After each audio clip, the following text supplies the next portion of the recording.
Wait for it. Dairy. Download the app today. Please gamble responsibly. Wake up, people. It is truly the best time of year when it comes to sports talk.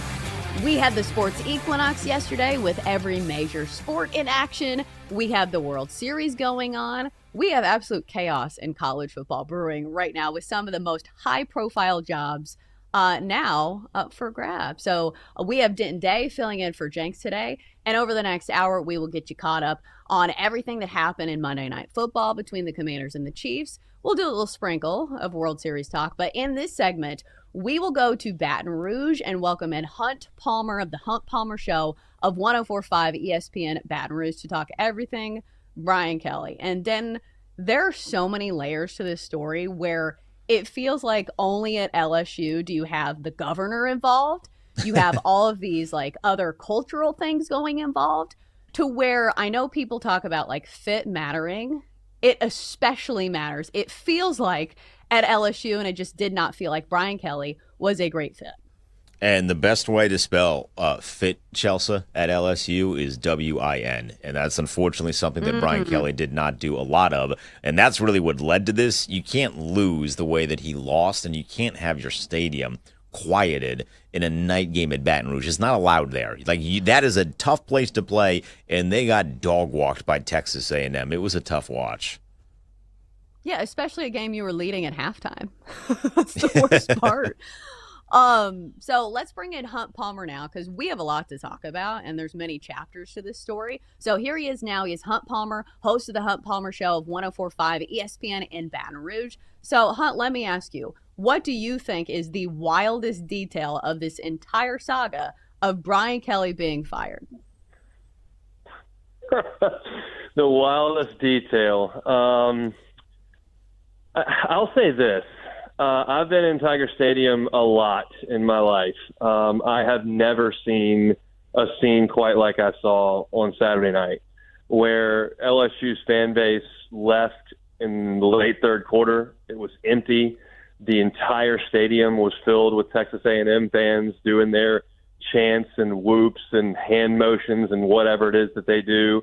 They played call in Baton Rouge. It was silent in there. I've seen LSU lose to UAB. I've seen them lose to Troy. I've seen Nick Saban shut them out. I've seen Nick Saban break their hearts. I've never seen what I saw on Saturday, and I think that got some people's attention in a big way. And all of a sudden there was a change less than 20 hours later. When did you know that Brian Kelly was not going to reach the heights that his predecessors, Orgeron, Miles, and Saban did? It felt like the loss at Vanderbilt 2 weeks ago that essentially sealed this team's fate was important because you realize that right out of the chute, he was dealt a pretty tough hand. LSU was down to 30-some-odd scholarship players, and you would have very high expectations in year one, and he won the SEC West. And so the next year you came back and you had Jaden Daniels, who won the Heisman Trophy that year, and you had Brian Thomas and Malik Neighbors, and you had a high-flying offense, but you fielded the worst defense in the history of the school. So they had to go back and try to fix that whole thing. Well, then Jaden Daniels is gone, and Malik Neighbors is gone, and Brian Thomas is gone, and they've never recreated that offensive balance. But you felt like you had a pretty good core coming back this year, so they went in the transfer portal and spent a ton of money and thought, okay, well, we've got the roster now. You've got the coaching staff in place now. Like, this is the team that needs to go achieve. And you lost at Ole Miss, and you lost to Vanderbilt, and you got annihilated by Texas A&M. There's really not a lot to suggest you're going to Tuscaloosa and winning. You might not beat Arkansas, who scores a ton of points. You're not going to go in and win. All of a sudden, you're looking at 7-5, 6-6 for the team that had everything lined up. And at that point, you realize that it's toast. And because they lost that game to Vanderbilt and the way that they had played offensively, you just didn't feel like they were going to fix it. And at that point, when you've got all the resources pointed to 1 year, and that 1 year is a failure, it starts to become pretty obvious. Right. And we kind of talked about this at the top of the segment, how like a lot of people are talking about the fit and how like even from the jump when Brian Kelly was doing that like weird accent, it just felt like it never really matched. But at the end of the day, if he would have won games, I don't think people would have cared. Was there ever a moment or ever like a week where people actually liked Brian Kelly? Like I'm looking at the fan base now and it feels like he is not very liked. Even with some of these tweets coming out with former players, did people ever really like him? They liked him when he beat Nick Saban the first year. that was a big deal. LSU had not beaten Alabama in Tiger Stadium since 2010, and he did it in 2022. So yeah, I mean, it had been 12 years. But I mean, I have pushed back against some of the national stuff with fit and the accent thing. I talk into a microphone for 10 hours every week, and I slur words all the time. I'm comfortable suggesting that it's reasonable that Brian Kelly probably didn't think he was going to trick 10,000 LSU fans into the fact that he had a Southern accent. I don't know that that's what he thought. That to me was a little bit overblown. It's funny to people, and I get it's a Twitter clip, whatever. But the deal is that, like, Dale Brown is the winningest basketball coach ever at LSU. He went to 2 Final Fours, Coach Shaq. He came from Washington State, and he's a native of North Dakota. Skip Bertman is a legend in this town.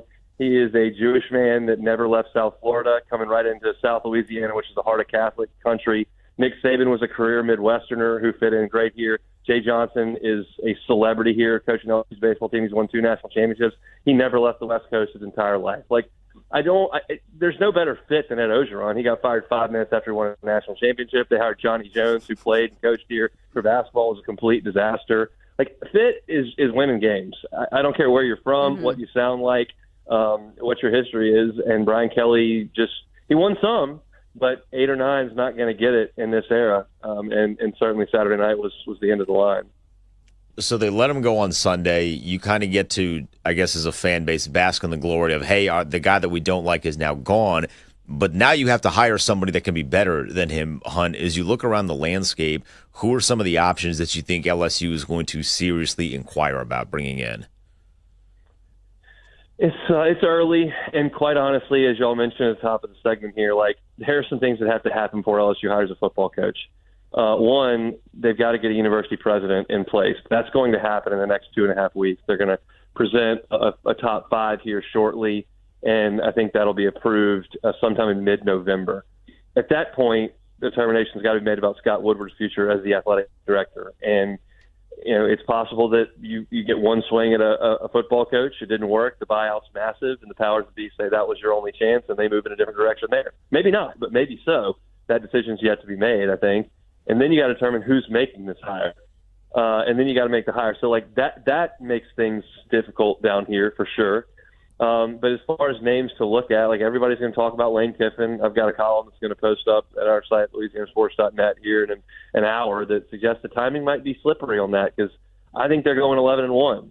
They're going 11-1. They're either going to play a home game on December the 19th, bye until New Year's Day. Do you think LSU is going to wait until New Year's Day, or do you think Lane Kiffin's going to walk away from a playoff team before they take the field? Like, that's iffy. And you talk about the national signing days in December. The transfer portal opens January 2nd. It's just like that's a lot of waiting to do. I think that there's reason to believe that John Summerall from Tulane could get a phone call. I personally would call Clark Lee at Vanderbilt, because I think he's just so polished and such a people person and motivator. He's at his alma mater. What does that mean? So I think there are a lot of names to consider. I don't think there's a cookie-cutter mold that you've got to have. And I'm curious to see, one, how the next 3 weeks plays out with LSU's powers that be, and then, two, what starts to happen, I think, probably in early December. It's a wild time. We went through a lot of years down here with no coaching searches. Les Miles was here for a long time. Now, all of a sudden, you're going to be on your third one in pretty short order. And it's wild to me the amount of high-profile jobs that are now available with Penn State, with Florida, and, of course, with LSU. Do you think LSU is the best job available for, incoming coaches when it?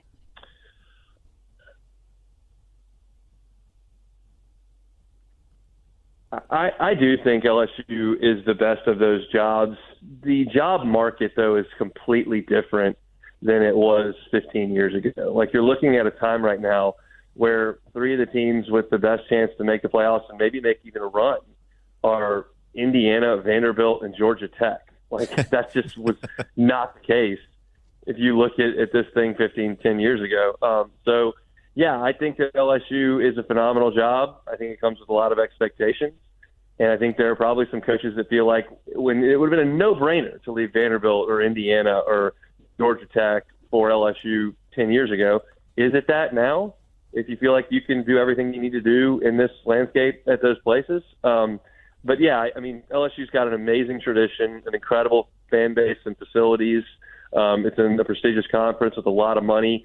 And the proof is that, 3 of the last 4 coaches have won national championships at LSU. So it can certainly be done. You can do it in Florida and Penn State as well. But I think LSU is attractive. But there are drawbacks like the administration and the fact that if you don't win 10 or 11 games in most years, you'll be fine. So, Hunt, if we look back to Saturday, the beige cult is doing their dance. They're taking over the stadium. Was Saturday more about LSU being bad, or is it time to admit, both you and I, that Texas A&M is actually really good? A&M's good. When I think about this A&M team, and look, this is a team that was on the ropes against Arkansas 2 weeks ago. It's a team that was on the ropes against a bad Auburn team as well. The team that was one holding call away from losing to Notre Dame too.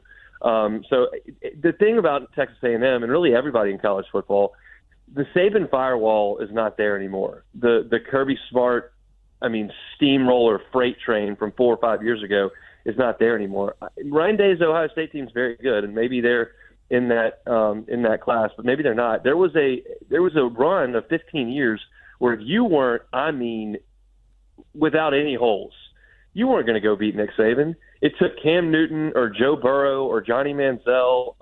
That's who, or Trevor Lawrence or Deshaun Watson to beat him.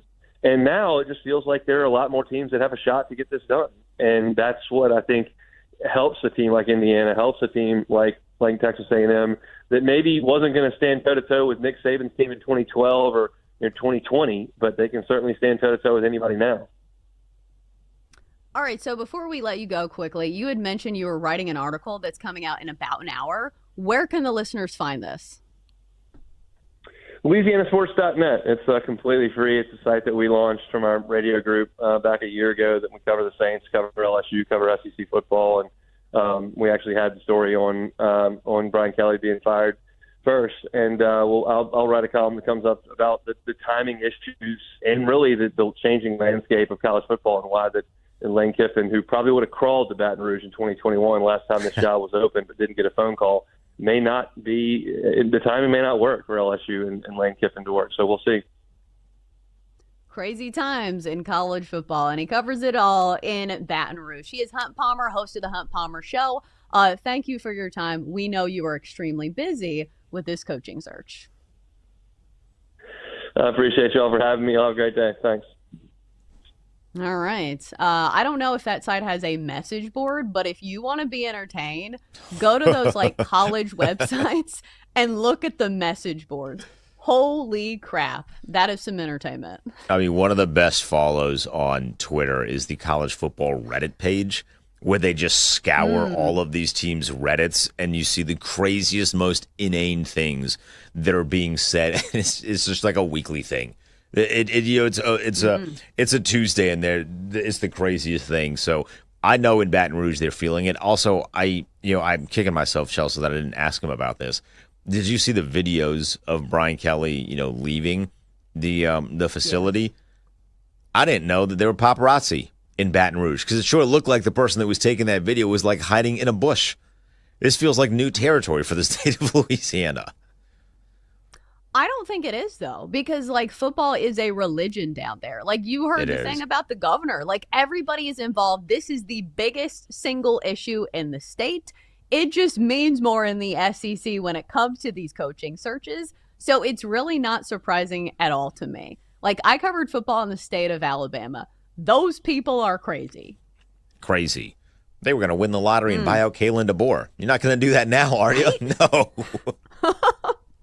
And that's why you shouldn't have the fans in charge of who coaches your team. Maybe a little flighty, but they are passionate, and that's why it does mean more in the SEC.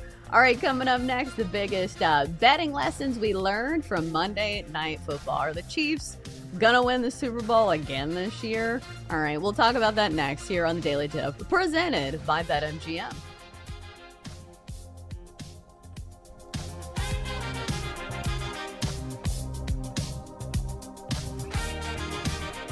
Chelsea and Jenks will be right back on the Daily Tip on the BetMGM network. Make it legendary. Download the app today. Please gamble responsibly.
Welcome back to the Daily Tip with Michael Jenkins and Chelsea Messenger on the BetMGM Network. Make it legendary. Download the app today. Please gamble responsibly. Good morning. Thanks for starting your morning the best way with us here on the Daily Tip, presented by BetMGM. I'm Chelsea Messenger, Denton Day in for Jenks today. And we're coming off the sports equinox, which for me meant two games. I was watching Monday Night Football between the Chiefs and the Commanders, and also the World Series. But I feel like we have different power rankings because, Den, you are a big Commanders fan. You do some work for the team. So I know you were super dialed in to this Commanders game last night. But let's get a vibe check for, like, the fans in D.C. How are we feeling about this year's team? Is it just general, like, disappointment, saying, okay, we've had a ton of injuries, it's just not our year, we still have plenty of years left in the tank, hopefully for Jane Daniels? Or is it more along the lines of like, oh no, what if we never get back to the NFC Championship game, which feels a little desperate and a little negative. But I feel like people just assume that, like, if you have one good year, they're like, oh, we'll be back next year, right? It's not always the case in the NFL. I pray that at some point in my life, one bad season will just be general disappointment. Because if you were to check social media right now, Chelsea, the sky is not falling. The sky has fallen. Like, it's PTSD. Last year was a fluke, pie in the sky. We are destined to be awful for forever. It's a cursed franchise, this, that, and everything else. The season is over. Pack it up, mop it up, it's done. It's a lot of that going on social media right now. I put videos out after the game. If you look at the comments, it's a lot of that. It's the season's over, trade everybody. Get these pieces out of here. Maybe Adam Peters is not a real general manager. Maybe Dan Quinn isn't that good of a head coach. No one's saying anything bad about Jaden Daniels. That'd be silly. But it's a lot of, you might call it immature. It might be overreactionary, emotional. It's definitely emotional. There's a lot of that going on right now, which, with the injuries that they have, it makes sense. But I would also, I'm trying to caution people and correctly point out, you lost to the Chiefs. They're really good. You're not a championship team right now. That's a championship team. That dude who wears number 15 on his chest, he's pretty good. Mm-hmm. Yeah. Here's the other thing I want to ask, because sometimes you can buy low with a bunch of injuries and you say, okay, eventually the injuries will correct themselves. And eventually we should see Jaden Daniels back on the field. And listen, you just have to sneak into the playoffs. I feel like if you're a team that can be dangerous with a quarterback that shows flashes like Jaden Daniels does. So is there any hope to bet on the Commanders down the stretch? Or do you just say, hey, this is a lost season. There are other problems than just the injuries? I'd be much more willing to say yes to that question if we knew when Jaden was going to play again. Because right now he's out with a hamstring injury. In the history of the NFL, I'm not saying it's never been done, but in the history of the NFL, when you see hamstring injury, it's very rarely a one-week injury. And particularly for a player that utilizes his athleticism and mobility to the degree that he does, there are some understandable question marks as to whether or not we're going to see, or when, I should say, we're going to see him again this year. They play on Sunday night coming up this week against Seattle. That one's going to be at home. I know he wants to play in that one. He wanted to play when he was out with a knee injury. They put him in front of the media one of those days when he was out with a knee injury. And I'm like, don't do that again. He was grumpy and he was saying, hey, we got into he didn't say an argument, but he alluded to the fact that there was some arguing with him and the coaching staff as to whether or not he was going to play one of the weeks.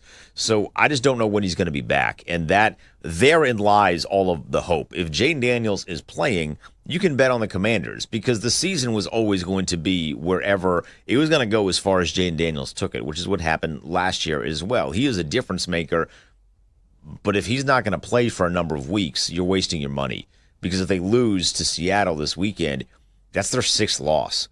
And then you put a lot of pressure on them. In a good NFC, you're going to minimum have to have 10 wins. Potentially, it could be like last year where you needed 11. And you really trust a team that has not looked that good and can't really stop anybody to run the table.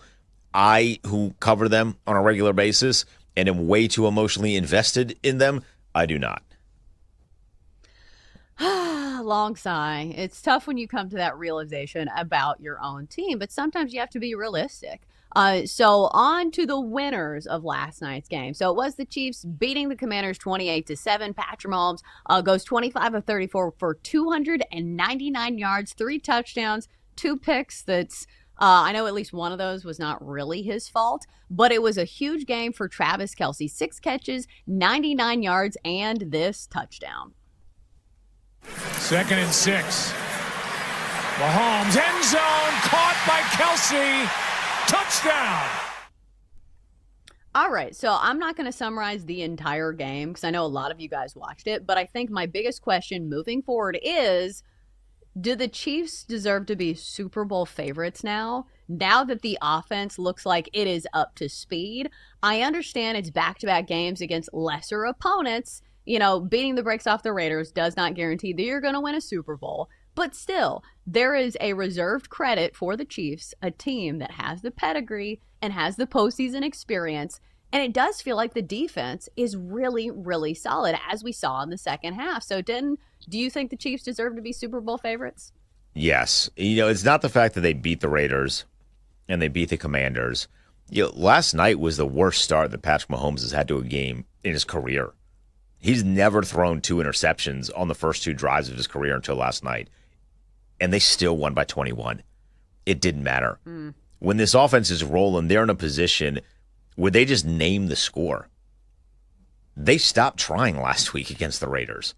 They effectively stopped trying yesterday against the Commanders, which, you know what? I actually have a bone to pick real quick, Chelsea, if you will allow me. You know what's worse than watching your team get crushed on Monday Night Football? Watching your team get crushed on Monday Night Football, where you have bets on the other team, and then they don't hit those bets. I had the Chiefs over 30.5, and they just scored 28 because they stopped trying in the final 8 minutes.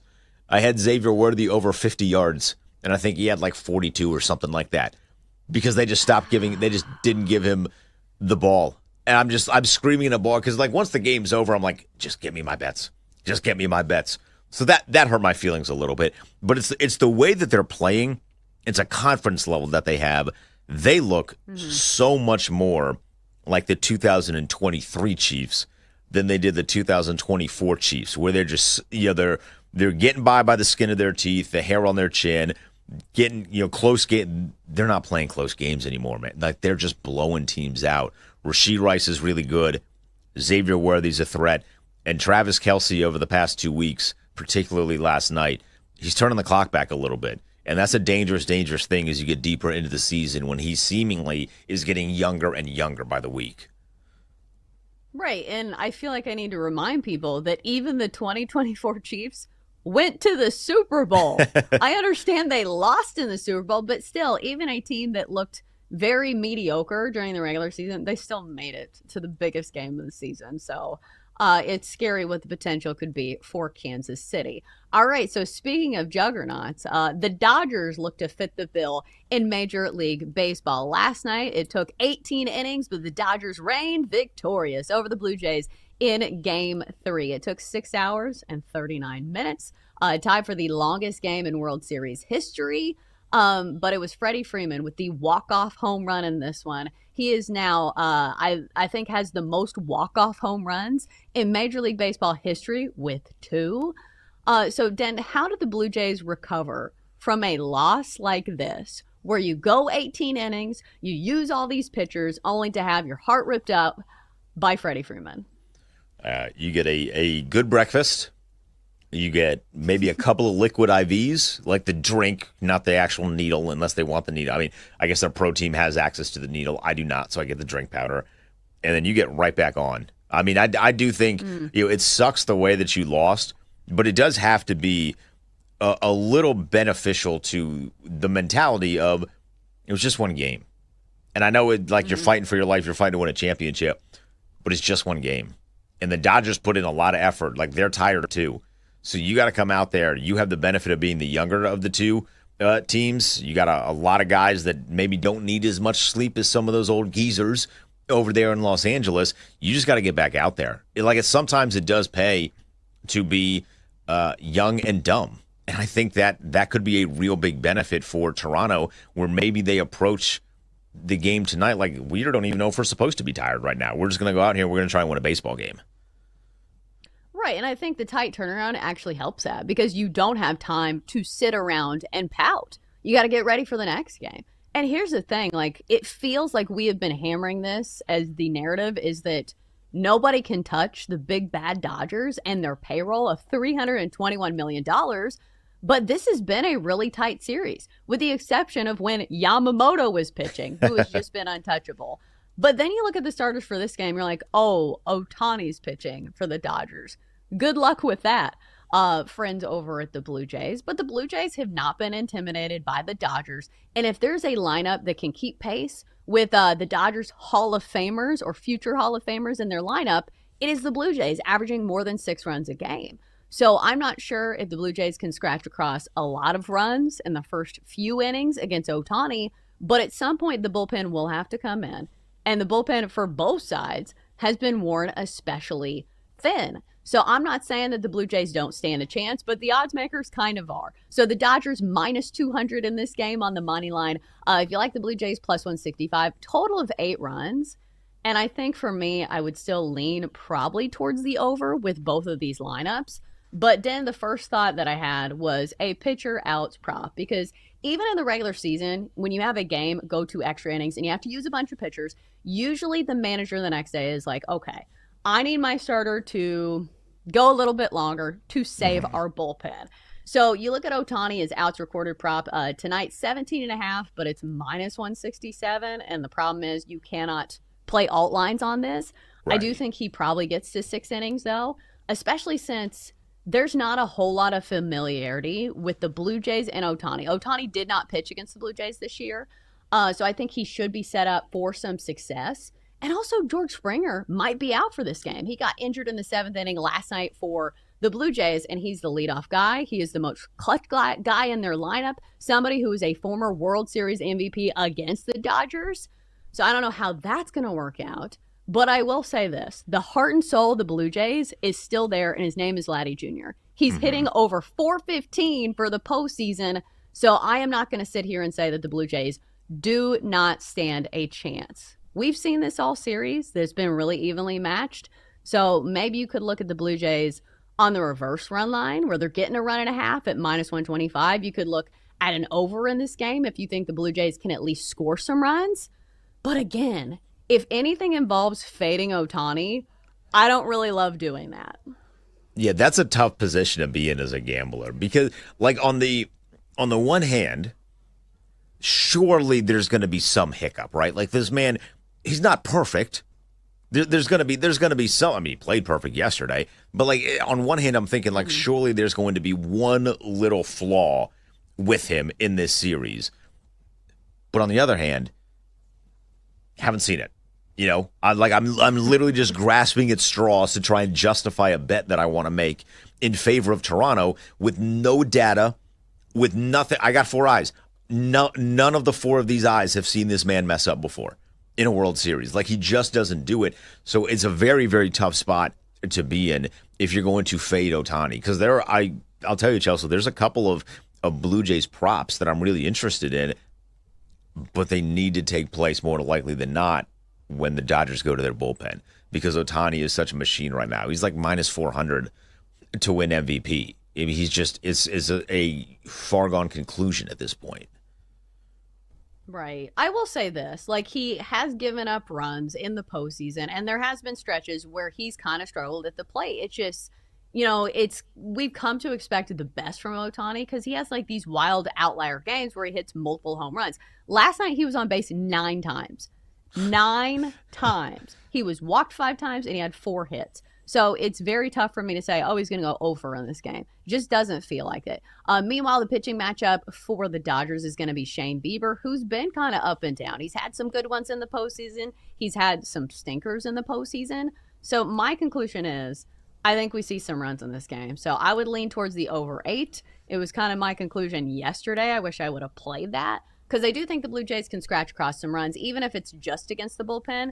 And I do think the Dodgers lineup continues to score runs, especially on Shane Bieber, who, you know, has given up some runs this postseason. So I think I'd go over 8 before I'd pick a side. When you were giving us the line of Shohei Ohtani, I'm going to do some quick math here because this is an insane thing to say out loud. So he walked 5 times. For us gamblers, that doesn't count as a base, but in baseball, so he's on base 5 times. He had 2 homers, so what that counts as 4 bases, right? So that's 5 plus 8, that's 13. And his other 2 hits were 2 doubles. He nearly had 20 bases. Now, I know it was technically, 2 games length, but he nearly had 20 bases in a game. How is that even possible? Yeah, his line, I think, was 1.5. So that is just bananas.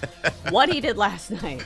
All right, best bets come your way next. What we are actually putting our money on comes your way on the Daily Tip. After the break, stick with us. Chelsea and Jenks will be right back on the Daily Tip on the BetMGM network. Make it legendary. Download the app today. Please gamble responsibly.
Let's get back to the Daily Tip with Chelsea Messenger and Michael Jenkins on the BetMGM Network.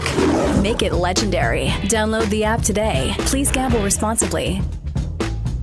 Time to land the plane. It's the final segment here on the Daily Tip on a Tuesday. I'm Chelsea Messenger, Denton A, and for Jenks.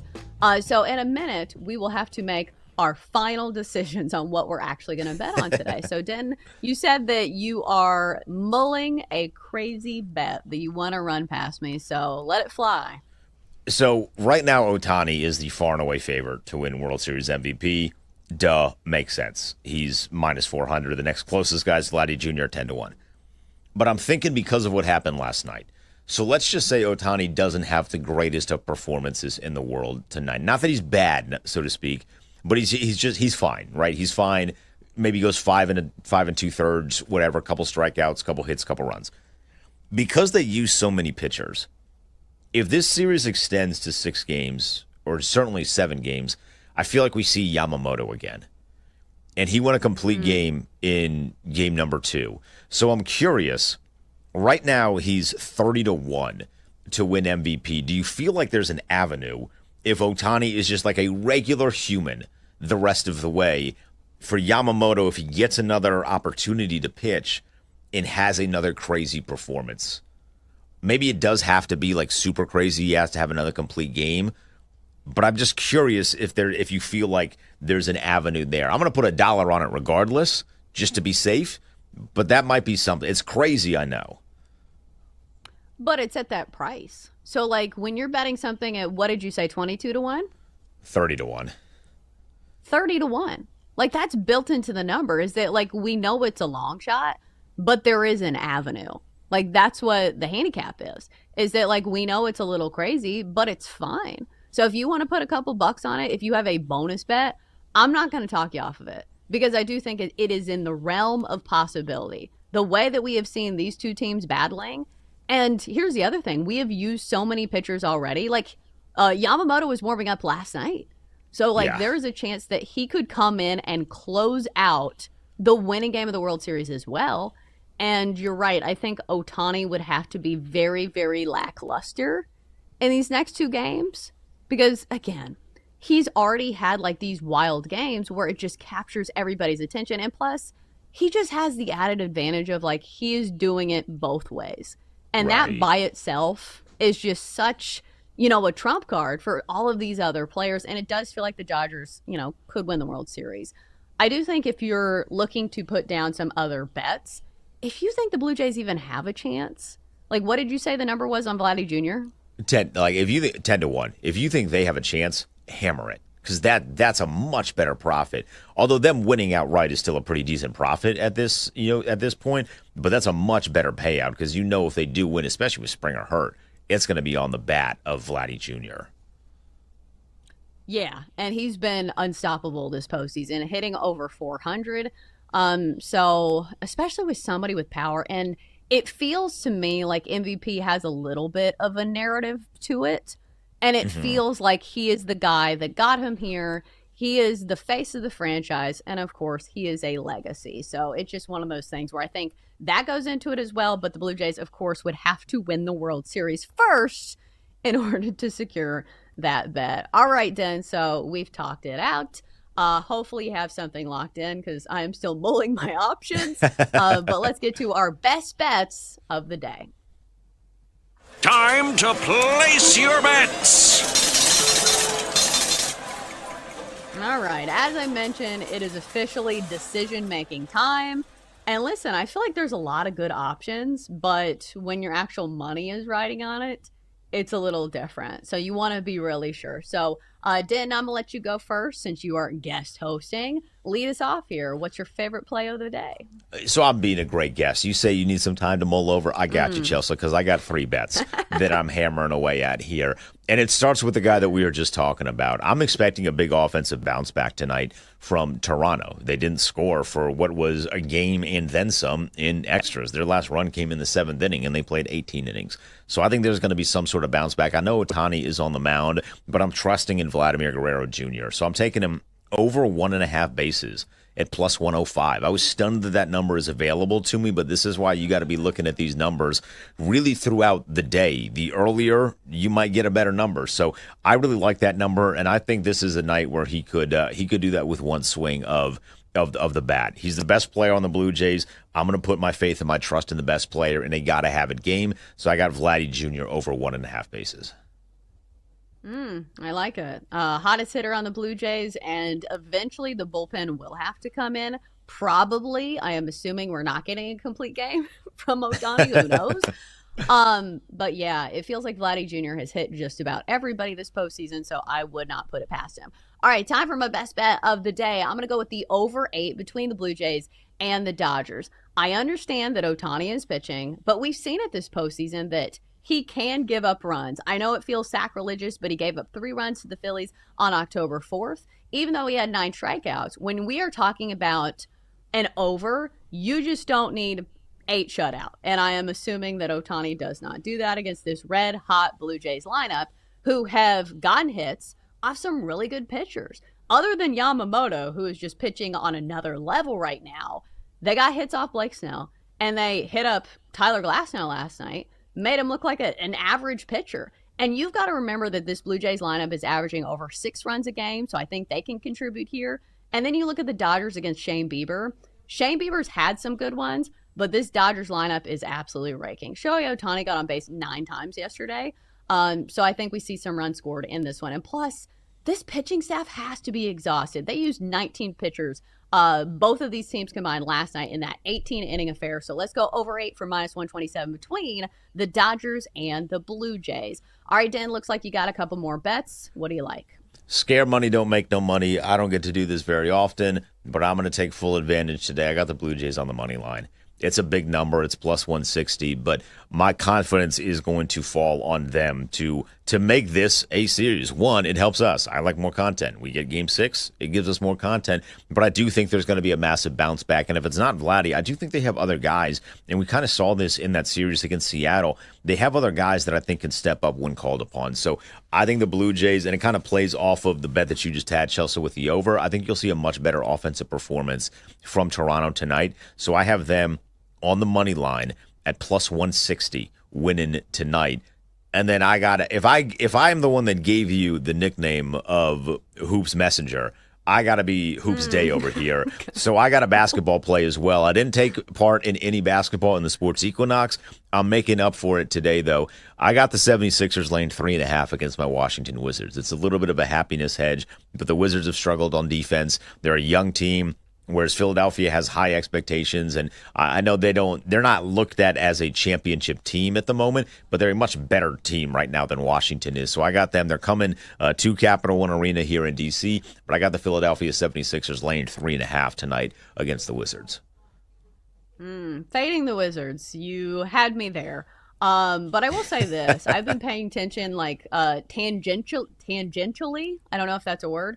VJ Edgecombe has been pretty good for the Sixers, so maybe Very that's a good storyline to follow. But in general, I am staying away from the NBA, as a lot of us probably are. I will probably stick to player props from here on out, and no, I won't be betting unders with it. It's some inside information. Yeah, overs only. Right? But the NBA is one of those leagues where I'm not great at betting on the NBA, at least until midseason. It just feels like it takes a while for, like any sport. I want more ammo. I want more stats. And sometimes it's tough just betting on sports at the first of the year. I have made a lot of money fading the Wizards in the last 2 years. If they're not going to bring me happiness by their play on the floor, they might as well line my pockets. So I'm taking full advantage there. You are correct, though. It feels very worrisome to play a lot of lines now in the NBA. It's just worrisome in general with guys sitting out, rest, load management, all of these things. So maybe that's what Adam Silver is going to help us with this new initiative or whatever that they're doing to be more clear and transparent and all of these other corporate buzzwords that are riddled in that little statement that they put out. They need to be a little bit more transparent with that. So I'm with you generally. I don't play a lot of lines, but I will fade the Wizards whenever opportunity calls until they give me reasons not to.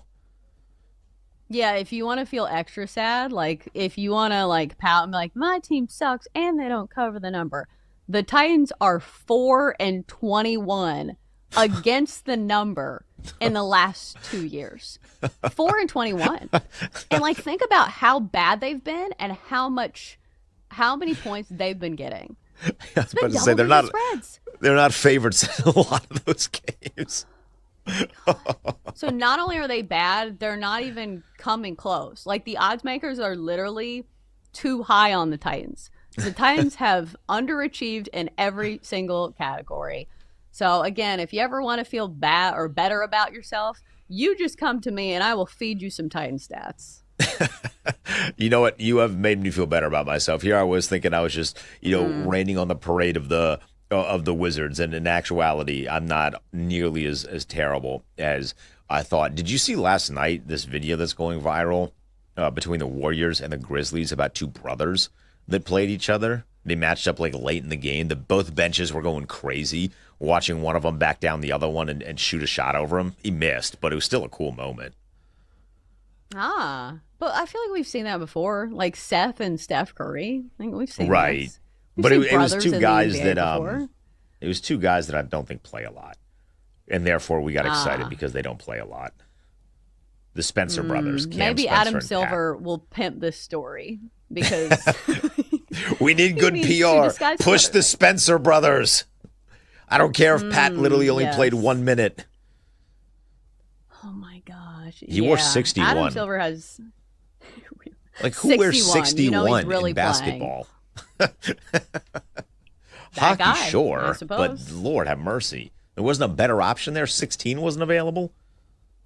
Probably not. That's the thing they do in baseball as well. Like when you see the guys at spring training who are like, they're like the MLB, like the major league invites to big camp, but they're not on the big league team. Yeah. They're like number 92. And even like the callers even the announcers on the call are like, I don't know who's on third. There are no last names on that uniform. So the runner at third scores, whatever his name may be. All right, that's going to do it for us here on the Daily Tip. I'm Chelsea Messenger. He's Denton Day. We will see you bright and early tomorrow morning, starting at 6 a.m. Have a great Tuesday. We'll see you tomorrow. You've been listening to the Daily Tip on the BetMGM Network. Make it legendary. Download the app today. Please gamble responsibly. If you missed any of the show, listen back anytime on the new and improved Odyssey app.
Get ready to experience the ultimate fusion of wagering and entertainment. This is the BetMGM Network. Kicking off your morning with the Daily Tip with Michael Jenkins and Chelsea Messenger. Over. It's a very simple way to look at it. It's the best way to look at it. Followed by the newly branded Bet Sweats with Joe O and Sammy P. When I stop talking, that's when you jump in usually. He said, ring that bell! He said, ring that bell! Then it's You Better You Bet, hosted by Nick Costos and Femi Abebefe. Great teams and great players get a whistle. It's happened forever. It will continue to happen. Capped off every night with the electric Brad Evans and Ryan Horvat on BetMGM tonight. Oh, that's a sexy phrase. Quote Dr. Dre, creep with me and walk with me on this one. Welcome to a new era of Wagertainment. This is the BetMGM Network. Please gamble responsibly.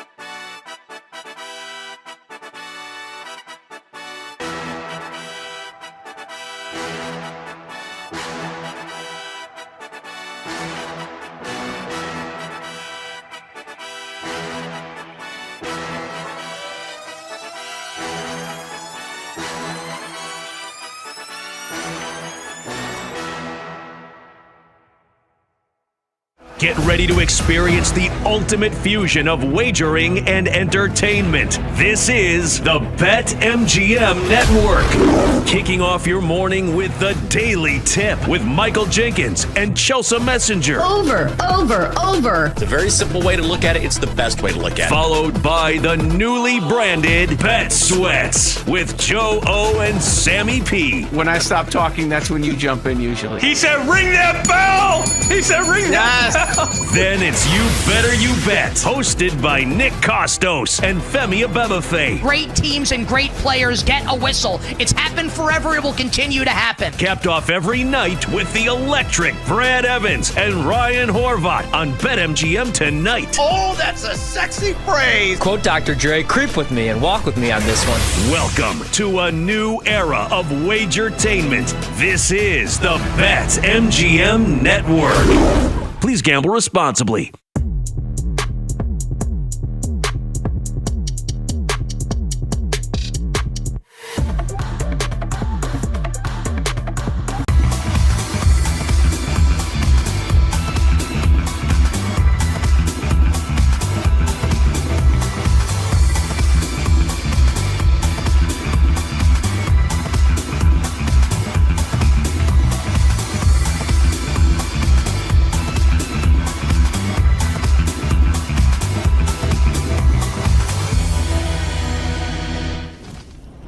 Happy Tuesday. Welcome into Send It In, presented by BetMGM here on the BetMGM Network. I'm your host, PJ Glass. We got a great show for you guys today. I promise it won't take as long as the baseball game did last night. Only 30 minutes, a lot to get to. Our guy Nick Kenyon going to join us on the show. We're going to talk some NFL. We'll also get into the college football top 25 matchups coming up on Saturday. We will talk Game 4 of the World Series between the Dodgers and the Blue Jays. We'll also look at the two college football games that we have on tonight's slate, and then we'll wrap everything up with our favorite plays of the day. As always, any questions, any comments, any best bets that you guys have for us, send them into the chat. Let us know what you guys like at the BetMGM Network on Twitch, on YouTube, on X. We'll get to all your questions, all your comments throughout the show. And if you guys miss any part of the show today, as always, check out the Send It In podcast, available wherever you get your podcast. Every episode for you right there. Let's get rolling on a Tuesday. Glasses in session. We go to the Glasser guest line and check in with our guy Nick Kenyon. Give him a follow on X at Nick Kenyon, senior writer for BetMGM. And Nick, we are already at week 9 in the NFL, and we have one of the marquee matchups that we get every season, Bills and Chiefs. This version is going to be in Buffalo again. KC, a 1.5-point favorite on the road with the total of 52.5. So as you break down this matchup, what are your thoughts, side total, or maybe any props you'd be looking to bet in this game?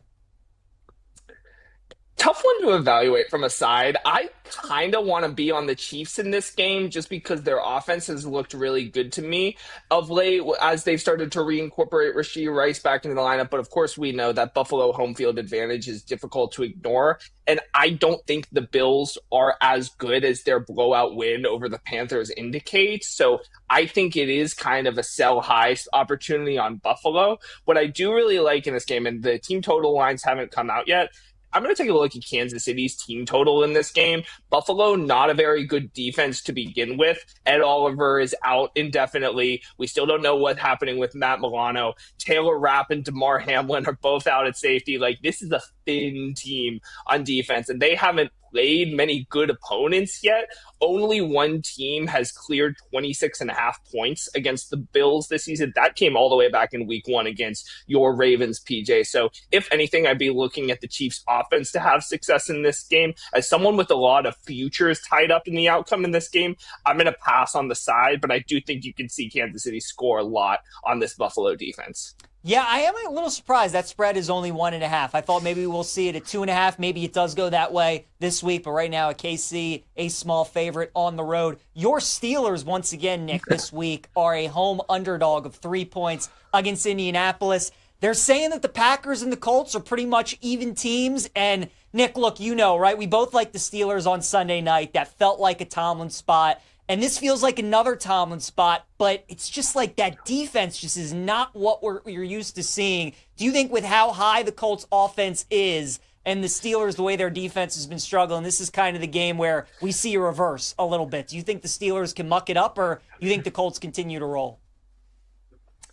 I'll be the donkey here. I laid 3 points with the Colts on Sunday, and I took team total over 26.5. There is seemingly this focus on, like, when is Daniel Jones going to turn into the donkey that we know and love? But in reality, the question with this Colts offense is, can you stop Jonathan Taylor? That's the only way teams have had success against this Colts offense this season. And the Steelers unquestionably have not been able to stop the run. 24th in defensive DVOA against the run this year. And the Colts offense leads the league in rush EPA per play. The Steelers have played 2 games against teams that are 11th or better in that category this season, with the understanding that the Colts are the hardest game. That was at the Jets in week 1, 32 points allowed, and then at Cincinnati only a few weeks ago, 33 points allowed. I don't know how the Steelers stop Jonathan Taylor in this game. The one argument I can make in favor of the Steelers is that the Colts have a ton of negative regression coming defensively. A lot like Buffalo, they have posted some concerning defensive metrics against not very good offenses. This is the hardest offense they will have faced since their matchup against the Rams back in a couple of weeks ago. So I think if you like the Steelers in this game, chase an alt team total line, like over 29.5, over 34.5. The Steelers can only win this game in a track meet. This defense is totally washed, and I don't know how they stop the Colts offense. So if you like the Steelers, I think you get creative with your wagering. I would not be looking to take the +3. I would be looking at this offense to just shine and do it well. I don't think they can do that. I think the Colts offense is too good. It's going to run it up. So I laid the points, and I like the Colts to score at least 27. Yeah, super interesting. Indy, a 3-point favorite on the road in Pittsburgh. We also have the Texans this week, Nick. Once again, they're a small home favorite against a team with the winning record. They're up against Denver this week. Low total with 2 good defenses at 39.5. Last week, the professional money, the Sharps were all over Houston in that game against San Francisco. Looks like they're going to like them again against Denver on Sunday. Would you lean towards the Texans side as well? Yes, I understand the move here because Houston opened as a 1.5-point dog, now a 1.5-point favorite. Seemingly that was a reaction to Patrick Surtain's injury news, which is obviously a big deal. I'm not sprinting to bet a side in this game. I think you saw Houston have a lot of success last week because San Francisco doesn't have a pass rush, which mitigates the biggest weakness of this Houston offense, which is the O-line. We know Denver has a good pass rush. So I think you could see Denver disrupt the Houston offense and maybe create kind of a sell high opportunity on the Texans' recent offensive record. What I really like in this game, Denver's team total under.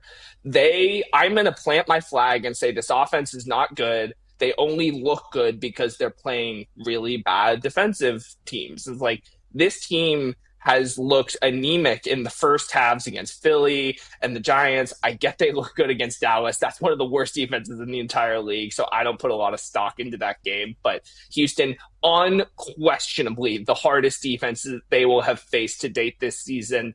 And you look at, and Houston leads the league in pass defense DVOA. So I think if you see Houston establish an early lead, you're not going to be able to see Bo Nix find his way in the back door, score a lot of fourth quarter points like he usually does. So I bet under 19.5 points for the Broncos. Scary to do that off a 44-point output, but I think this is the spot where you sell the Broncos offense against one of the best defenses in the league. We're talking with Nick Kenyon here on Send It In, senior writer for BetMGM. Give Nick a follow on X at Nick Kenyon. All right, Nick, you've given us a couple of favorites that you lean towards that you like. Kansas City, Indianapolis. We saw some upsets this past week with the Jets, with the Dolphins. Who's the team maybe when you look at the slate this week you think has a chance of pulling off an upset? Strictly, purely betting logic here. I can't make the matchup argument, but who's betting Atlanta this week? Nobody. Literally, like, everyone was on the Falcons last week against the anemic Dolphins, and they lost by 3 touchdowns as a 7.5-point home favorite. That's terrible. I don't know how they keep up with this Patriots offense. They have not scored a second half road touchdown this season that the opponent didn't want them to. Like, that Minnesota score doesn't really count in my mind, but literally nobody's going to be betting the Falcons. Everyone's going to be moneyline parlay teasers. Patriots are probably going to be a survivor play for people who still have them alive. I just think if you look at it from that sort of betting analysis, I would look at a team like the the Falcons against the Patriots, but it's tough to pick a dog this week that's going to, surprise anyone. Yeah, totally makes sense. Any other games, Nick, we didn't discuss that you have interest with in Week 9? Couple flirtations I'll mention. I'm really interested in the Lions laying 8.5 against the Vikings this week. I get it's sort of a close your eyes special. The Vikings looked really bad last week, but I mean, Detroit's off a bye, and Dan Campbell has eaten Brian Flores' lunch every single time these teams have played. The question becomes, do you trust J.J. McCarthy in a track meet? I think you see the Lions get to at least 28, 30, 35 points potentially. I just don't know if I trust J.J. McCarthy when the Vikings are willingly telling you that they would rather put Carson Wentz out with a torn labrum for 2 weeks than they would their prize young prospects. So I don't really see it with that. The number's really high for a divisional game, but it sounds like the Lions could get some secondary help on the way back. And if that happens, I'm kind of looking at Detroit to maybe run up the score against the Vikings on Sunday. I like it. I'm right there with you. We talked about that game yesterday. Nick, got about a minute left. Want some Premier League thoughts from you? Any games that you're looking at this weekend in the EPL? Oh boy, a couple gross underdogs for me, PJ. Give me Leeds +0.5 at Brighton. I mean, Leeds have run so unlucky this season. -4 goal differential, +2.5 expected goal differential. Brighton's a flawed defense. I always like fading those bad defenses in the Premier League. Leeds' problem, they've had just bad goalkeeping play. Only 3 teams have allowed fewer post-shot expected goals in this Leeds defense, but their goalkeeper sucks, and he just keeps letting in goals over expectations. So I think you see some positive regression there. Give me Leeds +0.5. Then Wolves, oh boy. They are +0.5 at Fulham on Saturday. Wolves -12 goal differential, -2 expected. That is just, they have so much good luck coming their way. And I get they haven't won a game this season, but Fulham's attack, the only way Fulham gets this result, or outright win, I should say, is their attack, and it has not produced very good results. So I think you see Wolves off a home draw against Burnley, go to Craven Cottage and pick up a result against Fulham. Love it. Great stuff. As always, our guy Nick Kenyon. Give him a follow on X at Nick Kenyon, senior writer for BetMGM. Joins us each and every Tuesday right here on Send It In. Nick, always good seeing you, pal. Good luck this week, and we'll talk to you next Tuesday. Sounds good. Be well, PJ. All right, good stuff, Nick. Let's keep it rolling here on Send It In, Week 9 of the NFL. You guys know how we do it here on Send It In. We'll look at half of the NFL slate today. We'll look at the other half tomorrow on the show. So let's start Thursday Night Football. Ravens at Dolphins. Total in the game is 50.5. Since Mike McDaniel has been in Miami and these two teams have played, these games have tended to be over games. The Ravens dropped 50 on the Dolphins a couple years ago. The year before that, it was a 42-38 kind of game. So I understand the Dolphins are much worse this year than they have been, 2, 3, 4 years ago under McDaniel. But these games tend to be shootouts. And with Lamar back, and it looks like he's going to play on Thursday, the offense finding their rhythm a little bit with Huntley back there. Now Lamar steps in. I think the Ravens offense should score some points. I think the Dolphins can score some points too. So I kind of like the over in the game. Doesn't feel like you often see Thursday night totals in the 50s. So I think that's kind of an indication as well. I would look over, and then I'd probably just tease the Ravens at 1.5. We have seen some underdogs win outright on Thursday Night Football. We saw San Francisco beat the Rams. We saw the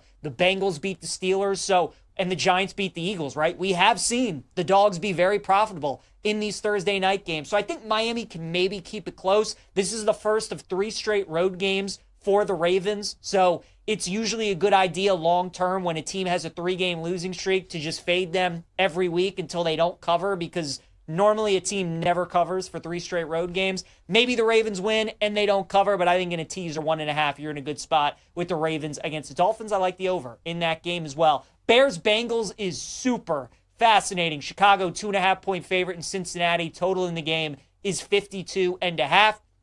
You like the Bears on the money line. They're minus 145. Cincinnati is going to be plus 120. Both teams coming off of losses. The Bears coming off a loss in Baltimore, and the Bengals obviously coming off that brutal loss against the Jets. It feels like a must-win game for both of these teams. Zach Taylor, he might be coaching for his job in this game, right? You lose to the Jets at home and you give up 39 points.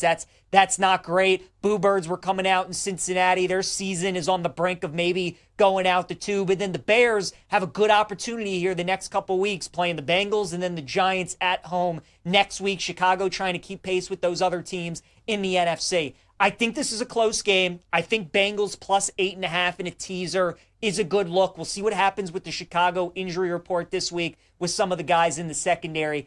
If we get a 3, I think I got to bet Cincinnati. I think at 3, that's a buy point on the Bengals because this game's probably going to come down to the wire.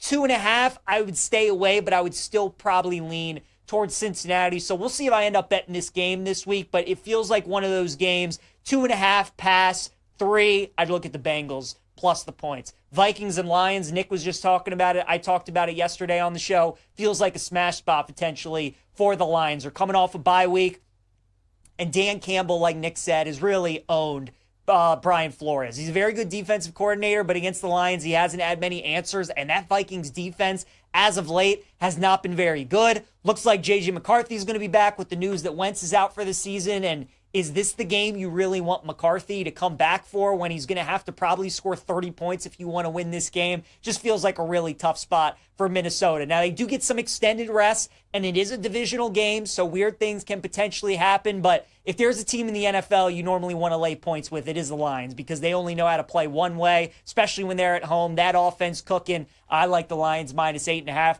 I'd also probably lay it with the Packers, minus 13 against Carolina. We'll see if it ends up being Bryce Young this week, but if it's Bryce Young or if it's Andy Dalton, I still think it's going to be really bad for Carolina. Dalton was atrocious against Buffalo, so if he has to play again against the Packers, that won't be good. And then Bryce Young, I mean, the home and road splits are just night and day. He actually looks very good when he plays in Carolina. When you get him away from Carolina, not good at all. Now you're going up against one of the top pass rushes in the NFL and one of the toughest places to win in Lambeau. So it's a big number, but I would look at the Packers. I think they win that game by 2 touchdowns. Chargers and Titans, LA, a 10-point favorite on the road in Tennessee. Of all the big favorites this week, this is the one I'd probably have the most concern about laying the points with. We did see the Chargers earlier this year, go to New York and lose to the Giants. The Titans are so bad against the spread.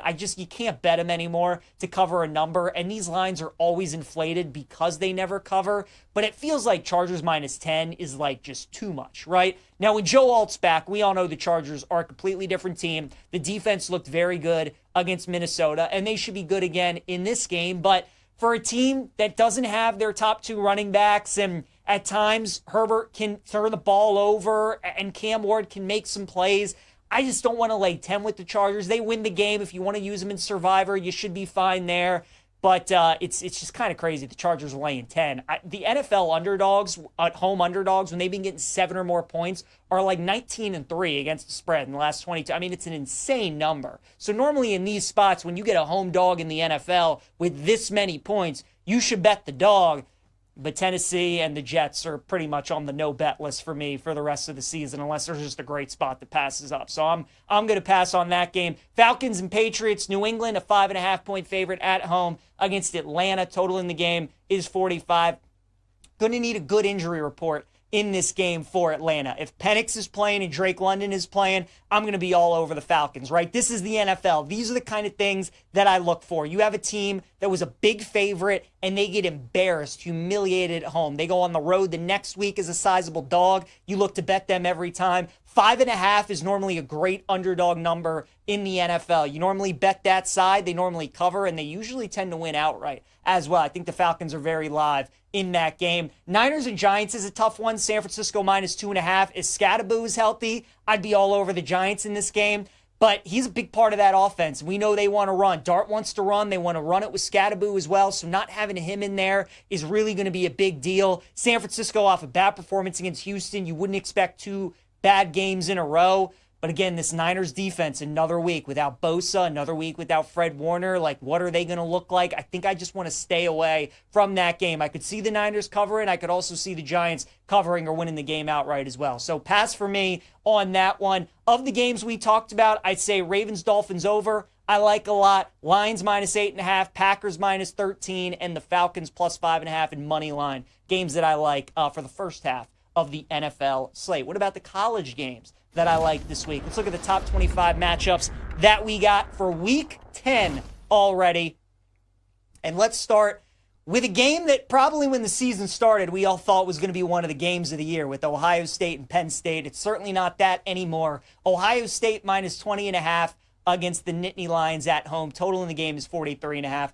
Now, you guys know if you watch this show, the way my brain works is I see a game like this and I immediately think, wouldn't it just be so Penn State for them to pull off the upset against Ohio State, right? All those years where this was a top 10 matchup, where they had Franklin on the sideline and they played Ohio State and they could never beat them. And now Penn State is having this kind of season. Franklin's gone. And what if they just go in there and they win the game with the backup quarterback, with Jim Knowles as the defensive coordinator facing his former team, right? Like, there are a lot of storylines there that you can see. I think in theory, it all sounds like a good idea, but then you think about this matchup and you're just like, how is Penn State going to score against this defense? Because nobody has really been able to. I mean, if Ohio State gets 28 points, you're probably covering this line. I don't know if Penn State scores more than a touchdown in this game. I'm staying away. This line was 17.5 in the look ahead. It's gotten bought up all the way to 20.5. It feels like the right number. It feels like Ohio State wins this game by maybe 17, maybe 24, somewhere in that neighborhood. I think we're going to get a great effort out of Penn State. It's still a super talented team. They do have the backup quarterback, but again, man, like, wouldn't it just be something if with Franklin gone and how these games have gone in past years, if Penn State shows up and maybe shocks the world on Saturday? So I'm staying away from that game. Vandy in Texas is super interesting. Another game where before the year, imagine if you were getting Texas 1.5 at home against Vanderbilt in this game. Top 20 matchup. Both teams really needing a win. If Texas loses, their season's over. If Vandy loses, they get that second loss and are on the brink of missing out on the college football playoff. I think a majority of people are going to be on Vandy in this game just because they certainly passed the eye test. They certainly look way better. Texas has not been a good team this season on the road. They were fortunate to win the Mississippi State game, but they're back at home. And I think that's a big deal that Texas is back in Austin. I would lean towards Texas, but there's just something scary about betting betting against Vanderbilt, isn't there? Like, they just find ways to win games. When you're watching their games and you're on the other side, if you had Missouri like I did last week, they were the right side in that game. They dominated. They should have won.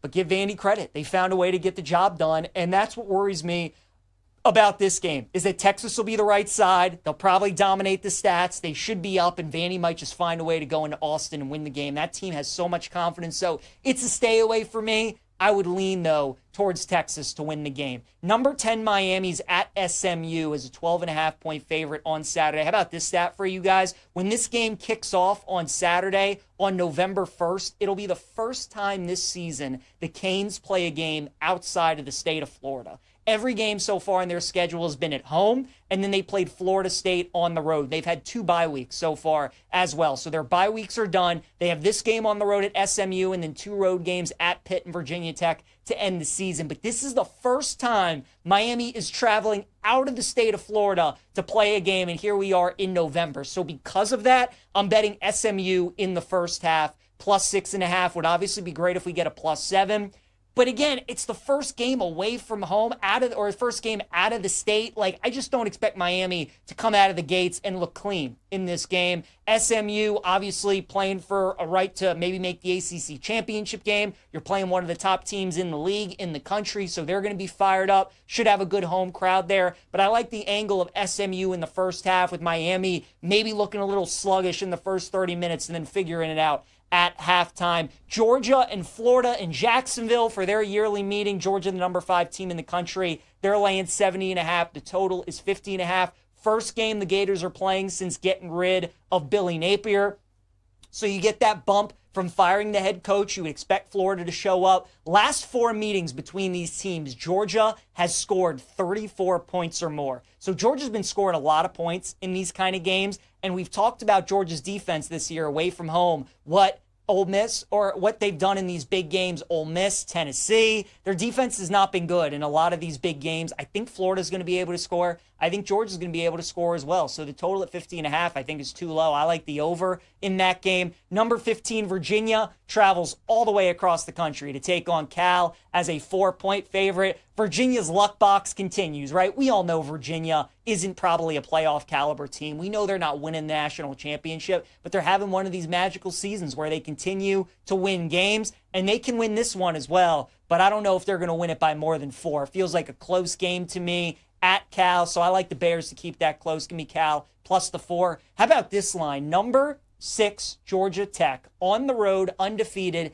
taking on 4-4 NC State, and they're only a 5.5-point favorite. That is a stinky, stinky line, is it not? Georgia Tech now, of course, they played Duke a couple weeks ago. Duke, as an unranked team, was laying 3.5 in that game. Georgia Tech ends up winning it outright. So maybe this is just another one of these games where all the metrics, all the models are telling you Georgia Tech should only be a 5.5-point favorite, but they just kind of outplay what their stats are saying, and they find a way to win the game and cover the spread. NC State, I think it's also worth noting that before their bye week, since 2019, they're 1-7 against the spread. So this has not been a good team under Dave Doran. When that off week is in sight, they have struggled. Now, you do have an undefeated top 10 team coming into your building, so you would expect them to be highly motivated. I don't know, man. I don't know if NC State's a team that I want to trust, but that certainly is an interesting line. Tennessee laying 3 at home this week against Oklahoma in a top 20 matchup.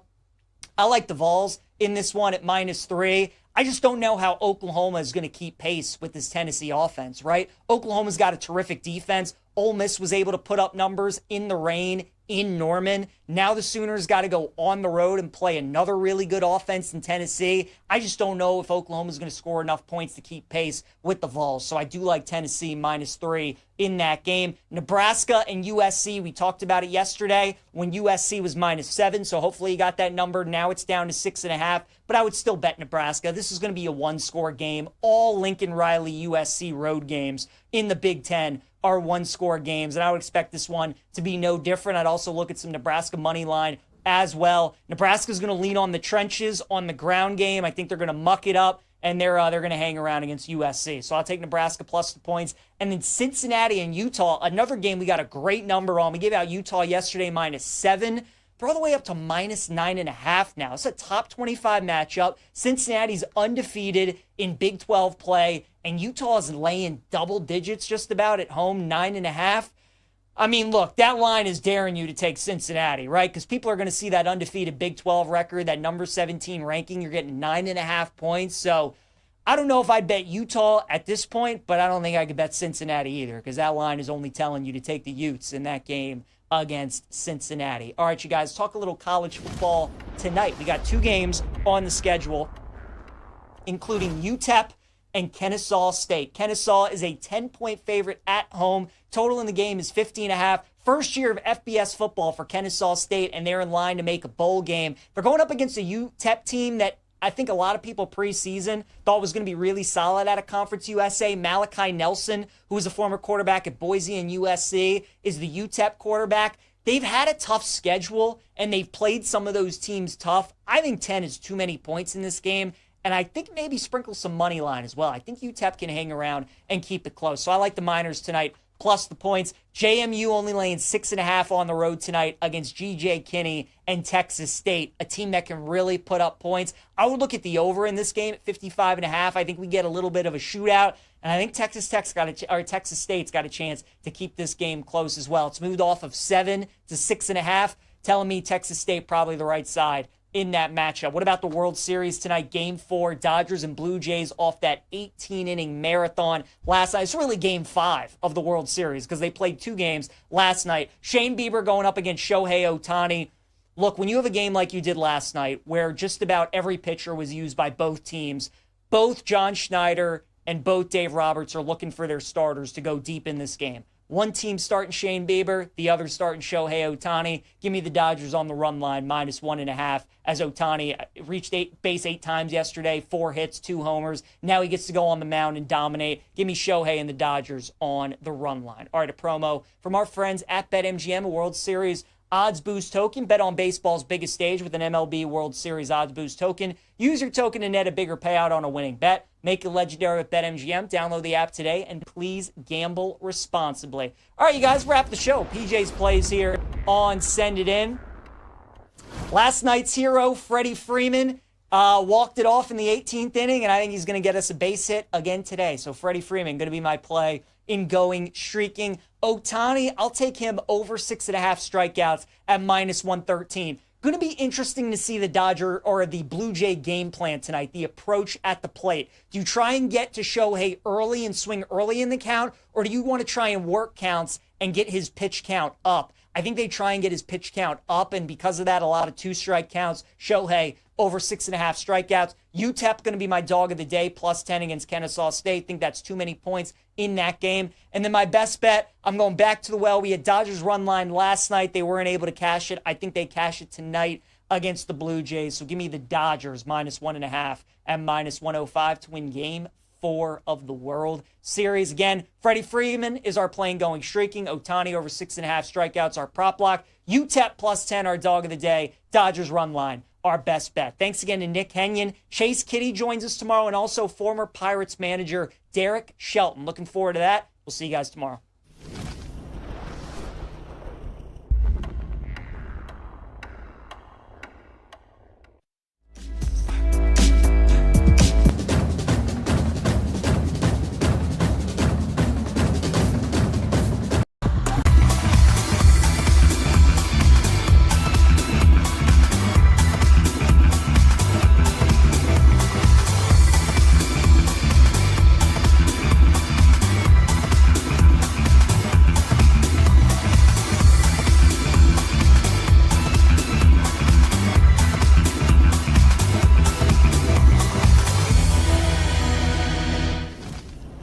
Happy Tuesday. Welcome into Send It In, presented by BetMGM here on the BetMGM Network. I'm your host, PJ Glass. We got a great show for you guys today. I promise it won't take as long as the baseball game did last night. Only 30 minutes, a lot to get to. Our guy, Nick Kenyon, going to join us on the show. We're going to talk some NFL. We'll also get into the college football top 25 matchups coming up on Saturday. We will talk Game 4 of the World Series between the Dodgers and the Blue Jays. We'll also look at the 2 college football games that we have on tonight's slate, and then we'll wrap everything up with our favorite plays of the day. As always, any questions, any comments, any best bets that you guys have for us, send them into the chat. Let us know what you guys like at the BetMGM Network on Twitch, on YouTube, on X. We'll get to all your questions, all your comments throughout the show. And if you guys miss any part of the show today, as always, check out the Send It In podcast, available wherever you get your podcast. Every episode for you right there. Let's get rolling on a Tuesday. Glasses in session. We go to the Glasser guest line and check in with our guy Nick Kenyon. Give him a follow on X at Nick Kenyon, senior writer for BetMGM. And Nick, we are already at week 9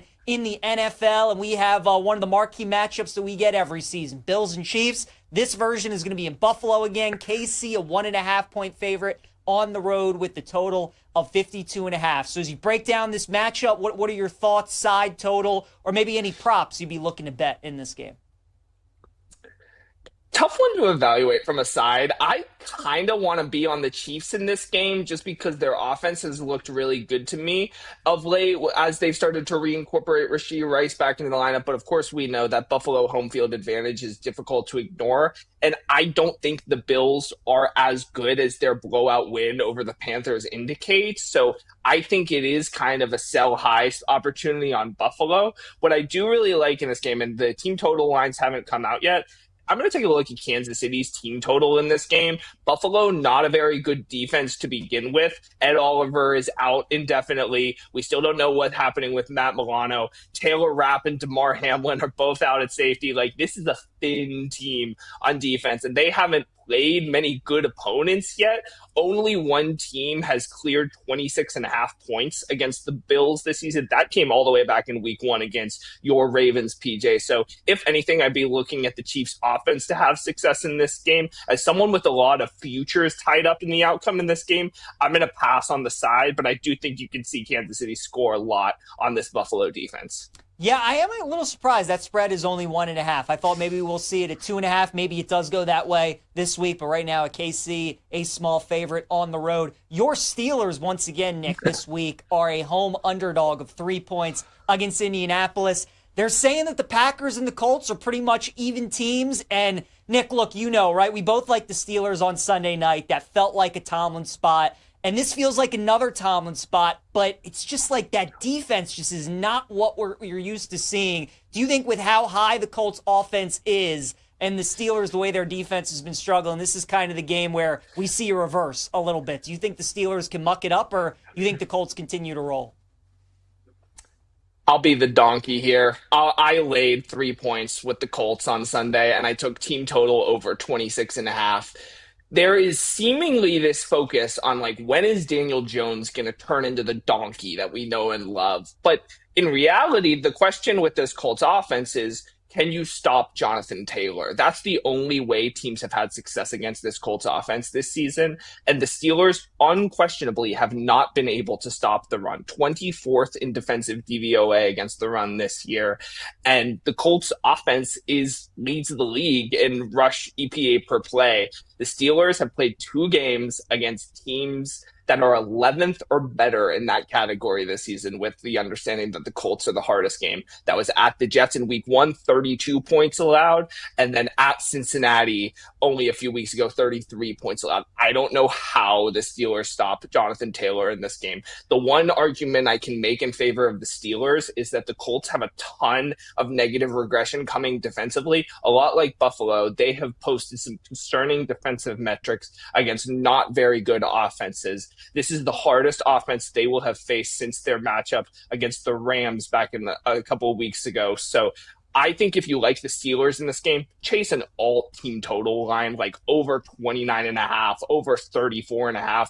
The Steelers can only win this game in a track meet. This defense is totally washed, and I don't know how they stop the Colts offense. So if you like the Steelers, I think you get creative with your wagering. I would not be looking to take the +3. I would be looking at this offense to just shine and do it well. I don't think they can do that. I think the Colts offense is too good. It's going to run it up. So I laid the points, and I like the Colts to score at least 27. Yeah, super interesting. Indy, a 3-point favorite on the road in Pittsburgh. We also have the Texans this week, Nick. Once again, they're a small home favorite against a team with the winning record. They're up against Denver this week. Low total with two good defenses at 39.5. Last week, the professional money, the Sharps were all over Houston in that game against San Francisco. Looks like they're going to like them again against Denver on Sunday. Would you lean towards the Texans side as well? Yes, I understand the move here because Houston opened as a 1.5-point dog, now a 1.5-point favorite. Seemingly, that was a reaction to Patrick Surtain's injury news, which is obviously a big deal. I'm not sprinting to bet a side in this game. I think you saw Houston have a lot of success last week because San Francisco doesn't have a pass rush, which mitigates the biggest weakness of this Houston offense, which is the O-line. We know Denver has a good pass rush. So I think you could see Denver disrupt the Houston offense and maybe create kind of a sell high opportunity on the Texans' recent offensive record. What I really like in this game, Denver's team total under.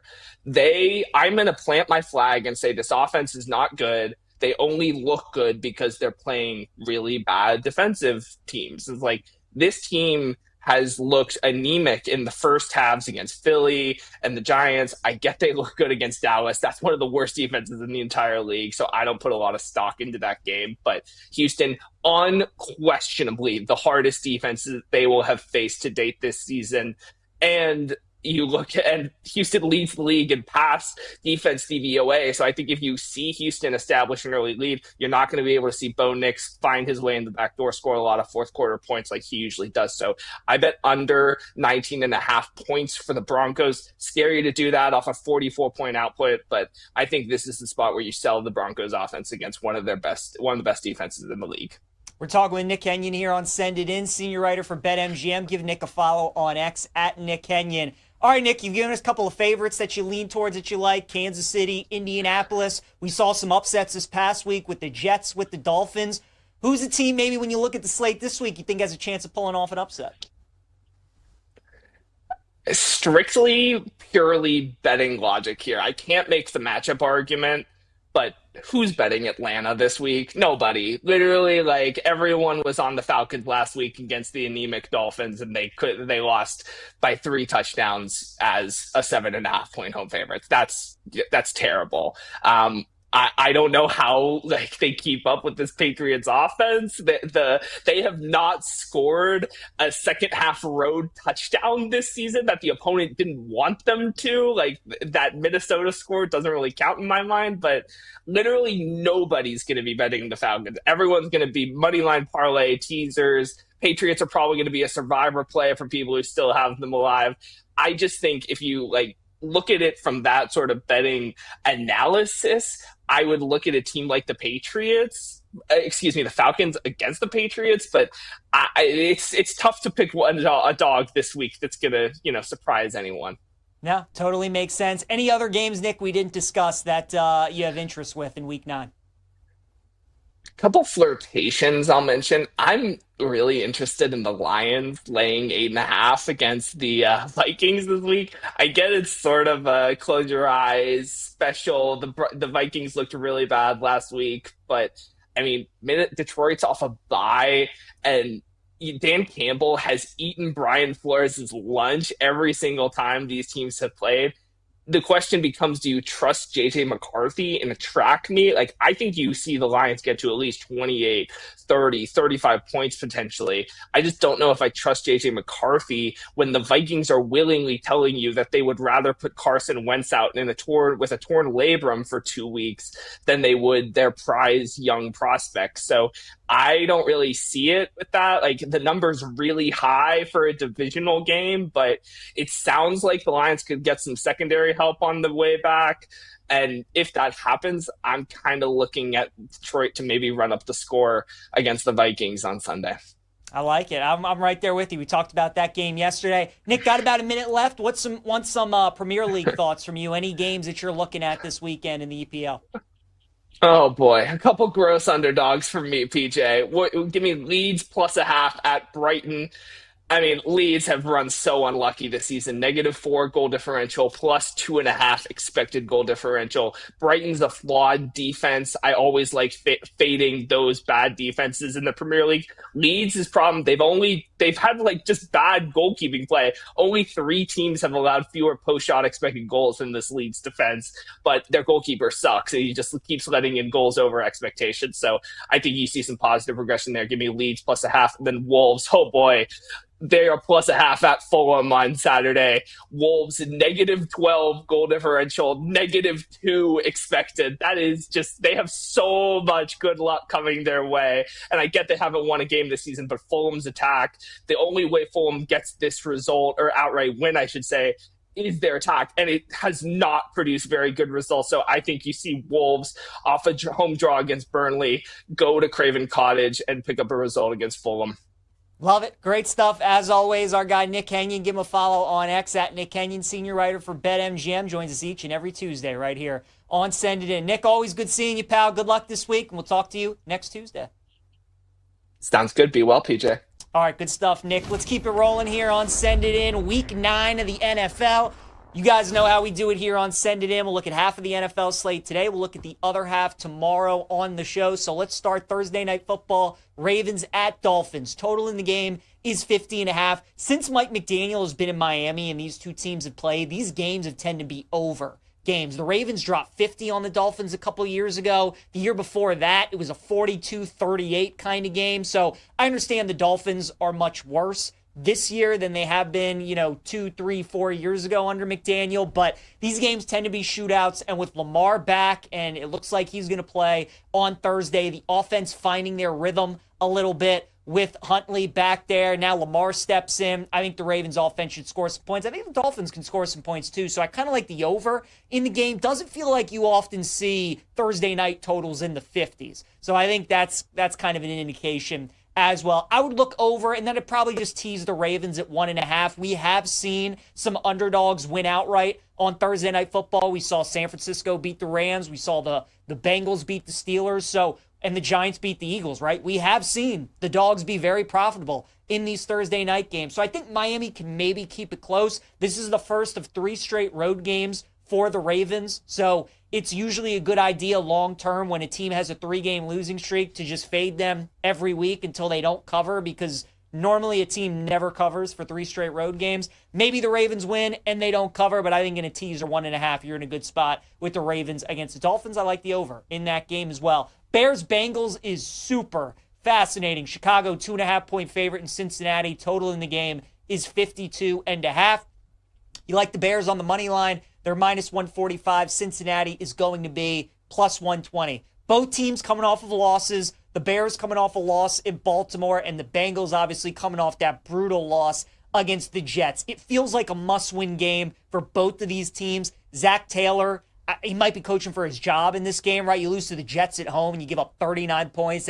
That's not great. Boo Birds were coming out in Cincinnati. Their season is on the brink of maybe going out the tube. And then the Bears have a good opportunity here the next couple weeks, playing the Bengals and then the Giants at home next week. Chicago trying to keep pace with those other teams in the NFC. I think this is a close game. I think Bengals +8.5 in a teaser is a good look. We'll see what happens with the Chicago injury report this week with some of the guys in the secondary. If we get a 3, I think I got to bet Cincinnati. I think at 3, that's a buy point on the Bengals because this game's probably going to come down to the wire. 2.5, I would stay away, but I would still probably lean towards Cincinnati. So we'll see if I end up betting this game this week, but it feels like one of those games. 2.5 pass, 3, I'd look at the Bengals plus the points. Vikings and Lions, Nick was just talking about it. I talked about it yesterday on the show. Feels like a smash spot potentially for the Lions. They're coming off a bye week, and Dan Campbell, like Nick said, has really owned Brian Flores. He's a very good defensive coordinator, but against the Lions, he hasn't had many answers, and that Vikings defense, as of late, has not been very good. Looks like J.J. McCarthy is going to be back with the news that Wentz is out for the season, and is this the game you really want McCarthy to come back for when he's going to have to probably score 30 points if you want to win this game? Just feels like a really tough spot for Minnesota. Now, they do get some extended rest, and it is a divisional game, so weird things can potentially happen. But if there's a team in the NFL you normally want to lay points with, it is the Lions, because they only know how to play one way, especially when they're at home. That offense cooking. I like the Lions -8.5. I'd also probably lay it with the Packers, -13 against Carolina. We'll see if it ends up being Bryce Young this week, but if it's Bryce Young or if it's Andy Dalton, I still think it's going to be really bad for Carolina. Dalton was atrocious against Buffalo, so if he has to play again against the Packers, that won't be good. And then Bryce Young, I mean, the home and road splits are just night and day. He actually looks very good when he plays in Carolina. When you get him away from Carolina, not good at all. Now you're going up against one of the top pass rushes in the NFL and one of the toughest places to win in Lambeau. So it's a big number, but I would look at the Packers. I think they win that game by 2 touchdowns. Chargers and Titans, LA, a 10-point favorite on the road in Tennessee. Of all the big favorites this week, this is the one I'd probably have the most concern about laying the points with. We did see the Chargers earlier this year go to New York and lose to the Giants. The Titans are so bad against the spread. You can't bet them anymore to cover a number, and these lines are always inflated because they never cover. But it feels like Chargers -10 is like just too much, right? Now, when Joe Alt's back, we all know the Chargers are a completely different team. The defense looked very good against Minnesota, and they should be good again in this game. But for a team that doesn't have their top 2 running backs, and at times Herbert can turn the ball over and Cam Ward can make some plays, I just don't want to lay 10 with the Chargers. They win the game. If you want to use them in Survivor, you should be fine there. But it's just kind of crazy. The Chargers are laying 10. The NFL underdogs, at home underdogs, when they've been getting 7 or more points, are like 19-3 against the spread in the last 22. I mean, it's an insane number. So normally in these spots, when you get a home dog in the NFL with this many points, you should bet the dog. But Tennessee and the Jets are pretty much on the no-bet list for me for the rest of the season, unless there's just a great spot that passes up. So I'm going to pass on that game. Falcons and Patriots, New England, a 5.5-point favorite at home against Atlanta. Total in the game is 45. Going to need a good injury report in this game for Atlanta. If Penix is playing and Drake London is playing, I'm going to be all over the Falcons, right? This is the NFL. These are the kind of things that I look for. You have a team that was a big favorite and they get embarrassed, humiliated at home. They go on the road the next week as a sizable dog. You look to bet them every time. 5.5 is normally a great underdog number in the NFL. You normally bet that side. They normally cover, and they usually tend to win outright as well. I think the Falcons are very live in that game. Niners and Giants is a tough one. San Francisco -2.5. If Scatterboo is healthy, I'd be all over the Giants in this game. But he's a big part of that offense. We know they want to run. Dart wants to run. They want to run it with Scatterboo as well. So not having him in there is really going to be a big deal. San Francisco off a bad performance against Houston. You wouldn't expect 2 bad games in a row. But again, this Niners defense, another week without Bosa, another week without Fred Warner. Like, what are they going to look like? I think I just want to stay away from that game. I could see the Niners covering. I could also see the Giants covering or winning the game outright as well. So pass for me on that one. Of the games we talked about, I'd say Ravens-Dolphins over. I like a lot. Lions -8.5, Packers -13, and the Falcons +5.5 in money line. Games that I like for the first half of the NFL slate. What about the college games that I like this week? Let's look at the top 25 matchups that we got for week 10 already. And let's start with a game that probably when the season started, we all thought was going to be one of the games of the year with Ohio State and Penn State. It's certainly not that anymore. Ohio State -20.5 against the Nittany Lions at home. Total in the game is 43.5. Now, you guys know if you watch this show, the way my brain works is I see a game like this and I immediately think, wouldn't it just be so Penn State for them to pull off the upset against Ohio State, right? All those years where this was a top 10 matchup, where they had Franklin on the sideline and they played Ohio State and they could never beat them. And now Penn State is having this kind of season. Franklin's gone. And what if they just go in there and they win the game with the backup quarterback, with Jim Knowles as the defensive coordinator facing his former team, right? Like, there are a lot of storylines there that you can see. I think in theory, it all sounds like a good idea, but then you think about this matchup and you're just like, how is Penn State going to score against this defense? Because nobody has really been able to. I mean, if Ohio State gets 28 points, you're probably covering this line. I don't know if Penn State scores more than a touchdown in this game. I'm staying away. This line was 17.5 in the look ahead. It's gotten bought up all the way to 20.5. It feels like the right number. It feels like Ohio State wins this game by maybe 17, maybe 24, somewhere in that neighborhood. I think we're going to get a great effort out of Penn State. It's still a super talented team. They do have the backup quarterback, but again, man, like, wouldn't it just be something if with Franklin gone and how these games have gone in past years, if Penn State shows up and maybe shocks the world on Saturday? So I'm staying away from that game. Vandy in Texas is super interesting. Another game where if before the year, imagine if you were getting Texas 1.5 at home against Vanderbilt in this game. Top 20 matchup. Both teams really needing a win. If Texas loses, their season's over. If Vandy loses, they get that second loss and are on the brink of missing out on the college football playoff. I think a majority of people are going to be on Vandy in this game just because they certainly passed the eye test. They certainly look way better. Texas has not been a good team this season on the road. They were fortunate to win the Mississippi State game, but they're back at home. And I think that's a big deal that Texas is back in Austin. I would lean towards Texas, but there's just something scary about betting against Vanderbilt, isn't there? Like, they just find ways to win games. When you're watching their games and you're on the other side, if you had Missouri like I did last week, they were the right side in that game. They dominated. They should have won.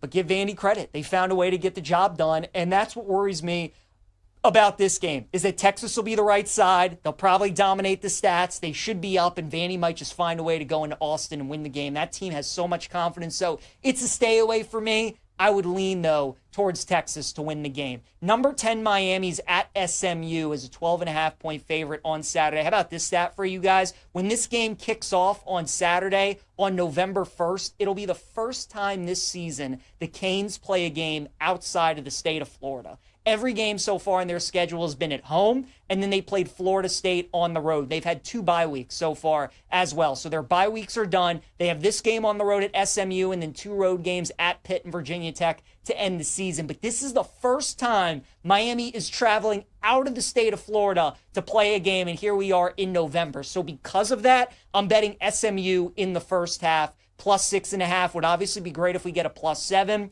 But again, it's the first game away from home, first game out of the state. Like, I just don't expect Miami to come out of the gates and look clean in this game. SMU obviously playing for a right to maybe make the ACC championship game. You're playing one of the top teams in the league, in the country, so they're going to be fired up. Should have a good home crowd there. But I like the angle of SMU in the first half, with Miami maybe looking a little sluggish in the first 30 minutes and then figuring it out at halftime. Georgia and Florida and Jacksonville for their yearly meeting. Georgia, the number 5 team in the country. They're laying 70.5. The total is 50.5. First game the Gators are playing since getting rid of Billy Napier. So you get that bump from firing the head coach. You would expect Florida to show up. Last 4 meetings between these teams, Georgia has scored 34 points or more. So Georgia's been scoring a lot of points in these kind of games. And we've talked about Georgia's defense this year away from home. What Ole Miss, or what they've done in these big games, Ole Miss, Tennessee, their defense has not been good in a lot of these big games. I think Florida's going to be able to score. I think Georgia's going to be able to score as well. So the total at 50.5 I think is too low. I like the over in that game. Number 15, Virginia, travels all the way across the country to take on Cal as a 4-point favorite. Virginia's luck box continues, right? We all know Virginia isn't probably a playoff caliber team. We know they're not winning the national championship, but they're having one of these magical seasons where they continue to win games, and they can win this one as well. But I don't know if they're going to win it by more than 4. It feels like a close game to me at Cal, so I like the Bears to keep that close. Give me Cal plus the 4. How about this line? Number 6, Georgia Tech, on the road, undefeated, taking on 4-4 NC State, and they're only a 5.5-point favorite. That is a stinky, stinky line, is it not? Georgia Tech now, of course, they played Duke a couple weeks ago. Duke, as an unranked team, was laying 3.5 in that game. Georgia Tech ends up winning it outright. So maybe this is just another one of these games where all the metrics, all the models are telling you Georgia Tech should only be a 5.5-point favorite, but they just kind of outplay what their stats are saying, and they find a way to win the game and cover the spread. NC State, I think it's also worth noting that before their bye week, since 2019, they're 1-7 against the spread. So this has not been a good team under Dave Doran. When that off week is in sight, they have struggled. Now, you do have an undefeated top 10 team coming into your building, so you would expect them to be highly motivated. I don't know, man. I don't know if NC State's a team that I want to trust, but that certainly is an interesting line. Tennessee laying 3 at home this week against Oklahoma in a top 20 matchup. I like the Vols in this one at -3. I just don't know how Oklahoma is going to keep pace with this Tennessee offense, right? Oklahoma's got a terrific defense. Ole Miss was able to put up numbers in the rain in Norman. Now the Sooners got to go on the road and play another really good offense in Tennessee. I just don't know if Oklahoma's going to score enough points to keep pace with the Vols. So I do like Tennessee -3 in that game. Nebraska and USC, we talked about it yesterday when USC was -7. So hopefully you got that number. Now it's down to 6.5. But I would still bet Nebraska. This is going to be a one-score game. All Lincoln Riley USC road games in the Big Ten are one-score games, and I would expect this one to be no different. I'd also look at some Nebraska money line as well. Nebraska's going to lean on the trenches on the ground game. I think they're going to muck it up, and they're going to hang around against USC. So I'll take Nebraska plus the points. And then Cincinnati and Utah, another game we got a great number on. We gave out Utah yesterday -7. They're all the way up to -9.5 now. It's a top 25 matchup. Cincinnati's undefeated in Big 12 play, and Utah is laying double digits just about at home, 9.5.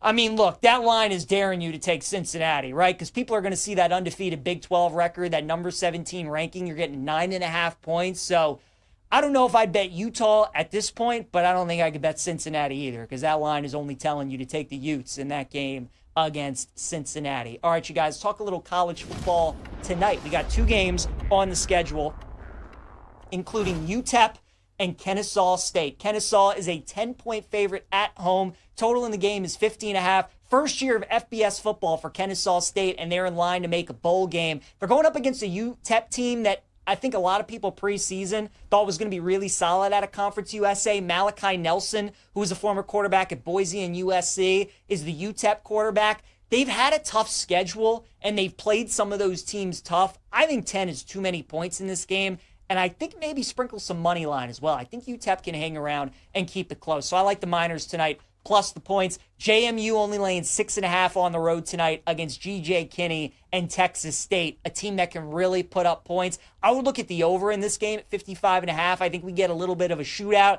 and I think Texas State's got a chance to keep this game close as well. It's moved off of 7 to 6.5, telling me Texas State probably the right side in that matchup. What about the World Series tonight? Game 4, Dodgers and Blue Jays off that 18-inning marathon last night. It's really Game 5 of the World Series because they played 2 games last night. Shane Bieber going up against Shohei Ohtani. Look, when you have a game like you did last night where just about every pitcher was used by both teams, both John Schneider and both Dave Roberts are looking for their starters to go deep in this game. One team starting Shane Bieber, the other starting Shohei Ohtani. Give me the Dodgers on the run line, -1.5, as Ohtani reached base 8 times yesterday, 4 hits, 2 homers. Now he gets to go on the mound and dominate. Give me Shohei and the Dodgers on the run line. All right, a promo from our friends at BetMGM, a World Series odds boost token. Bet on baseball's biggest stage with an MLB World Series odds boost token. Use your token to net a bigger payout on a winning bet. Make it legendary with BetMGM. Download the app today, and please gamble responsibly. All right, you guys, wrap the show. PJ's plays here on Send It In. Last night's hero, Freddie Freeman, walked it off in the 18th inning, and I think he's going to get us a base hit again today. So Freddie Freeman going to be my play in going streaking. Ohtani, I'll take him over 6.5 strikeouts at -113. Going to be interesting to see the Dodger or the Blue Jay game plan tonight, the approach at the plate. Do you try and get to Shohei early and swing early in the count, or do you want to try and work counts and get his pitch count up? I think they try and get his pitch count up, and because of that, a lot of 2-strike counts. Shohei over 6.5 strikeouts. UTEP going to be my dog of the day, +10 against Kennesaw State. Think that's too many points in that game. And then my best bet, I'm going back to the well. We had Dodgers run line last night. They weren't able to cash it. I think they cash it tonight against the Blue Jays. So give me the Dodgers -1.5 at -105 to win Game 4 of the World Series. Again, Freddie Freeman is our plane going streaking. Ohtani over 6.5 strikeouts, our prop block. UTEP +10, our dog of the day. Dodgers run line, our best bet. Thanks again to Nick Henyon. Chase Kitty joins us tomorrow, and also former Pirates manager Derek Shelton. Looking forward to that. We'll see you guys tomorrow.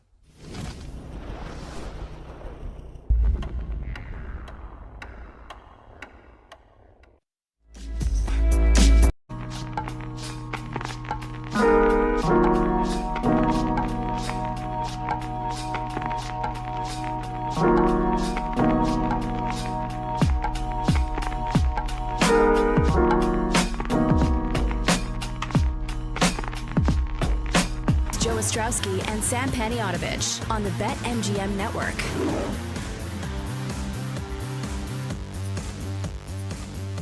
We'll check in with Will Brinson coming up in just a few moments from CBS Sports. Joins us every Tuesday around this time. We'll talk some NFL with Will, see what's on his mind after KC takes care of Washington last night, 28-7 early on. It looks like Washington's going to cover that game. Nope. Second half, Chiefs did Chiefs things, and they end up running away with it, winning by 3 touchdowns that game. But, Sam was holding the Washington plus 13. CLV, once again, we're seeing that pop up a lot lately. You get it by a field goal just by betting it earlier in the week. And then the funny one from the weekend was Bears plus 6.5. No Lamar. Number moves down to 2.5, and we still get it. What are you writing down? I'm writing down the show 3 numbers. Yeah, it's for this show, yes. So, see these numbers right here? Yes. Do you know what that is? Do you know what 21, 3, and 2 is? 21, 3, and 2. That has something to do with the favorites, I think, lately. This would be your record if you just bet every favorite and over last week. 21, 3, and 2. You finally got an under last night. That game stayed under. But the favorites and the overs last week in the NFL, 21, 3, and 2. I see Brinson just shaking his head. If only it were that simple, right? Just every favorite and every over. Pow! What's up, Will? What's up, guys? Sorry, I had an AirPods issue. Trying to find them, basically. And I don't even know if I'm yelling through my computer or yelling through them. But yeah, unbelievable with these favorites. And I think it's probably just in terms of the actual lines, just in terms of the favorites hitting, I think there's a large portion of it might be kind of market. We tend to see this during the middle-ish weeks of the season every year where there's sort of a correction. I think we talked about it last week. There's 5 or 6 teams that are really freaking bad. And then 5 or 6 teams that are pretty good. And nobody's great. But, you get 2 of those teams, and one of them, Lamar, without his Ravens without Lamar, but you get these good teams coming off a bye, and it feels like they've been covering at a really high rate as well. And so what we're seeing now too is this week you get just some of those matchups, and I think part of it too may be that the NFL likes to front load the schedule with these better matchups, and then all of a sudden you get to weeks 7, 8, and 9, and you've got these good teams playing against bad teams, and the bad teams are getting bad breaks, whether it's injuries or whether you're the Saints having to put Tyler Show in at quarterback. And all of a sudden, you've just got a bunch of ugly games and a bunch of big numbers or a bunch of road chalk at key numbers. And you have to decide, am I going to take the points with these stinky dogs, or is this favorite trend going to continue in perpetuity? I tend to lean towards the former because we've just seen how that plays out over the course of a full season. It's unlikely that favorites are going to keep covering at this rate. The hot conversation this week already, which means it's probably too late because everybody's talking about it, is Jonathan Taylor for MVP. Oh, yeah. Will it ever happen? I'm like, no. I respect everything he's done. He would have to set all sorts of records. You're too late. 2 weeks ago, I know somebody that betted 150-1. Would I like to have that 150 in my pocket? Yeah, of course. We all would. But now it's down to 18-1. Even if he sets all sorts of records, is it just a no-go for you? Yeah, it's just not going to happen. I think that it is. Well, one, can we have what about Daniel Jones? Jonathan Taylor's been on that team and playing really well for a long time, but you add a good quarterback to the Colts and suddenly they're 7-1. That's value, right? Can you have the MVP, the comeback player of the year? And I guess Daniel Jones isn't technically eligible, but people will still vote for him. And the MVP and the coach of the year. How are we going to put all these awards just on the Colts, who, by the way, are 7-1, are awesome, but are probably not going to go, 16-1 over the course of the season. I think if I had a Jonathan Taylor MVP ticket And this is where you'd like to, the nice thing about, and it depends on where you bet it too, by the way, like the various online sports books all do different things in terms of cash outs. Yeah, I did get it. Thank God. It's been bugging me. It's an absolute ninja move. But some sports books will do a good cash out for a ticket that you bet. If you put like 20, you put like $20 on JT at 150 to 1, and he's now 20 to 1 to win MVP. Like, you're going to get, the algorithm's going to give you a decent cash out. And I think you can ride that for a few more weeks. But look, the reality is you have at quarterback this year, Patrick Mahomes, who, nobody's afraid to give him an MVP award. He's playing really well. He's only going to keep playing better because they're going to get healthier on the offensive line. He's got all his weapons at wide receiver. You have Drake May, who's making a push as a second-year player who, like, without Drake May playing the way he's playing, the Pats are in the bottom 5, right? Or maybe not bottom 5, but they're, not nearly as good a team. You have Josh Allen, who can make a push at any point over a 3-game stretch. You have Lamar Jackson, who's going to come back on a Ravens team that, is in the middle of the pack in terms of the AFC, and probably go win the division and remind everyone how valuable he is if he's healthy over the course of the season. And then, of course, you have like Matthew Stafford, and other guys out there. Like Jordan Love was like 5 to 1, and the Packers looked really sharp on Sunday night. So, I mean, I get it. I understand the number. It's more about exposure, about where he sits. But this happens every single year. We have an offensive player who has an explosive season, and around week 8 or 9, we got to have the think piece conversation about whether a wide receiver or a running back can win MVP. Do not bet Jonathan Taylor 14 to 1 to win MVP. You are throwing away your money, because at the end of the day, the voters are almost certainly more than likely going to give it to a quarterback. And if last year wasn't proof when Saquon Barkley carried the Eagles to that incredible season with his incredible season, then I don't know what else could be. So, yeah, like if you bet it a few weeks ago, great CLV, maybe cash out in a couple of weeks if the steam keeps building up, because the think pieces will come. But do not bet Jonathan Taylor 14 to 1 MVP. Yeah, if you don't want to cash it out, because those deals are never really all that fair to the consumer, you can go to a place like PropSwap and potentially sell it if you are inclined. I think getting out of it while you still can is a good idea. And we had to have the conversation yesterday, because during the game, I'm watching him score his 3rd touchdown, and I'm like, is this real? And then Joe and I talked it out yesterday, and we both decided we're not betting 20 to 1. This morning, it's 14 to 1, 16 to 1. So you're right. It is sort of a calculated think piece by a lot of people. But if I didn't want to bet 60, why would I bet 14, 16? I agree with you. And you look, you're right. You're right about the cash outs being bad. But if we get to like, and I'm not saying like cash it out right now at 14 to 1, but if like, it's going to, he's going to have to score a hat trick of touchdowns, 2 or 3 more times to really get this discussion going. And the thing is, he looks incredible. Yeah, he looks incredible out there. The Colts are winning. He's a huge part of the reason the Colts are winning. But at the end of the day, he's just not going to win MVP unless he runs for like 2,500 yards and scores 35 touchdowns. And that, that's something LaDainian Tomlinson did back in like 2006, right? Or the Adrian Peterson thing when he's the last guy to win it.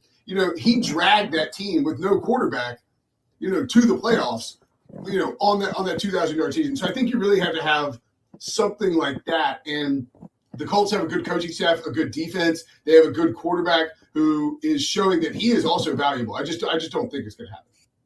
It just with feels. Will Brinson, let's put a ribbon on this Taylor thing. It just feels unsustainable to keep putting up numbers like this. And the first game he has, where he has 38 yards and no touchdowns. Yep. It's over. So that's sort of how Joe and I feel. Buffalo, Kansas City. Is there a bet to be made in this one this weekend? I mean, I'm going to back the Bills, and Kansas City's the better team. Buffalo's at home. Buffalo's had their number in the regular season. Obviously, Kansas City's had their number. And by the way, just one more thing on Jonathan Taylor. If you look at the schedule, he hadn't played Houston yet. Houston has a really good defense. Right. He's probably not going to. So it's like, if you're going to get out of it before he's playing these, good defense twice in the final 5 weeks of the season. And if they bottle him up, then it's over, right? But yeah. So anyway, Yeah, I mean, great game. I think it's one of those where if you're betting Buffalo and Kansas City, I'll take the home team catching points because I think Buffalo showed us, and obviously Ed Oliver out indefinitely now. That's a huge blow. He could be back for the playoffs, but that's a big deal for them stopping the run, which they haven't really been able to do. And they just flexed on a bad Panthers team coming out of their bye. I'll take the home team getting the points. But I think, if you take some stand on this game where you're like, you have to bet the Bills or you have to bet the Chiefs, it's probably going to come down to either Patrick Mahomes or Josh Allen having the ball down, 2 points, 3 points, 4 points, and having to go score late in the game. And it's probably going to come down to 1 or 2 plays or a call from the officials. And so, like, if you're taking your stand, if you're taking like this is the game you have to bet. Don't get me wrong, it's a great game. You probably want to bet it, but like I don't think that you can be entirely confident that like an outcome in this game is 100% certain. I would back the Bills though because I think they looked really sharp. They had that little 2-week drought, but still a great team. They should be able to move the ball against Kansas City enough, and they're at home and they just had their number in the regular season. With Will Brinson, CBS Sports. What about Thursday night? We got the Ravens coming off the bye. They mean business. They got rid of all the games. Oh, they're playing games with the injury report. It's not Lamar. It's going to be Huntley. They still get by the Bears with a victory. Yeah, we'll see where that story ends up going. But they've already said Lamar.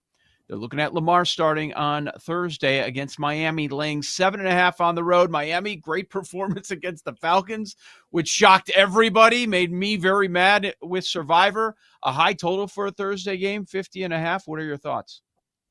Yeah, like that's the dog that covers and wins outright is the freaking Dolphins who can't stop anybody on the ground. And they do it against, like, they bottle up Bijan Robinson. Of course, like that's what happened. Yeah. I don't think the Dolphins magically fixed their run defense. And the Ravens, as good as the Falcons are on the ground, as explosive as Bijan is, like Derrick Henry in prime time in a game where if you get Lamar back, the Ravens should be pretty juiced up. Looking like, could things have gone better for the Ravens in week 8? They get the Bengals to lose to the Jets, who put up 39 points. They get the Steelers at home in the Aaron Rodgers revenge game to lose to the Packers by letting Tucker Kraft run wild for 21 points and 2 scores in the fourth quarter. And they managed to beat the Bears without Lamar Jackson and all this scrutiny around them for the injury report. Now you get a short week. You get to go out there on Thursday, feed Derrick Henry the ball against one of the 3 worst run defenses in football, and just, let Lamar uncork a few passes. He doesn't need to use his legs. You can rest him if you get a big lead. And it's a Thursday game, so you're going to be even more rested for next week. And I don't have the number in front of me, but I'm assuming that the Ravens are like minus 130 at worst to win the division. Like they're going to win this division unless Lamar is like suffers another injury. Yeah, they're minus 110 is the best price. Yeah, I don't hate that price at all. Like you're just betting the Ravens to have Lamar for the rest of the season. If he's back, and they held him out, they were careful with him. If he's back, and they can win this game on Thursday with just Derrick Henry, and then they can rest Lamar for an extra 10 days. If they went Tyler Huntley in this game, I wouldn't even blame them. If they go Tyler Huntley, the line will come below 7.5. But yeah, I would probably back the Ravens here, even though it's a huge number on the road against a team that just pulled off a massive upset. All right, we've got a minute left. I know there's one NFL team that you follow a little bit closer than the others. Is there any one quarterback that you think was worse than everybody else with all the backups this weekend? Oh, you meant the Panthers, not the Rams. Yeah, I did. Yeah, not you showing the Rams. Yeah, we know you love the Rams. Yeah, I'm a Rams fan. I'm a Matthew Stafford fan. After Philip, so you just ignore Andy Dalton and your Carolina Panthers?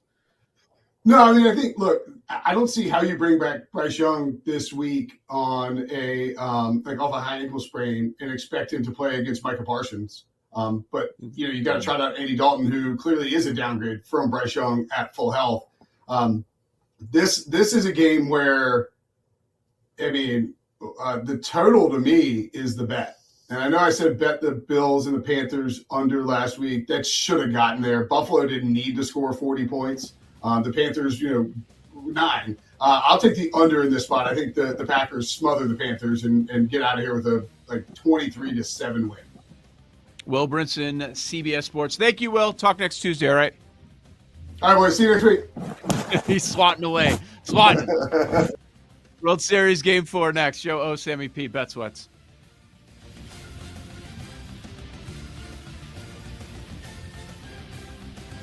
You're listening to Bet Sweats with Joe O and Sammy P on the BetMGM Network.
cooking a lot.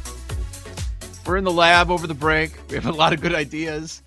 Some, if we brought to air, probably would definitely lock in that we'd be done before Halloween. Forget Thanksgiving, forget Christmas. Before Halloween, we would be out of here. That's coming up on Friday. You got big plans, Sammy? No. I got nothing. Last year, see. I got really excited. I went out and I bought full-size chocolate bars for the local kids in the neighborhood. Yeah. Because I remember being a kid and going around. At the time, we were on the east side of Chicago, and then we moved to Lansing when I was around 10. And I remember like every Halloween, you would map out the route, and you would try and get to the houses that gave out the full-size candy bars early. Because You there were remember all limited of those amounts. houses. Yep. 100%. So you try, like my brother, we would figure out like, oh, we're going to go here, and then we're going to wrap around this street, and then we're going to hit the backside. And you would always remember, we got to hit these houses because they give you the full size Butterfinger or the full size whatever. And I last year went and got full size candy bars. And we live on a pretty busy street outside Boston. Guess how many times the doorbell got rang last year on Halloween? Take a guess. 4. 2. 2? How many 2. did you purchase? How many full-size bars? I Maybe this was the issue around the 100 holidays. I had 100 candy bars. 100. Thinking like, 100? and then I bought a value pack of, it was Milky Ways, Snickers, and something else. Because I thought, all right, I can afford to buy 100 candy bars, I guess. Let me be nice and let me not pay it forward, but let me make this a thing. And I believe we got an email that said trick-or-treating begins at 3 and goes until 8. Well, when we were kids, Joe, we wouldn't even go until 4 or 5, and then we'd be out till 11. It was a whole night, right? It wasn't a thing. Times have changed. Let's stop by obviously. Joe's house. He's got the eggs. Yeah. Toilet paper, whatever. So I'm ready. Like I threw we did our costumes last year. I had the Cookie Monster costume on. I was never more excited for Halloween as a homeowner. And at 4:00, the doorbell rang, gave out 2 candy bars. The doorbell rang again at 7, and that was it. I think I gave 4 or 5 candy bars out, and then I had 95 candy bars to eat. Wow. Damn. I did see those for sale yesterday at Costco, like the value, like all the full-size bars that people buy. Well, I haven't been at home to give out the candy bars in a long time. It's either somebody's got a party or the kids are all here or there. When they were younger, like you'd go with them. But I don't know what we're doing coming up on Friday. I was asked last night about a haunted house on Thursday. If we want to go to, it's supposed to be pretty scary. I don't know. I haven't been in a haunted house in so damn long. Are you in or out on haunted houses? I'm not a big haunted house guy. I mean, I could do it. I just don't want to. You don't want to. That's how I felt. Like they were sending the text. What about Jack? I'm like, I guess he wants to, which is a surprise. But wife is asking me, she's like, do you have to work on Thursday? Because she knows Thursday night football. Typically, I'm not doing anything. I've got to work Thursday nights, Monday nights. I don't have to work was my response now. So I don't really have to. Like, in fact, if we have things on Sundays, don't worry about me having to work. We can do whatever. And then, it's like Baltimore, Miami. I kind of want to see Lamar, but if I wanted to go, I would go, but I'm probably not going to go to the haunted house. When I was 8, we went to Haunted Trails, and I definitely crap my diaper when I was 8. Yeah, no, I don't have any issue saying that. I was terrified. Some guy dressed with a like this really weird costume with like a sword came popping out of the corner, like chased me down the hallway. And I was like, I'm done. I cried. I was 8 years old. Like, dude, Why'd give you me a have a break. diaper Like on? you're chasing, it wasn't a real diaper. I'm just being facetious for the story. I stopped wearing diapers at 6, not 8. But I digress. You're not paying attention to the story. Some man was wielding a sword at me when I was 8 years old, chasing me at the haunted trails. That's enough to terrify anybody. Dude, it's some jerk teenager. I know.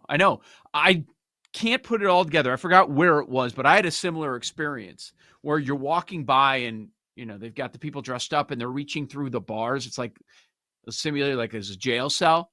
Somebody was grabbing my leg and wouldn't let go. Like, never again. Yeah. Too much. Yeah. Now, these days, if somebody were to pull that, I would know, like, I'm smart enough to know that, like, this person can't do anything to me. But when you're 8 years old and your parents also a drop you different off in time. haunted trails. Yeah. Yeah. Your parents just drop you off and then they're like, all right, we'll see you in 2 hours. And then, like, we went into I forget what they even called it, like the death trail or something, or whatever the hell they called it. And then everything is dark and there's like all these weird Halloween eerie noises, like stuff like that. And you don't know what's going on because you're 8 years old. You don't know any better. Yeah. I never, from that point forward, I didn't do the haunted house. I didn't do the scary movies. I can do them now, but I just like that. It's not really my genre. Some people like to watch scary movies and be terrified. Yes. I'm good. I know. This week, my daughter is watching all the Screams. And so she's not scared by them, but that's not really scary. Like if you're looking for really scary movies, but I also have never really seeked them out. I've seen the very popular one, but have I gone back and watched all the Freddys, Poltergeist, all that stuff? Like, no. I've seen a couple of them, but I haven't gone out and seen all of them. Do you remember when you were a kid, like, because we used to have that one kid whose like parents didn't care, like you could do whatever you wanted, like 18 people could sleep over. So the mom was out of town and the dad was like, yeah, like whatever, like I don't care, you guys do whatever you want. They had a sleepover and the older brother rented Texas Chainsaw Massacre. We were like 9 or 10. And like everybody has to go to the same, they had like a basement. In Illinois, most houses have basements. So the older brother's like, come on, you cowards, we're watching a movie. And then like he turned on the Texas Chainsaw Massacre. We're in 3rd grade. We're not supposed to watch that when you're in 3rd grade. And if the dad is smoking a joint in the backyard, for all we don't know any, but I mean, like at that time, you don't know what it is. It was a very unsanctioned house. And it was just a free-for-all. And they decided we're gonna watch the Texas Chainsaw Massacre for these 3rd graders. We're gonna throw that on, see how they react. Doesn't every neighborhood? There was definitely a couple for me, but I was older than 3rd grade. Unsanctioned homes. Everything's up for grabs, right? Like there was this guy Billy. His dad would smoke weed with Billy's friends every day. Dude was so creepy. He had like moles all over his face. Yeah, that's not cool. He literally dig graves. And they would get in fights. He would be screaming at his son because he didn't get him any weed. They would be like yelling at each other about who had to get the weed for the day. It was so ridiculous. I'm having nightmares thinking about that house. I haven't talked to the family in a long time, but the older brother was such a scumbag. We were 9 or 10 and he was like 14 or 15 and he had no friends because he was a dick.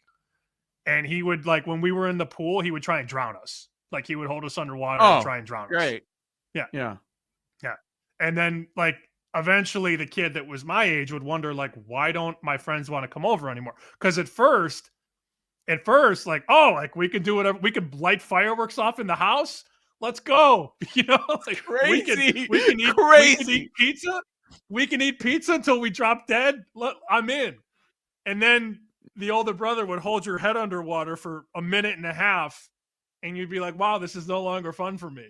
and then you just slowly stop going, and then, yeah, it eventually all went away.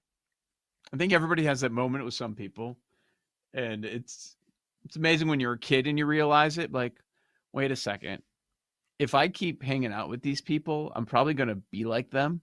I need to stop hanging out with these people because I don't want to be like them. I don't want this to be my life. Like, look how they live. Mm-hmm. No.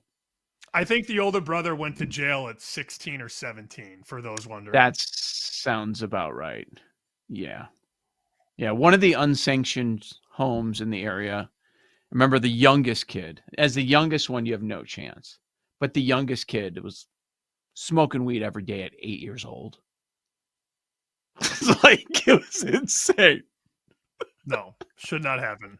Your brain is not developed enough. Like, you need parental control at 8 and 9 and 10 and 11 and 12.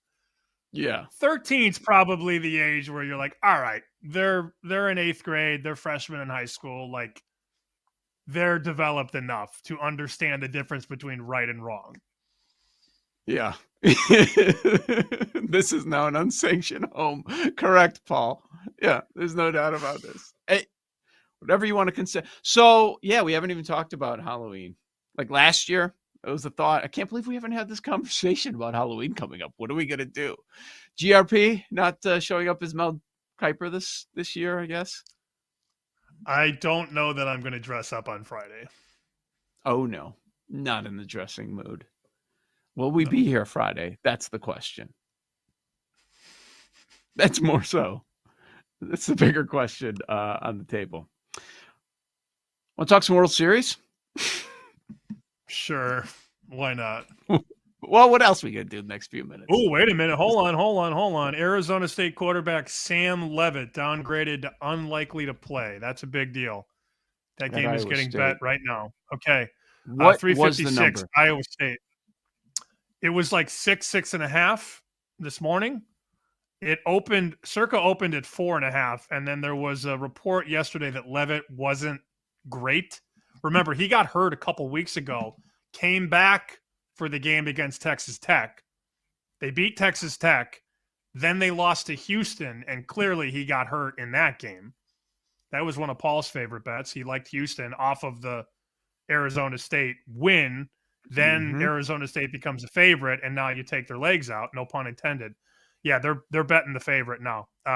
We're out to 7. BetMGM has 5.5. 5.5. So yeah, you can go. You can bet 5.5 right now, and you will beat the closing line. That much is clear. And will you get limited? Probably. Yeah, that's the risk you run. The under naturally is also getting bet. 51 down to 49. Okay. Is it going to go past the touchdown? Circa moved quickly. They were the first one to move that far. Everybody else is 6.5. Yeah, I mean, you could see 7.5 in the next 10 minutes. Blue Book just went to 7.5. So this is what happens. The sports books now just take nothing but bets on Iowa State for the next 10, 15 minutes. And then they just go, all right, let's get it to a point where we finally write some bets on Arizona State. And that's probably going to be 7.5, maybe 8. And then we'll see this kind of crater and sit at 6. There's BetMGM to 6.5 right now. So that took, 90 seconds to get from 5.5 to 6.5. They were very slow. Somebody at the wheel was just sleeping at BetMGM. Like, Board was lighting up. They stepped away. They grabbed a snack. Yeah. Terry, wake up! They're bombing Iowa State. Terry's sleeping in the back in the trading room. Mm-hmm. Yeah, as far as movers this week, we talked about this a little bit on Monday. At that time, there wasn't a ton going on, but certainly Texas Vandy, that's one of them. Everybody's sitting 1.5 Texas, as you've brought up. Why is Texas favored in the game? Well, it's getting closer and closer. Texas at home, -1.5. Yeah, Vandy's popular. They got by this past week. Will they get by again? Not so sure. Any other games that stand out as far as big movement? We'll talk World Series coming up during Lightning Bets. Not so much big movement this week, but in the summer, Ohio State, Penn State was 3.5, and now it's about 21. That's pretty funny. I had a buddy send me a slip. Funniest nugget. Ohio State minus 3.5 game of the year bet from August. He's like, you think this one's going to win? So I think you're good. Yeah. It's amazing.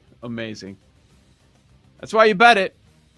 For those that jump in game of the year, maybe you're going to luck out. Who knows? Joe O, Sammy P, this is Bet Sweats. All right, coming up on the other side, we will go through our lightning bets and find out where the room is at. World Series, Game 4 tonight.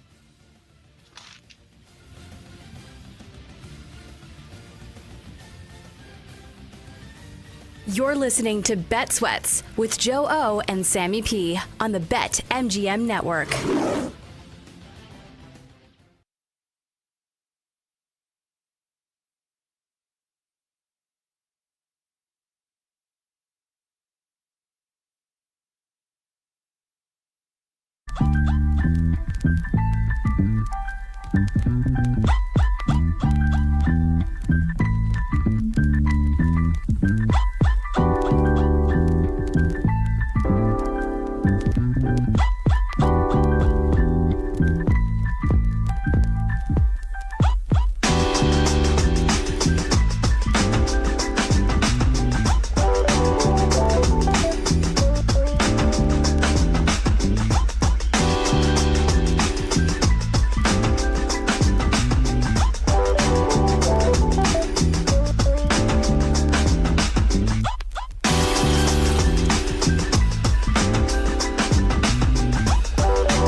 Welcome back to Bet Sweats with Joe Ostrowski and Sam Paniotovich on the BetMGM Network.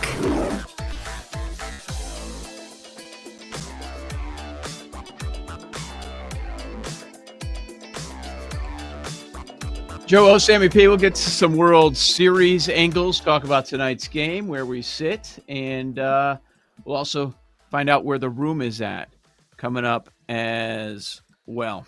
Some tweets coming in. At Bet_Sweat, Sam at SB Shoot, I'm at Joe Ostrowski. Our buddy Harry says, that segment when you guys talk about the bets you wish you made, when you talked about, it should be called the observation chair.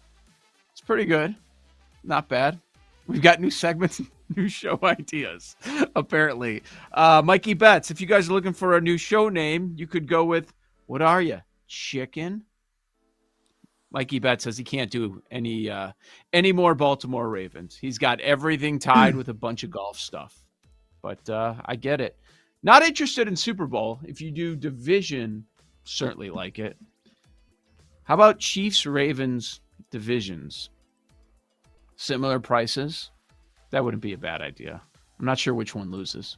I don't believe the Steelers at all. At all. I think the Broncos will fall off too. Same thing with the Chargers. Anyways, World Series game number 4. Once again, now it's higher than a $2 favorite. Dodgers are favorite. Ohtani's going to pitch. And now we're out to minus 220, the Dodgers. The total is 8. Sam, when we had last night's 18-inning game, 19 pitchers were used, over 600 pitches. What was your first thought about it in relation to game 4? Under. That was my thought process. Just bet the under, and then wiggle winner. I had the opposite. That's interesting. I thought over.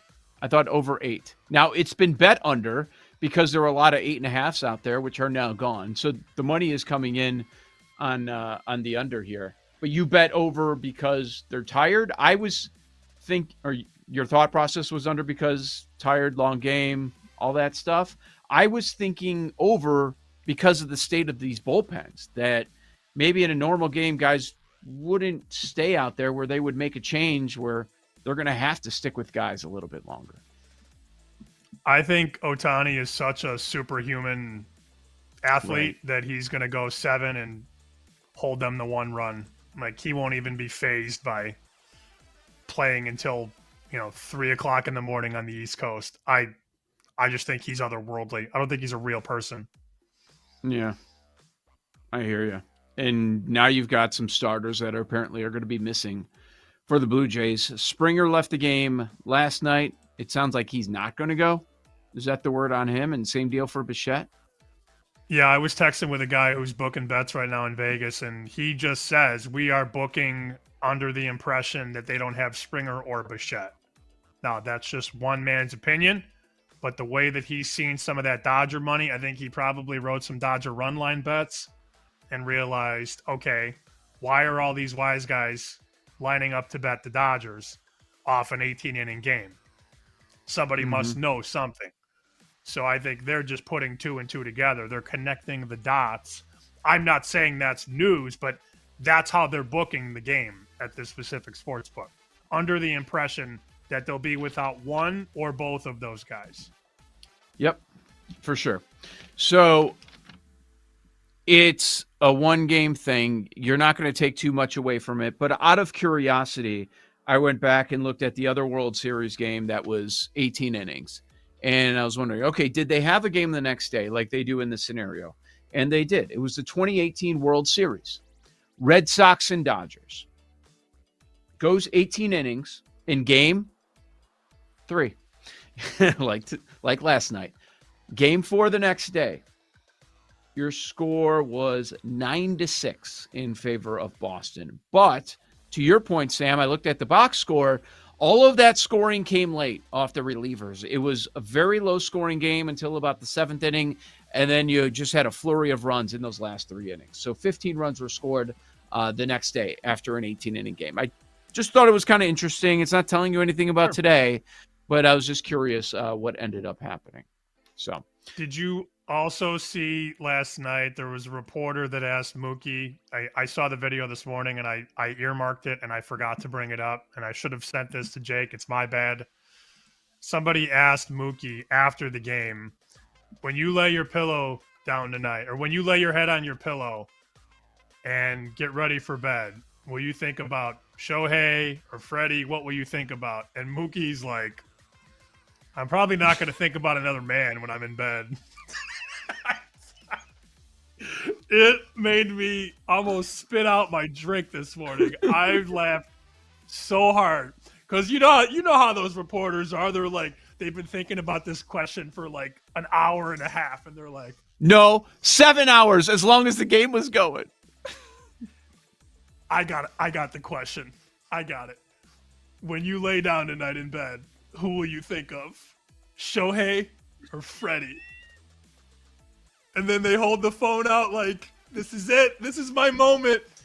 And the player's like, what the like, yeah. Right? The player's like, I'm not going to think about another man when I'm in bed. End quote. Classic. Mark Carman used to ask those questions. One time he asked LeBron a question, and LeBron was like, Carman asked this stupid question, and LeBron's like, that's a dumb question, bro. And then just moved on. Carman thought he had like this leading Sports Center question, and LeBron's like, that's a clown question, bro. Next. They've been asked it all. Okay, so I'm going to think about this. I don't want to be embarrassed. I'm gonna come up with something edgy, something they've never been asked. And what you end up doing is a clown question, bro. That's what you end up doing when you do that. Just ask the damn question. Ask an open-ended question, and that's that. I've don't been need to in change so many the locker world. rooms, so many over the years, and like you hear the question, and you just go, oof, bad, and you know. I mean, how many games did I cover in Chicago? At least 200 a year for 7 years. Like, think about all those post-game experiences. There were some really bad questions over the years. Really bad. All right, let's bring in Paul Aspen. Game 4 tonight. He's got the room. Where's the room? So Ohtani's in the lineup. Ohtani's pitching. How much room stuff do we have on Ohtani after getting on base 9 times last night? What do you have, Paul? A lot. But also, they can't figure out what they want to do. We'll get to that. I'd also like to mention that the room is betting Purdue to cut down the nets in college basketball. That is the most popular bet at BetMGM to win it all in college hoops. That's never gone wrong. As for tonight, yeah, they're going every which way on Ohtani. Can't figure out, or maybe trying to thread a needle. So they're going under 1.5 bases at plus 105 is the 5th most popular prop at BetMGM. Oh, you know the angle there? I kind of Walks. understand. Yeah. He won't have an opportunity. Okay. Interesting. Also under 18.5 pitcher outs for Shohei Ohtani at minus 175. No, he's going 7. I've already decided. Never betting that. Yeah. Yep. Vlad home run plus 350 is the lone Blue Jays prop. Number 2 most bet prop at BetMGM for tonight's Game 4 of the World Series. Ohtani over 6.5 strikeouts at minus 118. So they're going over 6.5 strikeouts, but under 18.5 outs. What do you do with that? Okay. Yeah, they just bet Ohtani stuff. That's it. And, of course, they're betting the home run. It hit. Ohtani home run plus 180. He's the best player in the world. We get that. But also the Blue Jays were just so stupid in their approach to him. First off, nobody on base, 1 out. The game he's having in the 7th, of course you've got to put him on. They don't. The homer that he had early in the game. Scherzer's up 1-2. It's a 1-2 count. And he's trying to go fastball. Every time he clubbed it, they're trying to sneak a fastball by him. When they weren't down either. I didn't understand their approach. I'm like, what are you guys doing? There was also a bat in the fifth inning. There was also a bat in the fifth inning where he went oppo to the gap. I mean, and that got them back in the game. That was They're a down 2 fastball runs. too. That was a fastball too. Like they kept going to fastball. I didn't understand what the hell they were doing. All right, Sam, do you have something on this or something else for Lightning Bets tonight? Yeah, I'll just go to the game and take the under. I'm not betting the side. I do think the Dodgers win, but at minus 195, open 195. Now it's 220. Good grief. Ohtani shove under 8. I had the over last night. I'll go under tonight. Yeah. Bieber going for Toronto's side. We're going heads up. My first thought was over. I'm going to go over 8. I know the number's coming down. You could wait in game because I do think we're going to have some innings where we don't see runs and then we'll see an explosion. But very interesting to see how they handle the bullpens after 19 pitchers are used last night. And you've also got a game coming up on Thursday. So there's a lot of meetings going on with these teams today, how exactly you handle it. Paul, how about you? I have a question for the group. If we think Ohtani's going to walk a couple times, is a stolen base at plus 333 worth it? Worth a shot? He had a stolen base last night, and then he's out because he tried to do the pop-up, and then he gets off the base. Yeah, so I don't think that's a bad idea. Yeah. All right, I'll do that. Plus 333 for a stolen base. And then, you know what? We'll fade the room since I worked with Brashard Smith last night. Over 18.5 outs, pitcher outs for Ohtani at plus 130. Okay. Good number. Jake? I'm actually with Joe somewhat. I think first 5 under is going to be a play for me, under 4.5. I think the starter should have success, but then the bullpens will be a disaster. Yeah. Great job today, Jake. Good ankle. Great job. Thank you, Jake. Sam's looking forward to rewatching our last segment later today. You might enjoy it if you missed it. Check it out. This has been Bet Sweats. We'll be back tomorrow morning, 9 a.m. Eastern, BetMGM Network. Thanks for listening to Bet Sweats. If you missed anything on today's show, make sure to listen back on the Odyssey app or wherever you get your podcasts on the BetMGM Network.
ready?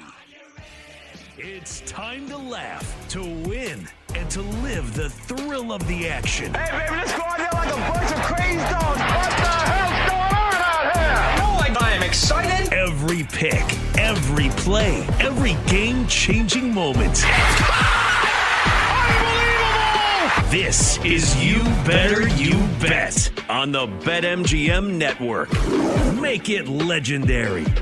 It's a great day to be alive, and it's a great day to be a better. Welcome to another edition of You Better You Bet, presented by BetMGM, right here on the BetMGM Network. I'm Femi Abebefe, hanging out with you guys over the next 4 hours, where you can find us across a multitude of platforms. Make sure to watch us live 24/7 on the BetMGM Network and directly on the free Odyssey app. You can also check us out on Twitch at BetMGM Network and on YouTube at the BetMGM Network. You can watch us on Roku, Fubo TV, Samsung TV Plus, and more. And if you'd like to listen to us, you can go ahead and do so at Sirius Channel 160 and Sirius XM 205. And throughout these 4 hours, make sure you hit us up on social media. You can find me on Twitter at Femi Abebefe. You can find me on Instagram, Femi_Abebefe.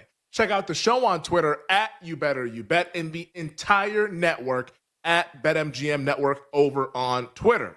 You like our show, you like Bet Sweats, BetMGM Tonight, Daily Tip, all the shows that we have across the network, weekdays and weekends at BetMGM Network is where you can find the Wagertainment. We got the whole crew hanging with us here on this Tuesday. We have Tyler Morales, Jake Hassan, Bill Zimmerman, Mike Brown, Sean Haw, Addie Bates, Nick Costos. He joins us at the top of the hour with his thoughts on last night's marathon Game 3 of the World Series that saw the Dodgers beat the Blue Jays in 18 innings. It's an absolutely insane marathon game, but a fun one nonetheless. I stayed up for the whole thing. I'm on the West Coast. That bad boy ended at 11:50 West Coast time, but boy, was it difficult during those commercial breaks to try to stay busy and stay up. But it was a fun game. I'm glad I stayed up with the way that game ended. But as always, if you miss anything across these 4 hours, make sure you check us out in podcast form. Just search You Better You Bet wherever you get your podcasts. I mean, we're talking NFL, World Series, college football, NBA, college basketball. We're getting into all of it. So once again, just search You Better You Bet wherever you get your podcasts. We have 3 awesome guests that'll be joining us throughout these 4 hours, starting 20 minutes from right now. Hall of Fame pitcher, 1996 Cy Young winner, World Series champion, and lead color commentator for the World Series on Fox, John Smoltz, fresh off of last night's 18-inning marathon, joins us in 20 minutes here on You Better You Bet to talk all things World Series. Where did the Blue Jays go from here? And just how great was last night's game? Where does that end up on the pantheon of great World Series games in history of Major League Baseball? We'll talk to John Smoltz 20 minutes from right now. Absolutely fired up for that conversation here in the 3 o'clock hour. Then at 5 o'clock Eastern, to begin the 3rd hour of the program, Odyssey NFL insider, 3-time Super Bowl champion, color commentator for the NFL on Fox, Mark Schlereth will join us with his weekly Tuesday spot. Of course, Stink does an awesome job on his podcast, host of the Stink and Truth podcast. That's always a treat to check out every single week, and he's going to help us recap what we saw during Week 8 in the NFL as we're inching closer and closer to the halfway point of the NFL regular season. Can't believe we're already here heading into Week 9 later on this weekend. And then at 6:20 Eastern Time, during the Power Hour, betting analyst for NBC Sports Bet, co-host of the Deep Dive podcast, the whale capper Drew Dinsick will check in with us with his best bets for Week 9 in the NFL, which begins Thursday night in South Beach between the Ravens and the Miami Dolphins. Streets is saying Lamar Jackson's playing, but the Streets also said that last week. So let's tread carefully with that point spread. Baltimore, a 7.5-point favorite against the Dolphins. But let's talk about what we saw last night. I mean, my goodness. Game 3 of the World Series. And we'll get into the Monday Night Football game. That's coming up later on at the bottom of the hour. Chiefs won again, the favorite won again. How exciting. But last night in baseball saved the night. It was a hell of a game. Dodgers beating the Blue Jays 6-5 to take a 2-1 series lead. And usually marathon games, and part of me felt like this in the 16th, 17th, and eventually in the 18th inning, being like, all right, man, can somebody please just end this game? But early on throughout extras, I didn't want the game to end. The game was phenomenal. So many great plays, and we're going to outline all of them, but so many great plays, so many players stepping up in big moments, high stress environment, and it was amazing. It was magical last night, that marathon game. And it tied the longest game in World Series history, of course, happening at Dodger Stadium back in 2018 between the Red Sox and the Dodgers. 18 innings. I mean, the game ended for you, those of you on the East Coast. I know our guy Tyler Morales, he was up late night on the Twitter sphere tweeting about the game, ending at 2:50 in the morning Eastern time. 6 hours and 39 minutes. I saw this stat on Twitter last night as I was heading to bed right before midnight West Coast time. Games 1 and 2 in Toronto, Friday night and Saturday night.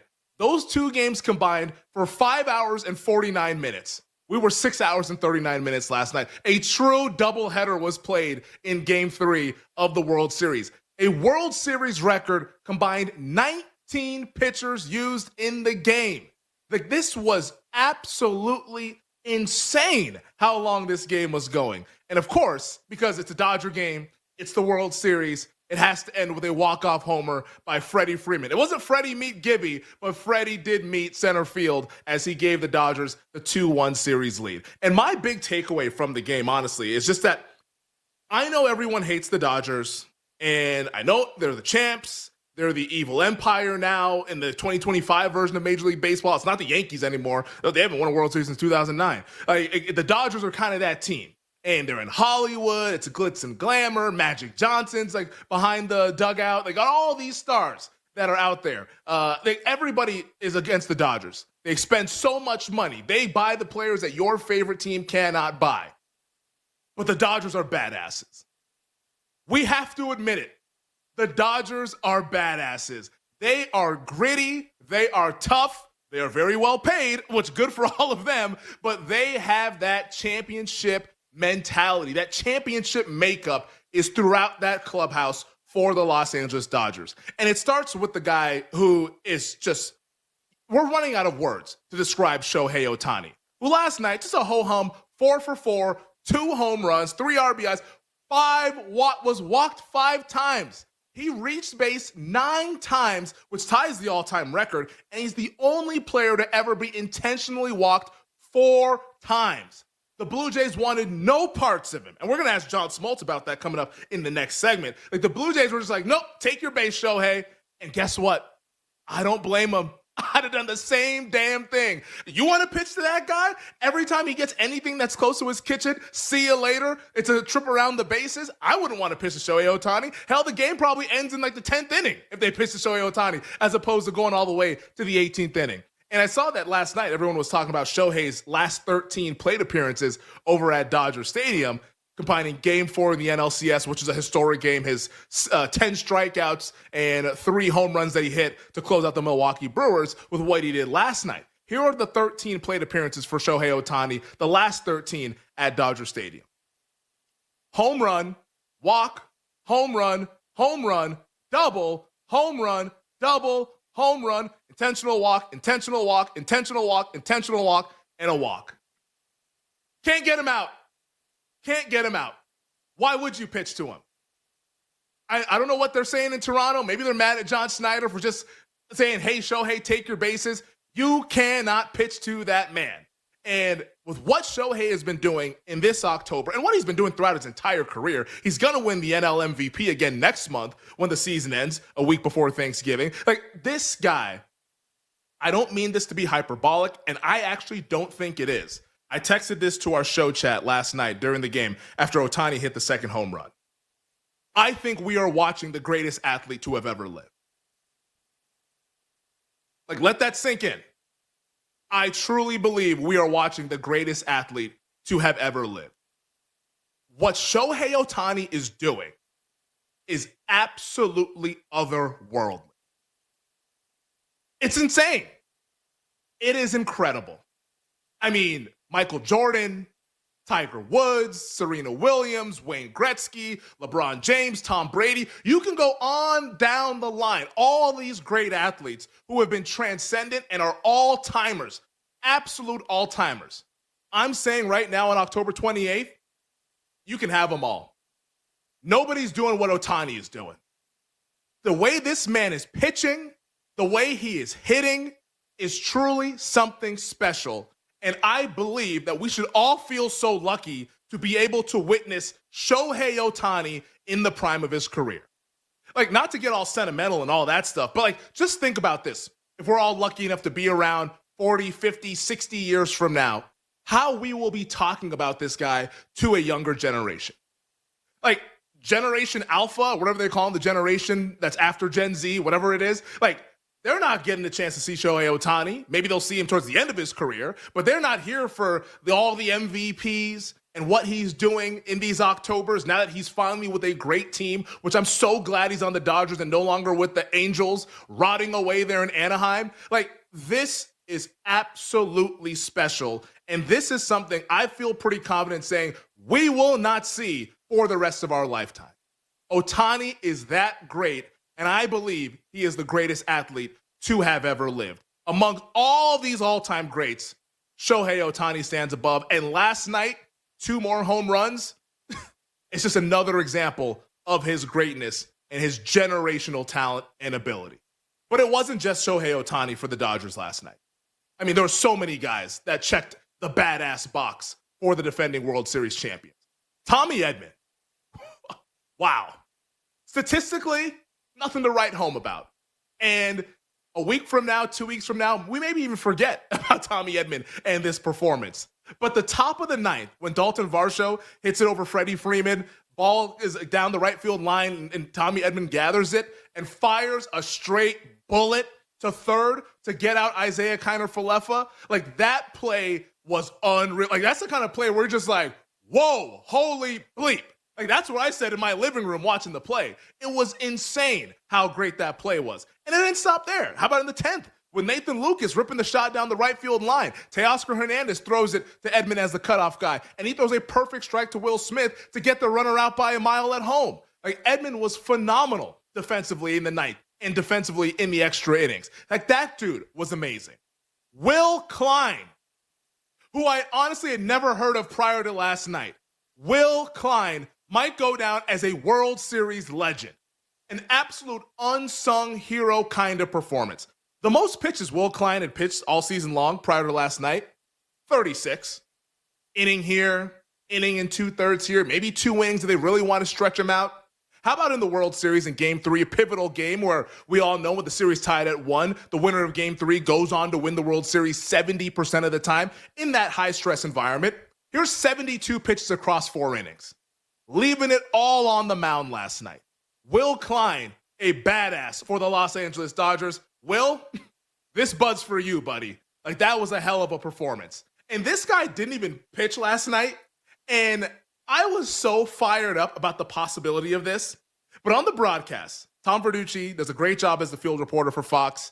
He asked Dodgers manager Dave Roberts what the pitching plan was beyond the 17th inning. Because at that point, it's like, hey, man, like, we're running out of arms. Like, we can't throw guys out there. Maybe they put Ohtani out there, even though he was in line to start tonight. Like, we got to come up with some sort of solution.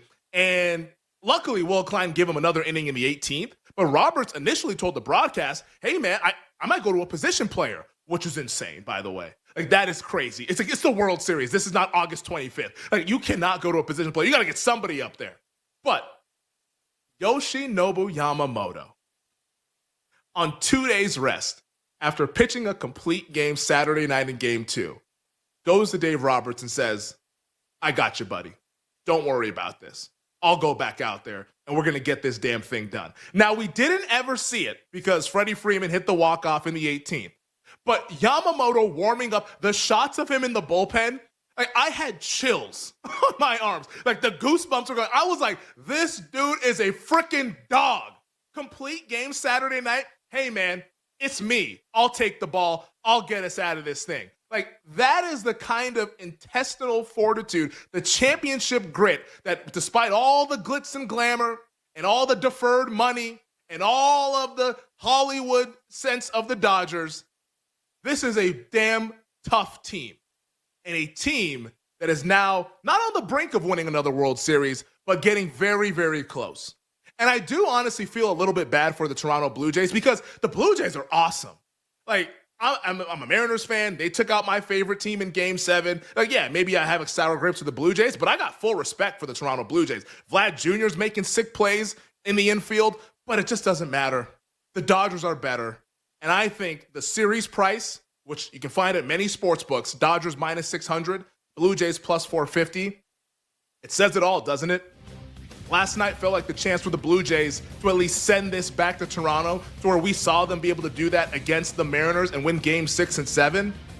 With Ohtani on the mound tonight, I don't see this bad boy going to a 6 or 7 in Toronto. I think this series is over. I think last night's game is the quintessential Dodgers game. This team is full of badasses. On the other side, John Smoltz, Hall of Fame pitcher and lead color commentator for the MLB on Fox, joins us to break down the marathon Game 3 ending. We'll be right back with You Better You Bet on the BetMGM Network. Make it legendary.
Virginia laying 4 on the road, still undefeated in ACC play. They got to travel all the way across the country to Berkeley and take on the Bears. Can the Virginia luck box continue, right? We see teams like this every year in college football. Teams that are undefeated in conference play, teams that have a magical season, but we just know they're really not as good as their record indicates. You got to give them credit for winning games. You got to give them credit for, up to this point, being undefeated in ACC play. But Virginia is not as good as probably what a team of their record should be. It's only a matter of time before the regression does hit with the Wahoos. And I think on Saturday, that could be the game to do it against Cal, going up across the country. Cal's been a very funny team this year. They've been very inconsistent. And normally against good teams, they have struggled. And coming off that brutal loss to Virginia Tech, I am a little worried about it. But playing on a Friday, they get a little bit of a longer week. They get undefeated again, Virginia and ACC play coming in.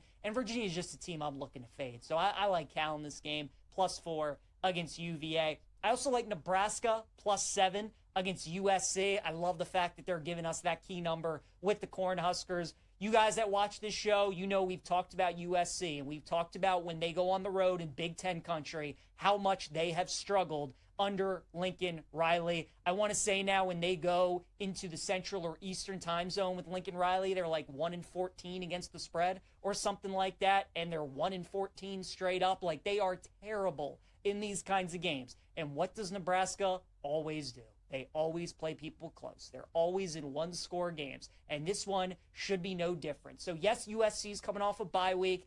And, yes, Nebraska has maybe not been as good as most thought this season. Certainly me, I thought they could be a playoff team. But in a game like this, going to Memorial Stadium, where you're still going to have a great crowd, you're getting Nebraska +7. I would look at some money line. I like the Cornhuskers in that game against USC.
Let's get back to You Better You Bet on the BetMGM Network.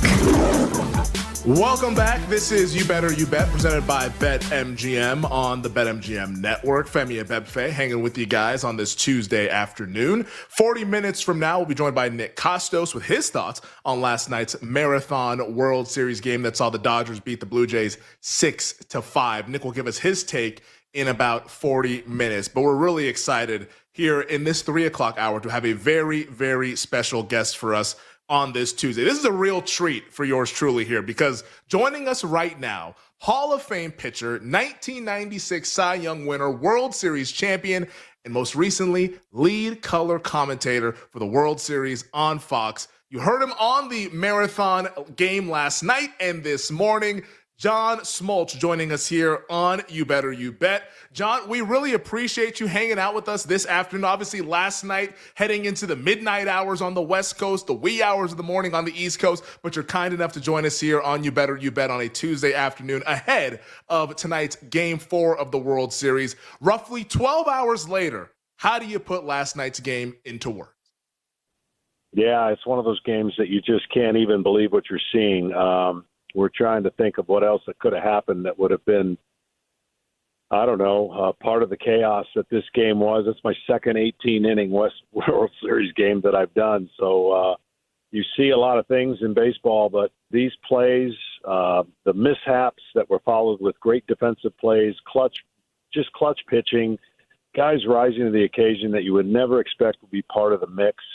It was going to be a devastating loss for somebody, but it was even more devastating for Toronto just because of the position they're in facing the Dodgers and their starting pitching. So they're going to have to bounce back some way, somehow. And, you know, tonight will not be easy when you come back from that, but that's the beauty of baseball. You get a chance to kind of redeem yourself the very next day. I mean, you mentioned it. There was clutch pitching, mishaps, and the awesome defensive plays. And, of course, we ended with Freddie Freeman in the 18th, hitting the walk-off homer. So many awesome moments that last night. I'm sure you guys, maybe after the game were talking about it. I know a lot of people on social media were talking about it during the extra innings. Like, how great was this game? I mean, you were a part of some awesome games. I mean, Game 7, 1991. Like, what do you think is the better game? Was it Game 7, 1991, with your team going against the Minnesota Twins? Or was it last night, Dodgers beating the Blue Jays 6-5? Well, whenever you get a Game 7, it doesn't get much better than that. And unfortunately for us, you know, we've been a few of those where it doesn't go our way. But, you know, Game 7, room for error. They have room for error in these games, even though it's an epic game.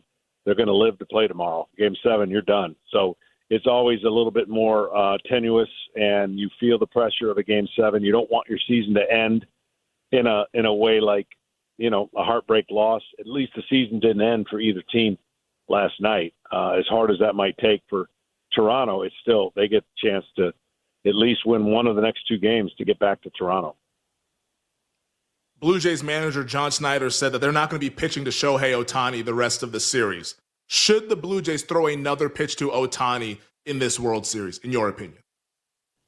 I think they're going to have to. I know he's been in another world, and I get it, but they're going to have to at some point. He leads off the game. You're not going to walk him to lead off the game.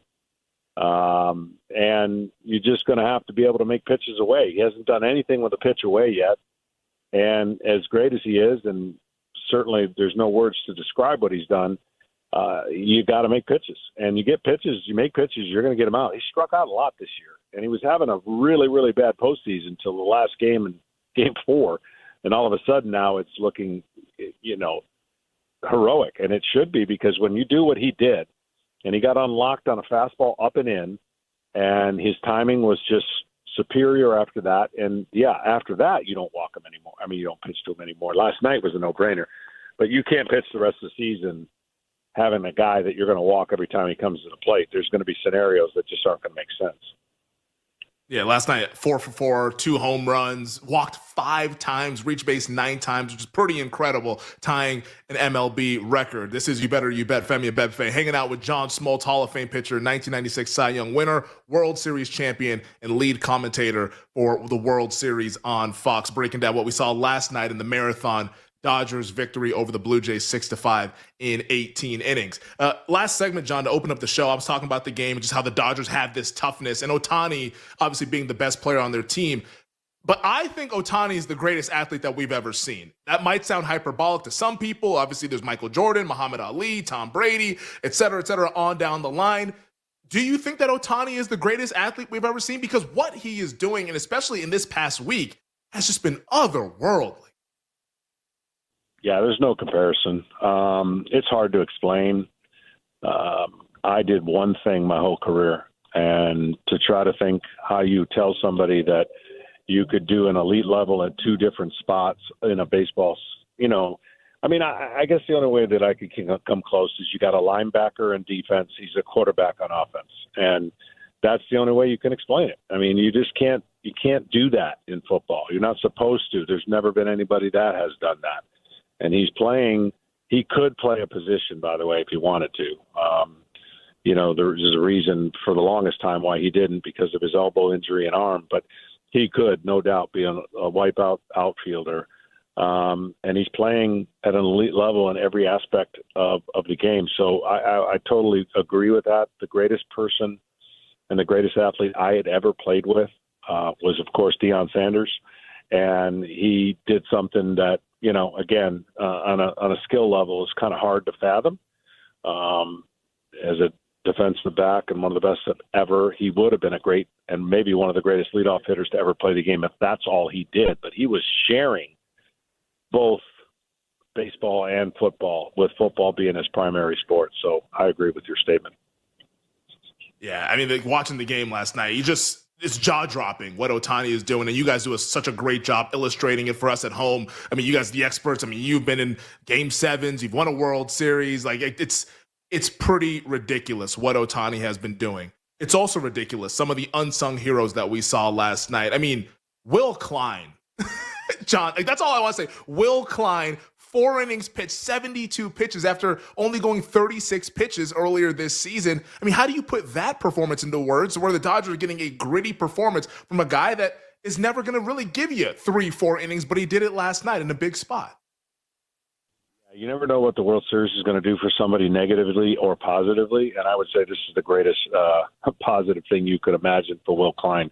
That is unexplainable, and when you're and not necessarily in theory the last pitcher, but he was the last pitcher used, and to do what he did and to be as great as he was, I think I said on the air, give him a 4-year contract right now, because he'll be remembered forever if the Dodgers go on to win the World Series for his role, because they had nobody else. They were going to go to Yamamoto to pitch the next inning. So the timing of Freddie's home run and the 4 innings was unbelievable. You mentioned Yoshinobu Yamamoto, and I was saying in our last segment here, like, I was getting chills watching him warm up. Just like the fact that this dude, complete game Saturday night, 2 days rest, and he goes to the skip and says, you know what, I can go out there and get some outs for you, like, put me in the game. Now, we never got to see it because of Freddie Freeman's walk-off homer, but as an old school guy, you came up in that. I mean, you were pitching 250 innings in a season compared to what we see now with the 100 pitch arbitrary sort of like limit for these guys. It had to bring a smile to your face seeing Yamamoto out there in the bullpen, did it not? It was incredible. And, the position he was going to be in was going to be a very tough one, but he was willing to take that and be able to utilize his skill set, which I believe is one of the greatest mechanics that you could have for a pitcher of his size, the way that he uses his body and the pitches he has. I think he could pitch 3 times a week. There's no doubt about it in my mind. But to do what he did and to get offered that position at that time in the game, it would have been interesting to see on what it does for that series if they were somehow to not win and kind of throw him off balance. But he didn't care. We've talked a lot about the Dodgers.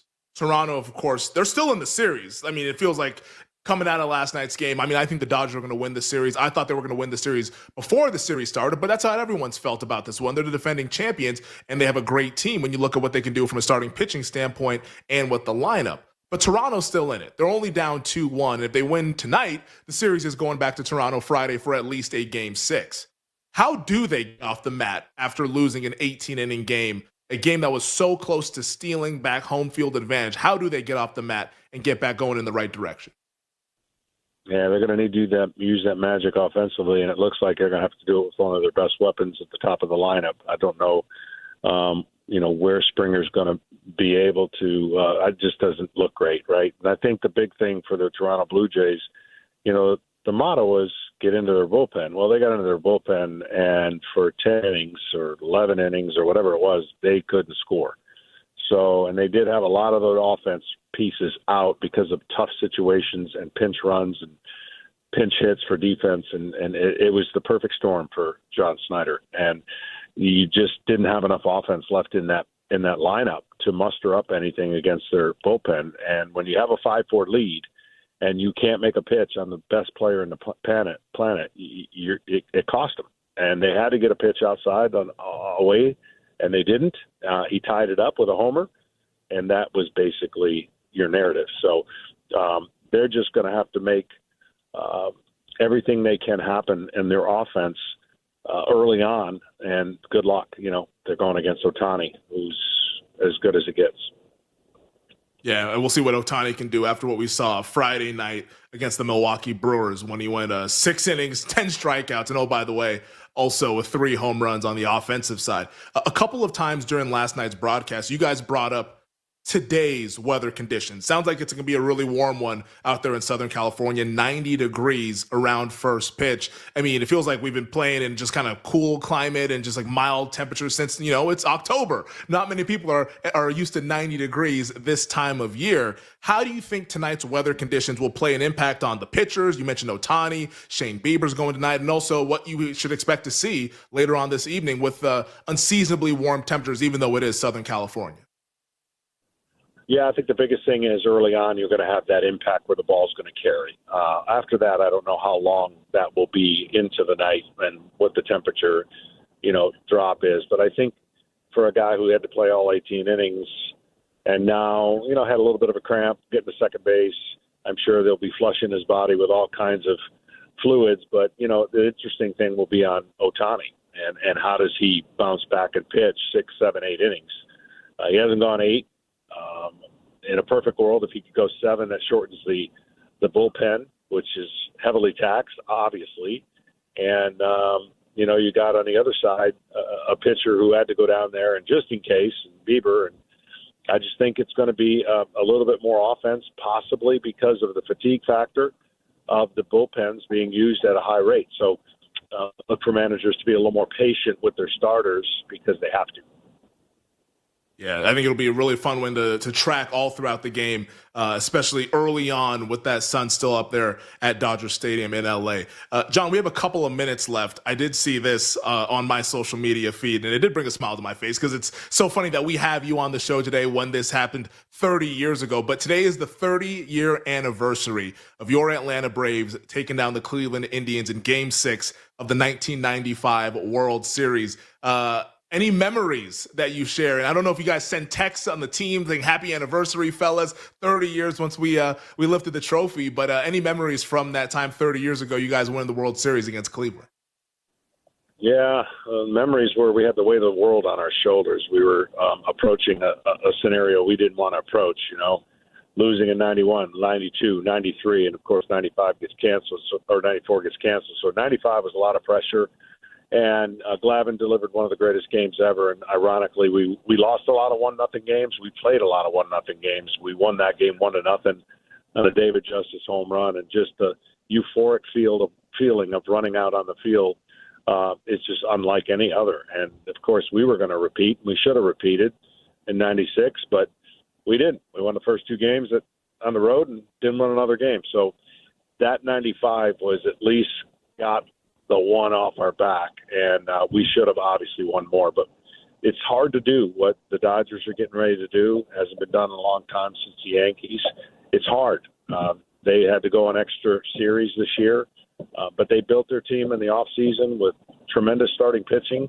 They weren't healthy most of the year, and now they're healthy at the right time and riding their starting pitching to a potential back-to-back World Series championship. Yeah, no, it's just shows you how difficult this is to win back-to-back in Major League Baseball. It hasn't been done, like you mentioned, since the New York Yankees. And the Dodgers now 2 wins away from doing it like you guys were back in 1996. John, this has been a real treat. We appreciate you for joining us. Obviously, last night, early this morning, a long night, and you have a call later on this evening. Game 4, Ohtani against Bieber, with the Dodgers hosting the Toronto Blue Jays. Have a great call tonight. We really appreciate you for joining us here on You Better You Bet. Be well, and we hope to talk soon down the line. My pleasure, guys. Thanks for having me on. That is the great John Smoltz, Hall of Fame pitcher, 1996 Cy Young winner, World Series champion, and lead color commentator. We'll be on the call with Joe Davis tonight, 8 o'clock Eastern, for Game 4 between the Blue Jays and the Los Angeles Dodgers. All right, on the other side, we'll turn our attention from Major League Baseball to Monday Night Football.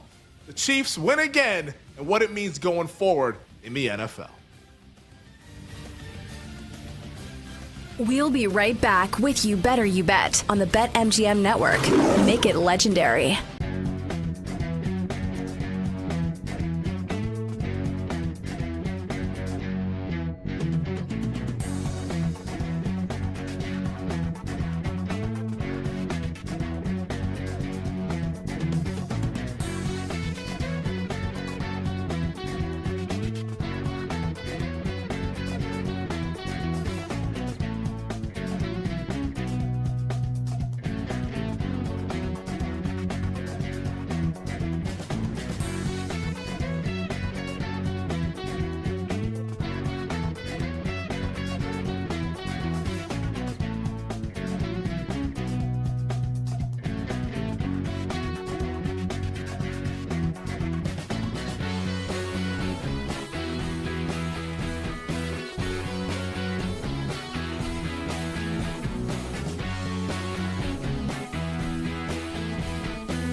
I thought Paul had a pretty funny point before the show, like Brian Kelly's undressing the special teams coordinator verbally. It's like, dude, stop.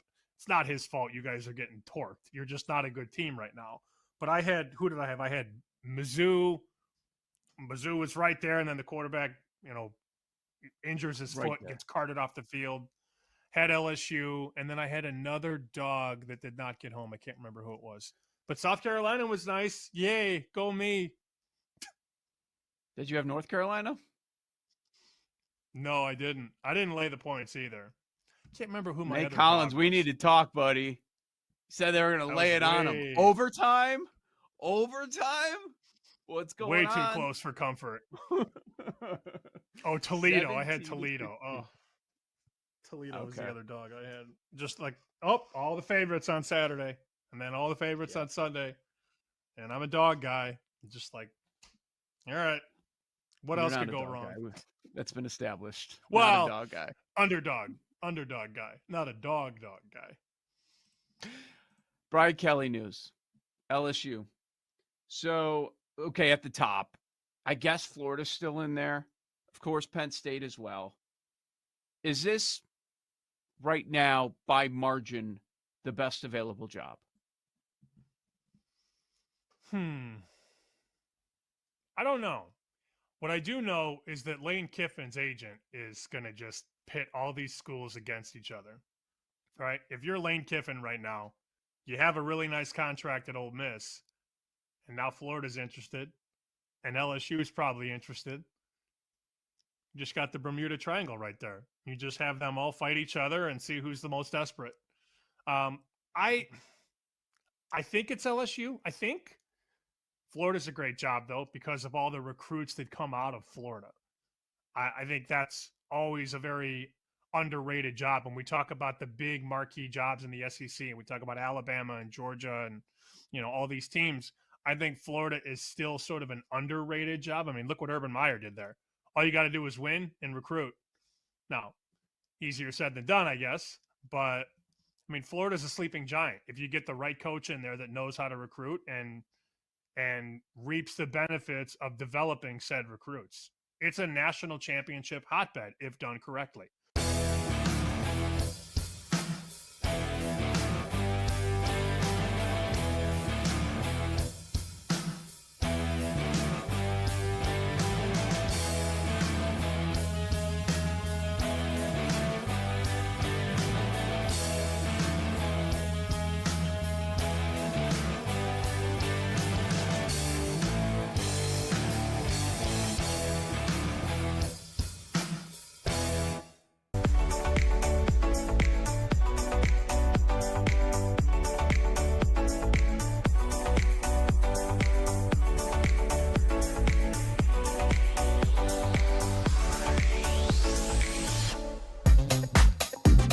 Let's get back to You Better You Bet on the BetMGM Network.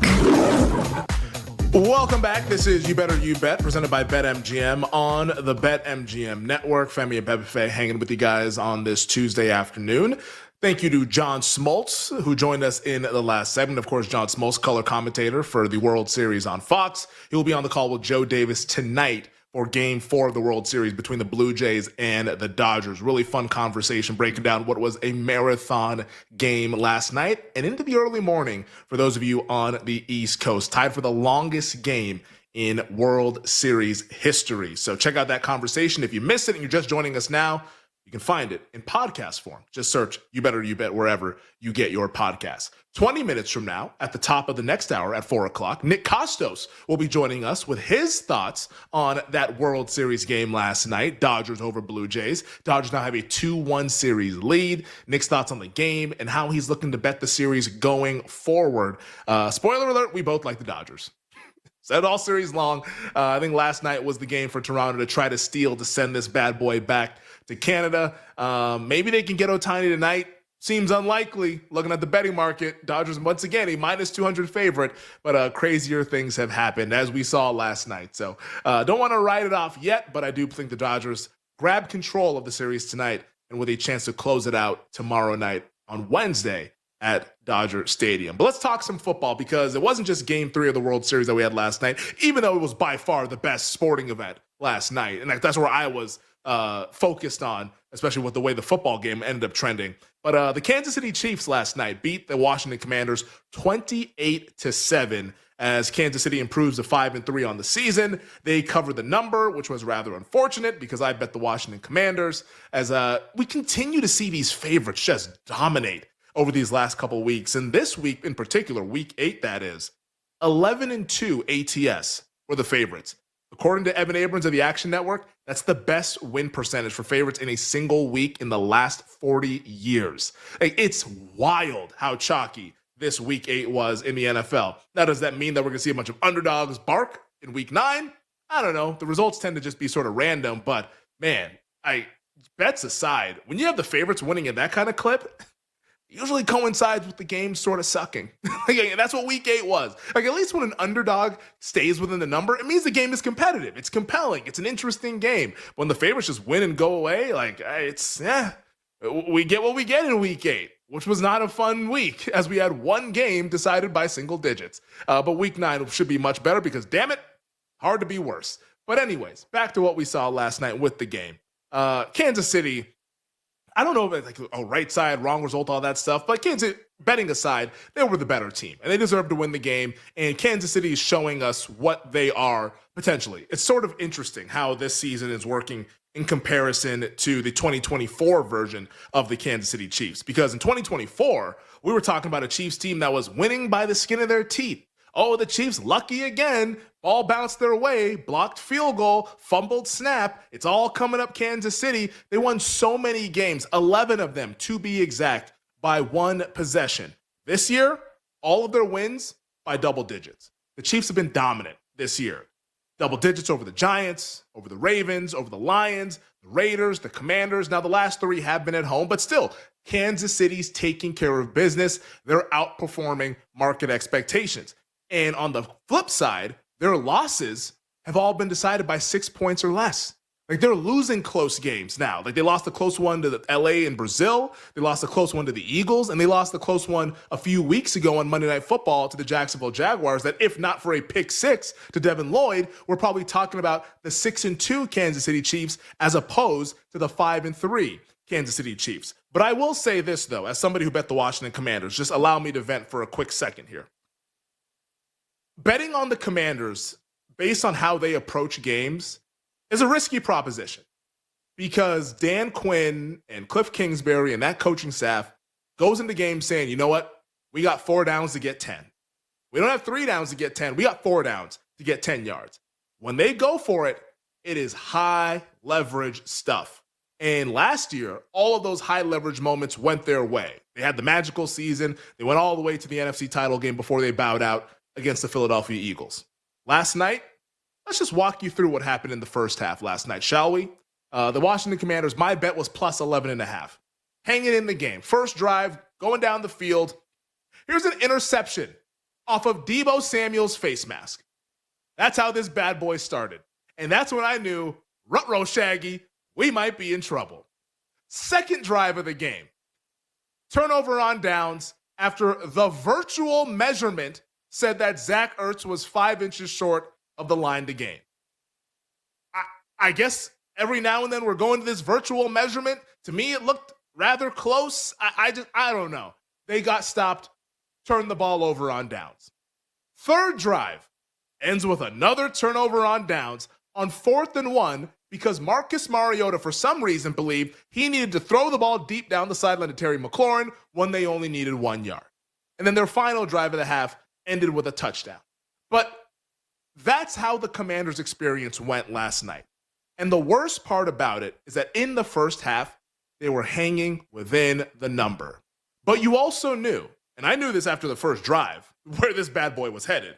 But if you were on the Commanders, you knew because they didn't take advantage of those opportunities in the first 30 minutes of play, they had no chance to cover the game.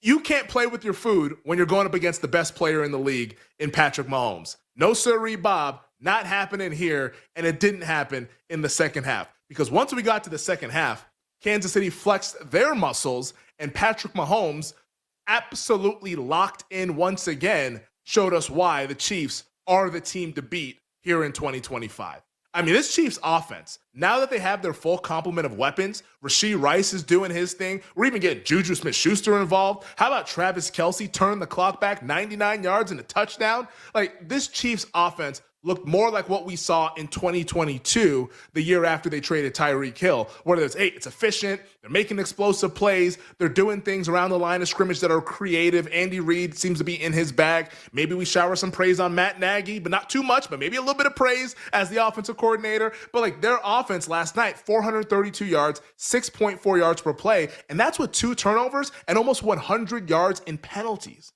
Like the Chiefs were dominant again.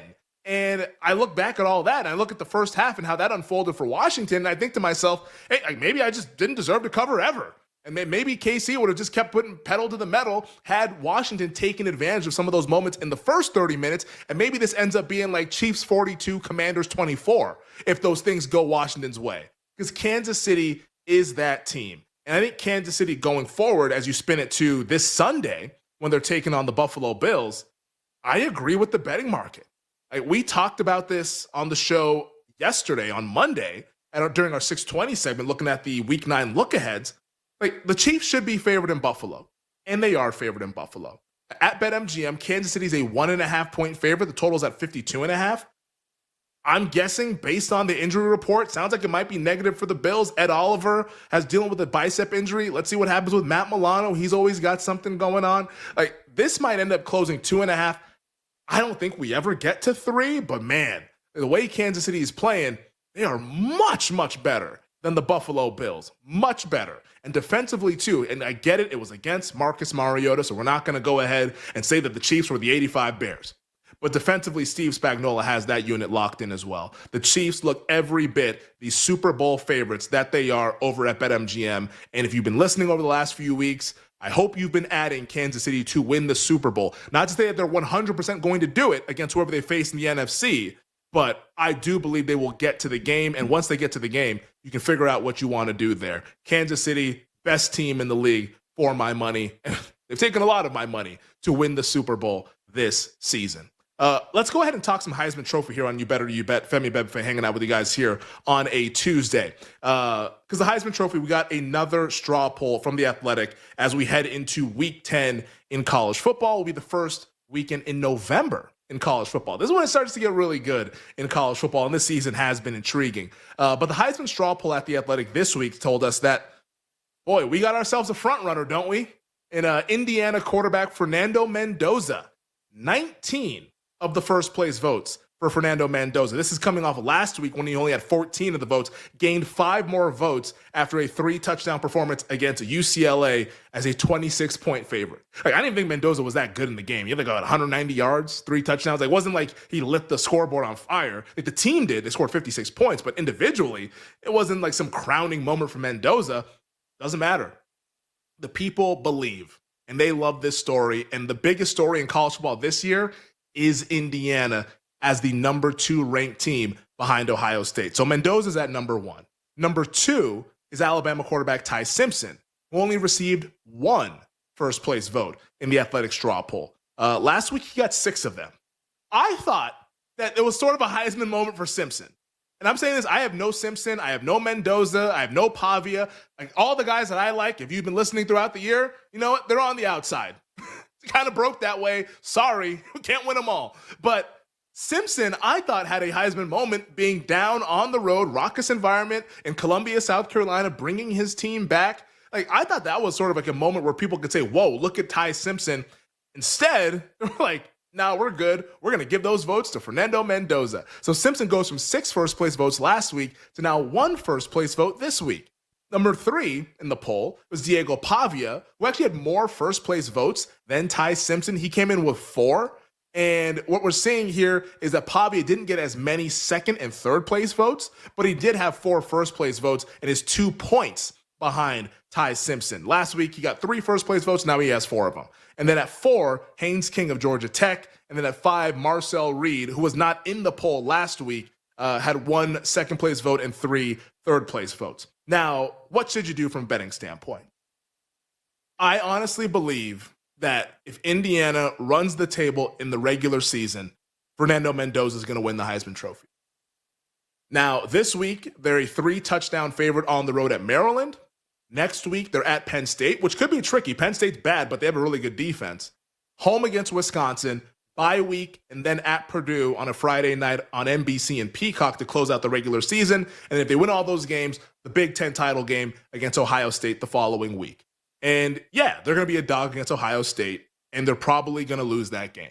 But unless they lose like 60-0, by then, I think minds are going to be made up to where Fernando Mendoza, Heisman Mendoza, wins the award in December. Plus 325 to me, looking like a good parlay piece with whatever you like in the world of sports. On the other side, Nick Costos will join us with his thoughts on the Dodgers' 18-inning win over the Blue Jays in Game 3 of the World Series. We'll be right back with You Better You Bet on the BetMGM Network. Make it legendary.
I thought Paul had a pretty funny point before the show. Like Brian Kelly's undressing the special teams coordinator verbally. It's like, dude, stop.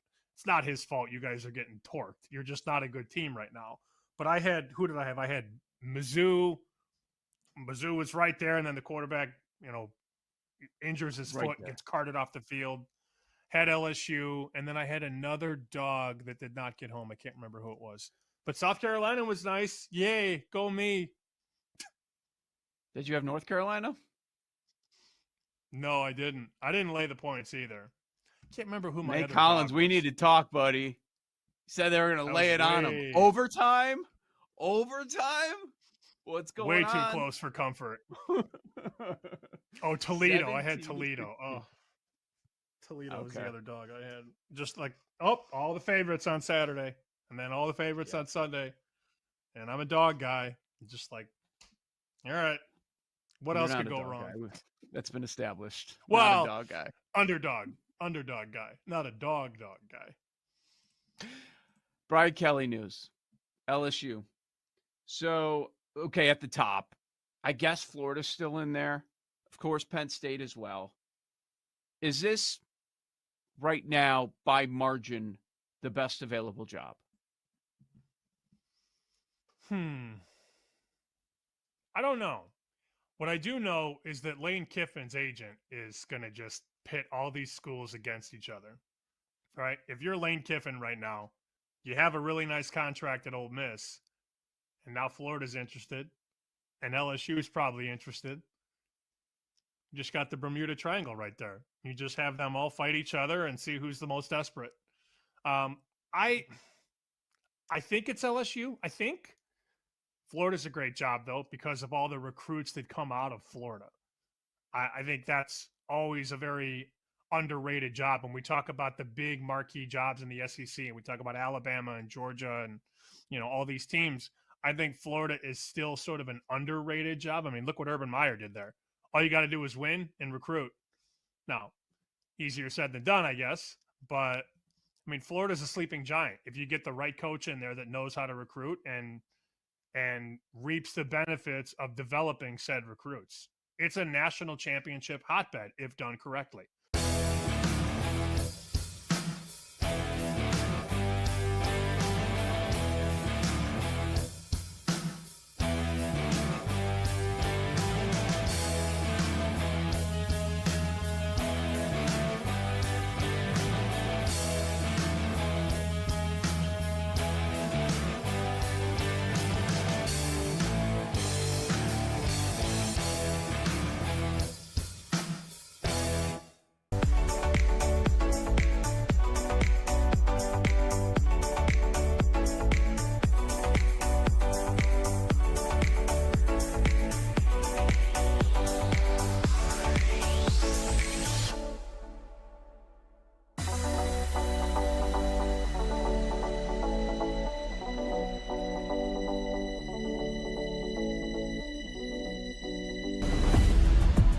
The BetMGM Network presents to you the most unique show in sports. Sorry for hating.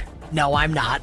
I love being a hater when it comes to winning money. A show so unapologetically original, it needs its own word to describe it. Wagertainment. Money won is twice as sweet as money earned. Featuring the prop king himself, Nick Costos. Arande Gadsden, now, he might already be better than his dad was.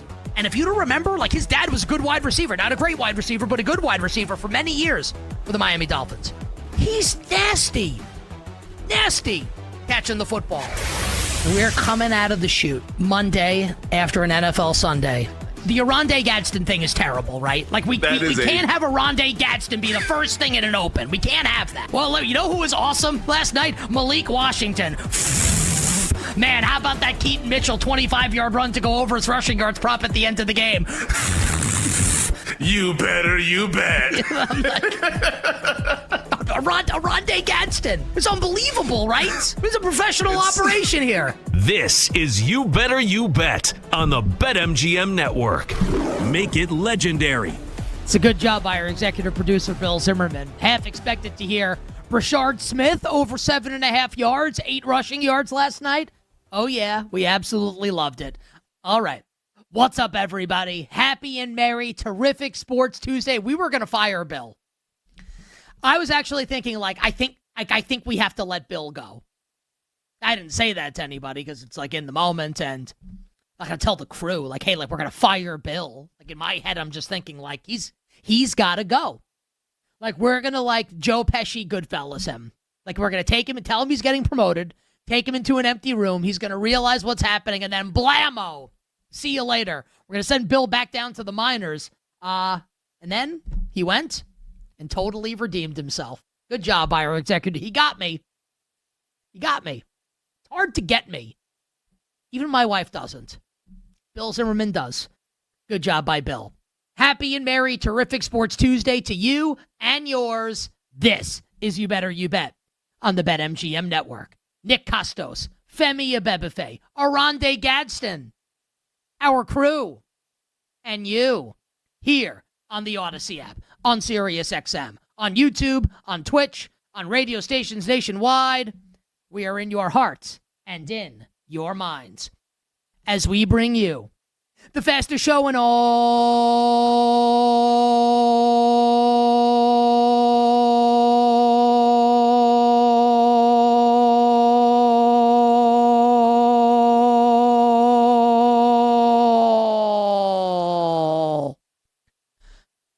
of Wagertainment.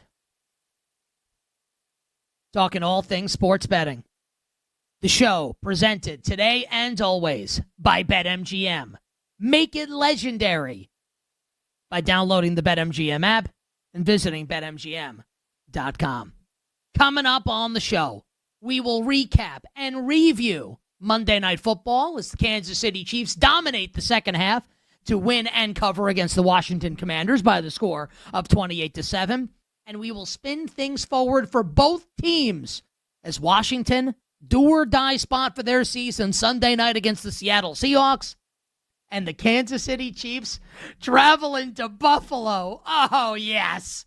Oh, baby. It's one of those games that you circle on the calendar at the start of the year, not just because you know it's going to be a hyped game, not just because you know it's going to be the main event of that week in the National Football League, nay, in all of sports, but because you know the betting opportunity is going to be great, grand, wonderful. Betting market's going to be basically pick the winner of the game. Oh, and I'm going to. And I can't wait to pick the winner of the game on Sunday with the Chiefs and the Bills. We'll give you an early preview of that game and our bets coming up a little later in this hour.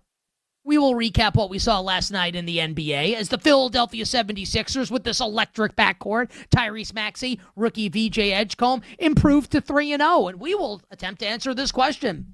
Should you, our listeners, you, our viewers, bet VJ Edgecombe to an NBA Rookie of the Year after Cooper Flagg laid a Humpty Dumpty-sized egg last night against the Oklahoma City Thunder?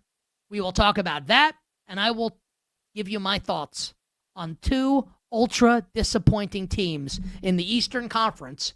It's early so far in the season, but two teams I've got my eye on right now that are falling well short of expectations in the Eastern Conference. We'll talk some college football on the show. I'm going to tell you, our listeners, you, our viewers, why Lane Kiffin holds all the keys to the college football coaching carousel, and why Ole Miss potentially making the college football playoff throws so much out of whack as far as what these coaches and what these schools might look to do. We'll get into that. We'll talk about Ole Miss's game against South Carolina on Saturday and a couple other intriguing games from this Saturday in college football as well. Two tremendous guests will join us here on the show. Odyssey Sports NFL Insider, the great Mark Schlereth. Can't wait to take a spin around the NFL with Mark. And the whale capper Drew Dinsick joins us in the final hour, giving us his best bets for week number 9 in the National Football League.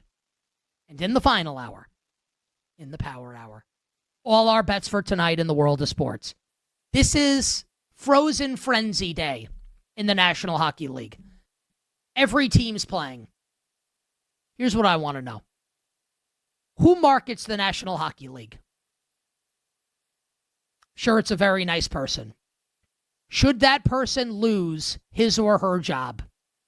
Because did anyone know this was Frozen Frenzy Day? I didn't know it until I saw it on TV. I'm wrapped up in the NFL and college football and the NBA. Hell, I'm excited for college basketball. We got a World Series game tonight, and also here's a million NHL games. Femi Abebefe is ready. It's Frozen Femi Day. Femi's got a ton of bets coming up for us in the National Hockey League. I went 1-3 last night in the NBA. No thanks to the Minnesota Timberwolves fallen hero spot. The Nuggets blow that ass out in the fourth quarter. I've got one NBA bet and one moneyline parlay bet tonight in the NBA that I'm looking forward to giving out at the end of the show. And, of course, all of our bets for Game 4 of the World Series. The Dodgers are going to win. You're welcome. All of that will close the show. But we officially begin the terrific Sports Tuesday edition of You Better You Bet. Not by previewing Game 4 of the World Series, but we got to talk about just an unbelievable, legendary, dramatic, incredible Game 3 of the World Series from last night into this morning, at least on the East Coast. I think the game ended just about midnight on the West Coast, as the Los Angeles Dodgers outlast the Toronto Blue Jays in 18 innings, 6-5, on a Freddie Freeman walk-off homer in the bottom of the 18th. The Dodgers take a 2-1 lead in the World Series. Just for a second, and really it's for 3 hours every day that I do this, if I'm being honest, but just for a second, allow me to make it about me. I want to know who on the East Coast stayed up for 18 innings until 3 in the morning. I have the game goes to extra innings and I'm crushed. Just end the game, please. Please end the game. This is why I might call Rob Manfred and say, "Hey Bob, you done a nice job. Pitch clock's really good. I like that.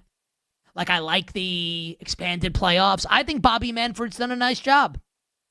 Hey, Bob, how about a ghost runner on third base? Extra innings in the playoffs. We gotta get this show on the road." I'm kidding.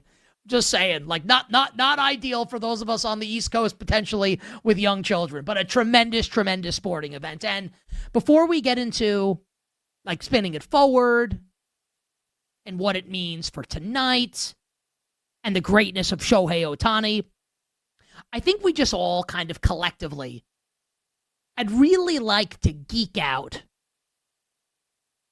together on how tremendous this was last night. And it was one of those games where, and we experience this as sports fans, right? Across all sports. And there's a huge game, and look, it's not Game 7, but it's World Series games. The stakes are really high. And there's always these moments in these games, these great games, these dramatic games, these legendary games, where everyone, and it's one of the only things that make social media tolerable. These are nights where Twitter is great. On a night like this, when you're a big sports fan and you follow tons of sports fans, and everyone's saying the same stuff, right, about a game in that moment. And what they're saying is, this game rules. This is tremendous. And we all felt it last night as the game was moving on.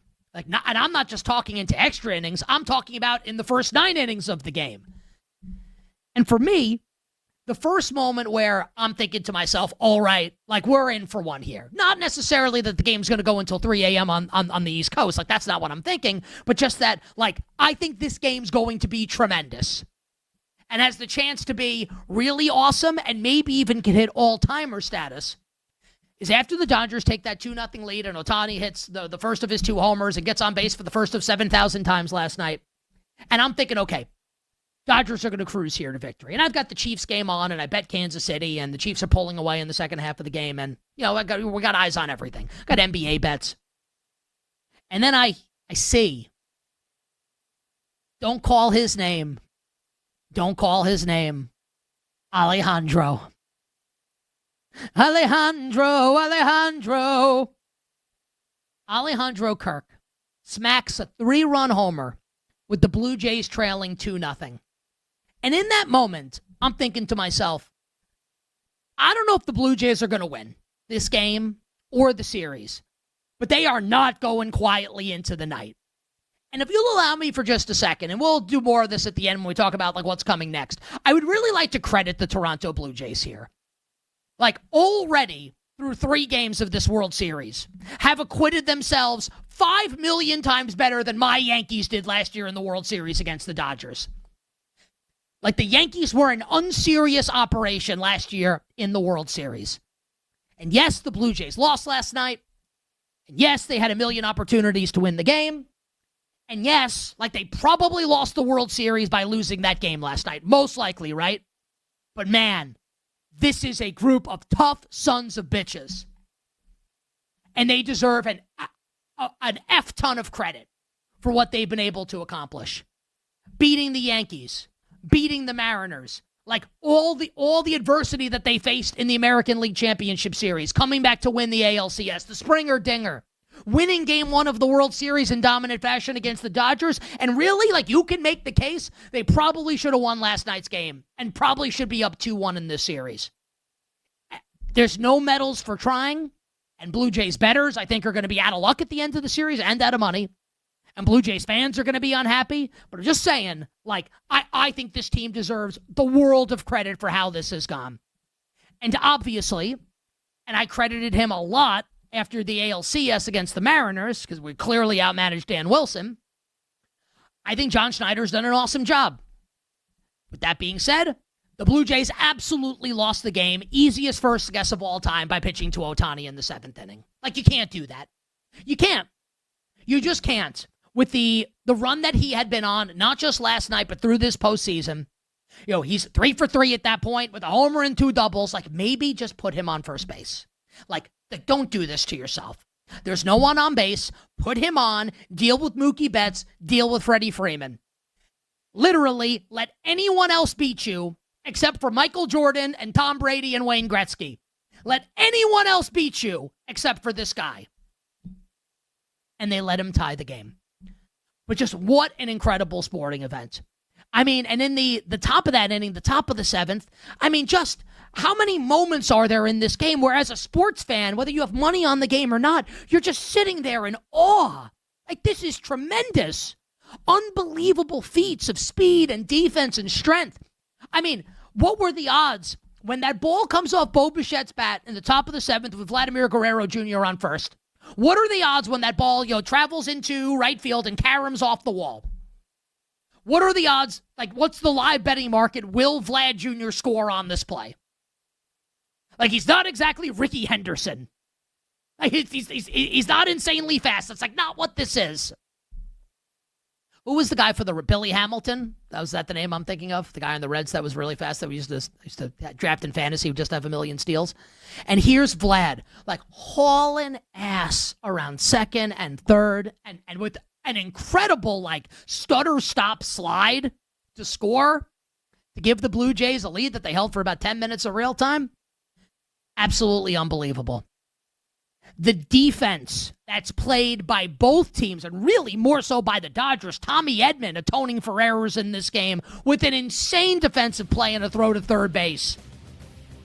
Just baseball played at the absolute highest level. At the highest level. And the Dodgers emerged victorious at the end. This is for the second time in 2 years. A Freddie Freeman walk-off at Dodger Stadium. On the other side, we will get into the greatness of Shohei Ohtani and what to expect moving forward in this World Series. You Better You Bet, Tuesday on the BetMGM Network. We'll be right back with You Better You Bet on the BetMGM Network. Make it legendary.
It's interesting, coaches who are beloved just because they win, as opposed to coaches who are beloved because of who they are, right? And Brian Kelly doesn't have that personality where you give him the benefit of the doubt because he's kind of warm and fuzzy. Like, Brian Kelly is an angry individual. He scares me. Every time I see him on the sideline, he's yelling at a referee or yelling at a member of the media. I'm like, God, this guy's a hothead, And terrifying. But when you're winning, that's okay. When you're not winning, it doesn't engender a lot of warm and fuzzies, and you don't give someone like that the benefit of the doubt, and you're gone quickly, and that's exactly what happened here. So, I don't know what's next for LSU, but they do have some big names to choose from. But this is college football now. This buyout is ridiculous.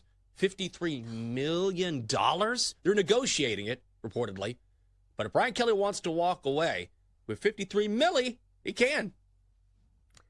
It's wild to me how much money they're willing to fork over to have this guy just out of there. When you think about it, because somebody had mentioned this and I thought it was like an interesting talking point, was would you rather fire your head coach or save all that money and, I don't know, buy yourself a new roster?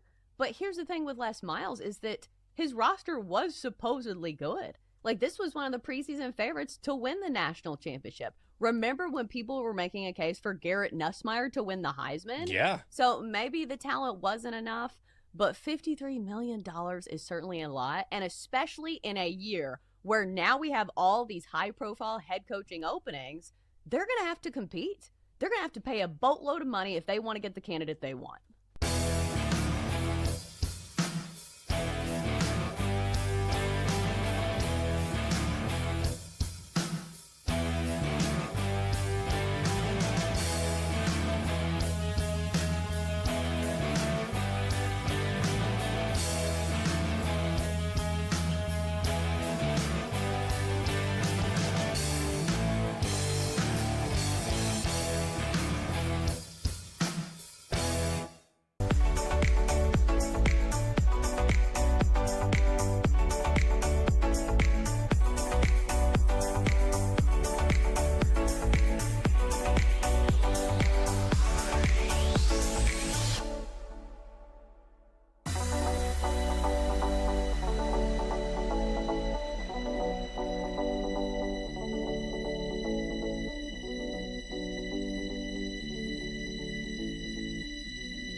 Ricochets back into play. Teoscar Hernandez scrambles after it. A basket run through the plate. Put at the plate. He's saved. He scores from first. Toronto leads game 3. Freeman sends a fly ball to center field. Varsho's going back before the catch strikes me. Freddie Freeman has ended it.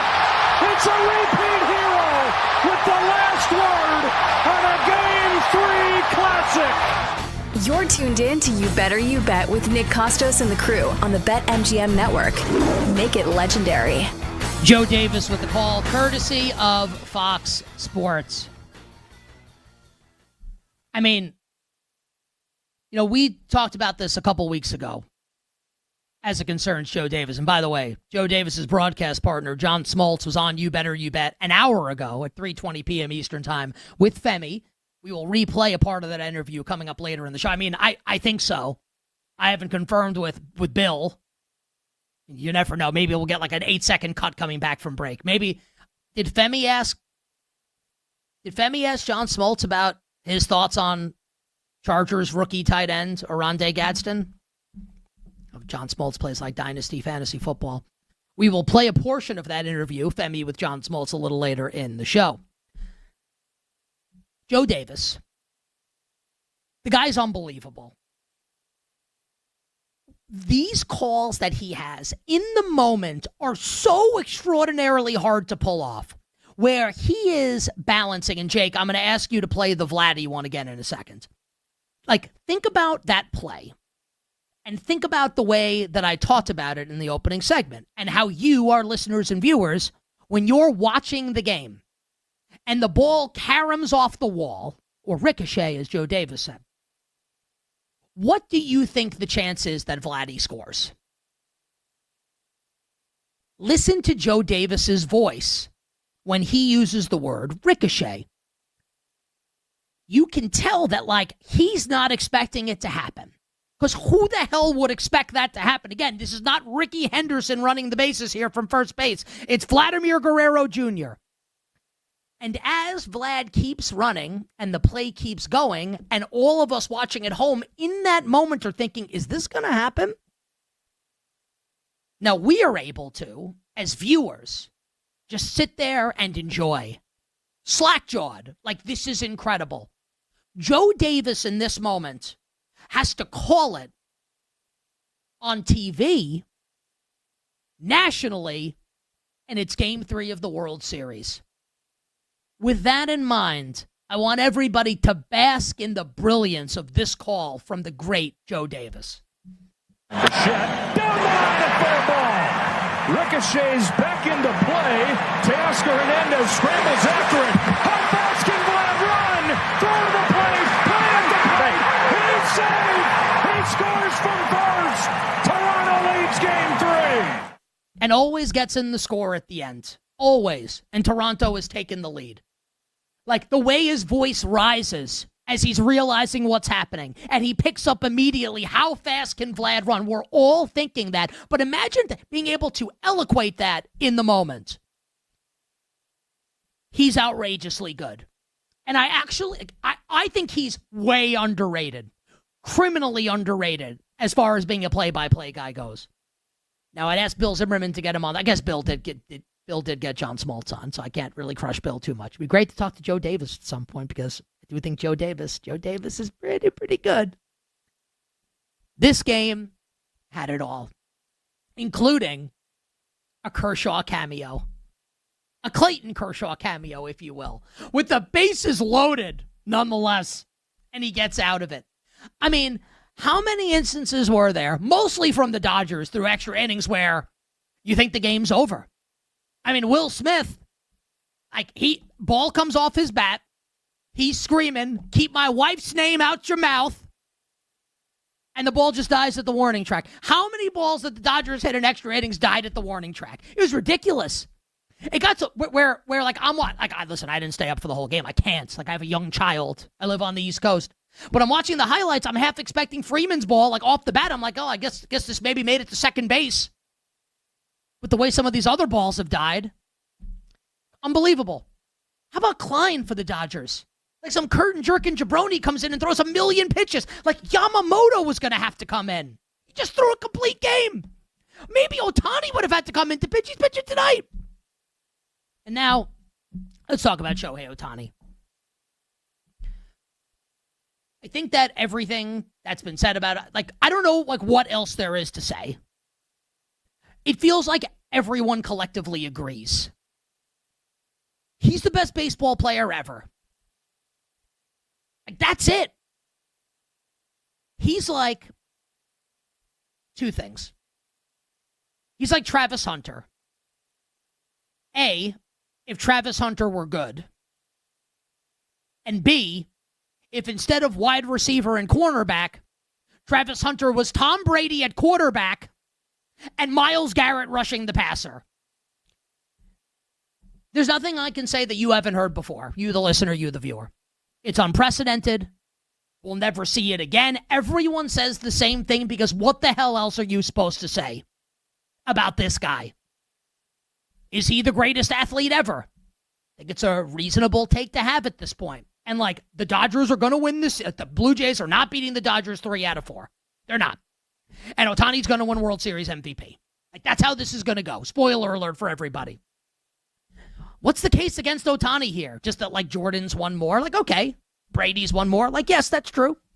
Also, like, Ohtani pitches and he hits. And he's great at both of them. It's preposterous. And I said this a couple weeks ago. And to me, the most stunning thing about Ohtani, other than like an interpreter took the fall for his betting, and like half kidding when I say that. Shout out to Ippei Mizuhara, wherever he is. The most incredible thing about Ohtani is that he signs with the Dodgers. And I understand that the Dodgers won the World Series in 2020. I've said that, right? They went in the COVID year. Justin Turner literally test positive. I mean, this was all like a fever dream. Like, did 2020, did that year, forget about sports, did that year actually happen? Did it all actually happen, or is this like a Sopranos dream sequence? We're like, I'm going to wake up, and I can't say the name of the the character that they off in season 2, because can't even believe that's like what his name was on the show. But and all of a sudden, like, he's wearing a wire? Is that what this is? Rudy Gobert touching all the microphones, testing positive for the coronavirus? I mean, I'll tell you what, just as an aside, I mean this. I would elect Roger Goodell president of the United States. Full stop. Because they played that season in 2020 and saved my job and so many jobs in the sports media space. Thank you, Commissioner Goodell. Did this all really happen? Yes, great. The Dodgers won in 2020. A 60-game regular season and a made-up Calvin ball from Calvin and Hobbes postseason. All right. Besides for that, the LA Dodgers have been losers. Perennial playoff failures. And Dave Roberts has been at the helm for a lot of them. And, I think a lot of people thought last night that, hey, this is like 2018 against Boston. 18-inning game. They won that one on a Max Muncy walk-off and lost that World Series because they always lose until they sign Shohei Ohtani. Ohtani, in a team sport where Barry Bonds couldn't win a World Series, and I'm not here for the Bonds slander, just he was really great. In the ultimate team sport of baseball, Shohei Ohtani has been transformative enough to take this team of perennial losers and turn them into a dynasty, into a juggernaut. A team on the cusp of back-to-back World Series championships, and he's about to win MVP. And if he were healthy last year for the World Series, maybe he wins MVP against the Yankees too, and not Freddie Freeman. And that's not an insult to Freddie Freeman. He just shows up, and now all of a sudden, the Dodgers and look like the team around him's awesome. Obviously, right? But, were they going to win without him? That's the greatness of Shohei Ohtani. On base 9 times in a playoff game. I feel confident in saying, unless it's him, like tonight, and the game goes into 1,000,000 innings and they just intentionally walk him every time. Are they going to pitch him once the rest of the series? You have to, I guess, right? He's on base 9 times in a playoff game. You understand how insane that is? It's just first off, you have to come to bat 9 times and how rare that is. And he's on base for all of them. 100%. We'll never see it again. You actually will never see again what you saw last night. It will never happen again, and if it does happen, it's him. It won't be anybody else. He's the greatest, and that's that. You bet on this Tuesday. And as far as the World Series goes, it's sad to say because the Blue Jays have had a great run. Last place last year, first place this year, 94 wins, beat the Yankees' ass, survived the Mariners, and have really tested the Dodgers through 3. They ain't beaten LA 3 out of 4. And with Ohtani on the mound tonight, if you want to bet the Blue Jays, you want to trust Shane Bieber, you want to do that, good luck and Godspeed. I think you will be saying at the conclusion of the game, sayonara to your money. Because Ohtani going to spin a gem tonight? Because that's what he does. And the Dodgers are going to win and move within 1 game of another World Series championship.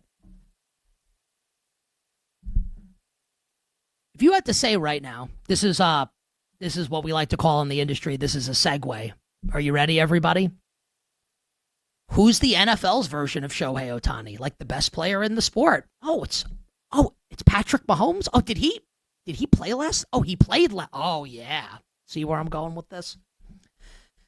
So Patrick Mahomes played, and we are blessed as sports fans Island NFL game, here's Mahomes doing his thing. World Series, here's Shohei Ohtani dominating. You love it on a Monday night.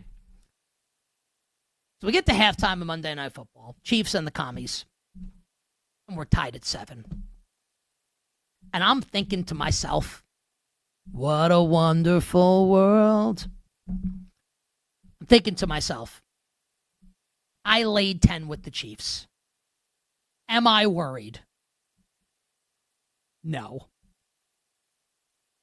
Commanders had their chances in the first half to not win the game. I don't think they were ever winning the game, but absolutely could have stayed inside the number if the first half went a little differently. If Deebo Samuel doesn't have a ball ricochet off his hands and his helmet that gets picked, and they do a little better on fourth down, you can make the case that this game should have been closer. Not that the Chiefs were going to lose, but that the game should have gone closer. Because once you get to the second half and it's 7-7, like, it's curtains. It's done. It's over. Finito. Goodbye. See you later. Final score, 28-7. 6.5 yards per play. 299 passing yards from the great Patrick Mahomes. Oh, wow, he's the MVP favorite. Can't believe it. Just recall for a moment, at the start of the season, how, honestly, you can still look at these quarterback rankings lists on social media, produced by, like, reputable company, and some of these are smart people. Are these like Russian operatives? Has Vladimir Putin placed these NFL analysts in our country with the express goal of dividing us by saying Patrick Mahomes is like the fourth best quarterback in the league? Are these serious human beings? These people couldn't wait. They couldn't wait to tell you in July and August and early September.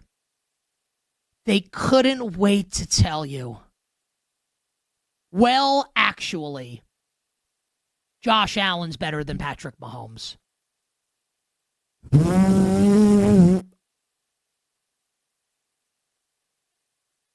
Lamar Jackson's better than Patrick Mahomes. Joe Burrow. Like, are you people serious? Like, any rankings list that you see that doesn't have the Chiefs as the best team and Mahomes as the best quarterback, honestly, like, I understand, like, inflation's a real son of a bitch, right? Pain in the ass. Like, I'll buy, like, a case of water, and, like, you could knock me over with what you see, $10 for 24. What the hell is that? Stuff costs a lot. And we've all felt that. No matter how much money you make, like, you have felt inflation.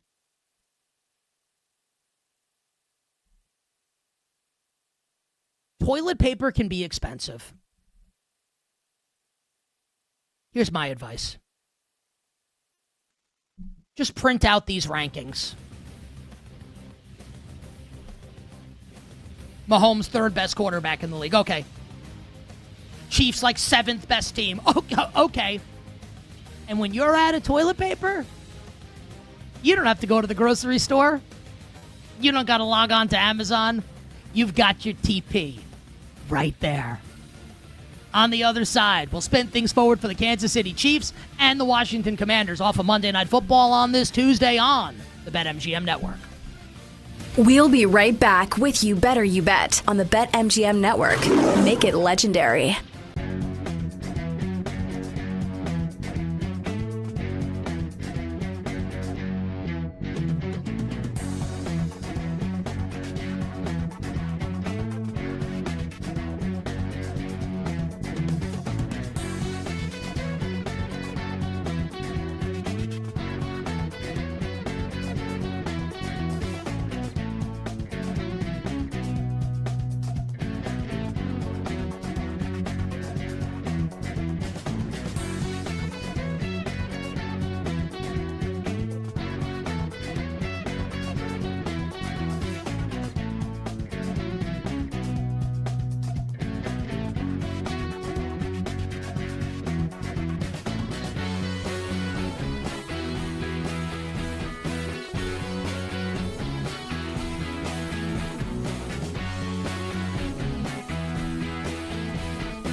received a text from our buddy Barry Rosner last night. Sends a ticket. He says, do I have a prayer on this, or will it just be a quarterback like always? It's Jonathan Taylor, 150-1 ticket. Holy cow. That's a Roz play for sure. I said, is he going to keep scoring 3 touchdowns every game? And then we got into it about last year, how Saquon was like, well, he's going to have to set a bunch of records, going to have to do something we probably haven't seen, kind of like Adrian Peterson. I believe that was 2012 when he ends up getting it. And he's like, yeah, and Saquon was set up to set the all-time record, and he didn't even get it last year. It wasn't really even a conversation. But my point was, yeah, but in your favor, what quarterback's running away with it? Right? We have a number of guys at the very top that are injured. You got Burrow out. You've got Lamar missing too much time. He missed, obviously, again yesterday, which we'll get into. He's out of it. A couple of the top names that were talked about all offseason, one of those great AFC quarterbacks, a couple of them. And, okay, Mahomes took over as the favorite. Josh Allen did nothing yesterday. They didn't need him to do anything, but he didn't perform great. If you start looking at the numbers, like people won't look at, oh, well, his team blew it out. No, they're going to look at the stats. It's going to be very difficult for him to go back to back. Like we start checking off names, and the one that stands there right now is Mahomes. He's the big one. Lately, we're talking about Drake May. If we're having a Drake May conversation against very soft opponents, tough defense yesterday, but one of the worst teams in football in Cleveland. It tells you how soft the top is, doesn't it? That we quickly go to a Drake May conversation. It was a matter of a couple weeks ago, we were having a serious, and not just us, everybody, because the betting market put him in the top 3, a Baker Mayfield conversation, who has done nothing over the last couple of weeks. Yeah, he's dealing with an injury. Yeah, his teammates are injured, but still, like the numbers are the numbers. That doesn't come into play when it comes to MVP. I would say right now that there's a real chance. If he keeps doing this, if the Colts continue to be this successful, he's the reason why. Yeah, I do think there's a chance because there's no quarterback that's taken the award so far.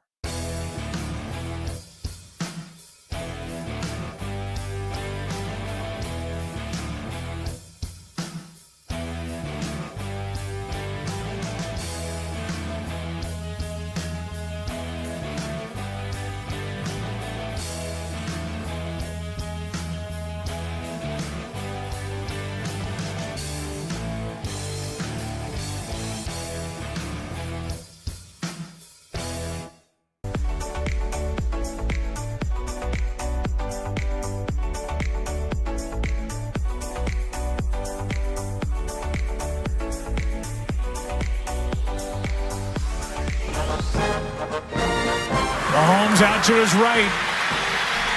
Back across for the touchdown to Hunt. 2nd and 6. Mahomes, end zone, caught by Kelsey. Touchdown. You're tuned in to You Better You Bet with Nick Costos and the crew on the BetMGM network. Make it legendary. Joe Buck with the call on ESPN. I'm in a great mood. Jake, bring the music up.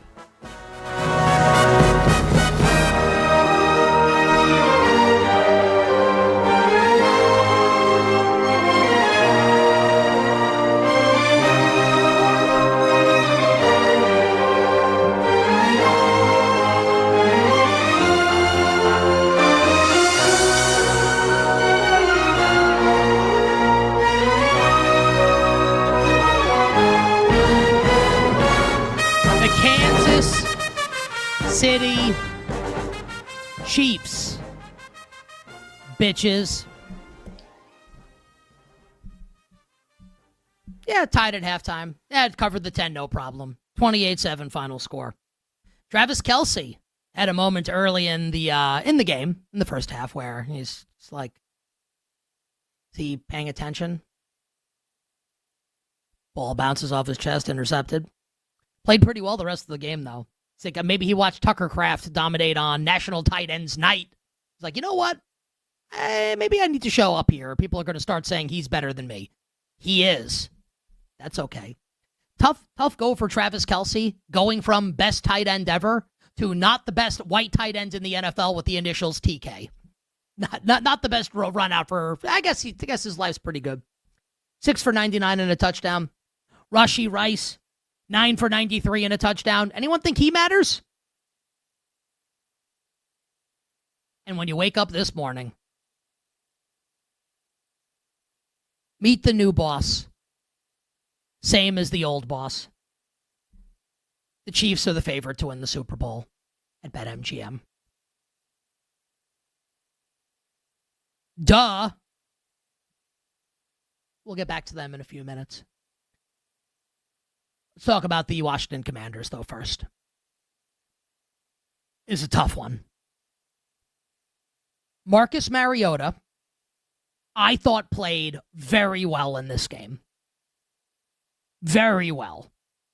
Like, probably not well enough to win when, like, Patrick Mahomes is on the other side, but that's not really, like, a fair barometer. Like, who is? I thought he played pretty well. And I thought that Washington in that first half, and again, like, I bet the Chiefs, and, like, I never really felt like they weren't going to cover it, but let's call a spade a spade. Like, it was kind of an unlucky run out for Washington. Like, Femi bet Washington. Like, I wouldn't begrudge anyone who bet the Commanders who's saying, like, man, a couple like high leveraged moments had gone differently. Like maybe Washington's able to cover the spread, or at least be within striking distance to cover at the end of the game. The Deebo Samuel drop deflection off the helmet into a pick was bad. They go 0 for 2 on fourth down, but they're 2 massive fourth downs where Kansas City's able to, like they never fall behind in the game, and they're able just to put pedal to the metal in the second half and emerge victorious. And now, this is worst case scenario for Washington. And we talked about this last week after the Commanders lost to the Cowboys. And we talked about it going into that game against Dallas once we knew Terry McLaurin and Deebo Samuel were going to miss the game. That the schedule gets real treacherous, real fast, real quick, real effing quick for the Commanders. We're now 3-5 and have significant deficiencies on the defensive side of the ball. I know they had a couple sacks of Mahomes last night. Patrick Mahomes had all day to throw. All day.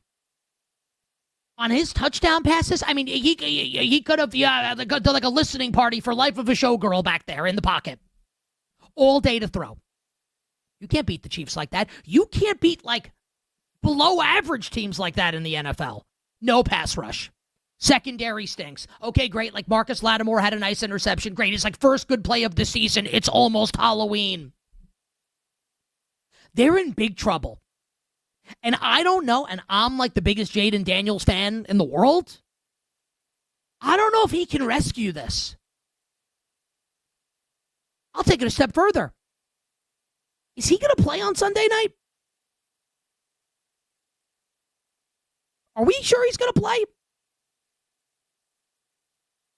They're 3.5-point home dogs. To me, that feels like Jaden might miss this game. Dan Quinn says Jaden's going to practice on Wednesday. Could this be like a Lamar Jackson situation where, like, even then he's not good? Who the hell knows what's going to happen? They need Jaden Daniels badly. Or they're done. They might be done with him. Sunday Night Football. The Commanders host the Seattle Seahawks. I want to tell everyone what's going to happen in that game, at least on one side of the ball. The Commanders are going to get no pressure on Sam Darnold, and he's going to have all day to rip it down the field to JSN. Good luck. And then they host Detroit. They're going to be dogs in both games. Doesn't mean they can't win both or win one or whatever. They're going to be dogs in both games, likely staring down the barrel of 3-7. Now, let's do the fun exercise. It's like a new weekly exercise here on You Better You Bet. And it's a miserable one, and it's a depressing one for fans of the Washington Commanders. I mean, all you really need is, like, to really make it just really, like, kick you in the junk. Have Dan Snyder narrate it to you. Here are the teams in the NFC, and, like, bye weeks factor into this, to be fair, but I don't like to let the facts get in the way of a really great story. Here are the teams in the National Football Conference with a better record currently than the Washington Commanders. Philly, Dallas, Green Bay, Detroit, Chicago, Minnesota. I might have to pause here just to talk about Kevin O'Connell, but we'll finish this off at least. Tampa, Carolina, Atlanta, Seattle, the Rams, and the 49ers all have better records right now than the Washington Commanders. I don't think it's hyperbole to say that Sunday night for the Commanders, must win. Absolute must win ahead of Detroit coming to town the next week. I think Seattle's awesome. Detroit's better, at least right now. You have to win on Sunday. Must win or forget about the playoffs. So we already might be there with forget about the playoffs. Now, I don't want to go so far as to throw dirt on the grave just because I think Jaden Daniels is awesome and he could rescue it. But man, seriously, think about all of that. 3-5, all the teams ahead of them. The schedule being what it is. And the schedule's not a cakewalk coming out of the bye either. Must win game on Sunday night. And if you made me pick the winner of the game right now, I'd take Seattle. Last note on the Commanders here. The reason why, and we always on this show try to keep it focused to the here and now, what's impacted now.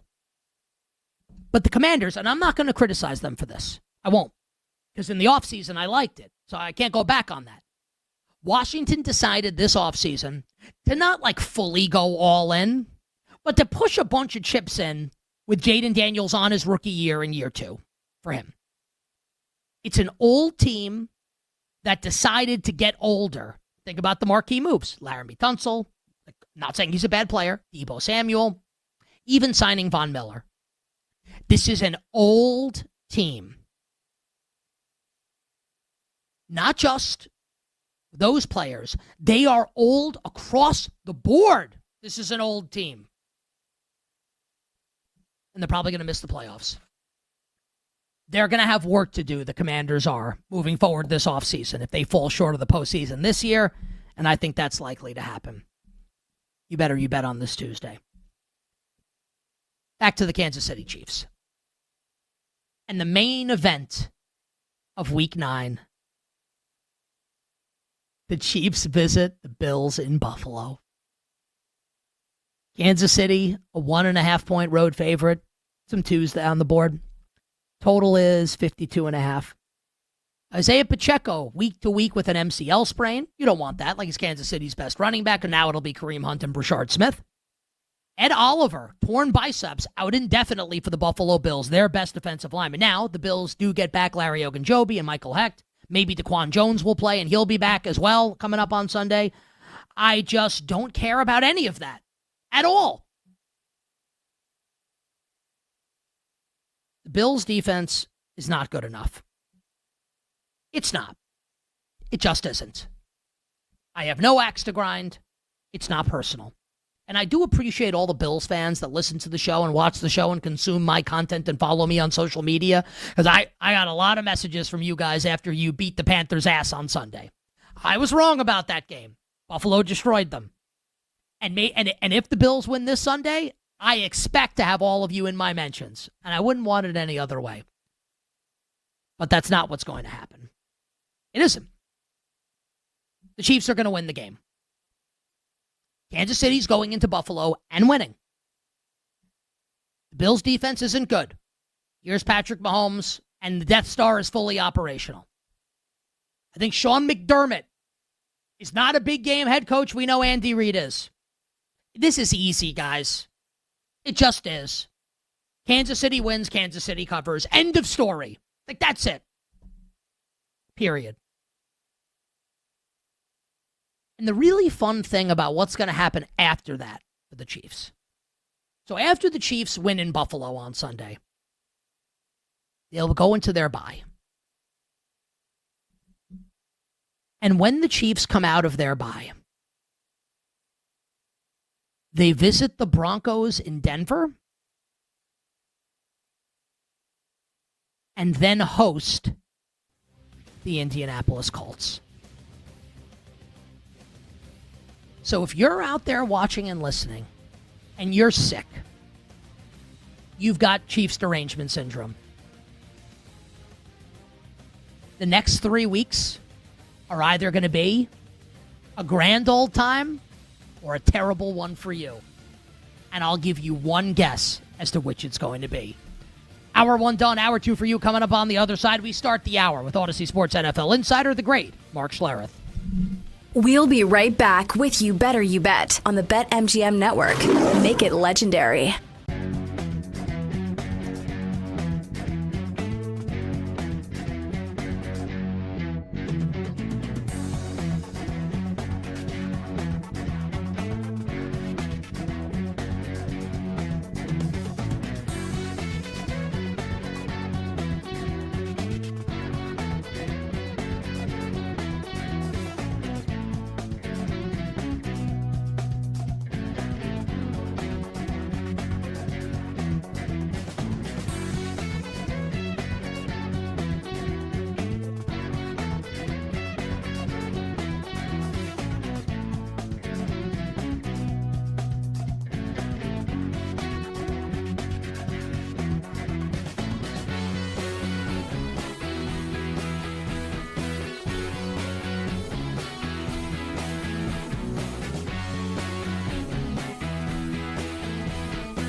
Because one of my favorite win totals coming into the year was the Patriots under 8.5 wins. And I said with the schedule, there is a good chance that they win double-digit games. If Drake May is for real, and I was a big Drake May fan at Carolina, I didn't understand the hate when he entered the draft.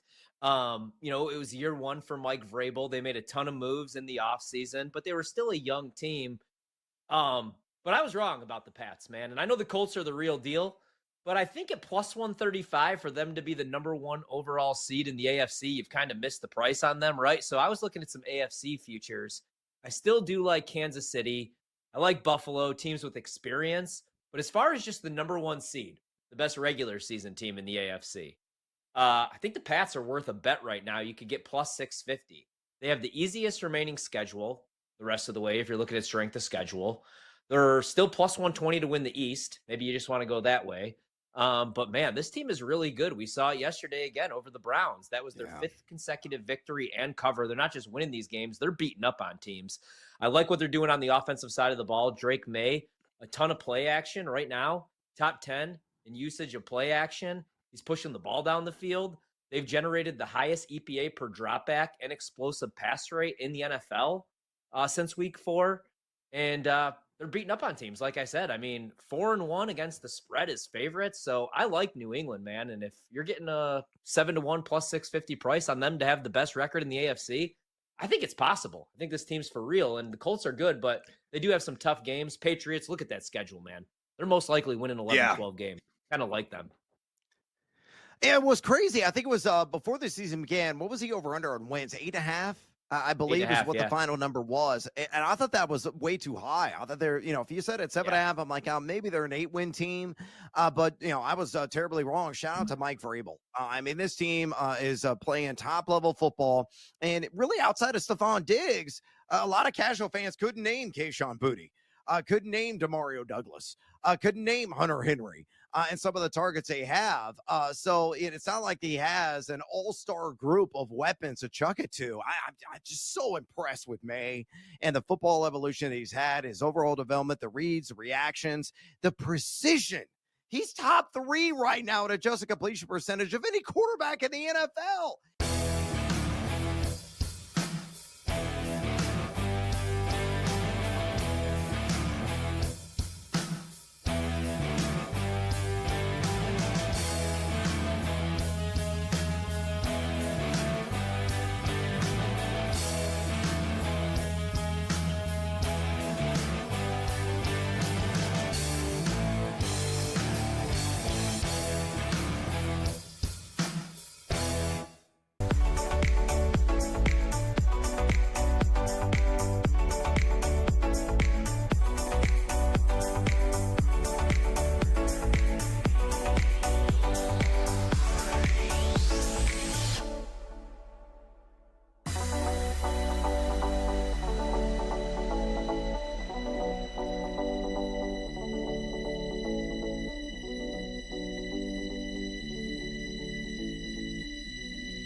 This are on You Better You Bet with Nick Costos and Femi Abebefe. Hey, this is Joe Buck, and you have done it. You have found it. You are listening to You Better You Bet. Great decision. Great Iron Eagle. Nick and Femi are such close friends. I would even consider getting divorced, even though I'm very happily married, just to get remarried, to have them as groomsmen. That's how much they mean to me. Hi, this is Kevin Harlan of CBS, Westwood One, and TNT, and I'm listening as you do every day to You Better You Bet with the most handsome single man in the radio business. A man who, if I was not married for 38 years, I might consider myself the kind of guy that can electrify a listening audience and a crowd of bystanders watching him do what he does so well each and every day. Continue to listen right here on You Better You Bet. This is You Better You Bet on the BetMGM Network. Make it legendary. The terrific Sports Tuesday edition of You Better You Bet rolls on. Nick Costos, Femi Abebefe, our crew, and you here on the BetMGM Network. First hour devoted entirely to an epic Game 3 of the World Series with the Dodgers and the Blue Jays, the greatness of Shohei Ohtani, the greatness of Fox Sports play-by-play man Joe Davis, and why the World Series is basically over, but the shouting. And whether it's 2 games from now, 3, or even 4, the Los Angeles Dodgers will be back-to-back World Series champions. We also got into the Chiefs' 28-7 win last night over the Washington Commanders on Monday Night Football, and why the Chiefs are the deserved favorite to win the Super Bowl at BetMGM, and why I think Kansas City goes into Buffalo and wins against the Bills this Sunday. Coming up later this hour, we will get into the New Orleans Saints naming Tyler Shuck their new starting quarterback. We will get into embarrassing comments from Vikings head coach Kevin O'Connell as he continues to not cover himself in glory with the way he's handling quarterbacks. And we'll recap the night that was in the NBA and the amazing Philadelphia 76ers backcourt of Tyrese Maxey and rookie VJ Edgecombe. But joining us right now to kick off hour number 2 on this terrific Sports Tuesday, Odyssey Sports NFL insider, the great Mark Schlereth, host of the Stinkin' Truth podcast. Insider calls are brought to you by Nationwide. For your insurance and financial needs, Nationwide is on your side. Stink, welcome back to the show. It's Nick and Femi. What's going on, my friend? A little bit of this, a little bit of that. Just prepping for my next game this weekend. I've got Jacksonville at Vegas. So kind of watching and studying those 2 teams. Oh, I wasn't going to start there. But let's start there, Stink, because it's a fascinating betting market in that game. And this, you don't have to give us a betting opinion, but just for context, the Jaguars are a 3-point road favorite, and like maybe we'll go out to a 3.5-point favorite at some point this week, which feels like a big number for an inconsistent team that looked brutal in London before the bye against the LA Rams. Then you realize like how bad the Raiders have been and how bad it's been for Geno Smith and for Pete Carroll. Give us your bird's eye view of this game. Obviously, we're 5 days out from the Raiders and the Jaguars. Your expectations for this one on Sunday? Yeah, I mean, I'm having a really difficult time figuring out Trevor Lawrence. And It's always so funny to me that we talk about generational talents. This guy's a generational talent. And then you watch and you're just like, I'm just not sure what he is exactly. And there are drives or there are plays where he looks exceptional. And you're like, oh, my goodness gracious, like this guy's going to figure it out. He's got it. And then he'll go from another drive and he'll be like, are you sure you're right-handed? How bad do you look? Like, it's unreal. And then, one of the things I get, and it drives me crazy, hey, this offensive line, we've got to think about changing things up. 7 sacks last weekend, 7 sacks the weekend before. And then I dig through the film, and I'll credit 5 of them to Trevor Lawrence. Like, you took 5 of those because you don't know where your hot route is. You don't understand how to dump a ball off on a 3-step drop. You hold on to it and then take a sack. You run out of bounds twice without throwing the ball away. Like, there's 4 of the 7 right there. And so it just is. It's one of those things that's just mind-boggling to me. The Raiders are just not very good at any position right now.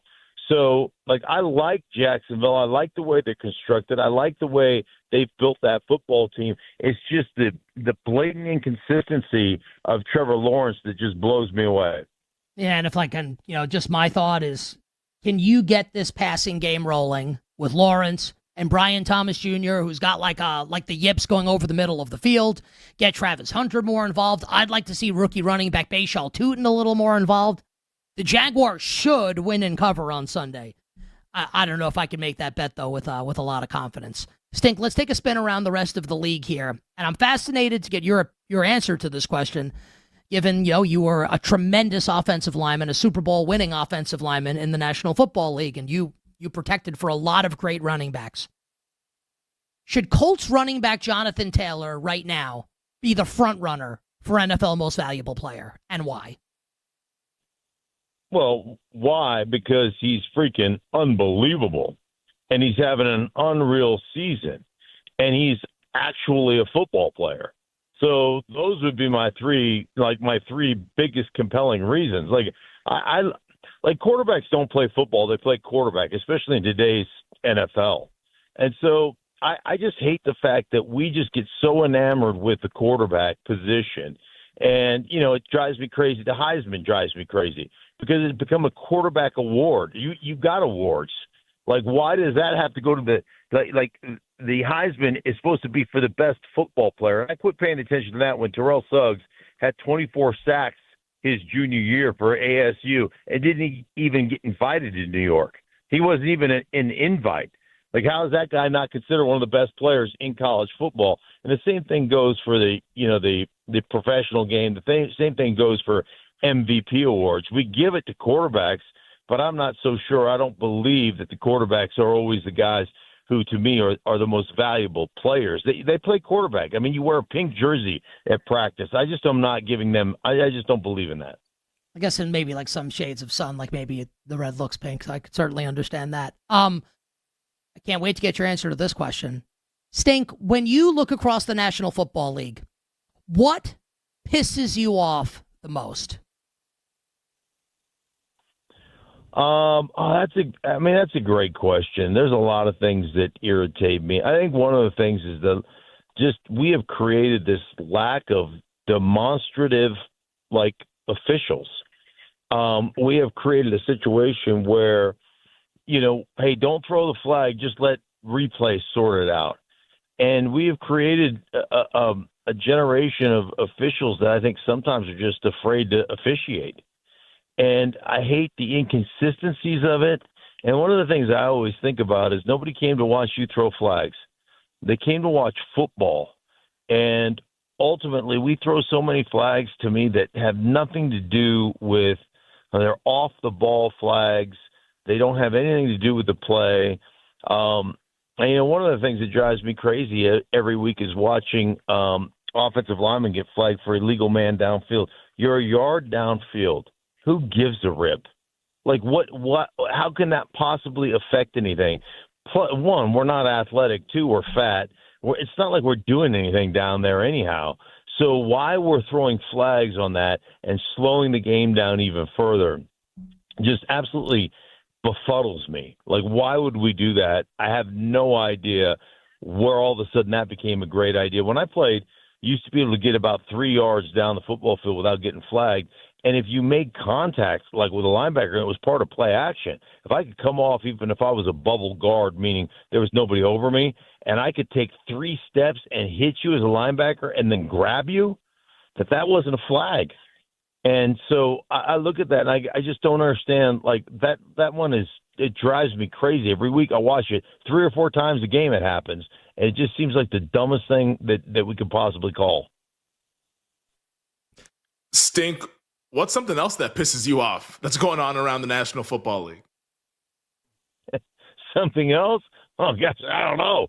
Oh, no, you do know. You're like an ornery guy. I'm ornery, too. I appreciate that. Like, a lot of stuff bothers you. Stuff bothers us also. This is like the psychiatrist couch for you, Stink. Like, you can get it off your chest. What's something else that pisses you off around the National Football League? Let me think about that. So we went with the officiating, right? I guess for me it's how the offensive line, like the sack thing, we talked about this a little bit, but sacks become to me a quarterback driven statistic, and how we protect and how the lack of understanding of how the game should be played, that drives me crazy. And what I mean by that is offensive coordinators that just want to throw the football. Protection in the NFL, how you become good at protecting your quarterback, really, to me, is a lot about play calling and how you call plays in this league. And like, there are a lot of guys that don't understand. They call plays, but they don't call an offense. And it's your responsibility. It's incumbent upon you to create a situation where offensive linemen they're just not sitting back there protecting, where they have enough 3-step drops, where they have enough 5-step drops that don't have hitches, where they run the ball enough. And when you do that, it's amazing what it does for you. You know, a bunch of people said this week to me, hey, man, it's amazing how good Bo Nix looked and how protected he was in the pocket, how much time he had. And I was like, yeah, well, when you run the football and you get 7 yards a clip on first down and the defense has to actually defend the run, and you're in second down and 3 or second down and 4 all the time, it's amazing how much better you are up front.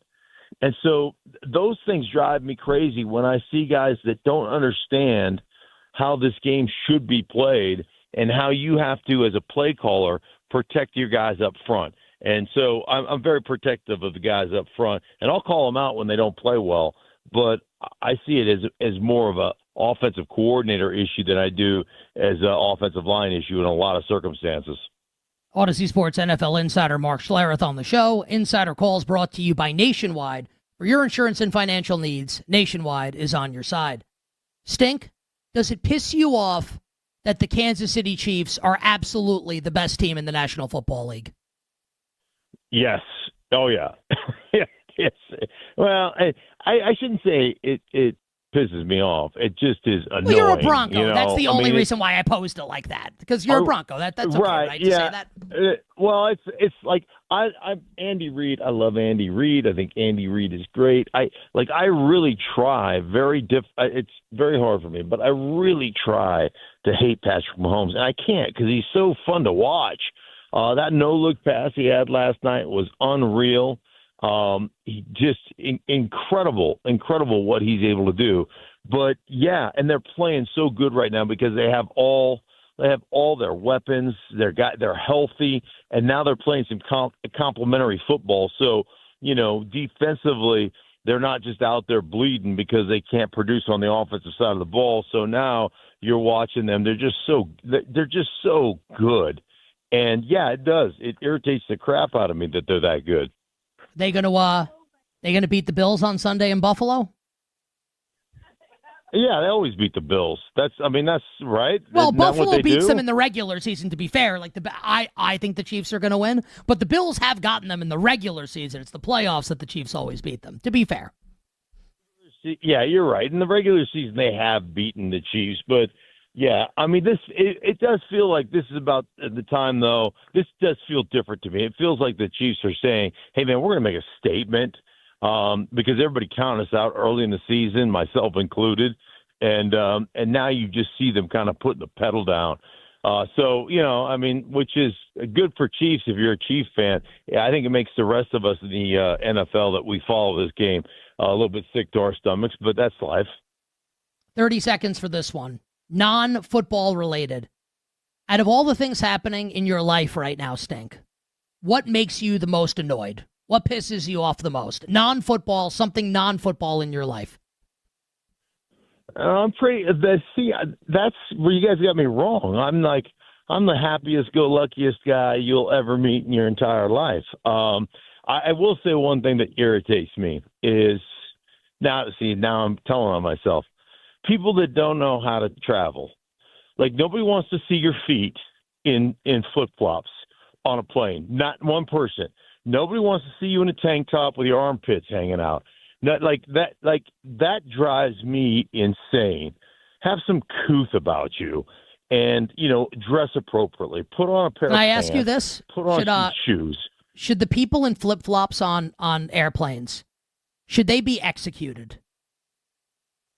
Well, I don't know about that, but I always pee on the floor to make sure. I've seen people walk in socks in the bathroom. I always pee on the floor to make sure if you walk in socks, you're getting urine on your feet. Awesome stuff, Stink. We'll talk to you next week. Sounds good, guys. Take care.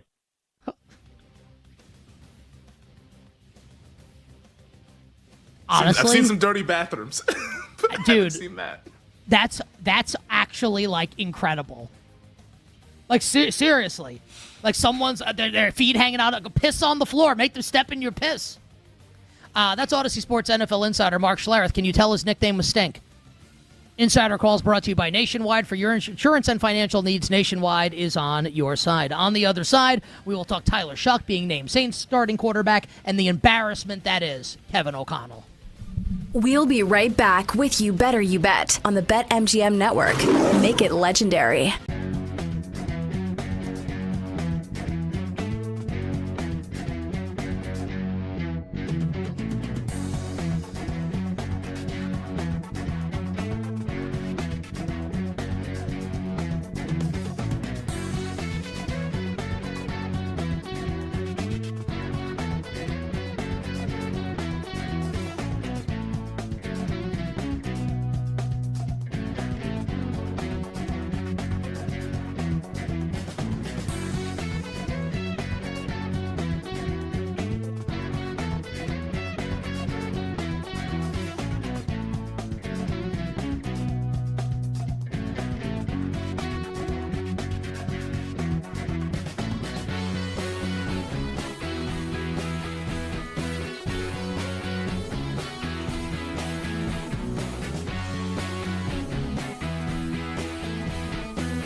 Ravens at Dolphins. Total in the game is 50.5. Since Mike McDaniel has been in Miami and these two teams have played, these games have tended to be over games. The Ravens dropped 50 on the Dolphins a couple years ago. The year before that, it was a 42-38 kind of game. So I understand the Dolphins are much worse this year than they have been, 2, 3, 4 years ago under McDaniel. But these games tend to be shootouts. And with Lamar back, and it looks like he's going to play on Thursday, the offense finding their rhythm a little bit with Huntley back there. Now Lamar steps in. I think the Ravens offense should score some points. I think the Dolphins can score some points too. So I kind of like the over in the game. Doesn't feel like you often see Thursday night totals in the 50s. So I think that's kind of an indication as well. I would look over, and then I'd probably just tease the Ravens at 1.5. We have seen some underdogs win outright on Thursday Night Football. We saw San Francisco beat the Rams. We saw the Bengals beat the Steelers. And the Giants beat the Eagles, right? We have seen the dogs be very profitable in these Thursday night games. So I think Miami can maybe keep it close. This is the first of 3 straight road games for the Ravens. So it's usually a good idea long-term when a team has a 3-game losing streak to just fade them every week until they don't cover, because normally a team never covers for 3 straight road games. Maybe the Ravens win and they don't cover, but I think in a teaser 1.5, you're in a good spot with the Ravens against the Dolphins. I like the over in that game as well.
That's a blitzing Shuck right now. Shuck on first down, looking for Shaheed, just out of his reach. Shuck's pass. Oh no! Ball taken away by Winfield. This is You Better You Bet with Nick Costos, Femi Abebefe, and the crew on the BetMGM network. Make it legendary. King Kenny Albert on the call. I'll be honest, that's dirty work from our engineer, Jake Hassan there. Look, missing Rashid Shaheed on a deep ball, it should never happen because he's one of the fastest guys in the league. But the Antoine Winfield pick there, that's not Tyler Shuck's fault. That's Chris Olave's fault. Olave catches the ball and Winfield pulls it out of his hands. Poor Tyler Shuck. Last week, at least, Tyler Shuck's having a good Tuesday. Because earlier today, the 1-7 New Orleans Saints, season's going nowhere, as expected. No one thought the Saints were going to be good. Honestly, I can't believe Spencer Rattler lasted this long. I mean that as a compliment. He showed he's not a starter in the NFL, but he'll be a backup for 15 years if he wants to be. And there's something, he's going to be a millionaire when it's all said and done. He's going to be set for life with what he was able to show. And I know the wins and losses aren't there, but I thought he played reasonably well given the situation that he's in on a team at the beginning of what could be a multi-year rebuild. So at 1-7, the plug pulled on Spencer Rattler. Enter second-round rookie quarterback Tyler Shuck, who is 26 years old. 26. And was an exceptionally polarizing player in the NFL draft cycle. Now, I say this all the time around draft season, and I'll say it here. Just in case, and I know that it's true that we have a lot of new listeners and viewers of the show. Thank you very much. You'll never hear me say until it actually happens. I have sources in the NBA. I don't. Maybe over the rest of my career, I will gain some of them. But I worked in the NFL for a while. I've been doing this for a long time and a lot of NFL-specific media. So I know a lot of people in the league. know a lot of people in the NFL media, and a lot of them I consider to be my friends. And around draft time, I'm talking to all these people, trying to get as much information as I can about these draft prospects. And some of it obviously is because I'd like to use that information to try and win bets on the NFL draft. But I'm also a big sports fan. I'm a big football fan. And I'm trying to, find out what people's opinions are on these prospects. And some people really liked Tyler Shough. And they will take his age, 26. Again, a 26-year-old rookie. I keep saying that. You don't see that often. At quarterback especially. It's like Chris Wenke back in the day. Like, not to that extreme, but you know what I'm saying here, right? Some people like Tyler Shough and will use the age as a good thing, right? He comes in seasoned. He's more mature. He's got a big arm. Others will say he's a 26-year-old rookie, and that's not great. And he sprays the football, and he's too inaccurate. People, one way or the other, have very strong opinions on how this is going to go with Tyler Shough. When he came into the game last week against Tampa, kind of an impossible spot, right? They're behind in the game, like they're not going to win. They're not going to win. Just watch is all I'm saying. I'm not saying he's the next Drew Brees. Watch the ball come out of his hand. His arm is way more alive than Spencer Rattler's. I thought he looked better physically than Rattler did last week. That doesn't mean that he's going to be good. I'm just saying that I was somewhat encouraged by what I saw in a limited sample from Tyler Shough. And that takes us to this week, where out of the frying pan and into the fire.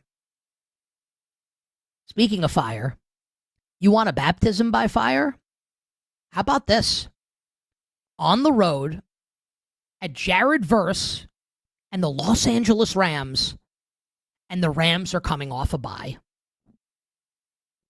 How's that for a first NFL start? Everyone's like, oh, well, you have to save. Like, the Giants can't start Jackson Dart until they play in New Orleans. You can't play against the Chargers. You can't do that. Kellen Moore doesn't care. You know what? You're going to play Rook? Go take your lumps, kid. In LA against the Rams. Betting market of this game was Rams minus 13.5. Because the Rams are awesome and they're coming off a bye and the Saints are no good and the Rams are at home. When the news breaks that Tyler Shough is starting, perhaps it will surprise you to hear that the initial betting move was on the Rams. And we're now at 14. I am not going to make the case for New Orleans. I'm not going to.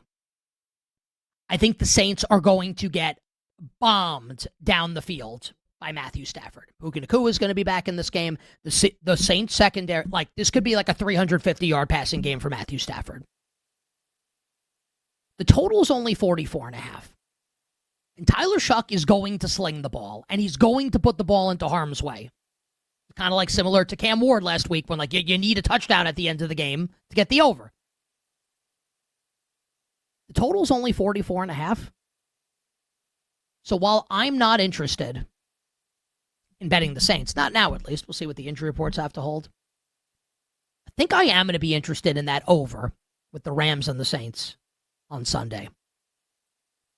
And just last note on Tyler Shough for now. I know the Saints used a second-round pick on him, and it felt weird at the moment, only because this kind of felt like a half measure. Quarterback of the future is not on the roster. Derek Carr retires. Rattler's not going to be the guy long-term. Why not just wait until next year and take your quarterback and use that second-round pick to fortify another position of weakness on the team, of which there are many? Maybe Tyler Shough is just awesome. And he wins the job. And they don't win a ton of games, but he shows you something. And Kellen Moore, I think, is a really good, maybe not great with the game management yet, but I think he's a really good quarterback coach. And maybe Tyler Shough wins this job. But I'll plant my flag right now. I really do believe that the most likely scenario for the New Orleans Saints is that their franchise quarterback the quarterback of the future, is not currently on the roster. And I think we'll look back, and this is not a commentary on Tyler Shuck, the person, or the quarterback. I think we will look back on that selection as a wasted pick at 40th overall in the second round. And maybe I'm wrong, and for the young man's sake, I hope I am. I don't think I'm going to be.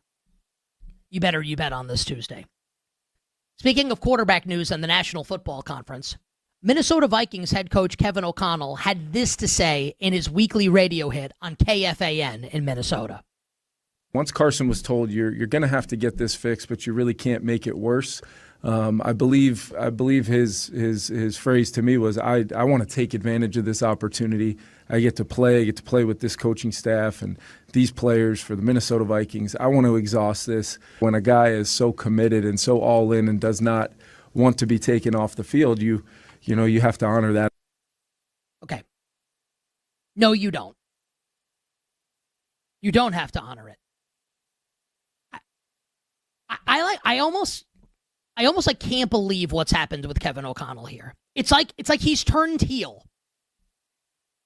And no one realizes it. No one realizes what's happening here with Kevin O'Connell. And the fact that they have been lying since the season started, basically, about all of this.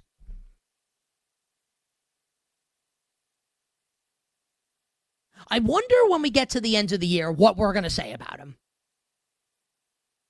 Because he enters this past year, this season starting, a couple months ago, unimpeachable. Coach of the year, 14-3 with Sam Darnold. Won 1 million games the first year with Kirk Cousins, go to the playoffs. Quarterback guru. Look what he did with Nick Mullins.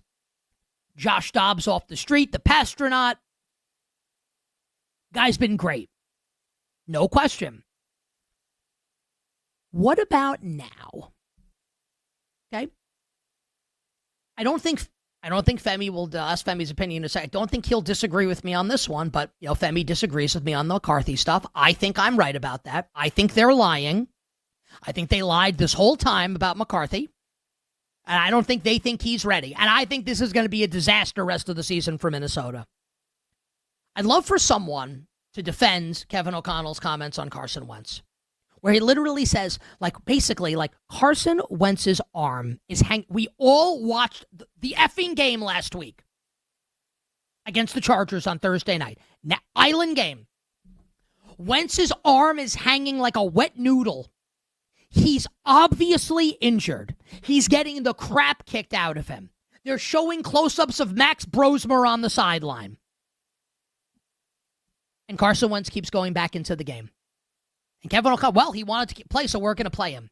Do people understand how irresponsible that is? And I'm not looking to turn this into a snitch thing. That's not what this is. But the idea that, here's this quarterback, with scrambled brains who's concussed. Or Cam Scatterbo goes to Brian Dable. His ankle is facing the wrong goddamn way. Coach, I want to go back out there. You know what, Cam? Go back out there. You got this. Forgive the rep, but we have to paint the picture here. Tua Tagovailoa is concussed on the field, and his fingers are moving involuntarily, and he goes to Mike McDaniel, put me back out there. Well, we have to honor that, right? If they want to play, put him out there. Fast forward a couple days later, Carson Wentz is having season-ending surgery on his shoulder. If only we could have seen it coming. We all did. We all watched the game. We all saw it happen. And Kevin O'Connell has got the balls, the grapefruits, the chutzpah to be well, I'm honoring what my quarterback wanted. What a joke. What a crock. This is a guy that I think clearly, he's been testy with the media. He refuses to Aaron Glenn gets so much heat for what he's doing with the Jets. At least Aaron Glenn's telling the truth. Kevin O'Connell's lying through his teeth. I think he knows they're done. And this season ain't going to go well the rest of the way. Femi, last week on the show, I thought you actually did a great job of defending your case. I disagree. Mm-hmm. But I thought you made some really good points on J.J. McCarthy and is Kevin O'Connell lying. Do you have a change of opinion on that matter or any other updated thoughts on the Minnesota Vikings head coach following his comments today on Carson Wentz? No change of opinion on the J.J. McCarthy front. I think we're going to see J.J. McCarthy this Sunday against the Detroit Lions. But, I agree with you on this with Carson Wentz. This is poor. Like, the head coach is supposed to protect the player from themselves. You can't go out there and say, like, hey, like, Carson wanted to play. And, like, we literally see before the game starts last Thursday, like, I was thinking watching the game on Amazon Prime, like, Wentz is walking out of the tunnel, like, flexing his arm with the harness. I'm like, oh, I already won my bet. Like literally, like, I saw that and I was like, it's over. I win. Like the guy's hurt. And, like, he was practicing in full and all that stuff, but clearly he was compromised behind a bad offensive line that was been banged up all throughout this season. So, yeah, I think the big question is, does he risk losing the locker room going forward? Now, like, Wentz doesn't have a lot of equity in that locker room. Why do you think that? I think that, 'cause I hadn't considered that. Like, why do you think that's an option? Well, because, like, you throw a guy out there who clearly is compromised and you just say, hey, you need to go play because we're going to play him because he wants to play. Like, that's not a good situation. And yes, like, Wentz is not like a team captain and he showed up in August. So it's not like he did this with J.J. McCarthy or he did this in years past with Kirk Cousins or whatever. But still, like, players, they all recognize that. Wentz laid it out on the line for that team. Exactly. Like, I'm sure, like, even if they know in their heart of hearts that he's not that good, they definitely respect him 100%. Yeah, they respect the hell out of him for doing that. And for KOC to just be like, well, nothing I could have done. Like, that to me gets a little bit sketchy. I'm not saying that he's lost them. I'm not in those locker rooms. I'm not in that building. I'm not reporting on the team. I don't know. I'm just speculating. Like, there's a chance that could be the case if things go this way. And let's say McCarthy goes out there and lays a stinker on Sunday, which the betting market thinks that's likely going to happen as the Lions are 8.5-point favorites. They get blown out in that game. I think everyone's going to be looking around and saying, well, what do we go from here? So it's a bad situation in Minnesota, and I would not be looking to buy into that team. And when you look at the schedule, I don't think too many people are. What do you want to do with this game on Sunday? Early in the week, you can reserve the right to change your mind or not even answer the question right now. Lions 8.5, 47.5 against Minnesota with the expectation that J.J. McCarthy starts for the Vikings. Let's see where some of these other games go, but I would like to tease Detroit. If I can't tease them, I'd honestly consider laying 8.5. I would. Like if Detroit gets some good injury news with the secondary, that's touch and go. We're not going to find out until tomorrow at the earliest, but let's get a good injury report for Detroit, but I would not be opposed to laying 8.5. I think they can wax them in the game, and they probably are going to wax them on Sunday. Dude, we had to, when he says he wants to play, you have to, it's so bad. It's bad. Yep. Can't do that. And the fact that no one's calling him out. Everyone thinks this is all just like normal what's happening. And honestly, it's because he's done such a great job and he's so affable with the media and he's comes across the side. And I'm not saying he's a bad guy. I don't know him personally. No, that's why it's strange that he's doing this. My opinion is I think he knows they're screwed. I think he knows that the season's circling the drain. And I don't know if they can save this one. On the other side, I'm going to ask Femi Abebefe this question. Should we bet VJ Edgecombe to an NBA Rookie of the Year? We'll be right back with You Better You Bet on the BetMGM Network. Make it legendary.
Yeah, I'm going to fade Clemson. I'm going to bet Duke in this game. In fact, this is my favorite bet of the weekend.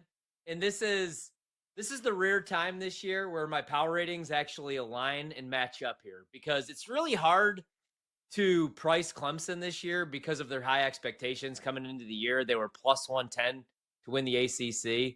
They were a top 5, top 6 favorite to win the Natty. But the defense hasn't been very good. Cade Klubnik's been a disappointment. They have not been able to get the ground game going. Their offensive line's getting no push outside the top 70 in most metrics. And Duke, if they just don't turn the ball over in the red zone, one of the more efficient teams in the country. So my number would make this a pick. So at 3.5, anything over a field goal, I love Duke, man. I'm actually surprised that we got this number. I don't think it closes there. So I grabbed them today. Love the Blue Devils. I can't quit them.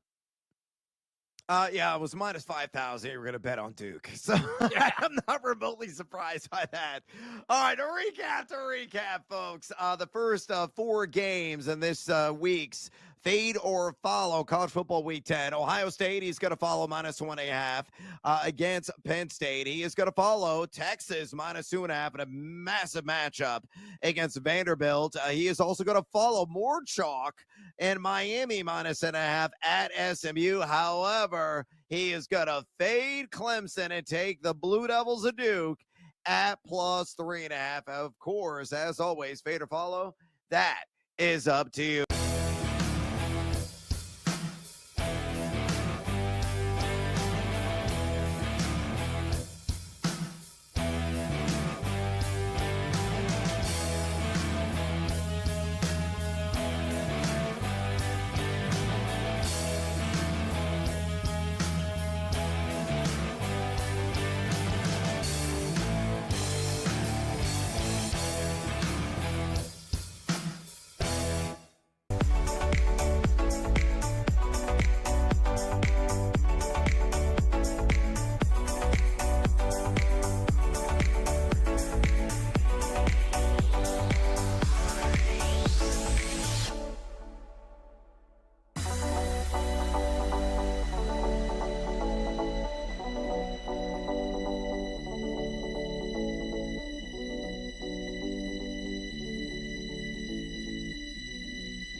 Walker downhill, and he was grabbed.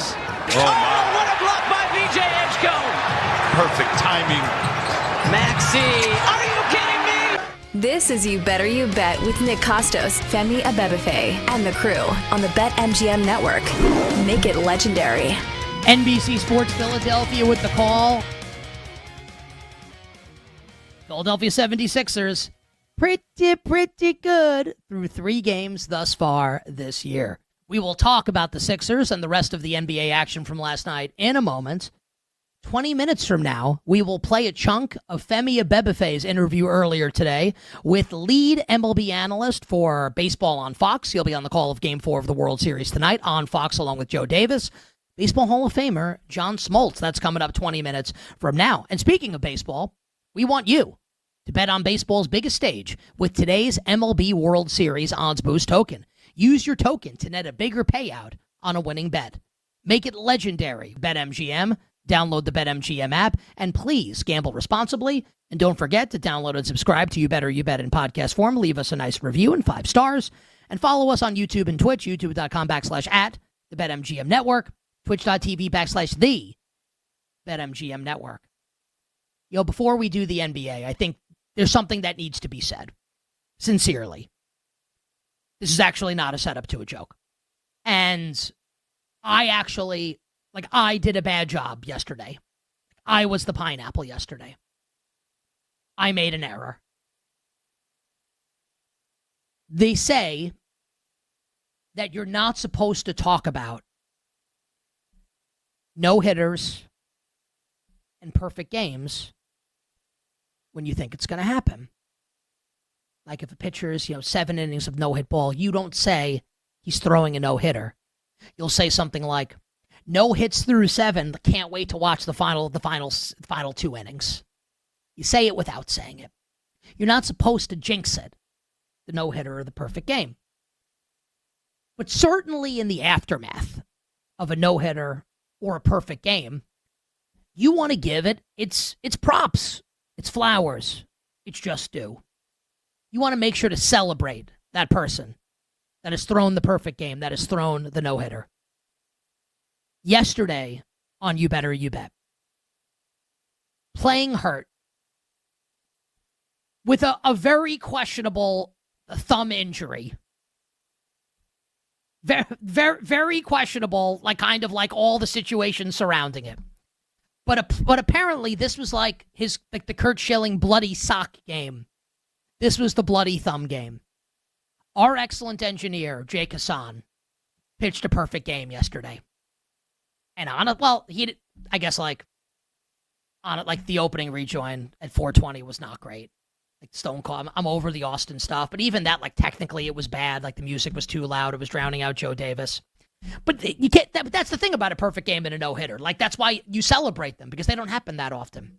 Yesterday on this show, our friend Jake Hassan pitched a perfect game, and it currently has him as the front runner to win Nick Costos' money for the second consecutive week.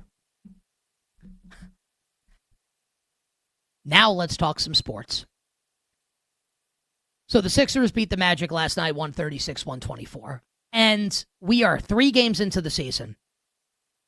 Even so, what's happening right now with the Sixers backcourt is legitimately stunning. Tyrese Maxey scores 43. VJ Edgecombe scores 26. The backcourt for Philly has combined for 186 points in the first 3 games of the season. That is the most by any starting backcourt in the NBA since 1970. It's actually historic. And Tyrese Maxey, we've talked about the most improved player. He an all-star. Hey now, get your game on. Go play. He's awesome. And VJ Edgecombe, I don't know how you don't watch him and think of me. He's oozing stardom and potential. And they did that last night. They thumped the Magic without Joel Embiid and Paul George and Jared McCain. None of them played. Wow. Pretty interesting. Femi, before the year, picked the Sixers to win the East. I laughed at him. I still don't think it'll happen, and I say it every day. It's like a huge parlay that needs to cash, and the leg that's obviously is the biggest underdog is Embiid. Stay healthy. But if it all happens, man, why can't they win a wide-open Eastern Conference? Especially if Edgecombe is this, and Maxey's that, and Nick Nurse can Frankenstein this? Man, the potential is tantalizing for the Sixers. We need to talk about the Orlando Magic for a second, and then I want to talk about the Atlanta Hawks, and I'll be brief here. Just 2 Eastern Conference playoff contenders that people loved coming into the year that are both at 1-3. Atlanta, I want to give a little bit more grace to.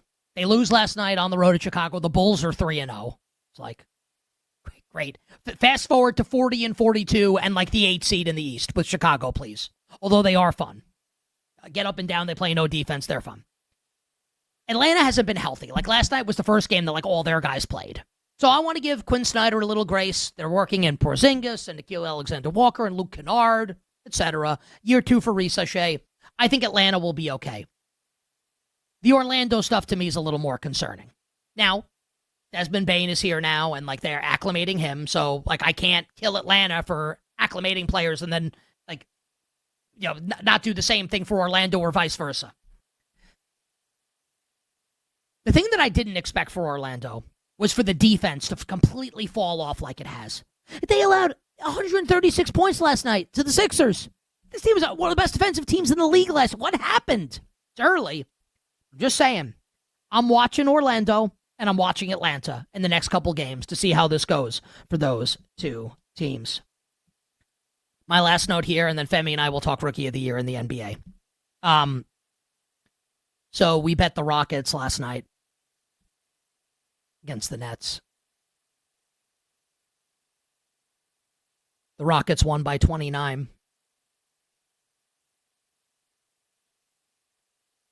The Nets, I think, are going to go like 8-74. And when they play a team like Houston that can guard Cam Thomas, how are they coming within striking distance of good teams in the league? Cam Thomas is I guess you could say Michael Porter Jr. I don't even want to make that case. I think it's just Cam Thomas. If he doesn't score 35 points, like what? Where's the hope? And is that ever happening against a team like Houston? Pretty concerning. I have one last note, and then we'll talk about Rookie of the Year with Edgecombe and Cooper Flag. Thursday, as in 2 days from now on You Better You Bet, joining the show will be our friend from the field of 68, the great Jeff Goodman. Because college basketball starts next week. Monday, we got a ton of games on Monday, and at least one ranked matchup. And I just want everybody to share my feeling on the upcoming college basketball season. I am super excited. I think it's going to kick ass. And the main reason why right now, before the games are played, is because per anyone that does anything to do with any of this stuff, right, that follows college hoops, follows the NBA, loves the NBA draft, by all accounts, this draft coming up is going to be one of the best ever. Kansas's Darren Peterson being called the best player Bill Self has ever coached in Lawrence. Duke's Cam Boozer, Carlos' son. Obviously, that's true. 25 and 23 in an exhibition against Tennessee. A.J. DeBonsa for BYU, looking like another top 10 pick for BYU after Yegor Demon went 8th overall to the Nets in this past NBA draft. Purdue at number 1 with undersized point guard Braden Smith, who might win Player of the Year. They got waxed by Kentucky in an exhibition. It's all very interesting. And I can't wait for it to start. And it starts next week. You better you bet on this Tuesday. So last night, VJ Edgecombe has a third consecutive awesome game.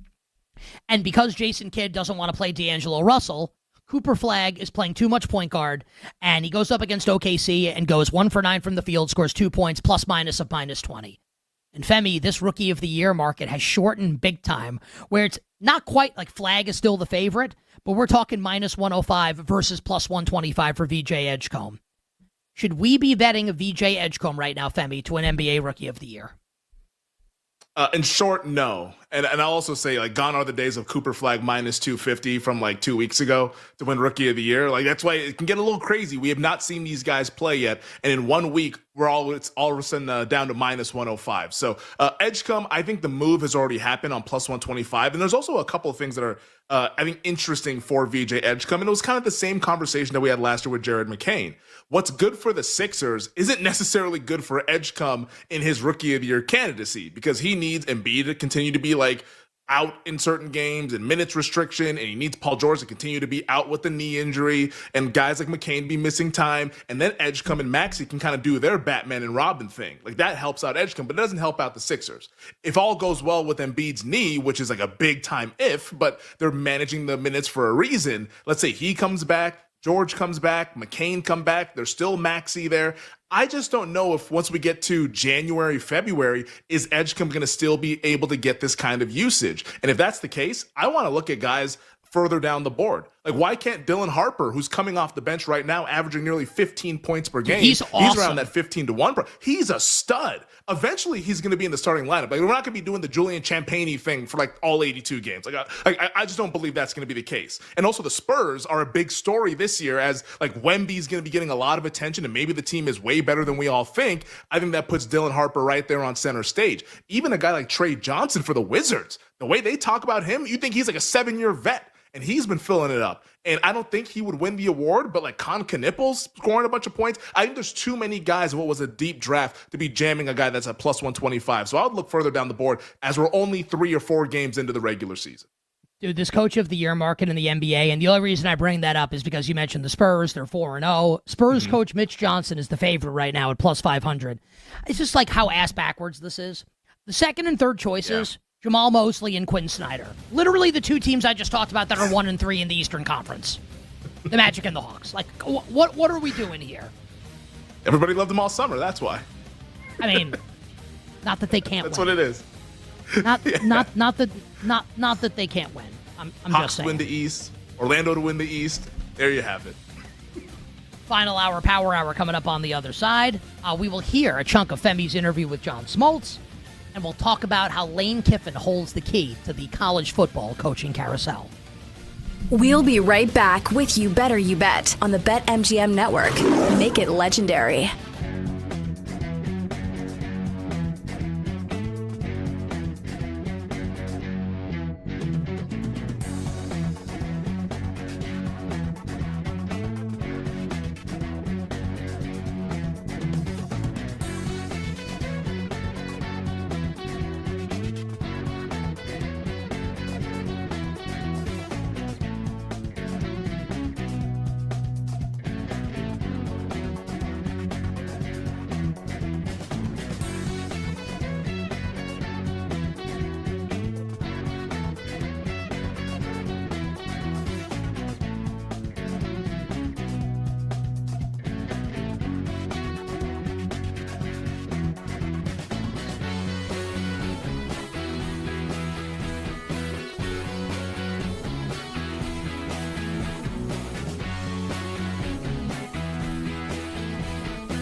Yeah, I'm going to fade Clemson. I'm going to bet Duke in this game. In fact, this is my favorite bet of the weekend.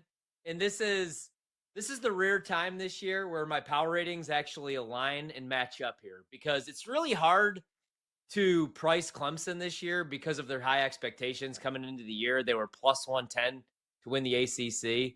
They were a top 5, top 6 favorite to win the Natty. But the defense hasn't been very good. Cade Klubnik's been a disappointment. They have not been able to get the ground game going. Their offensive line's getting no push outside the top 70 in most metrics.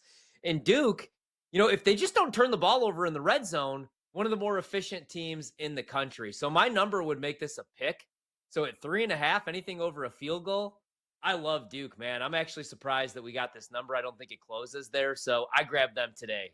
Love the Blue Devils. I can't quit them.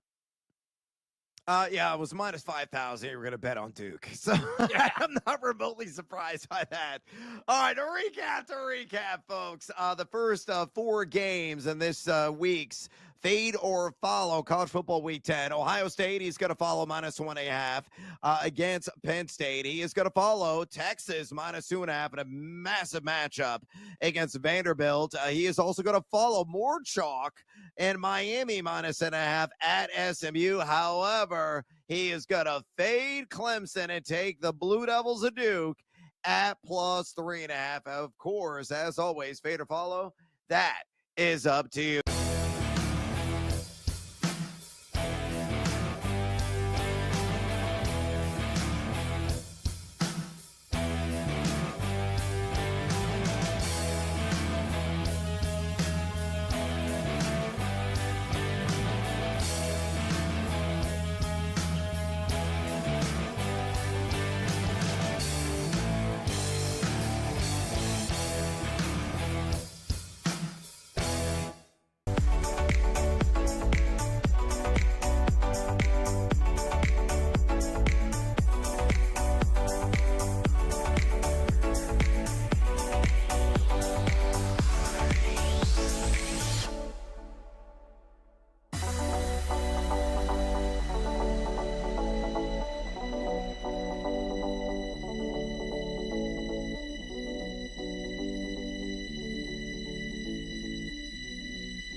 This is You Better You Bet with Nick Costos, Femi Abebefe, and the crew on the BetMGM Network. Make it legendary. Bring it up, Jake.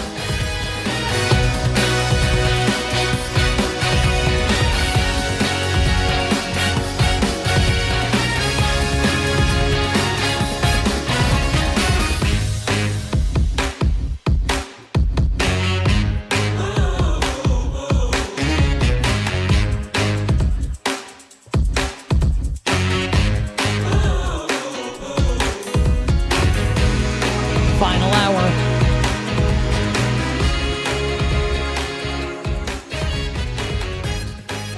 Power hour. You better you bet on the BetMGM Network. Nick Costos, Femi Abebefe, John Smoltz, and you. The Power Hour and every hour here on You Better You Bet, brought to you by BetMGM.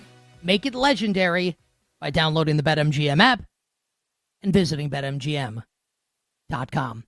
20 minutes from now, we'll be joined by our friend, the whale capper, Drew Dinsick. Best bets for Week 9 in the National Football League. And we will close the show in 40 minutes. All of our bets for Game 4 of the World Series, our bets for tonight in the NBA, and Frozen Femi's Frozen Frenzy. Say that 5 times fast. All of Femi's bets for tonight in the National Hockey League. But speaking of Femi, and speaking of the World Series, and speaking of John Smoltz, earlier in the show, 3:20 p.m. Eastern Time, Femi had the chance to interview the lead analyst for Major League Baseball on Fox. You'll hear him tonight with Joe Davis from Game 4 of the World Series. Major League Baseball Hall of Famer John Smoltz.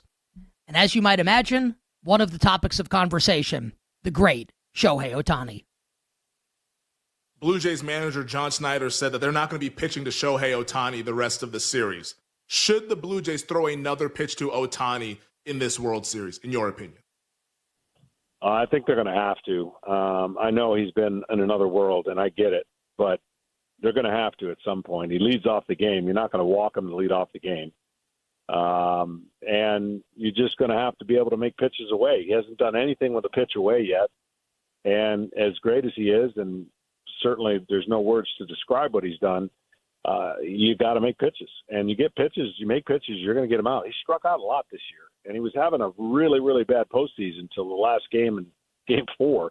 And all of a sudden now it's looking, heroic. And it should be, because when you do what he did, and he got unlocked on a fastball up and in, and his timing was just superior after that. And, after that, you don't walk him anymore. I mean, you don't pitch to him anymore. Last night was a no-brainer. But you can't pitch the rest of the season having a guy that you're going to walk every time he comes to the plate. There's going to be scenarios that just aren't going to make sense. Yeah, last night, 4 for 4, 2 home runs, walked 5 times, reached base 9 times, which is pretty incredible, tying an MLB record. This is You Better You Bet, Femi Abebefe, hanging out with John Smoltz, Hall of Fame pitcher, 1996 Cy Young winner, World Series champion, and lead commentator for the World Series on Fox, breaking down what we saw last night in the marathon Dodgers victory over the Blue Jays 6-5 in 18 innings. Last segment, John, to open up the show, I was talking about the game and just how the Dodgers have this toughness, and Ohtani obviously being the best player on their team. But I think Ohtani is the greatest athlete that we've ever seen. That might sound hyperbolic to some people. Obviously, there's Michael Jordan, Muhammad Ali, Tom Brady, et cetera, on down the line. Do you think that Ohtani is the greatest athlete we've ever seen? Because what he is doing, and especially in this past week, has just been otherworldly. Yeah, there's no comparison. It's hard to explain. I did one thing my whole career, and to try to think how you tell somebody that you could do an elite level at 2 different spots in a baseball, I guess the only way that I could come close is you got a linebacker in defense. He's a quarterback on offense. And that's the only way you can explain it. I mean, you can't do that in football. You're not supposed to. There's never been anybody that has done that.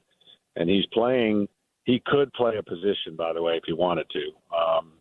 There's a reason for the longest time why he didn't, because of his elbow injury and arm, but he could, no doubt, be a wipeout outfielder.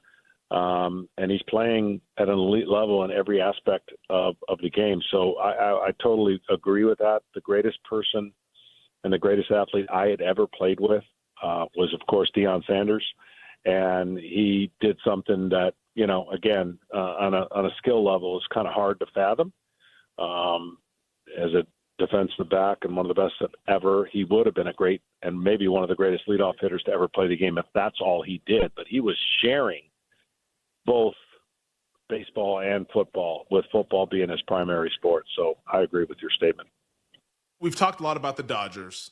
Toronto, of course, they're still in the series. I mean, it feels like coming out of last night's game, I mean, I think the Dodgers are going to win the series. I thought they were going to win the series before the series started, but that's how everyone's felt about this one. They're the defending champions, and they have a great team when you look at what they can do from a starting pitching standpoint and with the lineup. But Toronto's still in it. They're only down 2-1. If they win tonight, the series is going back to Toronto Friday for at least a Game 6. How do they get off the mat after losing an 18-inning game, a game that was so close to stealing back home field advantage? How do they get off the mat and get back going in the right direction? Yeah, they're going to need to use that magic offensively, and it looks like they're going to have to do it with one of their best weapons at the top of the lineup. I don't know, where Springer's going to be able to. It just doesn't look great, right? And I think the big thing for the Toronto Blue Jays, the motto was get into their bullpen. Well, they got into their bullpen, and for 10 innings or 11 innings or whatever it was, they couldn't score.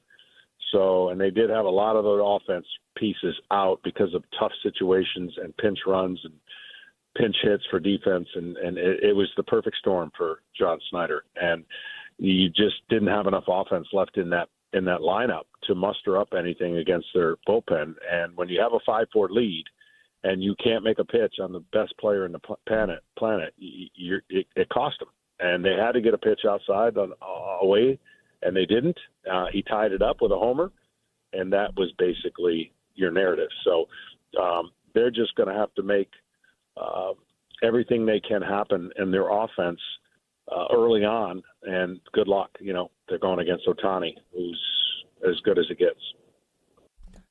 So Friday on the show, we were joined by Braves Hall of Fame pitcher Tom Glavine. Today, joined by Braves Hall of Famer John Smoltz. Tomorrow on You Better You Bet, we will be joined by another great from the Braves' 1990 starting rotation. That's right. We can't wait to be joined by Steve Avery. It's going to be awesome. Okay, that's a lame joke. On Thursday on the show, we will be joined by another Braves legend, starting pitcher from the 1990s. Someone whose name you will absolutely remember. That name, of course, Denny Nagel. All our bets for Game 4 of the World Series coming up at the end of the show. You better you bet on this Tuesday. Great stuff from Femi with John Smoltz. College football. The slate on Saturday is not the greatest slate of all time, but it is pretty good. We had some pretty awesome games coming up on Saturday, among them. And when I say this one, you'll just be like, hey, like before the year, this was... Like before the season, this is actually an interesting thought exercise in the moment. Like, what is the one regular season game that you are looking most forward to in college football before the season starts? Ohio State, Penn State would have had to have been towards the top of the list. Maybe it's not number one, but how is it not in the top 5? With the way those two teams are both rated coming into the year. Now, Drew Aller's out for the year. James Franklin is $50 million richer and also out of a job. And Ohio State's a 20.5-point favorite. So not quite the sizzle that we might thought for Ohio State and Penn State this Saturday. I can't wait for Texas and Vanderbilt. Is Arch Manning going to play in the game? Like, we'll find out over the course of the week. Texas, a 1.5-point home favorite. I just love betting Texas. I feel like I'm going to want to bet Texas against Diego Pavia and company. Oklahoma and Tennessee. Hell, how about Cincy and Utah, top 25 matchup? And Georgia visiting Florida, game 1 without Billy Napier. Is it game 1 without Billy Napier? Do I have that right? I might have that wrong. We talk about a lot of sports on the show. Whatever. Anyway, it's Georgia at Florida without Billy Napier. And then there's South Carolina at Ole Miss. And Lane Kiffin, Ole Miss head coach, Tyler writes in the chat he can check. Thank you for like the 9 people we have on this crew. I'm out here drowning on the air. Can one of you people look this up for me? Tyler has found the information. It is the first game for Napier. I'm out here drowning. I'm on a tightrope with no net underneath me. No one else knows what that feels like unless you're in this spot. I'm flailing. Can someone get me the information? Bill, Tyler, Jake, Mike Brown, nobody. I'll give Tyler credit. He's normally the pineapple with headphones on. He actually got it. No, everyone else, radio silence. I'm out here drowning. God forbid someone could feed me an easy piece of information. Great job, everybody. Anyway, Lane Kiffin now finds himself as the belle of the fired coach's ball. All of these big job openings. LSU dismissing Brian Kelly. Penn State sends James Franklin packing. Florida with Billy Napier. Arkansas and Sam Pittman. Not that Lane Kiffin would go to Arkansas from Ole Miss, but you understand, there's a lot. UCLA, there's a lot of jobs that are going to be open and a lot of high-profile jobs. And Lane, as the kids would say, is having a moment. What a win for them on the road in Oklahoma, jawing with an Oklahoma defensive player after the game, calling out Brent Venables after the game. And, Ole Miss holding on to a lead after they yacked it away against Georgia previously, and they finally get a win against a top-ranked team on the road in Lane's tenure at Ole Miss. The Rebels are 7-1. Trinidad Chambliss, gold all on his chain, gold all on his watch. Don't believe him, just watch. He's awesome. And Ole Miss, no reason why the Rebels should not make the college football playoff. The price at BetMGM, minus 300 for Ole Miss to make the playoff. And this is where things get really interesting. Ole Miss could very well be playing into January. Not definitely, but if we think they're going to make the playoff, you win a game, like this could easily extend into January. The transfer portal, and I'm not going to get this. I don't have it open. Okay, actually, I do here. So this is courtesy of John Talty, who's a writer for CBS Sports. I was reading this column that he wrote about Lane Kiffin earlier today. I want to make sure I give him attribution for this because he brought up a point that I think is excellent. John Talty wrote, and he's 100% right, that the transfer window, the next one, is from January 2nd to the 16th. Like, a lot of business is going to get done there for next season. And there's a chance that Lane is going to be coaching in the playoff for Ole Miss at that point. If you're Florida, you're LSU, you're Penn State, and you want to hire Lane Kiffin, can you afford to wait? How's this going to go? How about this? I'll take it a step further, and I'll ask for Femi's opinion in a second. If you're an Ole Miss player, you obviously hear the chatter. Is Lane going to... And he can say what he wants publicly. Coaches like Lane's mentor, Nick Saban, famously said, I will not be the next head coach at Alabama when he was coaching the Miami Dolphins. Yada, yada, yada. Nick Saban retired as the greatest college football coach of all time and won a bunch of national championships in Tuscaloosa. He could easily be lying, or he could be telling the truth. We don't know. I wonder if you know what it means. I wonder if this will impact the players at all. In a game that they're expected to win by multiple touchdowns Saturday against a South Carolina team that almost upset Alabama this past weekend. Femi, you have an opinion on that game or any of the other college football games early in the week for this weekend? Early in the week, there's a Georgia-Florida game. I'm going to like Georgia in that game just because, I get it's like the dead cat bounce spot or whatever. I think Georgia, Kirby hasn't had those guys locked in for a rivalry game, especially with the way that everyone's kind of pushing them off to the side. But with Ole Miss, I don't know if it impacts them this week, but do you trust Lane Kiffin and how he kind of goes about his business to be super dialed in when he's got all this stuff going on outside of his team? I don't trust him. I kind of think Lane is just an unserious character. Going into this, like, I don't think that he's going to be a guy that's all the way focused on what Ole Miss is supposed to be doing. I could see those guys losing a little bit of focus, even if it is the playoff, and Lane Kiffin, most importantly, losing focus because he might be thinking about what's going to happen when he takes over Florida or LSU or whatever job comes open that he might be attracted to. So I think that's where it's a bad situation for Ole Miss, and due to the transfer portal schedule, kind of the unfortunate happenstance of college football in 2025. Do you think he'll leave before the season's over? No, right? No way. I think he'd get crushed. Right? Yeah, he'd get crushed if he left. Like they're about to play a quarterfinal game, and he's like, "Peace out, I'm going to Gainesville." Like that's a tough sell, man. That is a tough sell. So I don't think he will leave, but I think he will have had a handshake agreement 100%, and I don't think he's gonna be focused. That's what I believe. Wow. I'm contemplating taking the points with South Carolina on Saturday. We'll see. On the other side, we'll find out what Drew Dinsick, our friend the whale capper from NBC Sports, likes, his best bets for Week 9 in the NFL. On the other side, on a Tuesday. We'll be right back with You Better You Bet on the BetMGM Network. Make it legendary.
Yeah, I'm going to fade Clemson.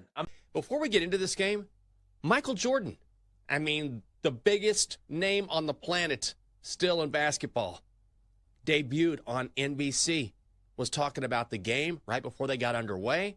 And he's going to be sort of I don't want to say a correspondent, but they're going to have interviews with MJ throughout the season and just kind of get his insight because this is not something he normally does. He sat down with Mike Tirico. Did you like it?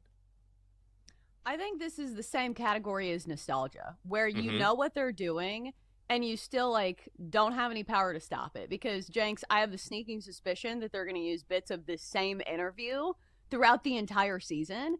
And I feel like they might have just told Michael Jordan, they're like, hey, we just need 3 hours of your time. We're going to sit down interview and we're just going to air it through the entire season. Because I think a lot of people thought that he was going to be on the desk and he would give real time analysis of the game. That was not the case. But because Michael Jordan has been so reclusive and because we have not been, inundated with all kinds of updates from his life and he's here on this and he's on this commercial, is that when we get stuff from Michael Jordan, we cling to it. And we're like, oh, yeah, these are great sound bites. And it's crazy some of the things that he was talking about, that he hadn't shot a basketball in years. Yeah. That's crazy to me. Somebody who is that competitive. And I guess I understand, for somebody who played basketball for such a long time, because I'm sure he still plays golf, because I think it was when he was at the Ryder Cup and he rented a house. The house had a basketball court. And so he was like, hey, maybe I'll shoot a free throw. And he did it in front of his kids or something. And he said it was the most nervous he's been in years. Think about that. Michael Jordan shooting a mere free throw in front of 5 people, and he was nervous. These are crazy stories that we have been yearning for. Yeah. Well, it was the kids of the guy who rented him his house so he could stay at the Ryder Cup. Yeah, okay. And so the guy was like, all right, can you do me a favor? Let's get some autographs. Let's get some pictures. You shoot a free throw? And he was like, oh, God, this guy has told these kids all about me. But the best part about that is, of course, it's the big lead up. And Tariq's like, I hope you switch that free throw. He got that smile, like that classic MJ smile. He's like, damn right I did. Like, of course he hit the shot.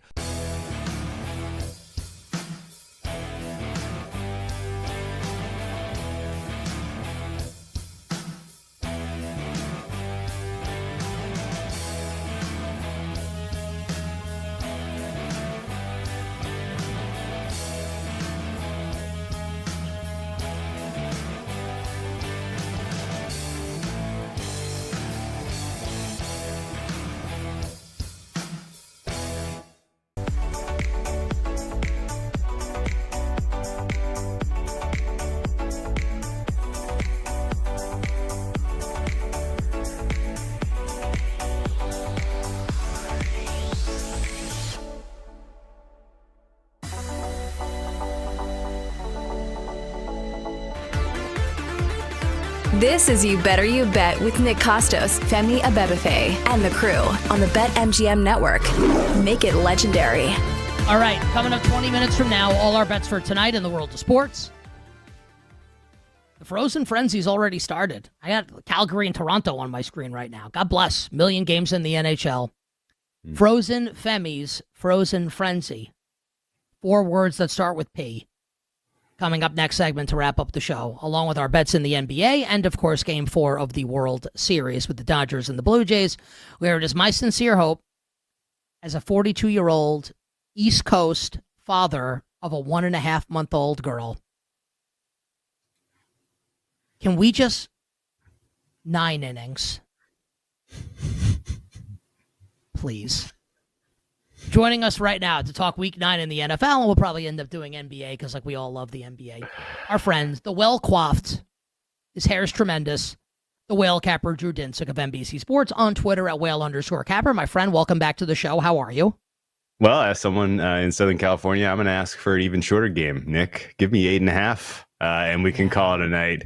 That would be just fine. It's been a very entertaining World Series, and I have said this a couple times to people, and so sorry it's not new for your show and your audience, but the changes and the tweaks to the game and the pace of play is very, very noticeable. If you go back to 2018 and the 18-inning game that the Red Sox and the Dodgers played, there was nothing especially enjoyable about that. That was absolutely painful, like 7.5 hours of baseball. And the fact that an 18-inning game was 6 and change instead of 7.5 was pretty. It felt brisk last night, despite being a marathon. And hat tip to the MLB for the rule changes in those regards. Yes. And Rob, like we said, Rob Manfred did a nice job. Also, I'm selfish and I think of me, and I wouldn't be opposed to, ghost runner on third base to start extra inning games in the postseason. I'm kidding. Only a little bit. All right. Let's turn our attention, Drew. Good week by you last week. Let's keep the good times rolling here. Week 9 in the NFL. What is the one best bet side or total for week 9? And I guess I only say this because you've started the last couple by being like, hey, I've got a lot of bets that I like. Do you like the card? And then what's your best bet coming up for week 9? I don't really love the card. This one's really, really tough. I mean, you got 8, massive, the road chalk, eight road favorites this week. So, potentially some troubling water for the road teams, on top of the fact that some massive spreads, 5 games that, look like, 2 or 3 games that look like 90%ers, and a couple more that are in the 75% win probability range. So it could be a little bit of a snooze again, which is bad coming on the heels of, one of the least impactful, exciting, fun, NFL weekends. Although as someone who is, very, invested in survivor drama, the fact that the Bengals lost was just outright awesome to the Jets on Sunday. So there's ways to find drama, even if the games themselves are not especially competitive. The one bet that I would say I'm the most excited to see play out is Broncos money line against the Texans. Market against me here. I waited until it flipped this morning, and I was a little like, well, if you're going to give me an even better number on Broncos, I guess I'll take them. It's continuing to drift in direction of the Texans here. And last week I was on the Texans. I totally got it. Like CJ Stroud is being wildly underrated when he's up against a team that cannot rush the passer. That I felt like was the major takeaway of that game against the Niners. And Niners, if you didn't already know, 32 out of 32 in terms of ability to generate pressure.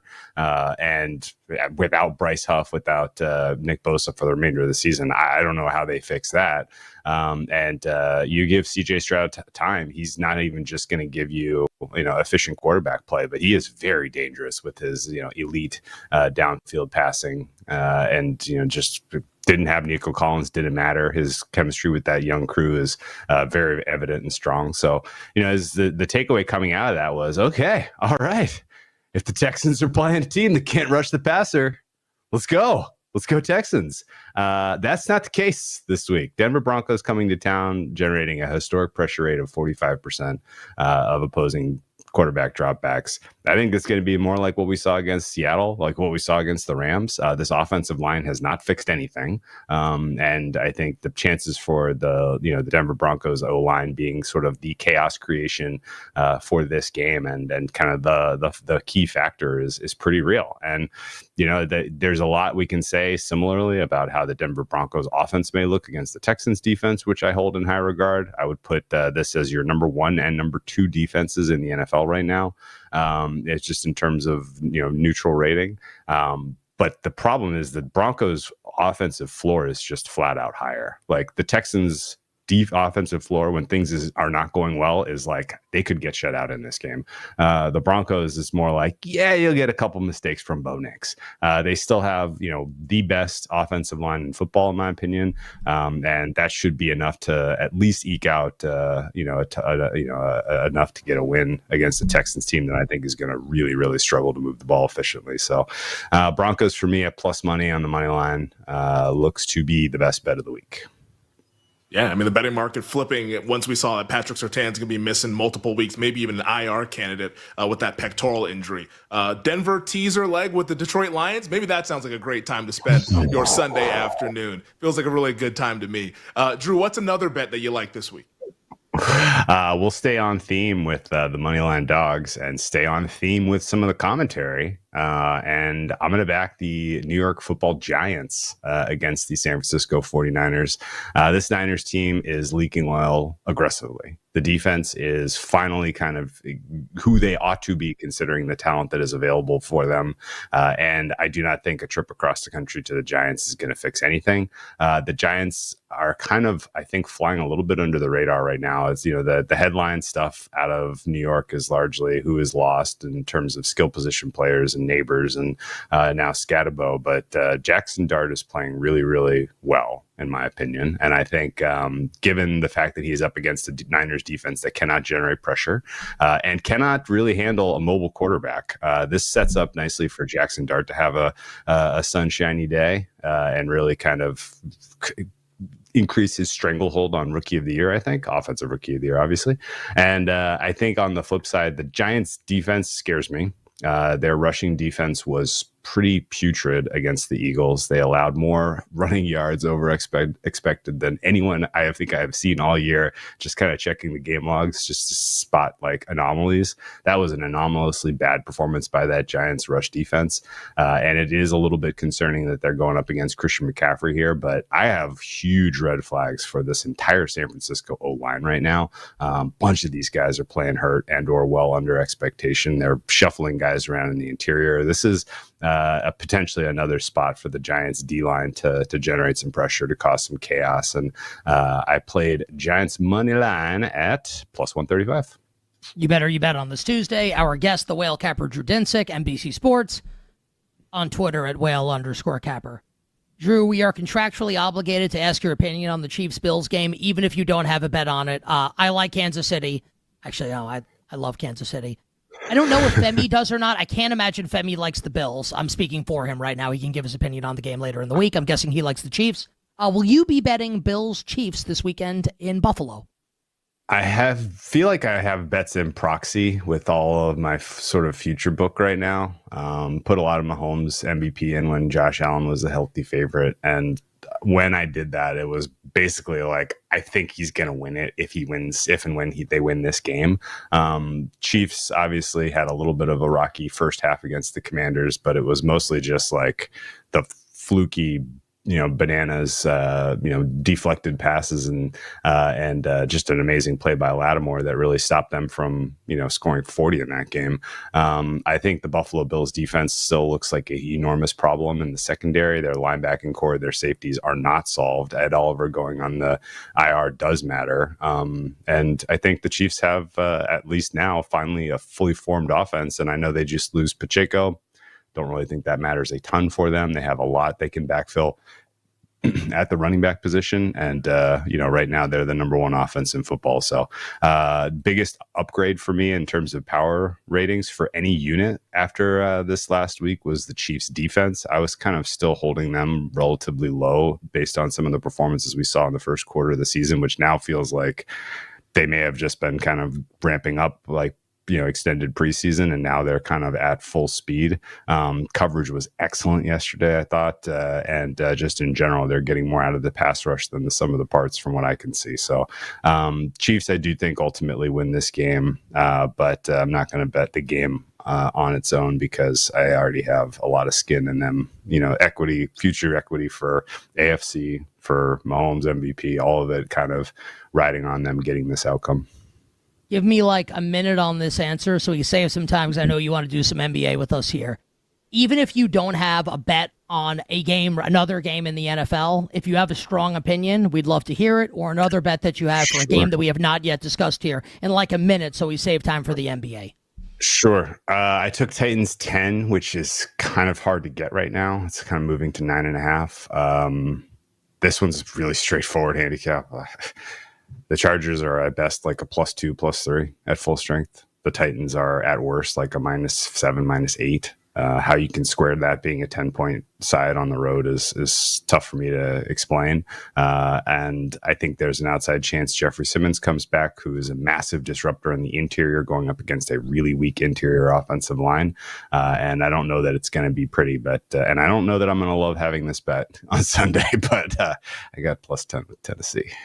Mike McCoy, revenge against the team that fired him? Yes. Just saying. Hey, I'll take any edge I can get. Any breadcrumb I can get. All right. We have like 4 minutes left in the interview here. You always have tons of great opinions and thoughts on the NBA. So we're a week into the season, like actually like a full week. Today is 1 week. Give us like a thought or two. Maybe something that surprised you, something that you think is going to be actionable moving forward, any kind of betting take or take period about the first week of the NBA season here. We have a couple minutes here, so maybe we can hit you with a couple questions. What do you got? Okay.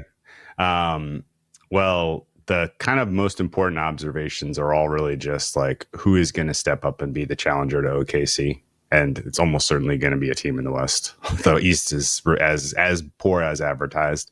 The fact that the surprise, exciting stories there are the Sixers young guard backcourt and the Bulls managing to have a positive net rating and get wins. Like, okay, those to me look like short-term exciting things to cover. And the real stories in the East are, the Magic and the Hawks are actually, and the Pistons are actually and the Celtics, they're all actually a lot worse than we thought. And we thought they were going to be bad. So like the separation between Cavs, Knicks, and the rest of the East, which we knew was like going to be a gap, could be a gulf.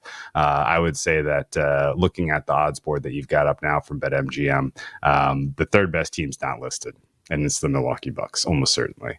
I say that as someone who bet against the Bucks tonight with the Knicks, but the way that Giannis is performing right now and some of the young pieces that they got around him, it to me does not look like a team that can win more than one round in the playoffs, but they certainly are better than a lot of these other problematic teams that are listed above them in the futures market. So if you made me take one play in the East, I think the Bucks to climb up to third is real, and I think the gap is just so massive that I don't think they realistically are getting past the Knicks or the Cavs in the playoffs. And then in the West, the Spurs are going to continue to compile wins. If you have not taken a look at sort of the extended schedule for them, it does not get hard until Thanksgiving. It will be the end of November, and people will still be like, the Spurs are going to, there's regression's going to come. It's got to be coming eventually, right? When's the regression for the Spurs? Well, their schedule is not going to force it until, the end stages of November into December. And even then, if they're healthier and other teams are starting to lick their wounds and, wait until, January to start ramping up, then they could just carry success all the way through the rest of this year and be, a real factor in the seeding for the Western Conference, because the leap forward that Wemby has made is real. Like, this is not like the ESPN NBA machine trying to ramp up hype on a given player. Like, it is absolutely real. He is making offense this year look easy. And this has been a huge question mark about what in his game was going to evolve from year 2 to year 3. Well, he went from taking much more difficult shots to making 2-point shots in the paint look effortless. And him kind of averaging around 30 offensively, as long as he stays healthy, I think is a realistic expectation. Some of the young pieces around him have taken steps forward. Dylan Harper can play. Like, this Spurs team is going to continue to compile wins in the West. And until further notice, they could, launch themselves into the conversation for the 1 seed, from what I can tell you. The Nuggets, very, very real as well, although Jokic is, in my opinion, playing himself into shape. And it's kind of backwards what I had expected with the Nuggets to start the season based on just his level of fitness. 10 seconds. The next cluster of teams includes the Rockets and the Clippers for me. Timberwolves and Lakers are in the 3rd, 4th, 5th tier, whatever.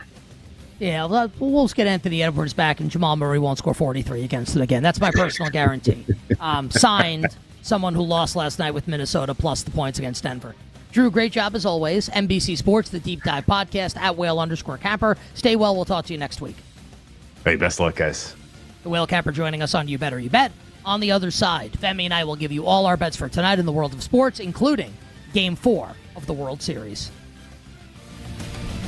We'll be right back with You Better You Bet on the BetMGM Network. Make it legendary.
What's next for the Steelers? Do we care? Just anything but those uniforms. Dookie. Those were gross. Oh, my God. Dookie. Hey, gross. How do you watch this game? What is that? Where are these from? The 1800s? Well, no, but maybe. Gross. Maybe. Who made these? Someone's grandma in Pittsburgh? I do love throwbacks. Double D loves them, of course. Oh, from 1939, in case you're wondering. A long time ago. I kind of love that, though, when they go back. Because here's the thing. You don't want to gussy them up because they are ugly uniforms. Especially when they wear the ones. They didn't wear them last night. when the Steelers wear those uniforms with the stripes, like it looks like they just got out of jail. I was like, oh, these guys are right back on the football field after serving time. They're bad, though. Like, I don't Yeah. want to see them. Like, I want a visually, aesthetically pleasing matchup on my TV screen. And it's bad enough that I'm not a huge fan of, like, the black and yellow. Like, honestly, like, it reminds me of a bumblebee or something. So, like, the color scheme's already not great. Then you do, like, the Microsoft Paint, like, lines in random spots. Oh, it's yeah. just altogether, it's a no from me.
This is You Better You Bet with Nick Costos, Femi Abebefe, and the crew on the BetMGM Network.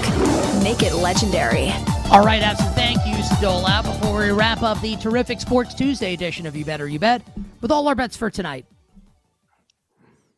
in the world of sports. Three tremendous guests joined us on the show. How about Hall of Fame and Major League Baseball pitcher and the lead analyst for the Major League Baseball on Fox? Drew said that before. He's like, the MLB. It's not the Major League Baseball. It's my bad. I talk for a living. Sometimes I fail. John Smoltz joined us on the show. He's the lead analyst for Major League Baseball on Fox. He'll be on the call tonight of the World Series on Fox along with Joe Davis. He joined Femi earlier on the show. If you missed it, search You Bet wherever you find your podcasts. And then we had Odyssey Sports NFL insider Mark Schlereth and the whale capper Drew Dinsick. So thanks to all our guests today on You Better You Bet. Our executive producer is Bill Zimmerman. Our technical director is Tyler Morales. Our engineer, coming off a perfect game yesterday. Today's like 7 innings, 4 hits, 1 run, but it's earned, like 7 strikeouts. A very strong performance by Jake, but it's tough to follow up a perfect game. Our excellent engineer, the great Jake Hassan, and our video producer is God's perfect creation, downtown Mike Brown. Coming up after us is a 4-hour live betting extravaganza known to you and yours as BetMGM Tonight, featuring our pal Ryan Horvat and our guest at this time, the one, the only, Brad Evans. Brad, welcome back to the show. Happy Tuesday. Hola, amigo.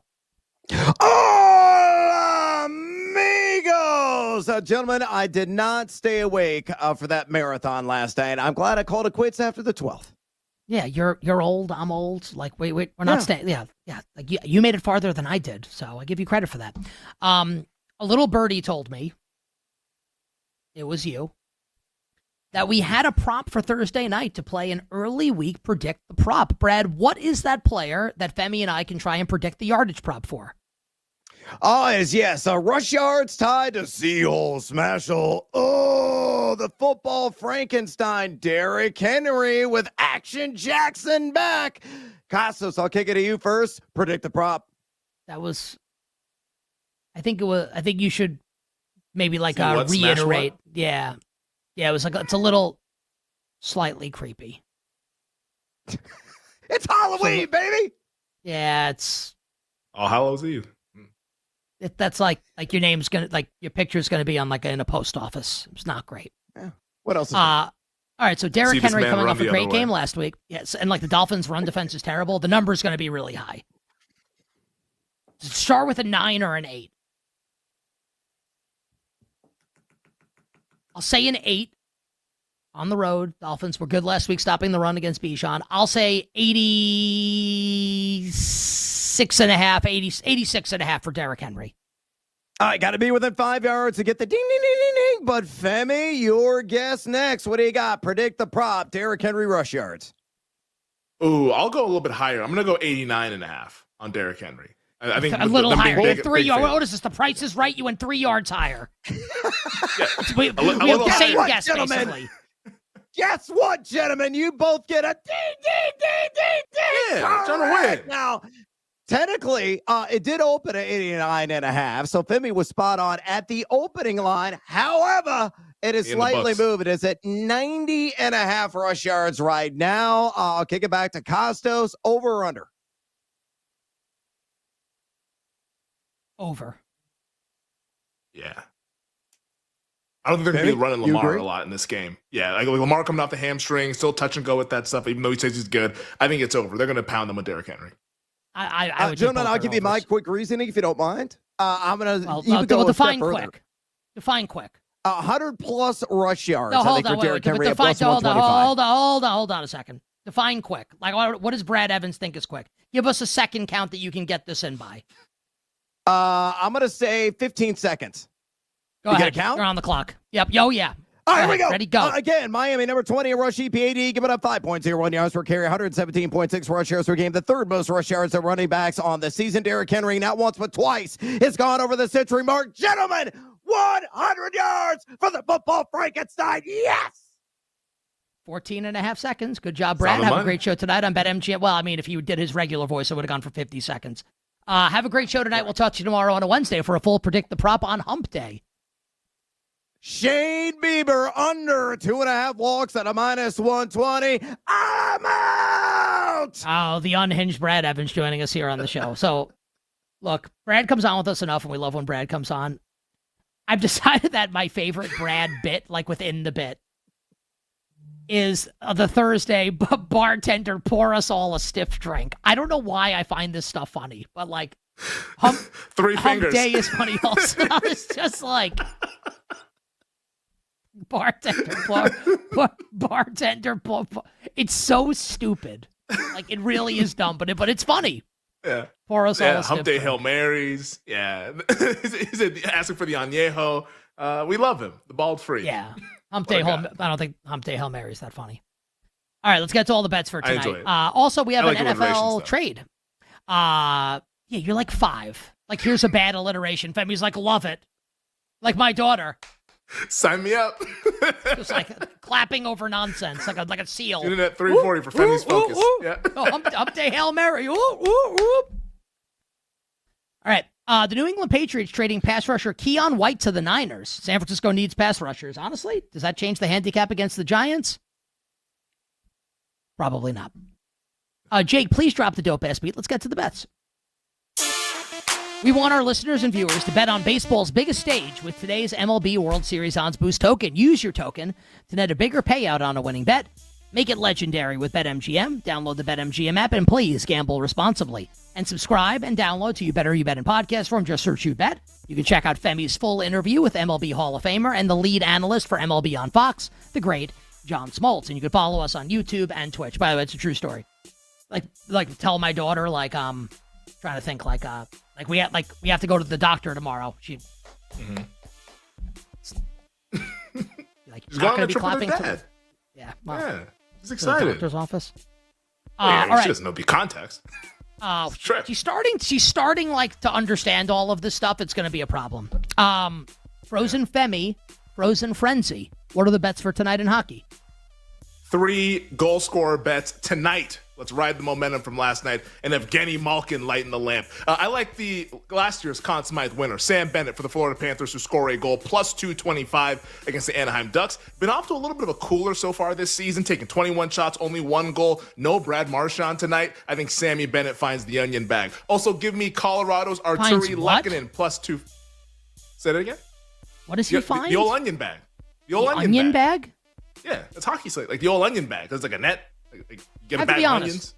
I've been watching hockey my whole life. Not that just because I haven't heard of it doesn't mean it's not a thing. I'm not saying it's not a thing, but I genuinely have never heard. Okay. I've never heard that before.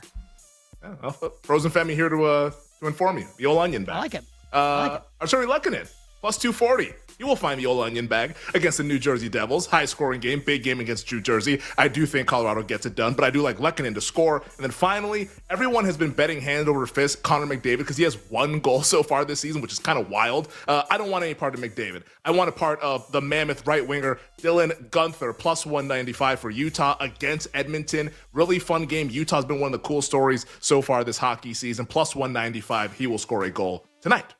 All right, those are Frozen Femi's bets for Frozen Frenzy night in the National Hockey League. All right, let's get to the NBA briefly here. We got 5 games on the board.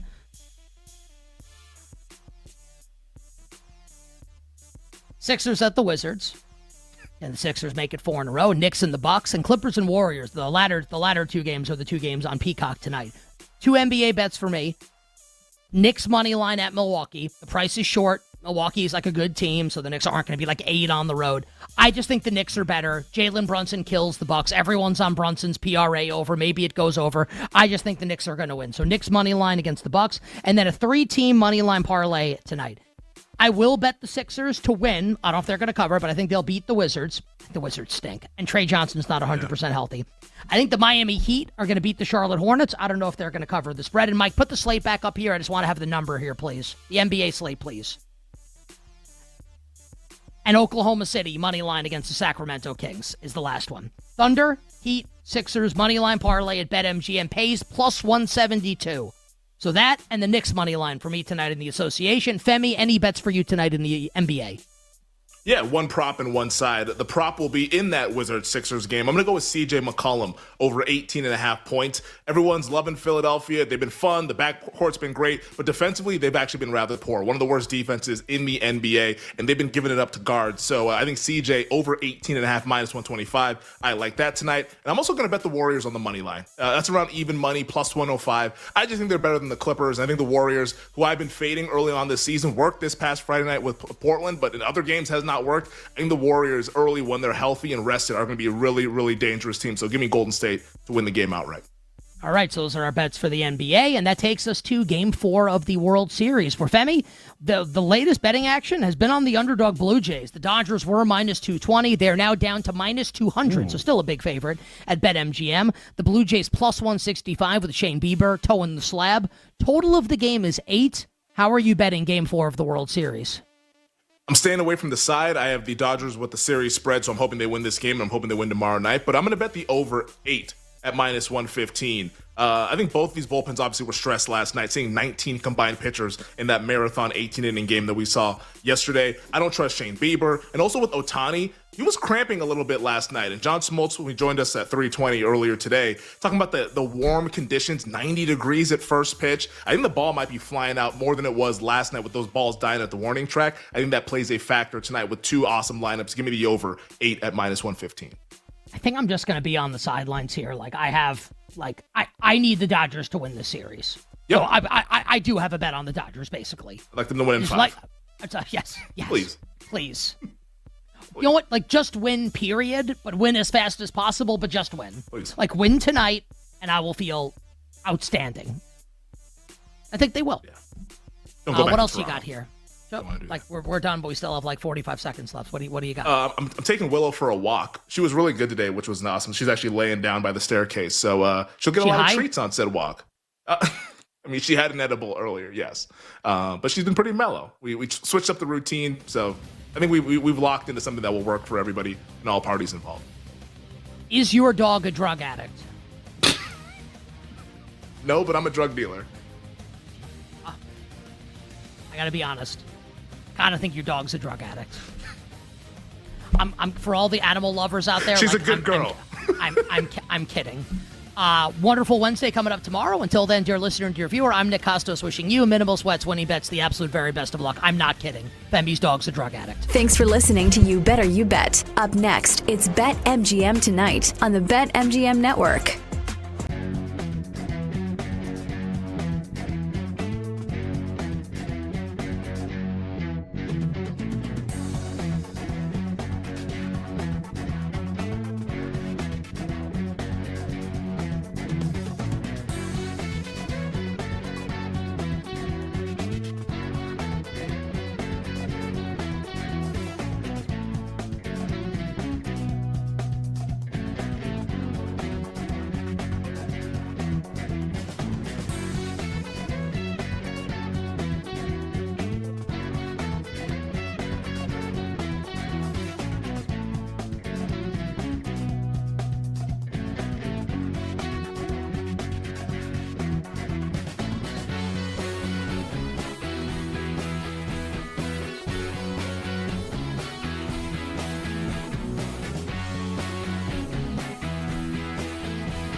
The Chiefs right now installed as a short road favorite, -1.5, total of 51 and a hook.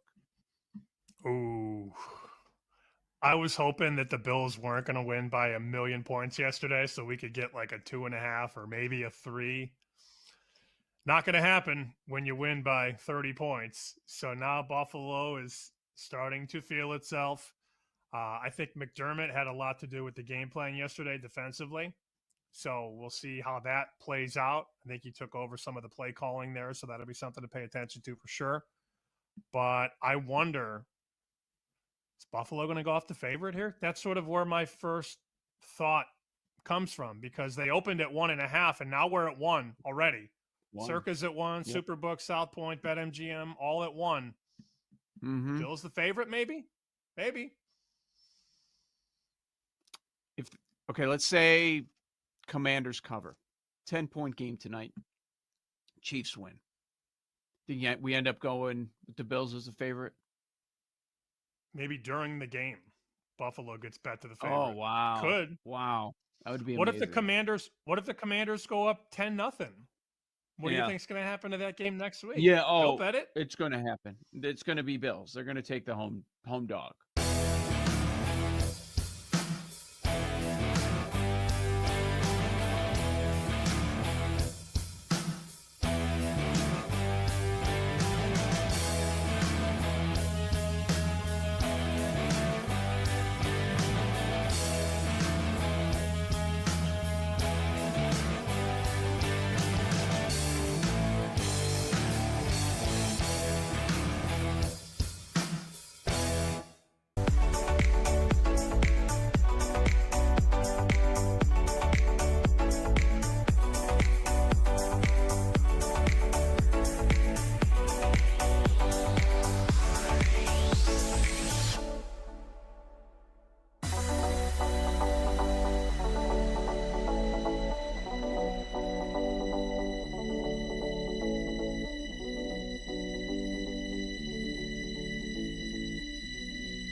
It's time to bet and sweat. The sweat is on.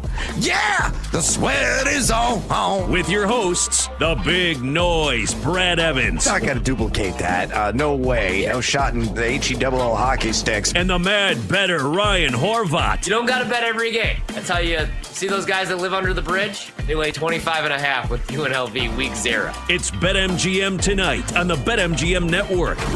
Make it legendary. Hola, amigos! It's time to bring the noise, another bowling edition of BetMGM tonight. I'm Brad the Big Noise Evans, and joining me on this hashtag Team Huevos Tuesday, my guy Ryan Horvat. We got it locked, we got loaded, we got an action-packed program for you tonight. Of course, good reviewing our bets on our cards here momentarily across the smorgasbord of sports betting goodness.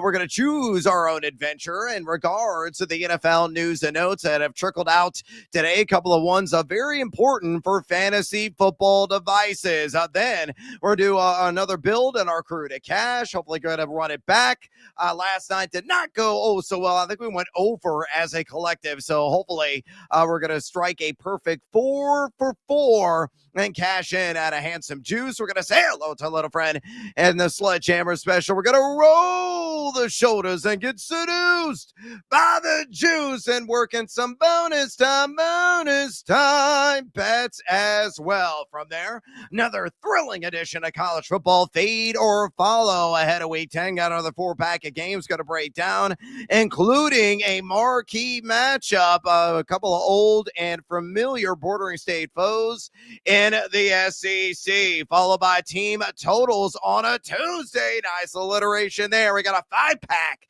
of NFL matchups. We're going to decide we're going to go over or under in each one of those games, including the Thursday night affair on South Beach between the Baltimore Ravens and Miami Dolphins. In Take 5, the voice of the Indianapolis Colts, Matt Taylor, is going to be stopping by. They're 7-1, folks. They're rocking. They're rolling. They're steaming over everybody right now. I think the Colts are very much for real. We're going to be breaking down what they have accomplished and what the future may hold for that franchise. Again, with Matt Taylor coming up in segment 5, followed by Team Huevos plays, all plus money all the time, whether in the NFL or college football. We're going to get down with our dude Rob Brown in Seg 7, one of the most enthusiastic sports gamblers and known to man. And of course, he's got to have an eye on the diamond, loves himself some college football. We'll even toss an NFL question at him as well, followed by week 9 and a quarterback flames, lames, and shocker specials, as we have 4 teams on bye. No Browns, no Jets, no Eagles, and no Buccaneers this week. So maybe you're a Jalen Hurts enthusiast or Baker, the touchdown maker, may need a plug-and-play option. We're going to give you a couple in that segment, along with some other guys on the flip side of the coin that could be monumental busts in week 9. On top of that, we want to talk to you, the 2.02 average listeners and viewers of this fine broadcast. If you have any fantasy football questions for us, we're obviously here to help. If you want to talk sports betting with us as well, I'd love to hear your plays on the Diamond Night of the World Series. Maybe you're already looking ahead to Thursday Night Football or the Week 10 slate in college football, possibly the NBA, possibly dropping the puck and trying to make some bucks in the National Hockey League. We want to interact with you, our fine listening audience.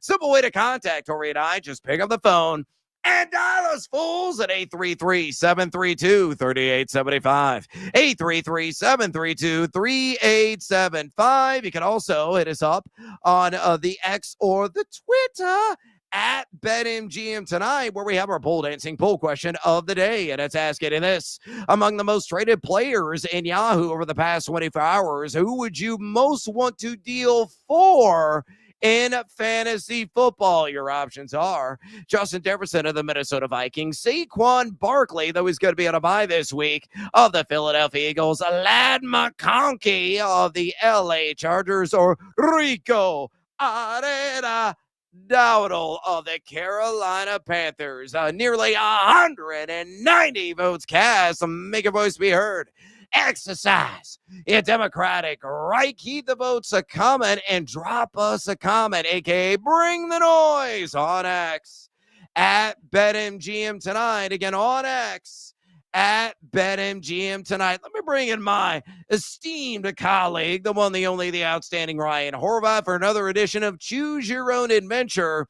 Horvey, here are your topics to pick from tonight. Topic number one, Tyler Shuck named the starter over Spencer Rattler for the New Orleans Saints.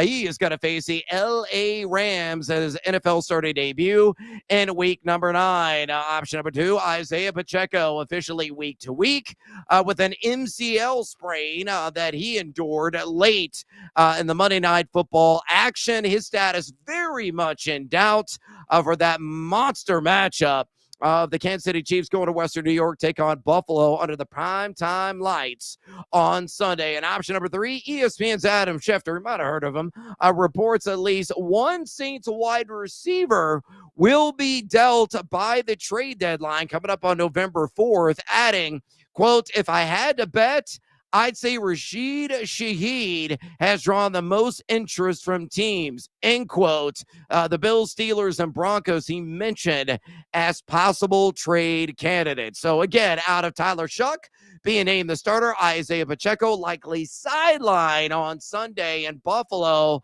And going back to the fleur-de-lis and Adam Schefter's report that Rashid Shaheed could soon be on the move ahead of the trade deadline. Horvey, choose your own adventure. Yeah, I definitely think the Saints should sell off really anything right now because I don't think that this is a team that's going to be able to compete for the next couple seasons. So, as far as this week, man, Tyler Shuck, you can't ask for a tougher start to your career. He's on the road. They're 14-point dogs.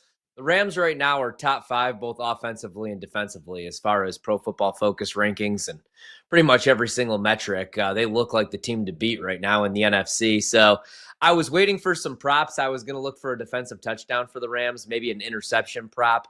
Also look at the running back props for some checkdowns. But that one could get ugly. If you're still somehow alive in Survivor and you haven't used the Rams, I think they're a great option. I don't know if they cover a big number, but I do definitely think that they win that game outright. That could be a rough one for the Saints this weekend. Follow-up question for the fantasy masses out there. Again, waiver wires are going to be processed tonight. You're in a super flex league, right? Every quarterback's got value who's under center.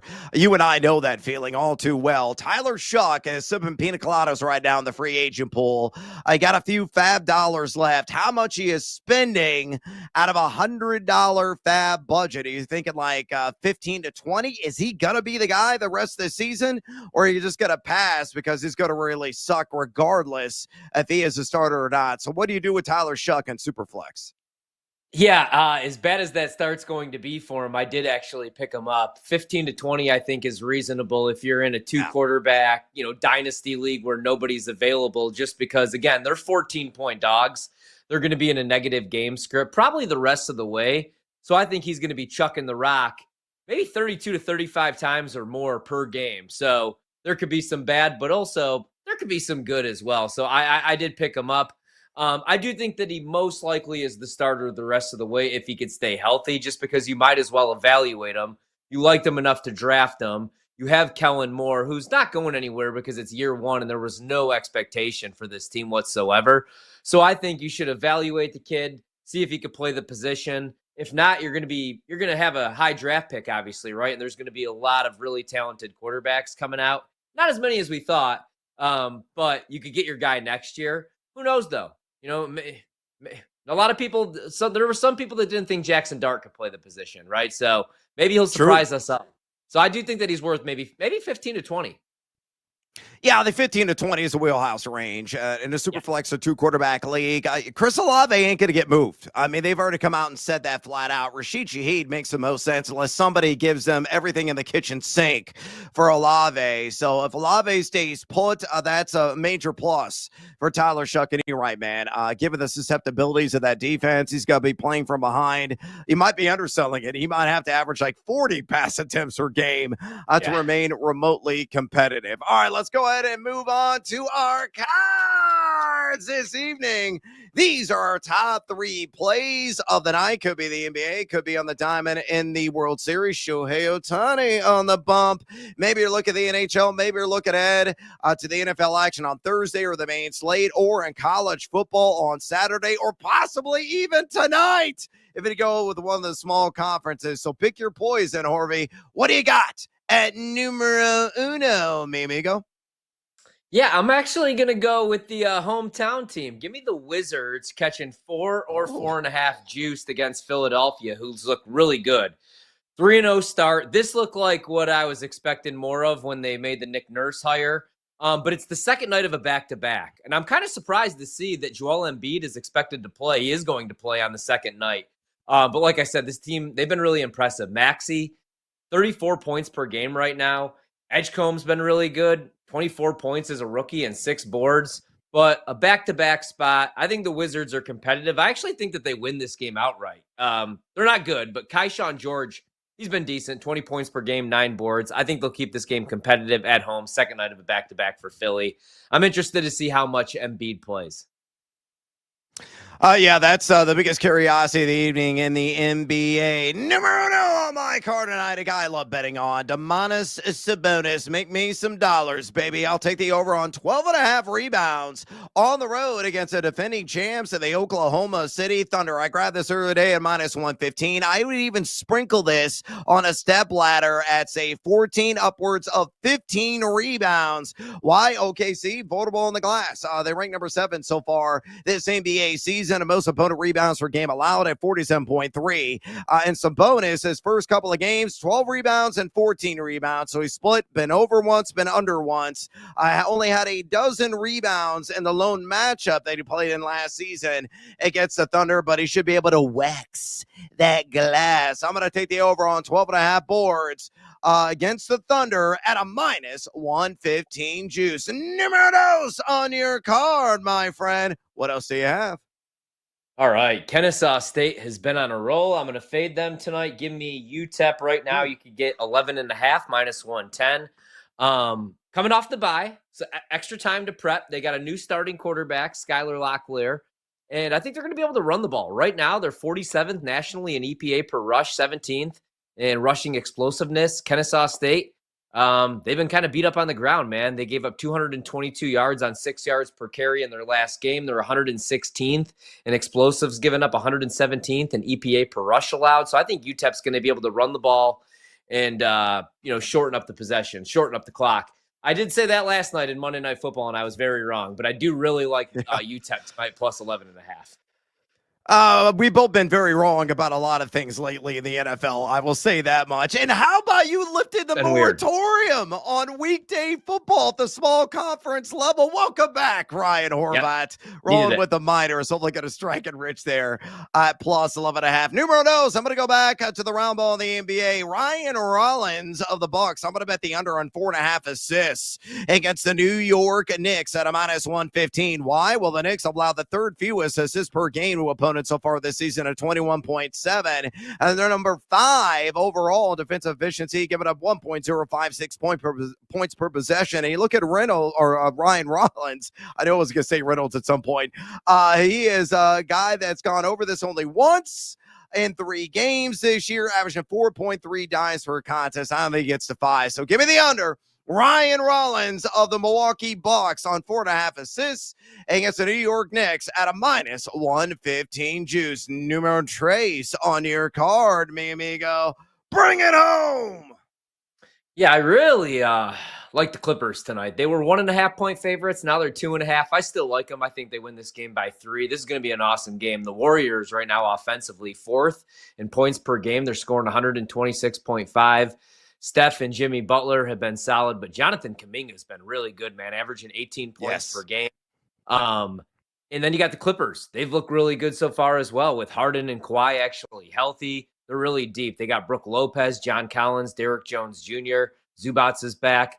I like them. I mean, I'm just going to go with the trend. They beat the Warriors the last 7 times they've met. I think it's going to be a high-scoring game, kind of like the over, but I also took the Clippers at 1.5. Still like them at 2.5. Oh, and let's double down in that game with a guy you already mentioned. Numero tres on my card, Jonathan Kuminga. I'll take the over on 16.5 points against a clip there at a -115. He has done this in 2 of 4 games. So again, the NBA regular season, you look at LAC, a middle of the pack in defensive efficiency at number 17 so far in the NBA. And you got to remember last time Kuminga faced this team, he dropped 34 on them a season ago. So for him to get to 17 at a -115, take my money, BetMGM. Take it. I like that prop quite a bit on Jonathan Kuminga on the over 16.5 points. All right, we got to take a little siesta here on BetMGM tonight. We come back. We're going to get more bets, and of course, bets on the board, including our Crew to Cash, our Sledgehammer special. Get seduced by the juice and working some bonus time. Stick around, fools. This is BetMGM tonight on the BetMGM Network. More to come. Don't go anywhere. Brad Evans and Ryan Horvat will be right back with more Wagertainment on BetMGM tonight on the BetMGM Network.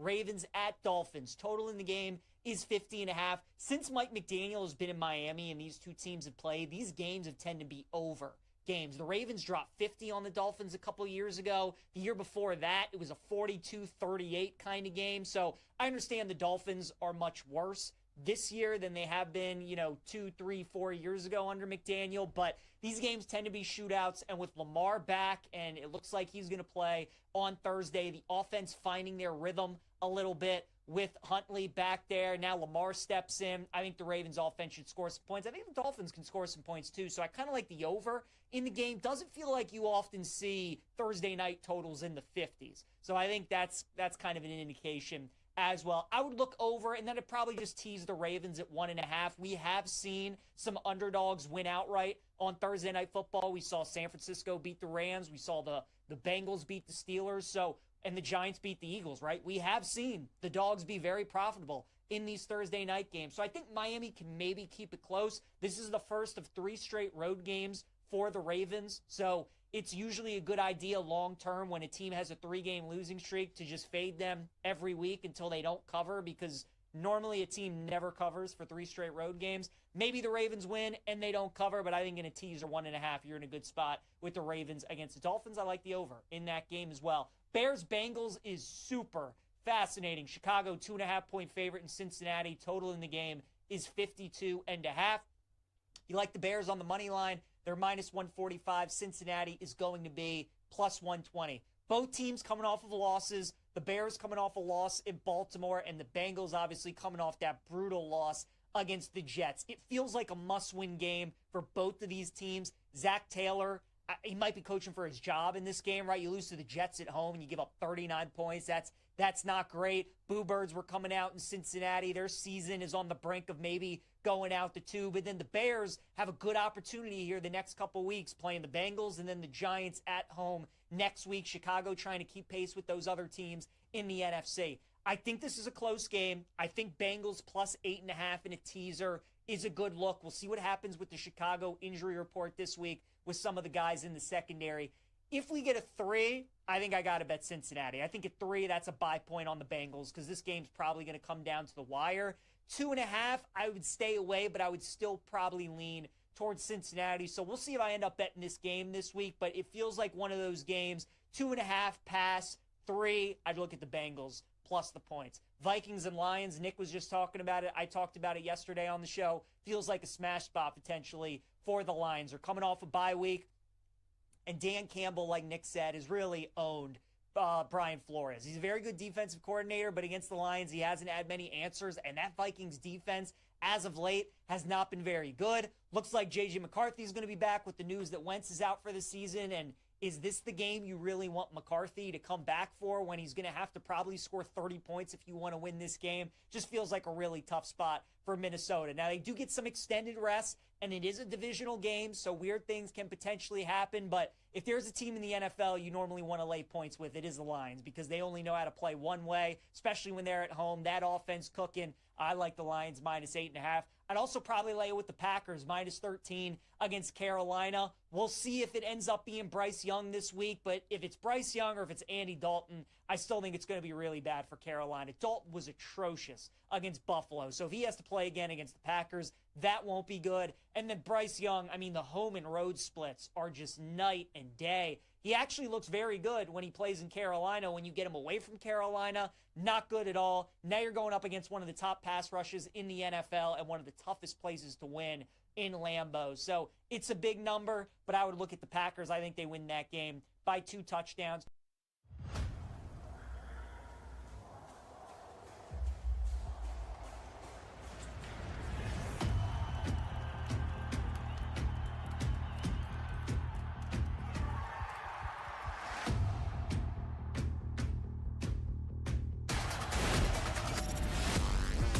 Now it's time to roll the shoulders and break out those sledgehammers right here on BetMGM tonight. Los Angeles. Foreman sends a fly ball to center field. Varsho's going back before the clock strikes midnight. Freddie Freeman has ended it. It's a repeat hero with the last word on a Game 3 classic. Welcome back to BetMGM tonight. Bradley McNoyes Evans alongside Ryan Horvath on this team. Hey, it was Tuesday. Did you stay awake last night? I sure as hell did. I made it through the 12th inning, and that was all she wrote Central Time. I was great, maybe, if you're in Hawaii. Because you probably saw the game and got to bed at a decent hour. It got over, it nearly was like 1:45 a.m. Central Time. Utterly ridiculous game, tying the longest in World Series history in 18 innings. And that walk-off home run, credit to Fox for the highlight rejoiner off the back crack of one. Freddie Freeman. And they're going to run it back tonight with Shohei Ohtani on the mound. We're going to do our Crew to Cash build and going to feature a lot of World Series prop bets here momentarily. Before we get to that, friendly reminder, phone lines are wide open. You want to interact with us. You want to pick our brains about fantasy football. Maybe you're trying to prioritize some waiver wire pickups of 4 teams upcoming on a bye. No Browns, Jets, Eagles, or Buccaneers here in week 9, or maybe you got some hot sports bets that you would like to share, want to pick our brain about that subject. By all means, pick up the phone and dial us fools at 833-732-3875. 833-732-3875. You could also fire off your questions and comments via the X or the Twitter at BetMGM tonight. So bring the noise on X at BetMGM tonight. Speaking of BetMGM, the NHL's Frozen Frenzy is back on October 28th, and there's no reason to freeze up with your boost pack. You've received an odds boost token, parlay boost token, and a goal scorer boost token for any NHL game that you so please. You just need to pick which of the night's 16 contests you'll get in on. See what's possible on this nonstop night of hockey. How to get this offer in 3 easy steps. Step number 1. Your boost pack has already been dropped into your account. No opt-in necessary. Number 2, add your NHL wagers with a specified minimum odds and amount of legs it parlay to your bet slip. Then activate the respective tokens. And number 3, if you win a bet with a token applied, you'll score extra winnings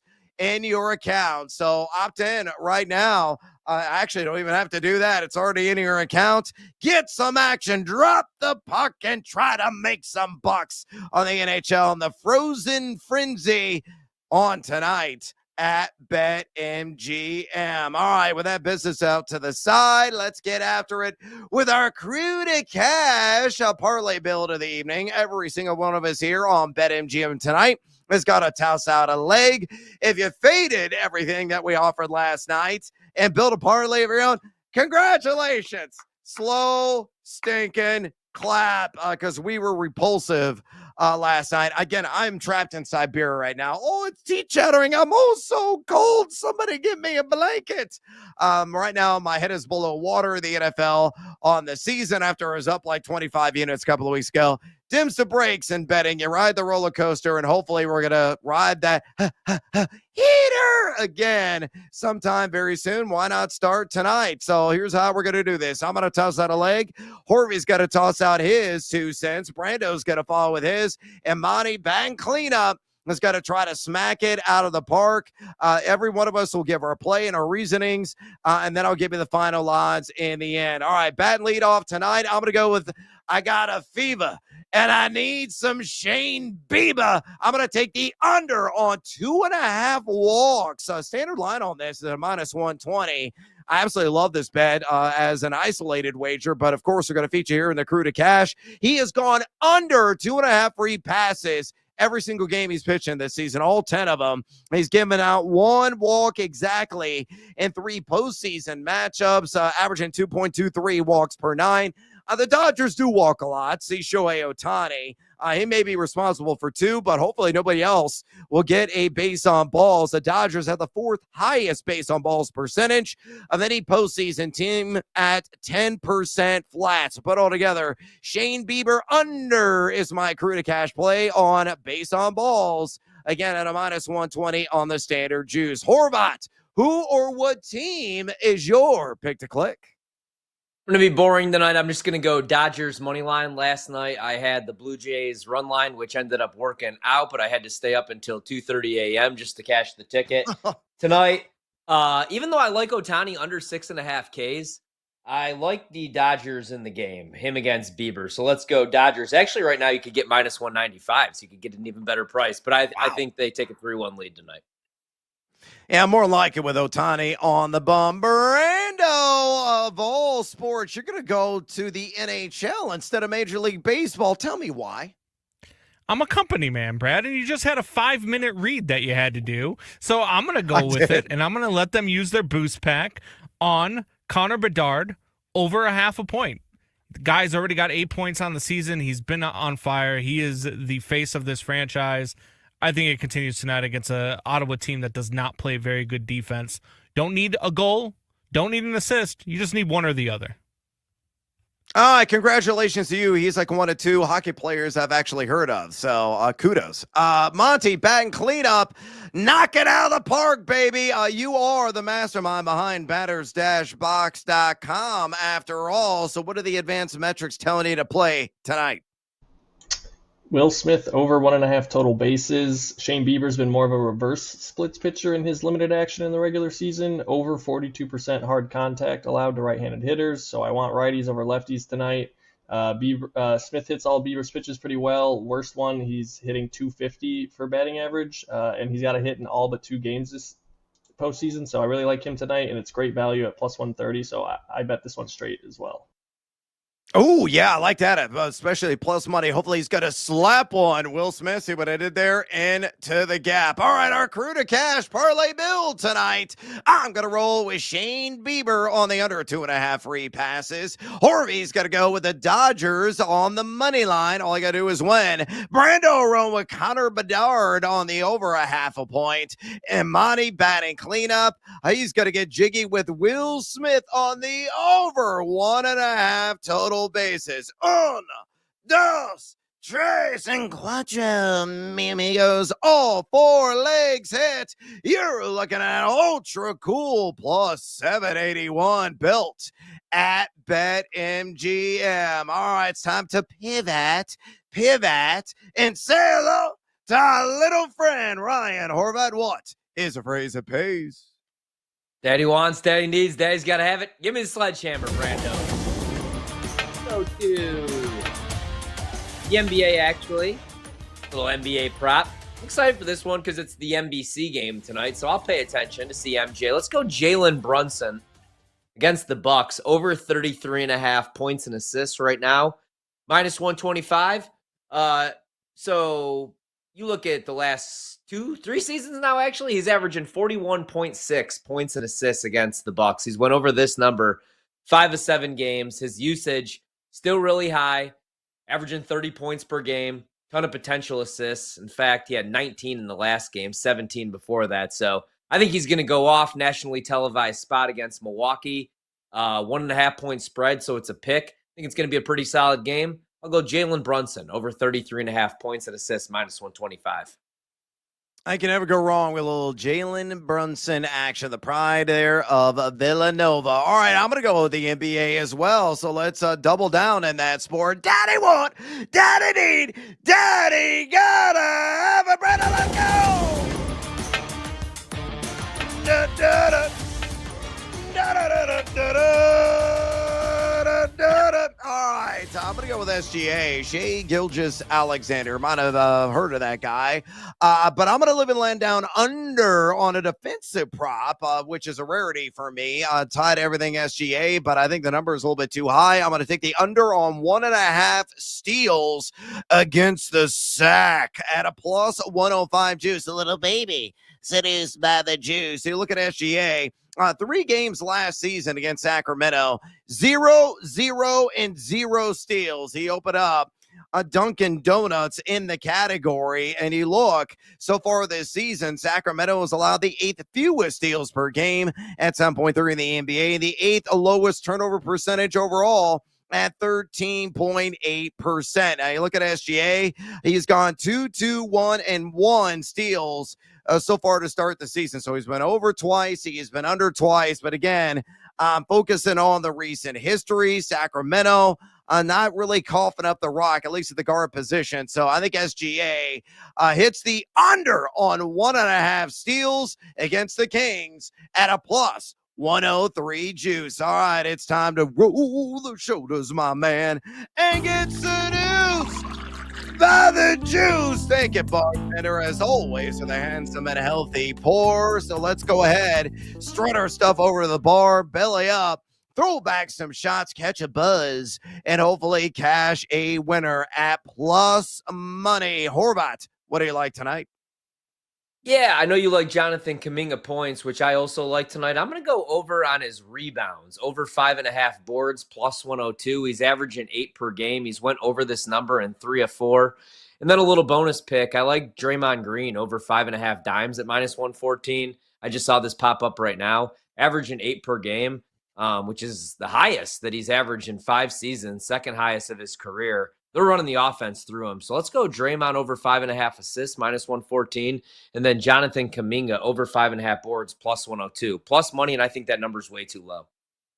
I love it, man. Throwing in some bonus time as well with Draymond Green. I'm going to go to Thursday night football, and I'm going to go the alternative market on Ollie Gordon. I say he goes for at least 25 rush yards at a +160. Certainly getting seduced by the juice on that one. Take it on the Baltimore Ravens. You look at the Ravens. They have been on the struggle bus all season long in the trenches. Number 29 in rush EPA defense. We'll see how they look. Maybe refresh and revitalize. Getting healthy after the bye. 4.63 yards per carry. 103.9 rush yards per game, though, is what they allowed just to the running back position. 10 running backs, 10 have gone for at least 25 ground yards against them. And you look at Gordon, he played 21 snaps last week in the blowout victory, and a shocking one still against the ATL. Had 10 rush attempts in that game. He has gone over this prop only twice this year. I think the Dolphins are going to be competitive. I don't think they're going to get smacked around too heavily. So as a result, Ollie Gordon, McDaniel has said we got to get him more involved in the offense to spell Devon Achane. And I think this could be like a 7-8 carry game. If he gets that kind of volume, I think he's got to get to 25 yards of the ground. Decent 18.4% missed tackle rate this season. So to recap, getting seduced by the juice on Ollie Gordon, 25 plus rush yards, the alt market at +160 there against the Baltimore Ravens at BetMGM. All right, Horvat, it's bonus time.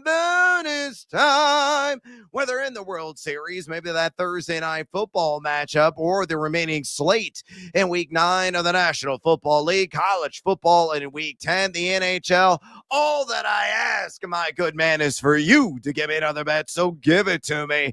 Give it to me. So I do like the under on Shohei's strikeouts, 6.5, which is plus money. But I'm also going to go with one more in the NBA. This number went from 6.5 to 4.5. I'll bet the Heat at home tonight. They're playing at the fastest pace of any NBA team right now, top 5 in offensive rating. They've run right now the fewest pick and rolls per game.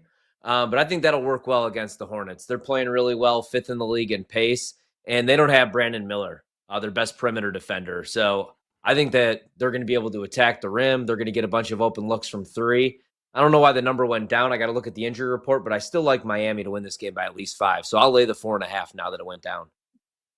All right, going to roll with the Miami Heat. Hopefully going to catch fire with that wager. I'm going to go back to Thursday Night Football. I'm going to go back to the all-market Seahole Smashel. Oh, and the football Frankenstein. It's Halloween season. It's only appropriate with a holiday upcoming on Friday. Then on All Hallows Eve, Derrick Henry rolls for at least 100 yards on the ground on South Beach against the Dolphins. Plus 125 if he does hit the century mark again in rush yards. Miami, number 20 in rush EPAD on the season, giving up 5.01 yards per carry, 117.6 rush yards per game. The third most rush yards they have surrendered to the running back position. Henry has done this not once, but twice. 3 running backs have done this 3 times against the Dolphins this season. And Henry doing what he always does. Yards after contact, 3.11 that category. In fact, 65% of his yards accumulated have come after initial contact, running behind a top 10 run blocking line,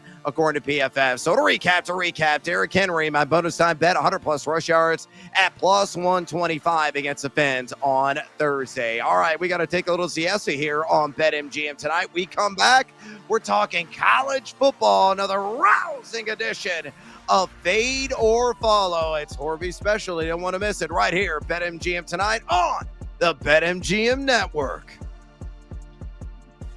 We're bringing the Wagertainment wherever you are. Stream the BetMGM Network live on Odyssey, iHeartRadio, or TuneIn. Open the app and listen now.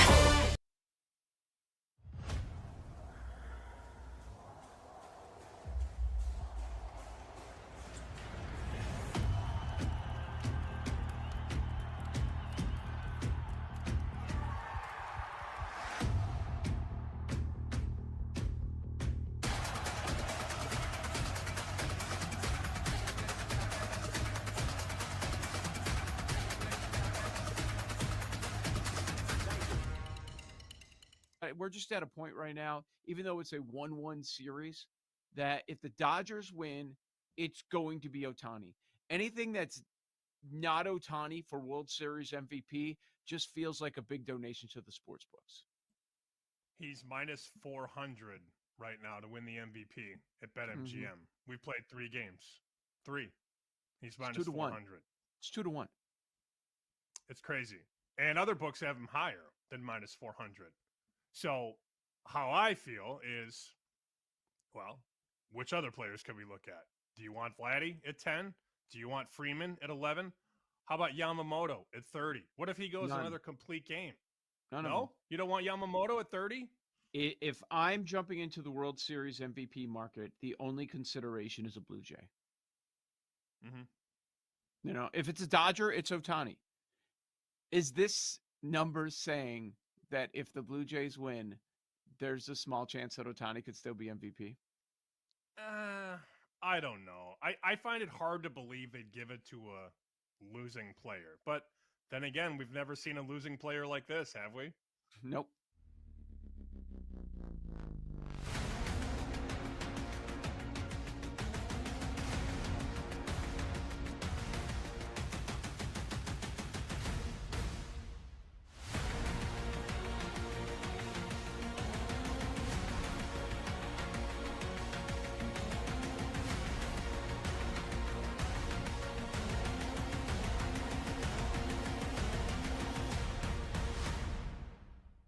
But as far as names to look at, like everybody's going to talk about Lane Kiffin. I've got a column that's going to post up at our site, LouisianaSports.net, here in an hour that suggests the timing might be slippery on that because I think they're going 11-1.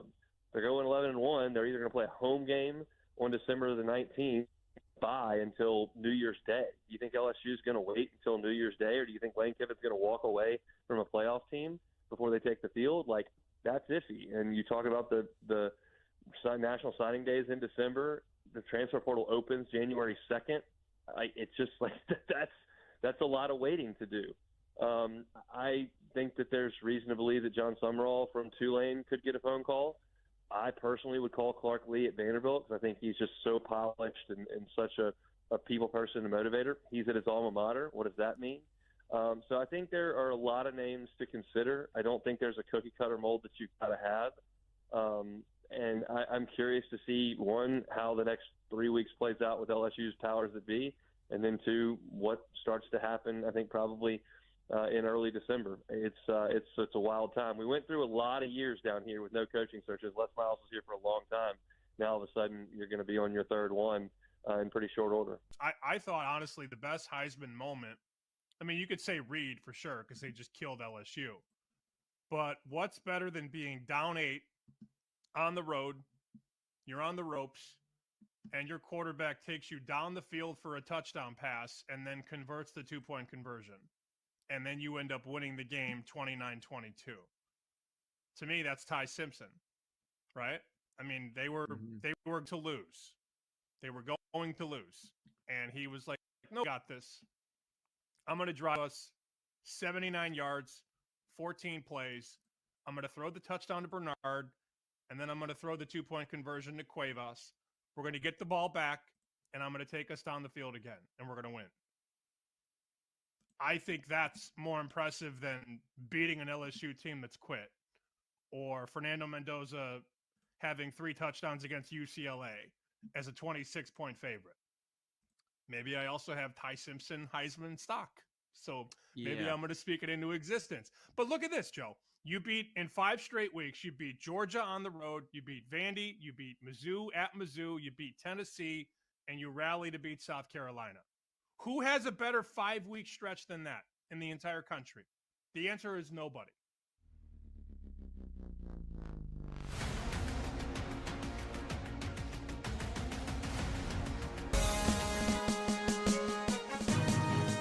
It's time to place your bets. This is BetMGM Tonight on the BetMGM Network. This offensive line is one of the better offensive lines in America. Mendoza. Scampering, turns, throws, Mendoza! Touchdown! You would think that he's a 2-guard on the IU basketball team. Oh, Fernando Mendoza of the Indiana Hoosiers. Shout out to Fox. Credit for them on that highlight rejoiner. All the guy is doing is scoring touchdowns with the arm or the legs right now in that high-powered Indiana offense. Number 2, Indiana. They're knocking at the door of being the top-ranked team in the country. Very much in the conversation to win a national title. It's no fluke, folks.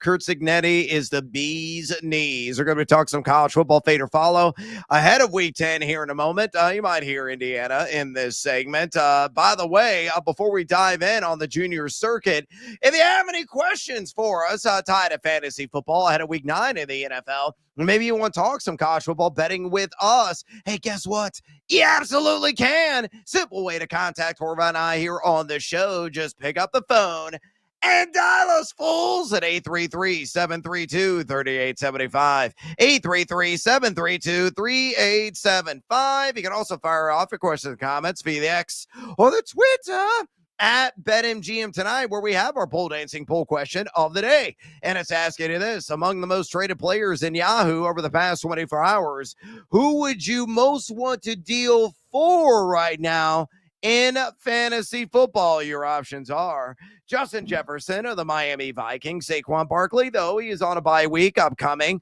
of the Philadelphia Eagles, Lad McConkey, the McConkey Donkey of the LA Chargers, Rico Arena Dowdle of the Carolina Panthers. Those are your choices, folks. We got 196 votes cast. Make your voice be heard. Exercise your democratic right. Keep the votes are coming, and fire off a comment. We'll read those a little bit later on the show. So bring the noise on X at BetMGM Tonight. Again, on X at BetMGM tonight. With that business out of the way, it's time to get after it with another edition of Fade or Follow. Will you fade or will you follow? Which car are we going to take? On BetMGM tonight. All right, we have the world-renowned expert himself, Ryan Horvath, who eats, breathes, and sleeps the game of college football. That's why we love and adore him. So here's how this is going to work. I am going to give you the matchup. I'm going to give you the favorite in said matchup. I'm going to play the numbers nerd. I like numbers and data. And I'm going to give you some of the background there. And then I'm going to kick it to my boy, Ryan Horvath. He is going to decide if he's going to fade or follow the favorite, give you his handicap in full game breakdown, and we'll move on to the next game. So let's go in and get after it with a muy interesante matchup in the Big 12. Iowa State minus 5.5 at Arizona State. This one, according to the numbers nerd, a football power index of number 36 for Iowa State, Arizona State number 45, offense efficiency, Iowa State number 46 in the country according to Pro Football Focus, Arizona State, a ghastly number 91 in that category. Iowa State, we're talking about ghastly. Their defense, number 119, and defensive efficiency entering the week, according to PFF. Arizona State, more respectable, but still not great, number 72. So Iowa State minus 5.5 against the Sun Devils. Horvath, what do you say? Fade or follow? Yeah, I grabbed this right away thinking that there was a good chance that Sam Levitt, after that Houston game, was going to miss the game. And it looks like about 6 hours ago, it's been confirmed he's most likely not going to play in this game. He's not going to play in this game. So the numbers actually bounced up at most spots, 5.5 to 7. This would probably be the last number I would play, 7. But I do really like Iowa State. They've been the better team. And now you're going to get Jeff Sims, college stop number 4 at 28 years old. So I'm going to roll with Iowa State. You know, the record is 5-3, but offensively, they're 67th in the country. Defensively, not as good as they usually are, but they're only giving up 21 points per game. And I like Rocco Beck this season. He's completing 63% of his passes, 10 touchdowns. And, if Sam Levitt's playing this game, might be a different story. But with him hurt, with them on the road, also we get the revenge angle. Iowa State coming off a loss last year, 45-19 on the road. So I think they bounce back. They win this game by a full touchdown. So I still like them at 7. All right, I stand corrected. I said Iowa State on the road in Tempe and Arizona State. That is incorrect. This game being played in Ames. So Iowa State there at home. And you're going to follow the 5.5 now jacked up to 7 in light of the injury news. All right, next matchup, Louisville. I pronounced it correctly for those that live in that area. It's not Louisville, America. It's Louisville. And if you get really, again, indoctrinated into the culture there, you might say just Lowell eventually, which I have done when I used to do radio spots back in that market. That was sponsored by vasectomies during the college basketball tournament season. Good time if you want to get a vasectomy during the NCAA tournament. A bag of peas, hang out on the couch and just watch hoops all day. That's a true story, folks. I used to do spots in Louisville, and it was sponsored by a local surgeon there, urologist. Crazy stuff. Anyway, Louisville minus 10.5 on the road at Virginia Tech. The numbers nerd says this, a football power index at ESPN. Louisville at number 29 in the country, Virginia Tech at number 69, offense efficiency at PFF, Louisville at number 53, BT at number 11, defense efficiency, the Cardinals are fantastic. They're number 5 in the nation in that category, certainly been suffocating on D. Virginia Tech, the antithesis of that, at number 97 in defensive efficiency. With all that pertinent information at your disposal, what's your call here? Louisville minus 10.5 on the road against Virginia Tech. Horvey, fade or follow? Even though they'll always be a darling of mine for knocking off Miami outright a couple Fridays ago, I'm going to actually fade them. I'll grab the points with Virginia Tech. Virginia Tech's been super competitive here of late, man. I mean, they beat Cal 42-34 in overtime. Before that, I mean, the scoreboard says that they lost by 2 touchdowns, but they played Georgia Tech really hard on the road. 35-20 was the final there. Lost by a touchdown to a good Wake team, but they beat NC State on the road. And Drones has played much better football this year. 14 touchdowns to 6 picks. The offensive line's been shaky. He's been sacked 20 times. But I think they're going to be able to run the ball here with Hawkins and with Drones and with Stewart. And I think they keep this game competitive. I think Louisville probably wins the game by a full touchdown, but not by 2. So I'll take the points here, actually, with Vatek. All right, gonna roll with the hokey pokies there, plus the points. All right, let's move on to a team that we had with a highlight rejoiner of Fernando Mendoza. Oh, Fernando! Right now, the Heisman Trophy frontrunner at BetMGM. His Indiana Hoosiers on the road, taking on the Turtle Power of the Maryland Terrapins, are laying 21.5. Kurt Signetti's bunch. The numbers there, it says this: ESPN number 2 in all of college football and ESPN's Football Power Index. Maryland number 55. Offensive efficiency, according to PFF.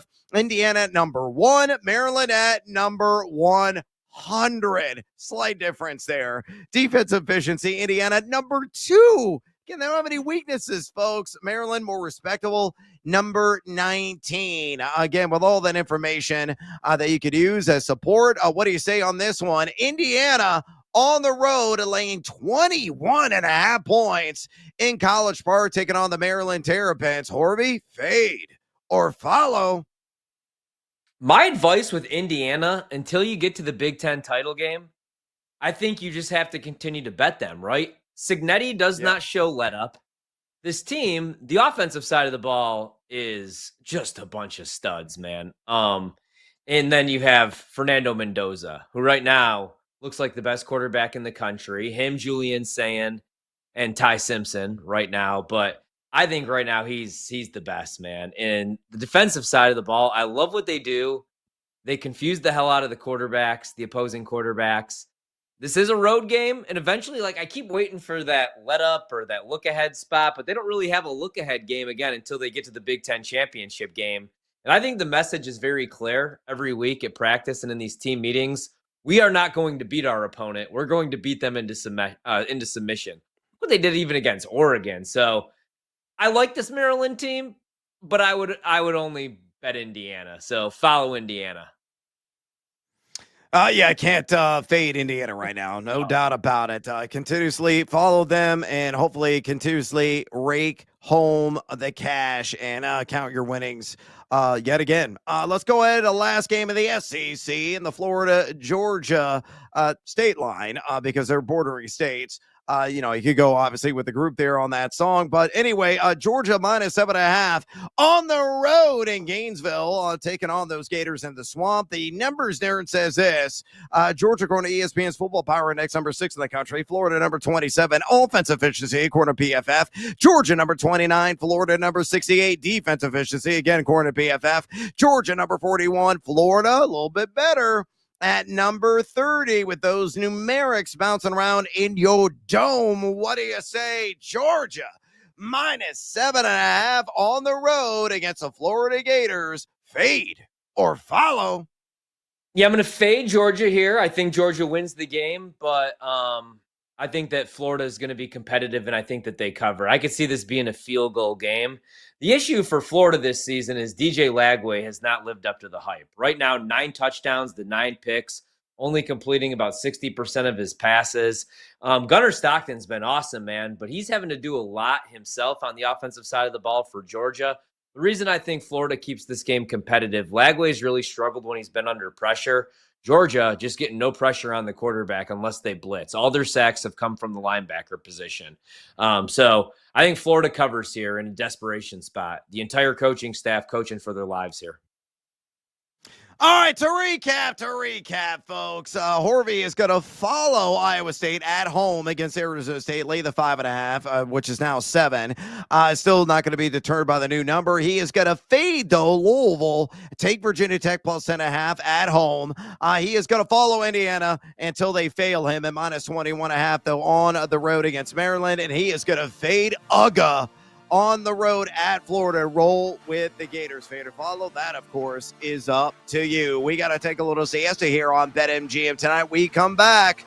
We're going to do some team totals in the National Football League. Don't go anywhere, fools. We're still getting warmed up right here on BetMGM tonight, right here on the BetMGM Network. Stick around. We're bringing the Wagertainment wherever you are. Stream the BetMGM Network live on Odyssey, iHeartRadio, or TuneIn. Open the app and listen now.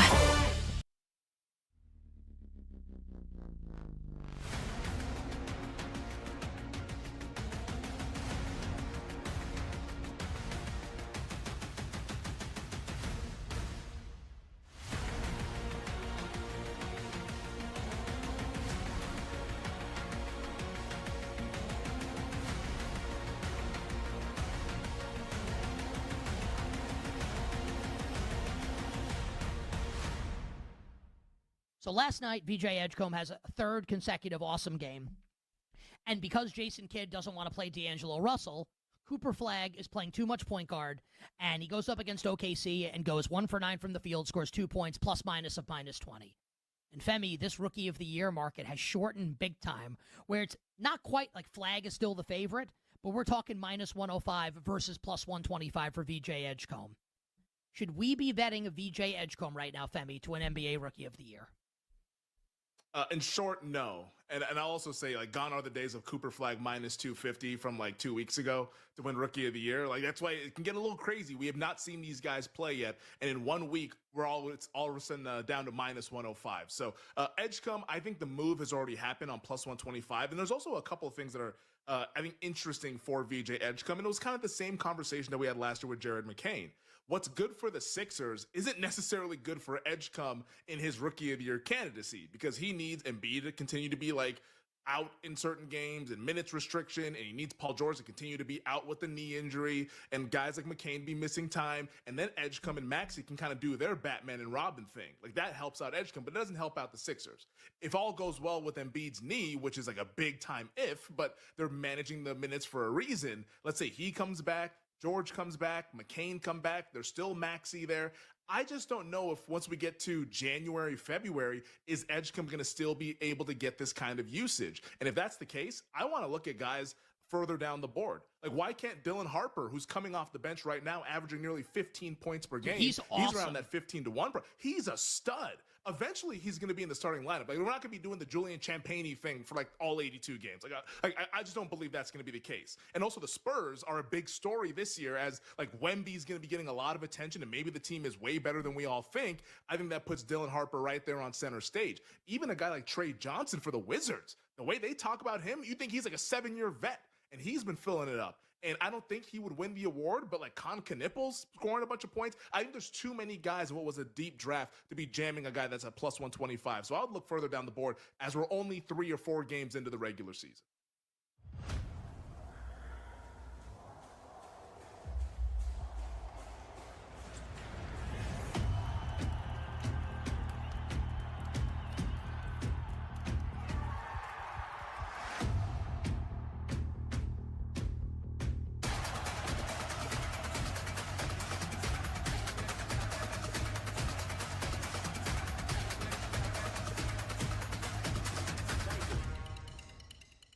I'm going to ask you a question you probably haven't heard at all this week. Probably not one single time, Bear.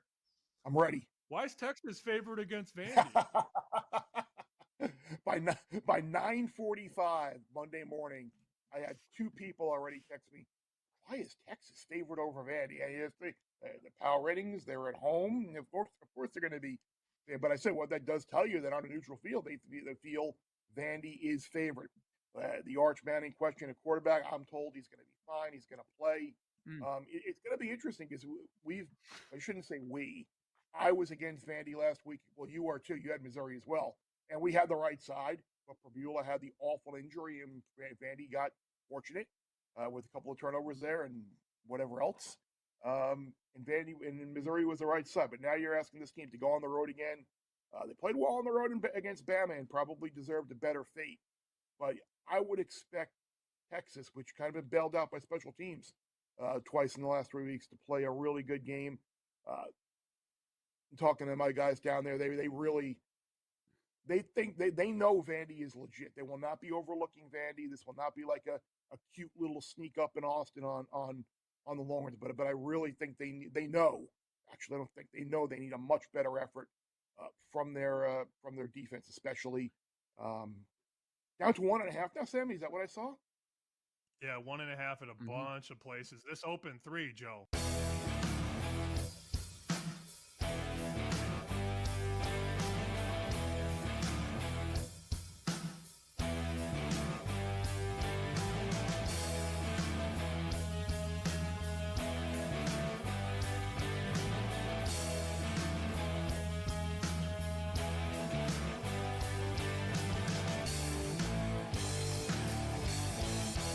Is on.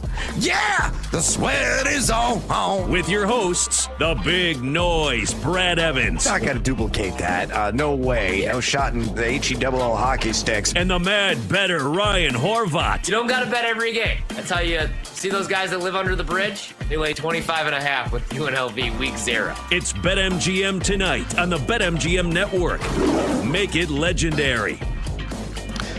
Welcome back to BetMGM tonight. Brad the Big Noise Evans with you. Ryan Horvat in the house on this Team Huevos Tuesday. We're going to have more betting discussions out to the masses. NFL Team Totals Tuesday. Got a 5-pack of games going to be breaking down, and we're going to decide if we're going to go over or under here momentarily before we dive in on those matchups. If you want to talk some fantasy football in the NFL with us, maybe you're trying to, prioritize your waiver wire options.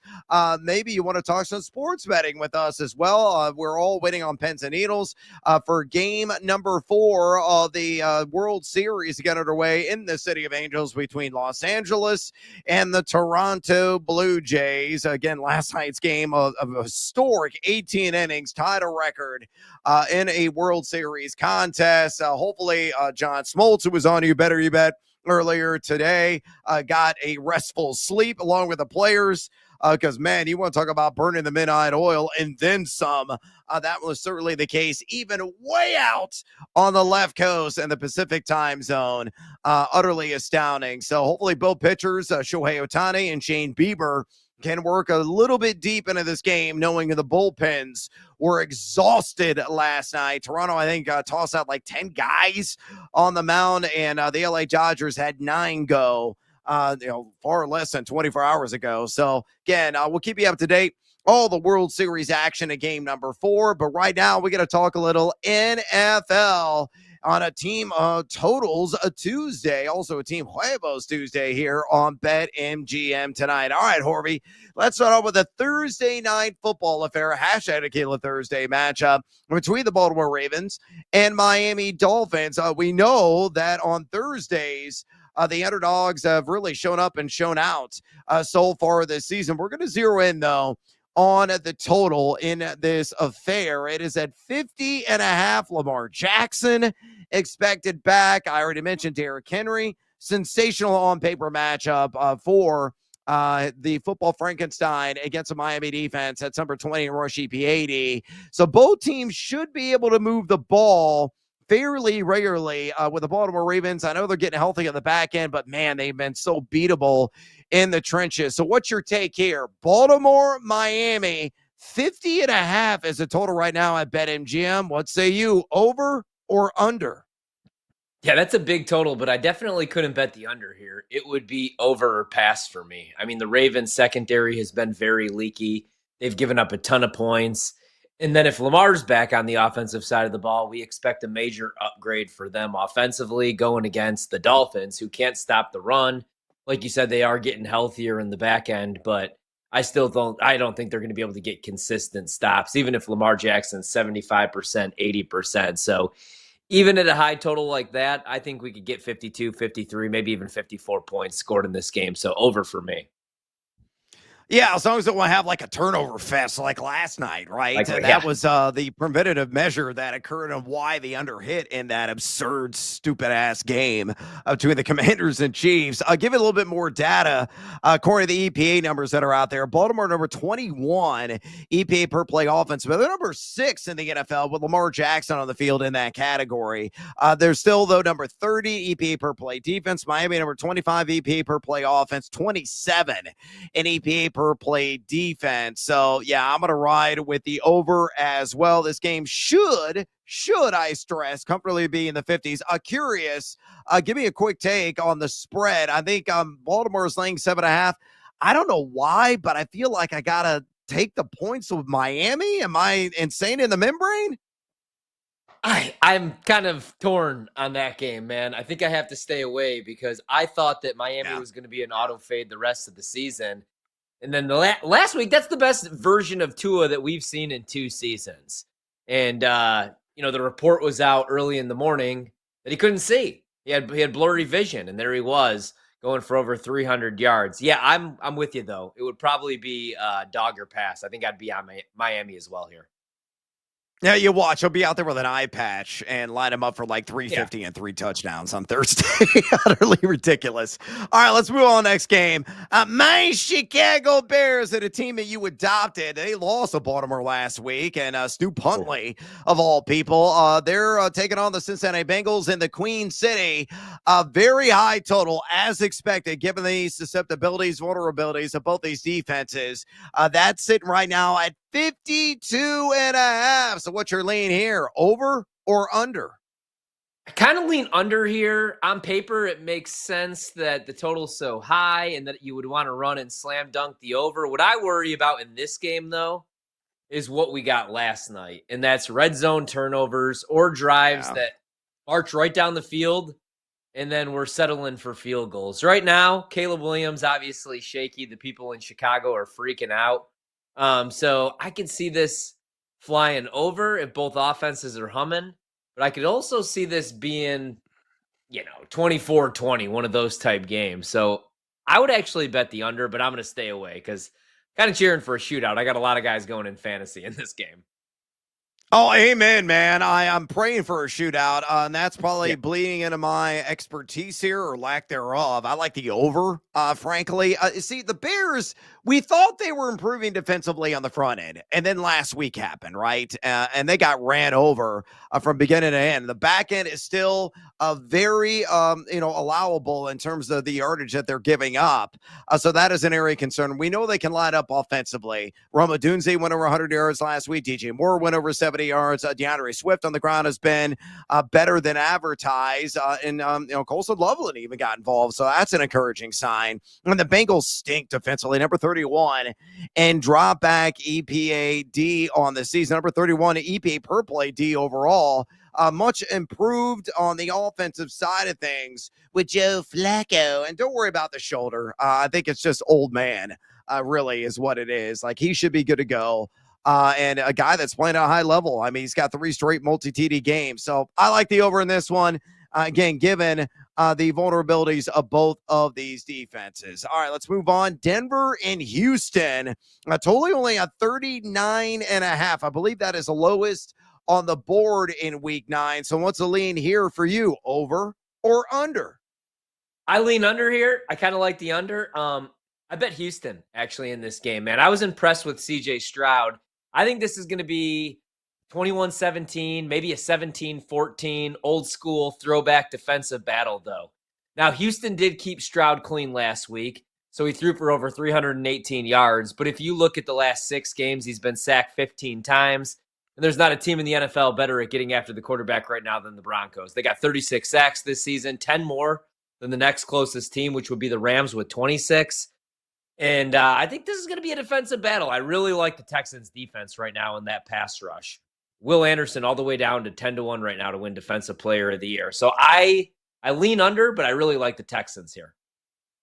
Hey, I'm going to lean under as well. I think it's going to be a war of attrition, given the strengths of both of these defenses. You look at Denver, number 7 in the NFL and EPA per play defense. Houston at numero uno in that category. It seems like kind of a classic letdown spot for the Broncos. I like this team. I think they're going to be built for possibly a deep run in the NFL postseason. Maybe they're going to be in the conversation to try to acquire Rashid Shaheed or possibly another wide receiver at the deadline, though I really don't think they need it. J.K. Dobbins throw the ball effectively. He could eat a whole lot of clock in this game. I think it's going to be low scoring. It could be a field goal kicking contest. I will live and land down under on the 39.5. Let's go to the Colts and Steelers. Your boy Aaron Rodgers, this one at 49.5. What version of the Pittsburgh Steelers are we going to get? We know defensively, they got all kinds of issues right now. The Colts just lighting everybody up on the scoreboard, especially on the ground, with Jonathan Taylor just continues to get 2-3 touchdowns in a game. So your thoughts, over or under Colts Steelers at 49.5? So I have to cheer for the over because I bet the Steelers pretty big here because desperation spot, especially with Lamar Jackson coming back. The Steelers have to be feeling the pressure because that defense has been really leaky. They need some help at the wide receiver position, obviously. DK Metcalf, you never really know what you're going to get with him, man. They should have probably held on to George Pickens for Aaron Rodgers, it turns out, the way that he's playing in Dallas. But if the Steelers are going to stay competitive, they're going to have to score points in this game because right now the Colts, number 1 in EPA per play. Jonathan Taylor should win the MVP. I'm happy that he's most likely going to win the Offensive Player of the Year because we bet that week 1 at 26-1. So over for me here would be the lean. I did bet the Steelers. I think they bounce back this week. They might win this game outright. I'm thinking this might be finally a letdown spot for the Colts, but fade them at your own risk because they're a juggernaut right now. Yeah, they really are. And again, I think they're like 11-1 to win the Super Bowl. The odds have come down, but still some decent value there. I think we got to put some damn respect on the Indianapolis Colts' franchise name right now. There's a lot of people still doubting them, going to the bread and butter. Oh, KC so back. Oh, they look really good in the second half last night. Oh, what about Buffalo? What about the Baltimore Ravens? They're finally starting to get healthy. I think there's just a tremendous amount of dissing and disrespect that's unwarranted tied to the Indianapolis Colts. However, I'm going to take the under in this game. I think the Colts are underestimated defensively. They're number 11 EPA per play D in the NFL. I know that Pittsburgh is very leaky on that side of things, and Aaron Rodgers still playing at a pretty high level at his advanced age, but I think 49.5, a little too rich for my blood. I think it's going to be in the low 20s in the end between the Colts and Steelers. Let's get one more. Speaking of Kansas City, speaking of Buffalo, they're going to clash in a prime time mammoth matchup on Sunday Night Football in Western New York, and we got another 50-plus total. It's at 51.5 currently at BetMGM. So what's your take on this one, over or under? Over. I think this is going to be another classic. Whoever has the ball last wins this game. Bills defense, I have some concerns, especially with the injuries. Kansas City's defense, I think, is going to round into form like we continue to talk about here. But right now, they're still gettable, especially with this Bills offense. I like the over. I think this is going to be a shootout, and I think it's going to live up to the hype like it always does. Yeah, I think it will too. Look, I don't think we're going to have a replication of what we saw last night, which was just stupid football. It really was. I still can't get over the fact that Deebo Samuel, on a simple dump down pass, I guess he was looking up the field, hit right in the hands, had him in the face mask, pops in the air, gets intercepted, right? Mahomes had a pass, pop right in the air off Travis Kelce, got intercepted. Like the stupidity of that game is tough to erase from the long-term memory. But yeah, I think both these offenses going to be firing on all cylinders. Kansas City number 3 EPA per play offense. Buffalo at number 4. Both top 13 EPA per play defense. But we know the issues of the Buffalo Bills. That's on the ground. And I know Isaiah Pacheco looks like he's not going to play due to that MCL sprain. But Kareem Hunt, as much as I made fun of him, he's a ham and egger. He's running in quicksand. He looks like molasses out there. Still get the job done between tackles behind a top 10 offensive line. Still scoring touchdowns. And Brashad Smith, you might see his role ramp up a little bit. And all the receiving weapons are healthy and active and playing at a high level for this Kansas City offense. So this game's got so much shootout appeal. Maybe into the 60s in the end in total points. And all we need is 52 to cash. So I'm with you, man. I'll take the over at 51.5. All right. The World Series, the Game 4 matchup between the Blue Jays and the Dodgers underway at Dodger Stadium. Shohei Ohtani already got a couple outs here at the top of the first. Horvey, again, remind our audience what you're looking at writing in this contest and maybe possibly something you would investigate on a live dive at some point if you get the right number. So what are your thoughts on this World Series matchup? It's going to be scary, but I took the under on Shohei K's under 6.5. I don't think there's going to be a short leash or anything like that, but this Blue Jays lineup does see a lot of pitches. I could see him finishing with 5 to 6, or he just strikes out 10 dudes and hits another 3 homers and screws me over. But I just thought that number was a little inflated. I got plus money on that. He does already have 1K, though, and just blew by Bichette with a 98 mile per hour fastball. So he's through 6 pitches right now. He's got 1K already. But Ohtani under 6.5 Ks. And then I threw the Dodgers in the parlay tonight, the Crew to Cash parlay. I just went money line. I think this series might be over. Yeah, I got a bad feeling it's going to be over as well. I think last night was an absolute critical game for Toronto. They had to somehow steal that sucker to push this thing back to Toronto. Maybe being only down a game, or to be really ultimately competitive in this one. I think Shohei's going to have to go at least six innings, given how taxed the bullpen was. I kind of like Shane Bieber as well on the over 15.5 outs. I grabbed that at plus 105 right before first pitch. Another guy that's going to be forced to try to work deep in this game to rest the bullpen the best that it can. All right, we'll keep you up to date on the action at Dodger Stadium. We got to take a break. We come back. Matt Taylor's talking Colts with us right here at BetMGM tonight on the BetMGM Network. We're bringing the Wagertainment wherever you are. Stream the BetMGM Network live on Odyssey, iHeartRadio, or TuneIn. Open the app and listen now.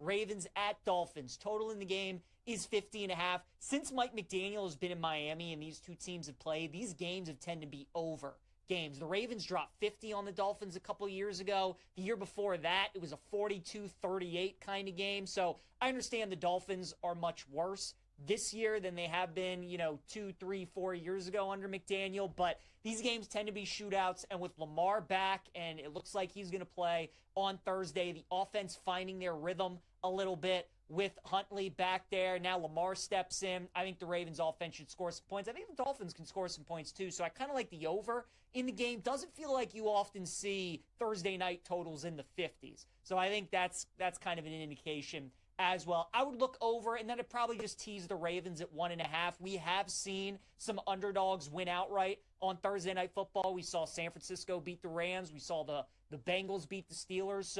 And the Giants beat the Eagles, right? We have seen the dogs be very profitable in these Thursday night games. So I think Miami can maybe keep it close. This is the first of 3 straight road games for the Ravens. So it's usually a good idea long-term when a team has a 3-game losing streak to just fade them every week until they don't cover, because normally a team never covers for 3 straight road games. Maybe the Ravens win and they don't cover, but I think in a teaser 1.5, you're in a good spot with the Ravens against the Dolphins. I like the over in that game as well. Bears-Bengals is super fascinating. Chicago, 2.5-point favorite in Cincinnati. Total in the game is 52.5.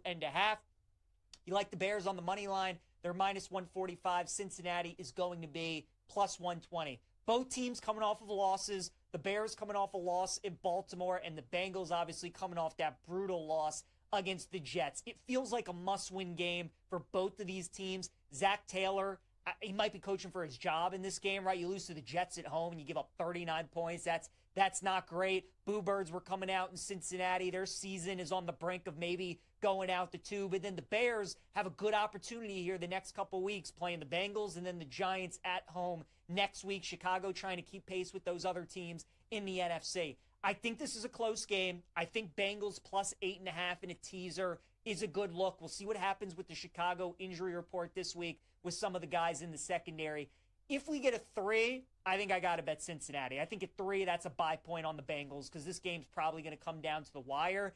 2.5, I would stay away, but I would still probably lean towards Cincinnati. So we'll see if I end up betting this game this week, but it feels like one of those games, 2.5 pass, 3, I'd look at the Bengals plus the points. Vikings and Lions, Nick was just talking about it. I talked about it yesterday on the show. Feels like a smash spot potentially for the Lions. They're coming off a bye week, and Dan Campbell, like Nick said, has really owned Brian Flores. He's a very good defensive coordinator, but against the Lions, he hasn't had many answers, and that Vikings defense, as of late, has not been very good. Looks like J.J. McCarthy is going to be back with the news that Wentz is out for the season, and is this the game you really want McCarthy to come back for when he's going to have to probably score 30 points if you want to win this game? Just feels like a really tough spot for Minnesota. Now, they do get some extended rest, and it is a divisional game, so weird things can potentially happen. But if there's a team in the NFL you normally want to lay points with, it is the Lions, because they only know how to play one way, especially when they're at home. That offense cooking. I like the Lions minus 8.5.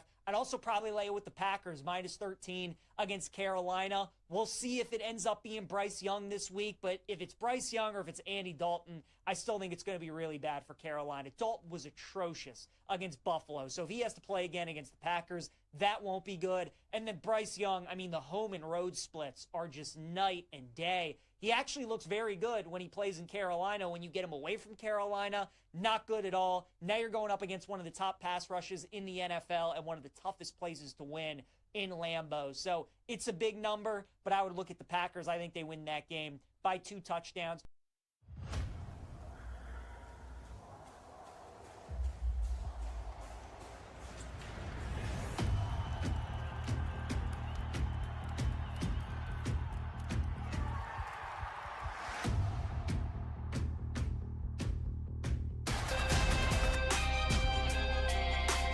It's time to place your bets. This is BetMGM Tonight on the BetMGM Network.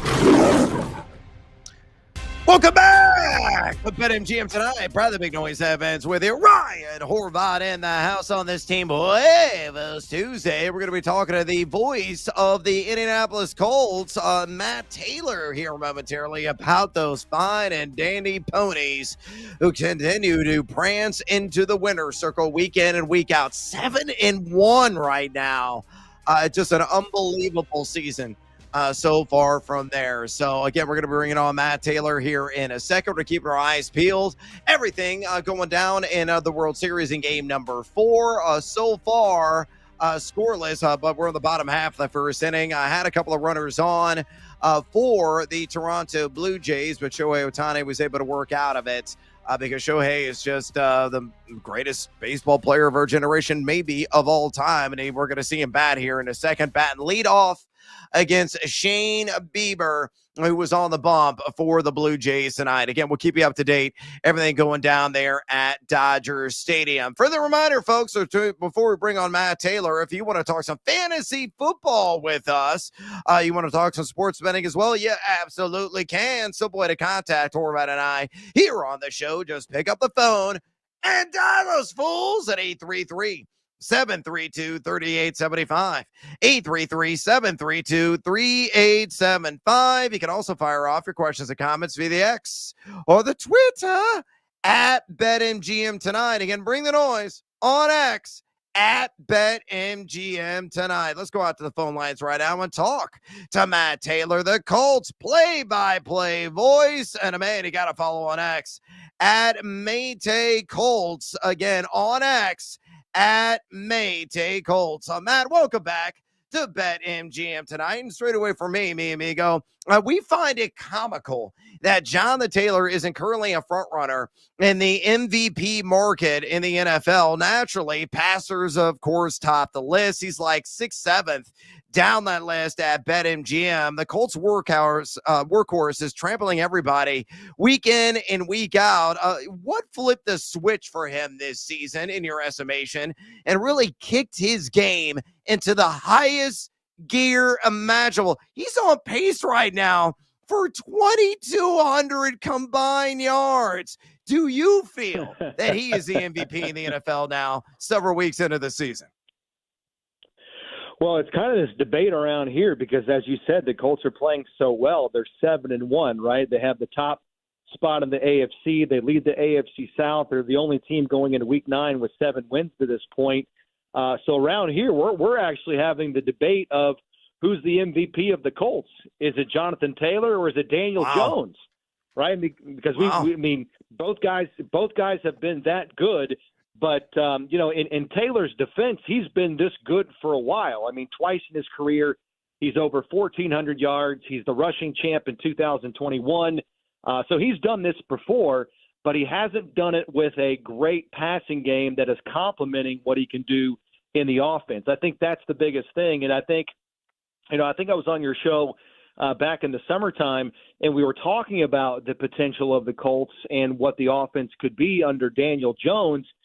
And I just kept saying, twice so far in Taylor's career, he's had mega seasons, right? But in none of those seasons have the Colts made the playoffs because they haven't been able to complement Taylor in the passing game. Now that they have the passing game with, three great receivers and Michael Pittman Jr. and Alec Pierce and certainly Josh Downs, you've got Tyler Warren in the mix, plus the running game with Jonathan Taylor, we're starting to see the potential of this offense and what it could have been for the last couple of years if they could just find quarterback stability. And not only have they found quarterback stability and consistency, they're getting way above average quarterback play from Daniel Jones. So I think that's the biggest difference so far this year. Totally agree, Matt. And Offensive Player of the Year, that's the award for Jonathan Taylor. And that's at least what I'm cheering for financially. You brought up, obviously, the passing game with Daniel Jones.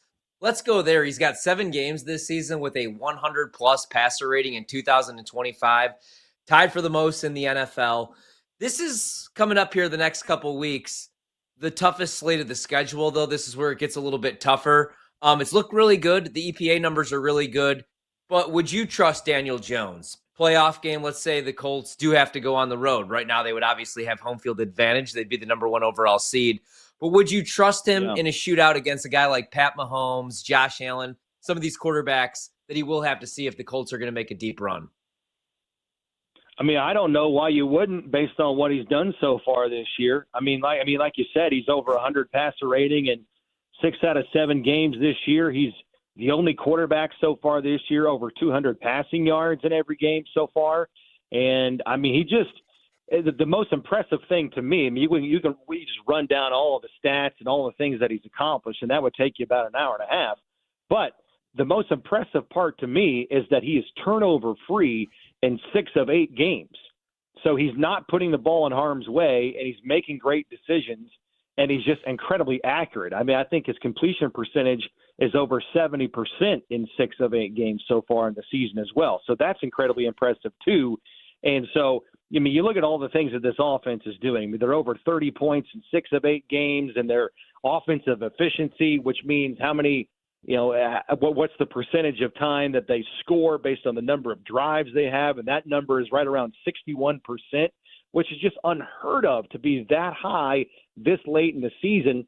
So, I don't know why people continue to doubt Daniel Jones as it relates to this season, because it's not like the Colts haven't been tested. They played a couple of, top 10 defenses, and they've just shredded them. You know what I mean? Like, they played Denver, they played the Cardinals, and they have a really good defense, and they've just torched them. So the biggest thing that concerns me going forward about this Colts team as it relates to the schedule kind of heating up here, because they do play 5 of their next 6 games on the road. Technically, they're going to Germany in a couple weeks. Technically that's a home game, but it's not really, right? I mean, it's in Germany, so you get what I'm saying there. But the thing that concerns me is that the defense is giving up high volume of yards and passing yards the last couple of weeks because the secondary's been banged up. They've had a lot of injuries in that part of the defense.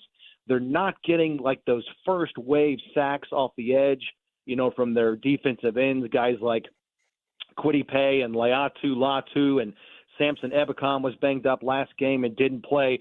So that's a little bit concerning, but it's kind of like this yin and yang defense right now, right? You get what I'm saying? Like, they have the point total is really good. I think their point total is right around 19 points per game, which is very, very livable. I think that's top 5, but they're kind of 24th in total yards allowed. So again, it's that yin and yang. They're giving up high volume, but they're making a lot of splash plays on defense, which is keeping the point total down, right? A lot of takeaways in the red zone. They've got some fourth quarter stops. They've got some turnover on downs in the second half, some clutch sacks in the second half too. So that's keeping the point total down. That, to me, when the schedule kind of heats up a little bit, how far and how long can the Colts operate on with that defense and continue to win football games? Yeah, and Matt, if this team is going to be a true contender, the NFL trade deadline has changed a lot the last couple of years. You know, it used to be the NBA trade deadline was when everybody made the splashy moves. Do you think the Colts do make a move? And if they were going to make a move, what position do you think that they would upgrade at? Yeah, I think they would take a hard look at, I mean, if they were to hypothetically do something, I do think it's on defense because, like I said, I think that secondary's been so banged up, and it's really kind of unfortunate because you go back to the start of training camp, you know, if you follow the Colts, you know, they bring in Charvarius Ward, they bring in Cam Bynum in the offseason, and then they draft Justin Wally, who they were really high on. He's a young man out of Minnesota in the third round, and he was just having a tremendous offseason and training camp and OTA period, and somebody that they were really high on. And Jalen Jones was coming back, and he had started prior to this year 27 of the previous 28 games. Well, Jones, you know, he injures his hamstring, and he's still on IR. Don't know if he's coming back anytime soon. Justin Wally tears his ACL. Ward is in the concussion. Well, he was in the concussion protocol and has since gone on IR, so he's going to miss the next 2 games dealing with that. So they've just been ransacked with injuries at that cornerback position. They had to make a trade for Mekhi Blackmon right before the start of the regular season after the preseason. Now they're starting a young man by the name of Jonathan Edwards, who was an undrafted free agent. And really, based on the numbers they had in training camp, he was nowhere on the radar of making the team. Well, not only does he make the team, he started the last couple of games out of necessity. So that would to me be an area where the Colts look to maybe possibly make an upgrade is in the secondary in the trade deadline, bring in somebody that can, you know, bring in consistency and stability to that back end of the roster. Yeah, definitely push the entire stack of chips in, man. You're 7-1. You got to go for the cold, baby, there. As Matt Taylor breaking everything down on the Indianapolis Colts, where he is a play-by-play voice. And a guy you got to follow on X, at Maytay Colts. Again, on X, at Maytay Colts. Matt, people continuously doubt this team now 8 weeks into the regular season. Do me a favor, step up to the mic, address the town hall, and convince naysayers why this Indy team is a for real contender to represent the AFC in this year's Super Bowl in Santa Clara, because I'm kind of a believer. Well, to me, this is an easy one. This is just a little bit of a history lesson. And again, it kind of goes back to Daniel Jones providing stability and consistency at the quarterback position, because this team, if you look at it, its nucleus, its core, it's been together for quite some time. It's been a well-built and well-constructed roster for the last couple of years. But because of quarterback, you know, shuffling and the quarterback carousel around it, it's just, you know, you hate to say it's all about one guy in one position, but we all know how much that position means to the overall success of your team. So I think Daniel Jones, it's like high tide, man. He's lifting all the boats, right? You got guys like DeForest Buckner on defense, and Zaire Franklin and Kenny Moore and Cam Bynum and Charvarius Ward when he comes back healthy, and Grover Stewart. Like, these are all playmakers. These are all Pro Bowl players and Pro Bowl caliber players on that side of the ball. And then on offense, it's the exact same cast of characters as last year, plus Tyler Warren. You know, Daniel Jones and Warren are really the only difference. Everybody else has been here. You know, the offensive line is the same as last year. You know, you look at all the skill players, like I said, they're intact for the most part from last year. It's just Daniel Jones. And, you know, you look at the Colts, they missed the playoffs 4 straight years, but in 3 of those previous 4 seasons, they've won at least 8 games, right? They're just too good to bottom out with quarterback instability around them. And again, you're getting competent, you're getting consistent, and you're getting way above average quarterback play, which is allowing that great roster around Daniel Jones to thrive and show out so far. Yeah, and I want to say thank you to Daniel Jones. I got it for $2 in my fantasy auction league, and a lot of my league mates were pointing fingers and laughing at me when I bought his services in the draft back in August. And I said, guys, I think I might get the last laugh, and he has been the saving grace of my fantasy franchise this season. Matt, we'll get you out of here on this. I'm assuming you're going to Munich, Germany for that game coming up. What is the first food item that you're going to order? Are you a schnitzel guy? Strudel, or are you going to go like full Bavarian pretzel? I'm going to go pretzel every single time. Yeah, I'm going pretzel too. I actually, this is weird being from Indiana it's got a lot of German heritage, a lot of German culture, especially in southern Indiana, around the Evansville area. There's just a lot of German culture, and some of that has, filtered up to the Indianapolis area, I should say. So I've got some, German heritage. I got some Irish in me as well with my family lineage. But I actually took 4 years of German in high school, and it's a very easy language to learn.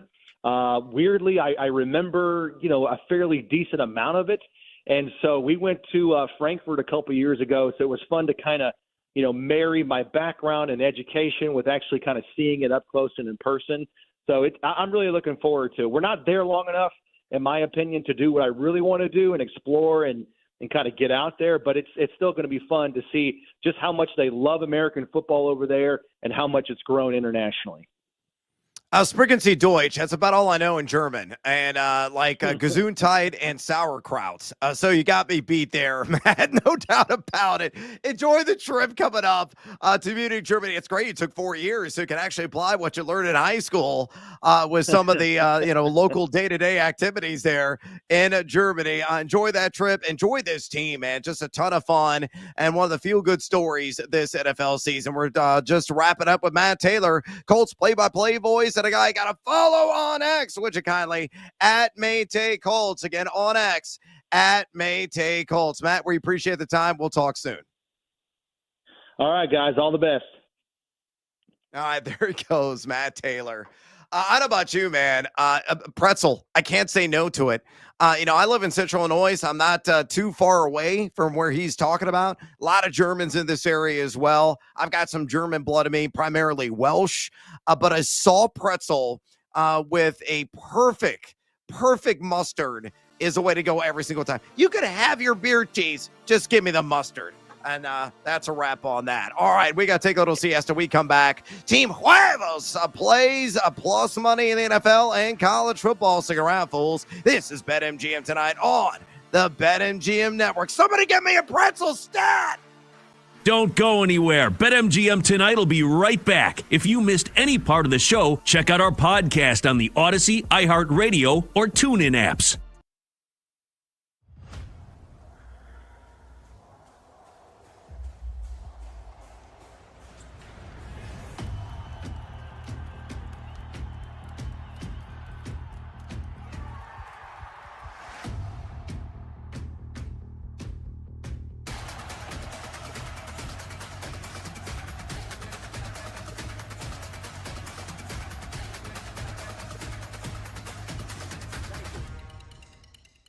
We're just at a point right now, even though it's a 1-1 series, that if the Dodgers win, it's going to be Ohtani.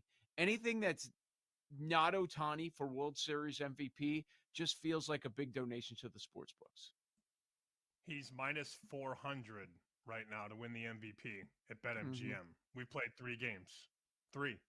He's minus 400. It's 2-1. It's crazy. And other books have him higher than minus 400.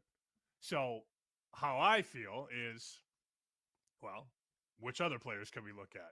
Do you want Vladdy at 10? Do you want Freeman at 11? How about Yamamoto at 30? What if he goes another complete game? No? You don't want Yamamoto at 30? If I'm jumping into the World Series MVP market, the only consideration is a Blue Jay. If it's a Dodger, it's Ohtani. Is this number saying that if the Blue Jays win, there's a small chance that Ohtani could still be MVP? I don't know. I find it hard to believe they'd give it to a losing player. But then again, we've never seen a losing player like this, have we? Nope.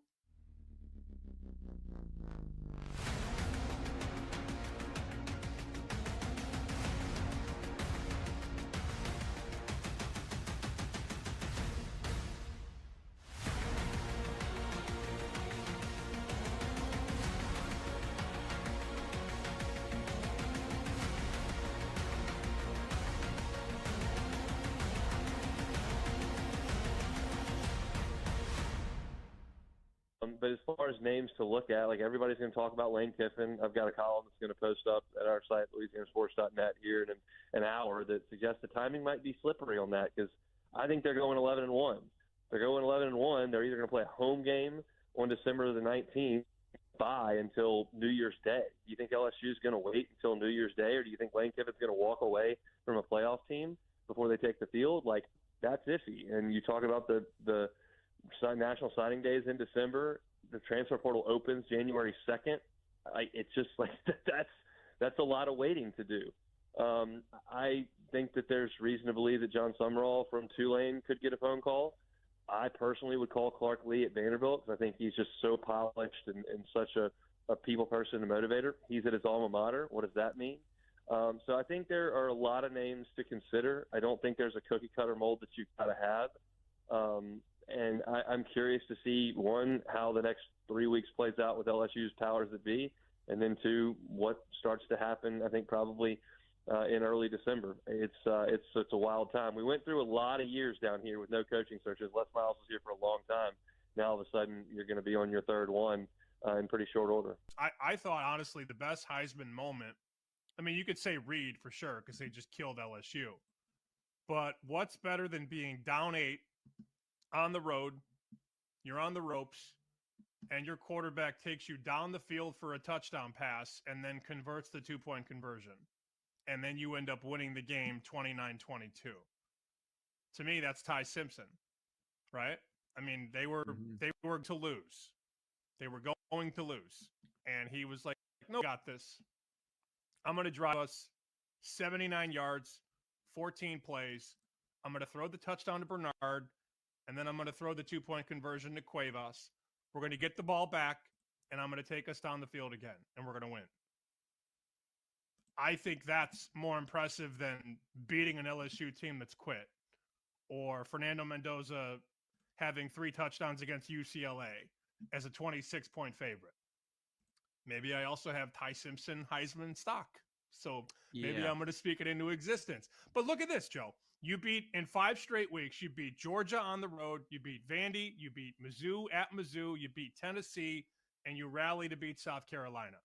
Who has a better 5-week stretch than that in the entire country? The answer is nobody.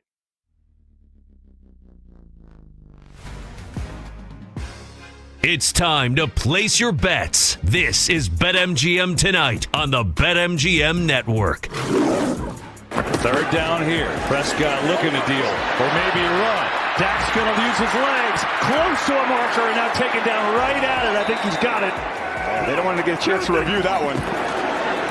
Fake to Williams. Prescott throws it out to Ferguson. Touchdown, Dallas.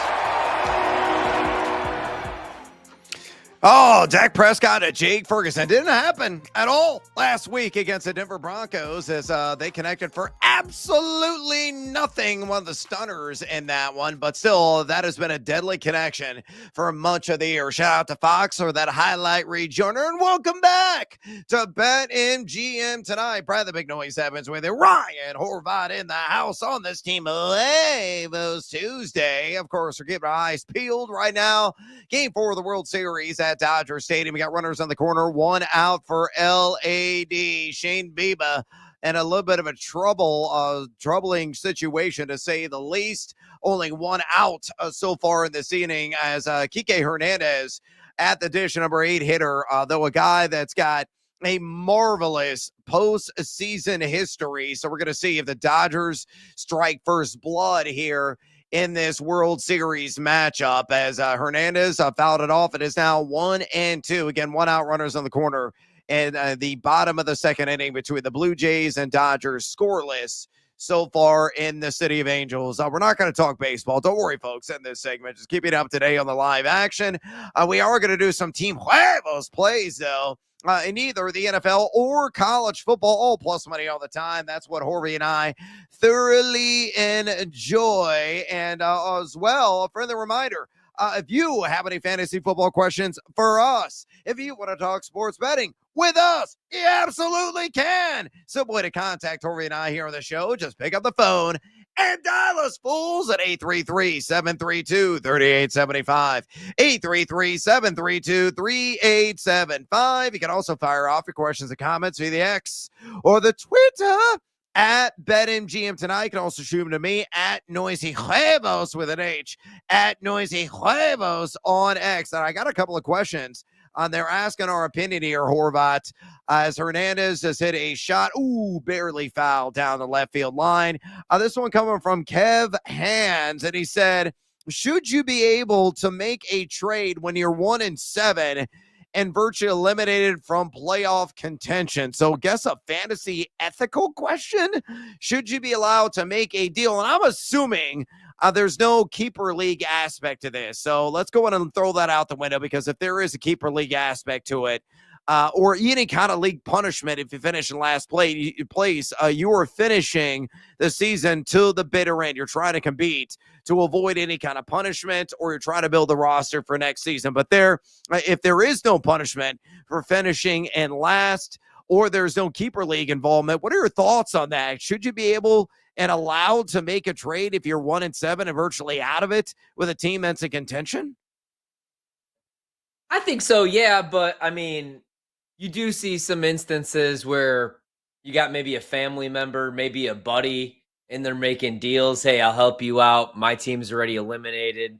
Get me a drink, buy me dinner, get me back next year. I think you should have it like we have it in our league, in our dynasty league, where a trade could get accepted, but we all vote on the trade. So if there's any effery going on, we're like, no, man, right? Like, you're not trading Michael Penix for Saquon Barkley. Anything like that. So I think yes, because like you said, Brad, you're trying to compete. Maybe you're trying to avoid finishing in the basement because you don't want to sit at the Waffle House all day, or go to Vegas and marry yourself. So I think you should still be able to try to better your roster. But I do think that there should be a watchful eye, a committee making sure that you're not trying to screw anybody else over in the process.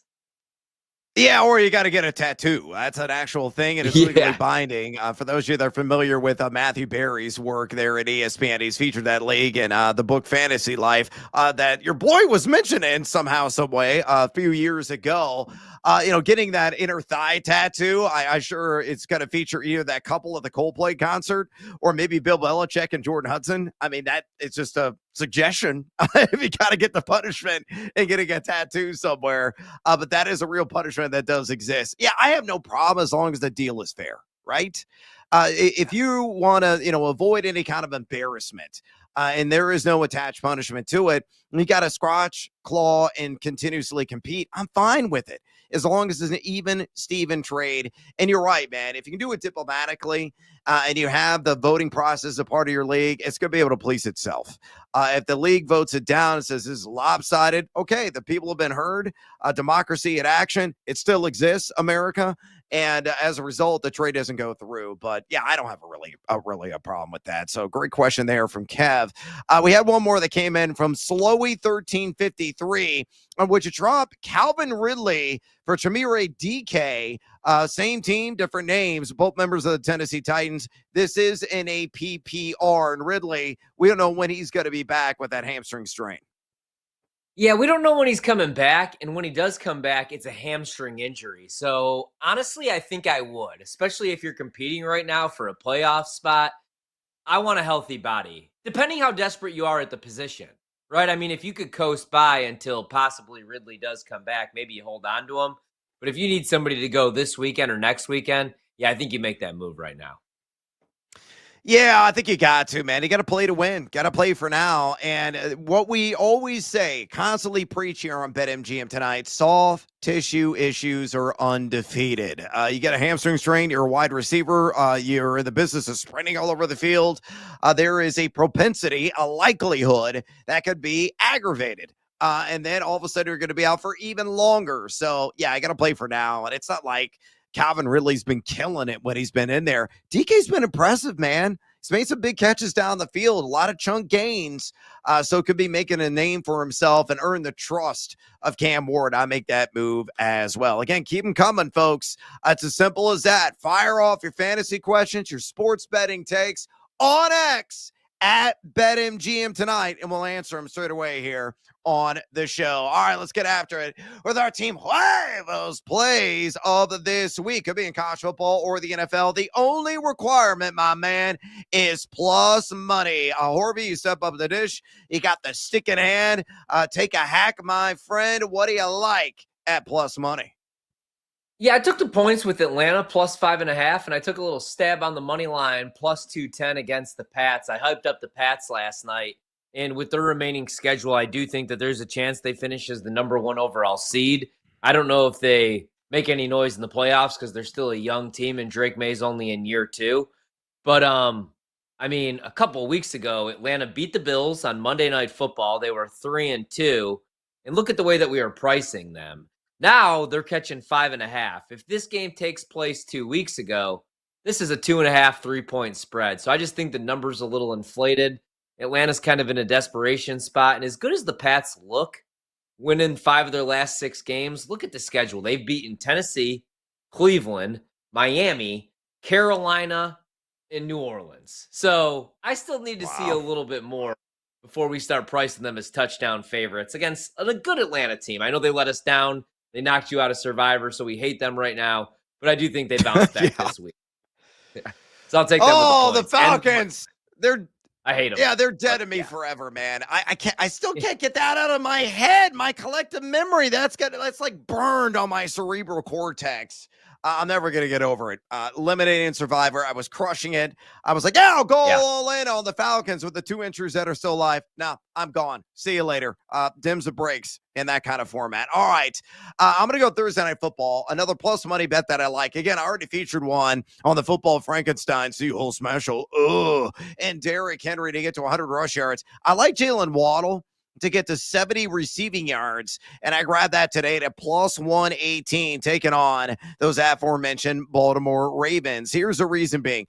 He's going to get peppered with targets, and, there's a decent likelihood that Miami's going to be playing from behind at some point in this game. Baltimore, yes, they've gotten healthier on the back end. Kyle Hamilton looking like he's going to be good to go for this game. They're number 28 this season still in drop-back EPA defense. 5 wideouts have cracked the 70-yard mark against them, but the key to this is Marlon Humphrey, who's been one of the biggest coverage disappointments of any DB, you could argue, in the NFL. He's given up a 127.1 passer rating, 72.4 catch percentage, and the 13th most yards of a defensive back in the NFL. And that is a likely assignment of Jalen Waddle, who has hit 70 yards in 3 of his last 4. Handsome ADOT at 17.6, 2.70 yards for runs, number 15 in the NFL. Like, I like the matchup on paper. And again, what's the competition for looks? Malik Washington, one of the tight ends that you can't name. There's not a lot, or just checkdowns to Devon Achane. So I think Waddle is going to be at least a wide receiver 2 in 12-team leagues this week, and I think he's going to crack the 70-yard mark. So I like that bet at plus 118. Horby, what else you got? I took the Giants today. I bet 2.5, and I do like the money line. I think the Giants are going to pull off the upset against San Francisco. Price is only plus 135, which I think is kind of telling you something. San Francisco continues to survive all these injuries. Now I know the Giants are beat up with no Scattaboo already, no Malik Neighbors for the rest of the season. But I still think, man, I don't know if it's Tyrone Tracy or who steps up and make plays, but somebody's going to, because San Francisco right now is struggling to get after the quarterback after the Nick Bosa injury, 28th in pressure rate. And then without Fred Warner, I do think that you could take advantage of them in the middle of the field. Still, even at his age, one of the better inside linebackers as far as coverage and tackling, run stopping. So I'm going to go with the Giants to pull off another upset. I like them quite a bit against San Fran. Yeah, excellent call there. I am going to go to the futures market. I previewed this earlier on in the show. So my next team, Huevos play. Go with it. Denver Broncos 9-1 to win the AFC. I like the construct of the team. I really no weaknesses right now on paper. Number 11 EPA per play offense, number 70 EPA per play defense. A decent rest of the season schedule. I think they're going to come in with a whole lot of confidence. Even if they're a wild card team, they could be extremely dangerous in the postseason with a 1-2 punch there of J.K. Dobbins and emerging R.J. Harvey. The receptions from Cortland Sutton. Maybe they do acquire wide receiver. Bo Nix playing a high level, and that defense has been shut down. I like the Broncos to win the AFC at plus 900. All right, we got to take a little siesta here on BetMGM tonight. We come back. We're getting down with our guy Rob Brown on everything in the world of sports betting. Don't go anywhere, fools. This is BetMGM tonight on the BetMGM Network. Stay tuned. Don't go anywhere. Brad Evans and Ryan Horvat will be right back with more Wagertainment on BetMGM tonight on the BetMGM Network.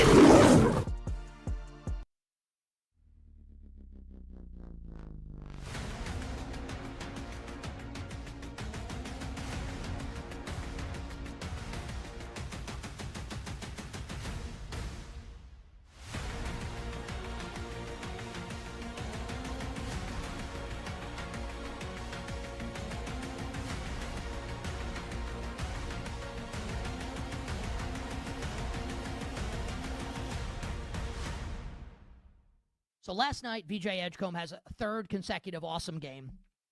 And because Jason Kidd doesn't want to play D'Angelo Russell, Cooper Flagg is playing too much point guard, and he goes up against OKC and goes 1 for 9 from the field, scores 2 points, plus minus of minus 20. And Femi, this Rookie of the Year market has shortened big time, where it's not quite like Flagg is still the favorite, but we're talking minus 105 versus plus 125 for VJ Edgecombe. Should we be betting a VJ Edgecombe right now, Femi, to an NBA Rookie of the Year? In short, no. And I'll also say, like, gone are the days of Cooper Flagg minus 250 from like 2 weeks ago to win Rookie of the Year. Like, that's why it can get a little crazy. We have not seen these guys play yet, and in 1 week, it's all of a sudden down to minus 105. So Edgecombe, I think the move has already happened on plus 125, and there's also a couple of things that are I think interesting for VJ Edgecombe, and it was kind of the same conversation that we had last year with Jared McCain. What's good for the Sixers isn't necessarily good for Edgecombe in his Rookie of the Year candidacy, because he needs Embiid to continue to be like out in certain games and minutes restriction, and he needs Paul George to continue to be out with the knee injury, and guys like McCain be missing time, and then Edgecombe and Maxey can kind of do their Batman and Robin thing. Like, that helps out Edgecombe, but it doesn't help out the Sixers. If all goes well with Embiid's knee, which is like a big time if, but they're managing the minutes for a reason. Let's say he comes back, George comes back, McCain come back, there's still Maxey there. I just don't know if once we get to January, February, is Edgecombe going to still be able to get this kind of usage? And if that's the case, I want to look at guys further down the board. Like, why can't Dylan Harper, who's coming off the bench right now, averaging nearly 15 points per game? He's awesome. He's around that 15 to 1. He's a stud. Eventually, he's going to be in the starting lineup. Like, we're not going to be doing the Julian Champagny thing for like all 82 games. I just don't believe that's going to be the case. And also, the Spurs are a big story this year, as like Wemby's going to be getting a lot of attention, and maybe the team is way better than we all think. I think that puts Dylan Harper right there on center stage. Even a guy like Trey Johnson for the Wizards, the way they talk about him, you think he's like a 7-year vet, and he's been filling it up. And I don't think he would win the award, but like Con Knipples scoring a bunch of points, I think there's too many guys in what was a deep draft to be jamming a guy that's at plus 125. So I would look further down the board, as we're only 3 or 4 games into the regular season.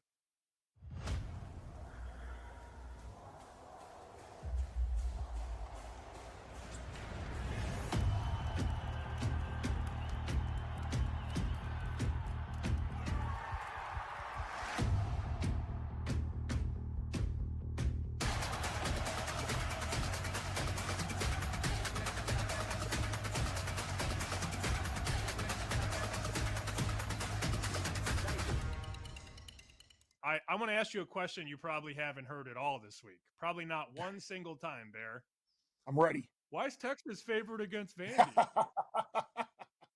By 9:45 Monday morning, I had 2 people already text me, why is Texas favored over Vandy? The power ratings, they're at home. And of course they're going to be. But I said, well, that does tell you that on a neutral field, they feel Vandy is favored. The Arch Manning question at quarterback, I'm told he's going to be fine. He's going to play. It's going to be interesting because I shouldn't say I was against Vandy last week. Well, you are too. You had Missouri as well. And we had the right side, but Purvula had the awful injury, and Vandy got fortunate with a couple of turnovers there and whatever else. And Vandy and Missouri was the right side. But now you're asking this team to go on the road again. They played well on the road against Bama and probably deserved a better fate. But I would expect Texas, which kind of been bailed out by special teams twice in the last 3 weeks, to play a really good game. Talking to my guys down there, they think they know Vandy is legit. They will not be overlooking Vandy. This will not be like a cute little sneak up in Austin on the Longhorns. But I really think they know. Actually, I don't think they know they need a much better effort from their defense, especially down to 1.5 now. Sammy, is that what I saw? Yeah, 1.5 at a bunch of places. This opened 3, Joe.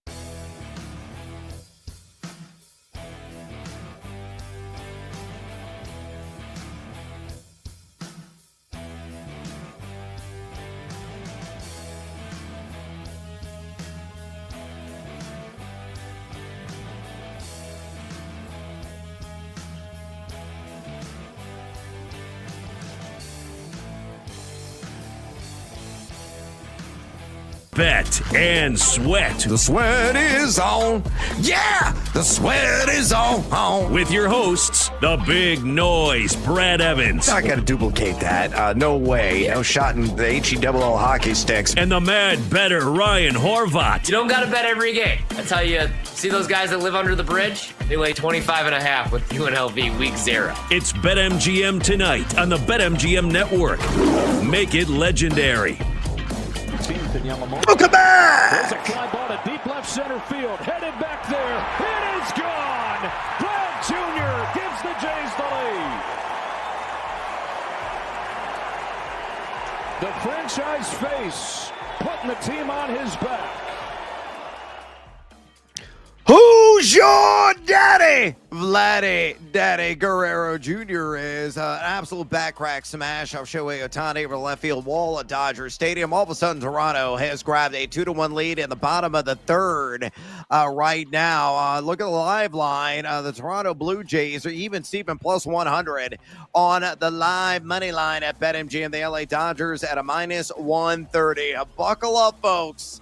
This one's going to be quite exciting, but please, I do not need another 18-inning marathon because I appreciate my beauty sleep. We're going to be talking to a man who gets plenty of rest on a night-in, night-out basis. That's the one, the only Rob Brown.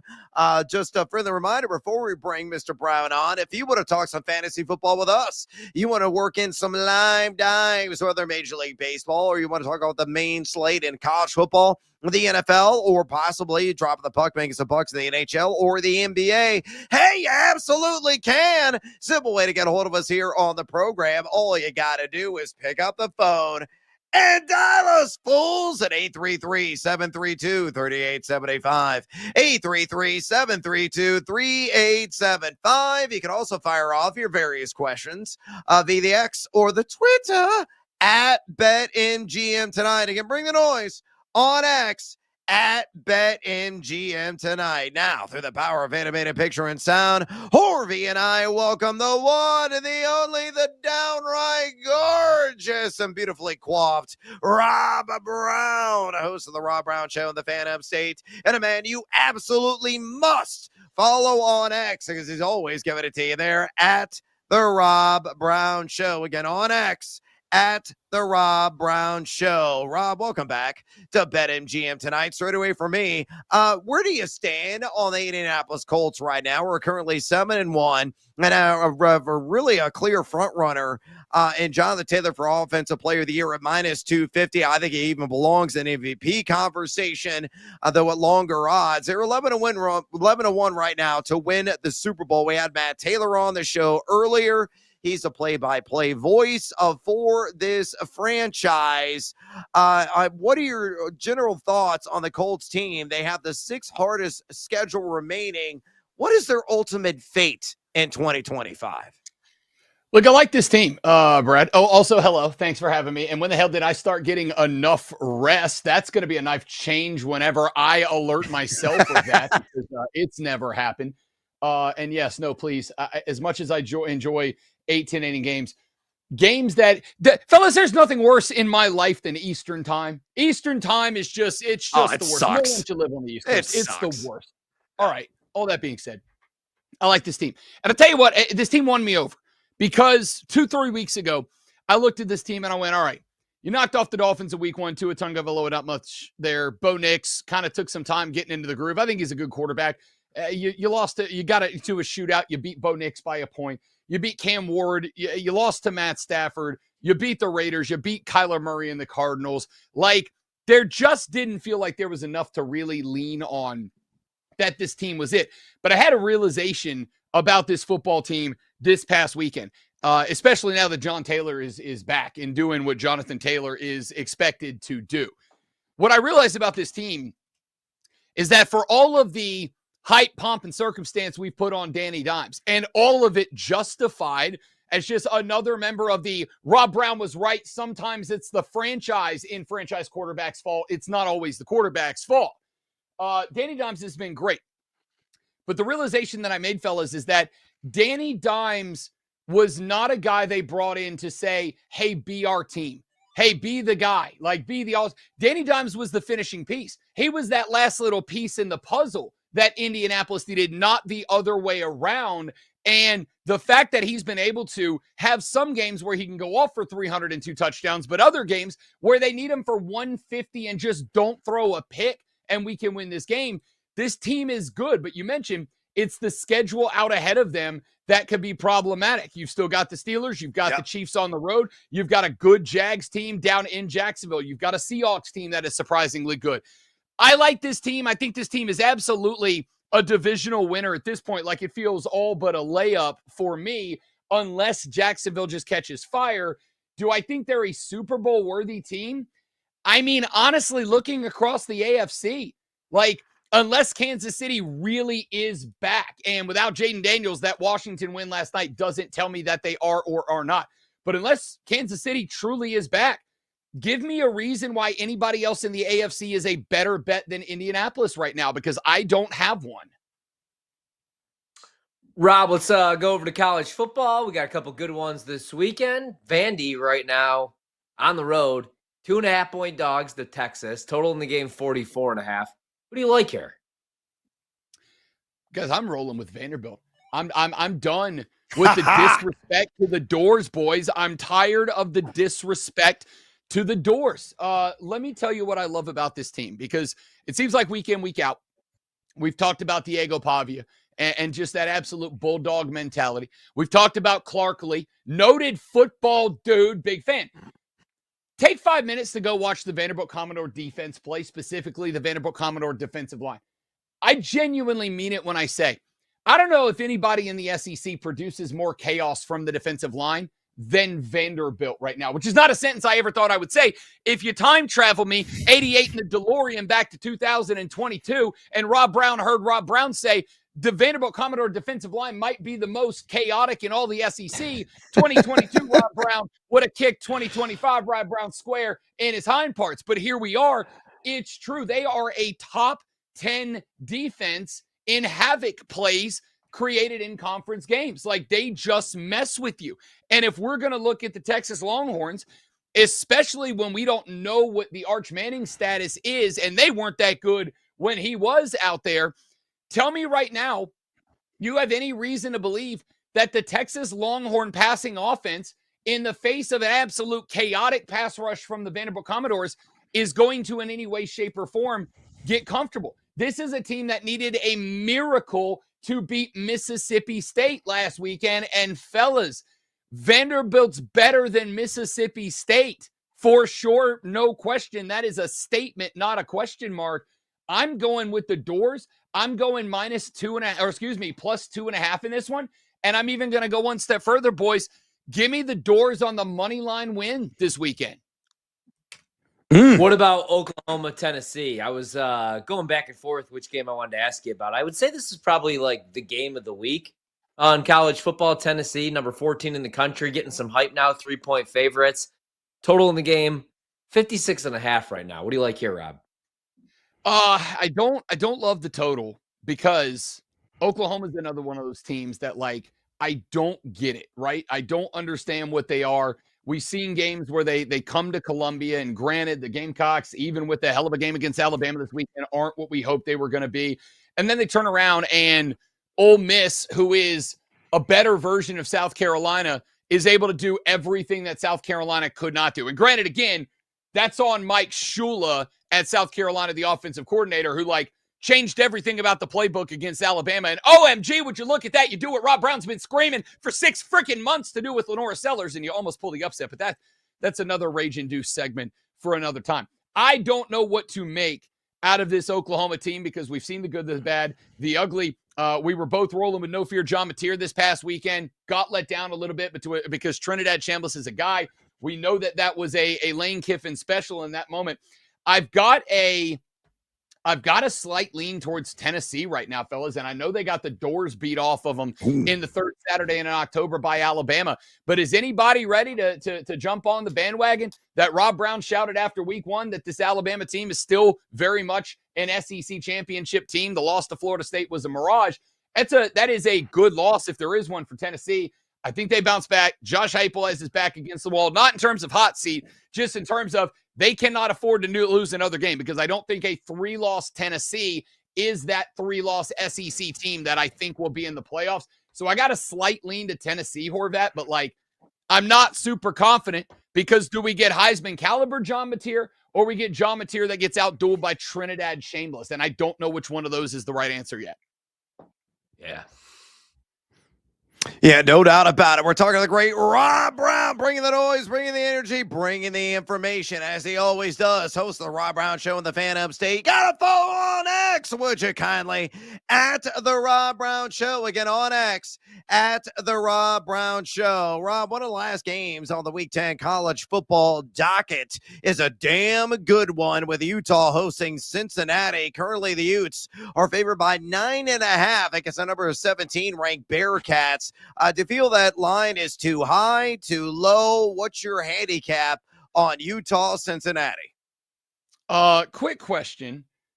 What is Colorado, guys? Like, what is Colorado? Because for a team that put up 398 yards, wait for it, at halftime, there's a part of me that wants to be like, okay, the Utes turned a corner. Like, they lose a quarterback, and it did not matter. They had 422, wait for it again, rushing yards against Colorado. And on one hand, that's those numbers that I go, I don't care if you do that against, Alabama State. That's numbers, dog. Like, that's something to lean on in this spot. And they did it without a quarterback. But on the flip side, I kind of believe in the Bearcats at this point, man. Like, they're on a 7-game win streak. They got a 41-20 win over Baylor, and Baylor is not a bad football team. They put 24 up on answer to open the game, and then just went cruise control after that.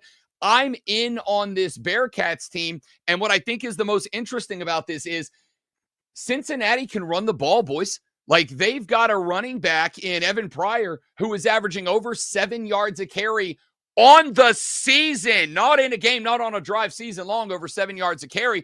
And if you want to beat a team like Utah, how do you do it? Run it for 4, 5, 6 yards every time you pound the rock and just slow the game down and don't let them get back in comfortable. So that feels like a big line for me, sitting as high as it does. I'm probably going to roll with the Bearcats in this one. I will love it even more if some casuals get tricked by that blowout against Colorado and that line bounces to that 10.5 number that I'd really love for it to by the end of the week. So I'm going to hang on a minute because I'm comfortable at 8.5, Cincinnati plus 8.5. I love it at 9.5. If I can get the casuals to overreact to Utah last week and move that to 10 or 10.5, I'm going to feel real good about it. Yeah, no doubt about it. That'd be great. We got the double figures, no question. Rob, we'll get you out of here on this. Choose your own adventure. We play at the top of every single show here on BetMGM tonight. I'm going to spin a little bit differently. Of the games we haven't discussed, whether in the NFL or college football, what spread has you standing at attention, mi amigo? I am looking at a couple of games. Give me Tulane minus 3.5 against UTSA. UTSA is one of the most disappointing teams in football this year. I thought they were going to be a real interesting team. Maybe not a playoff team, but an interesting team. On the flip side, this Tulane team is making a push to be the group of 5 reps. So I'm in on that. Give me Tulane minus 3.5. Guys, if Ohio State doesn't beat Penn State by 50, what are we doing, fellas? And that line's at 20 right now. This was a preseason game of the week of the year of the century candidate. And instead, it's like, all right, is Ohio State going to win by 5 touchdowns or 6 at this point? Here's what's really interesting about the Buckeyes. They are number 1 in the country in opponent-adjusted EPA on defense. They're number 2 in the country in opponent-adjusted EPA on offense. Offense and defense, they are one of the best 2 teams in football. The only team more efficient than them on offense, by the way, just for the lulz, the Indiana Hoosiers. Shout out Kurt Cignetti. He just wins. Google him, baby. Love that guy. And one more. Give me the under 45.5 in Auburn, Kentucky. Auburn has kicked themselves in the groin. They have given up. That team is rolled over. Hugh Freeze is probably out, and Kentucky is. And I've done the research on this, fellas, so I feel comfortable using the scientific term bad at football. That game is going to be an absolute abject train wreck to watch. Give me under 45.5 in Auburn, Kentucky. Those are my big 3 plays for the weekend. I love that call in that last game. I'm going to tell you on that under in Auburn and Kentucky. I'm all about train wrecks. Outstanding stuff from a guy that never derails. That is the one, the only Rob Brown, host of the Rob Brown Show, the Fan Upstate, and follow him on X at the Rob Brown Show. Again, on X at the Rob Brown Show. Rob, we appreciate the time. We'll catch up soon. Hey, Ryan Horvat, lay it all on Tech to cover, baby. The Ramblin' Wreck. I'm riding them to the playoffs. Let's go. No. Guns up, baby. He's all about Texas Tech. Money. Outstanding stuff. All right, we got to take a little siesta here on BetMGM tonight. We're gonna exhale. Then when we come back, we're gonna give you our takes on quarterback flames, lame shocker specials ahead of Week 9 of the NFL season. Stick around, fools. This is BetMGM tonight on the BetMGM Network. Go Tech! We're bringing the Wagertainment wherever you are. Stream the BetMGM Network live on Odyssey, iHeartRadio, or TuneIn. Open the app and listen now.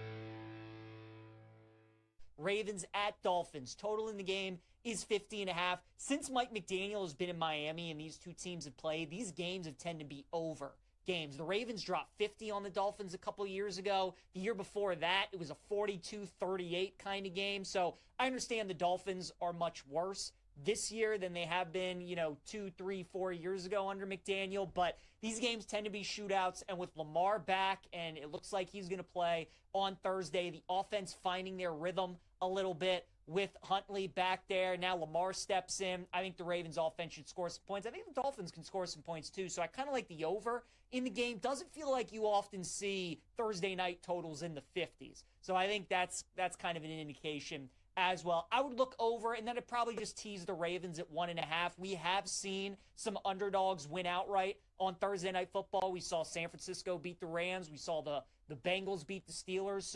And the Giants beat the Eagles, right? We have seen the dogs be very profitable in these Thursday night games. So I think Miami can maybe keep it close. This is the first of 3 straight road games for the Ravens. So it's usually a good idea long-term when a team has a 3-game losing streak to just fade them every week until they don't cover, because normally a team never covers for 3 straight road games. Maybe the Ravens win and they don't cover, but I think in a teaser 1.5, you're in a good spot with the Ravens against the Dolphins. I like the over in that game as well. Bears-Bengals is super fascinating. Chicago 2.5-point favorite in Cincinnati. Total in the game is 52.5. You like the Bears on the money line. They're minus 145. Cincinnati is going to be plus 120. Both teams coming off of losses. The Bears coming off a loss in Baltimore, and the Bengals obviously coming off that brutal loss against the Jets. It feels like a must-win game for both of these teams. Zach Taylor, he might be coaching for his job in this game, right? You lose to the Jets at home and you give up 39 points. That's not great. Boo Birds were coming out in Cincinnati. Their season is on the brink of maybe going out the tube. But then the Bears have a good opportunity here the next couple weeks, playing the Bengals and then the Giants at home next week. Chicago trying to keep pace with those other teams in the NFC. I think this is a close game. I think Bengals plus 8.5 in a teaser is a good look. We'll see what happens with the Chicago injury report this week with some of the guys in the secondary. If we get a 3, I think I got to bet Cincinnati. I think at 3, that's a buy point on the Bengals because this game's probably going to come down to the wire.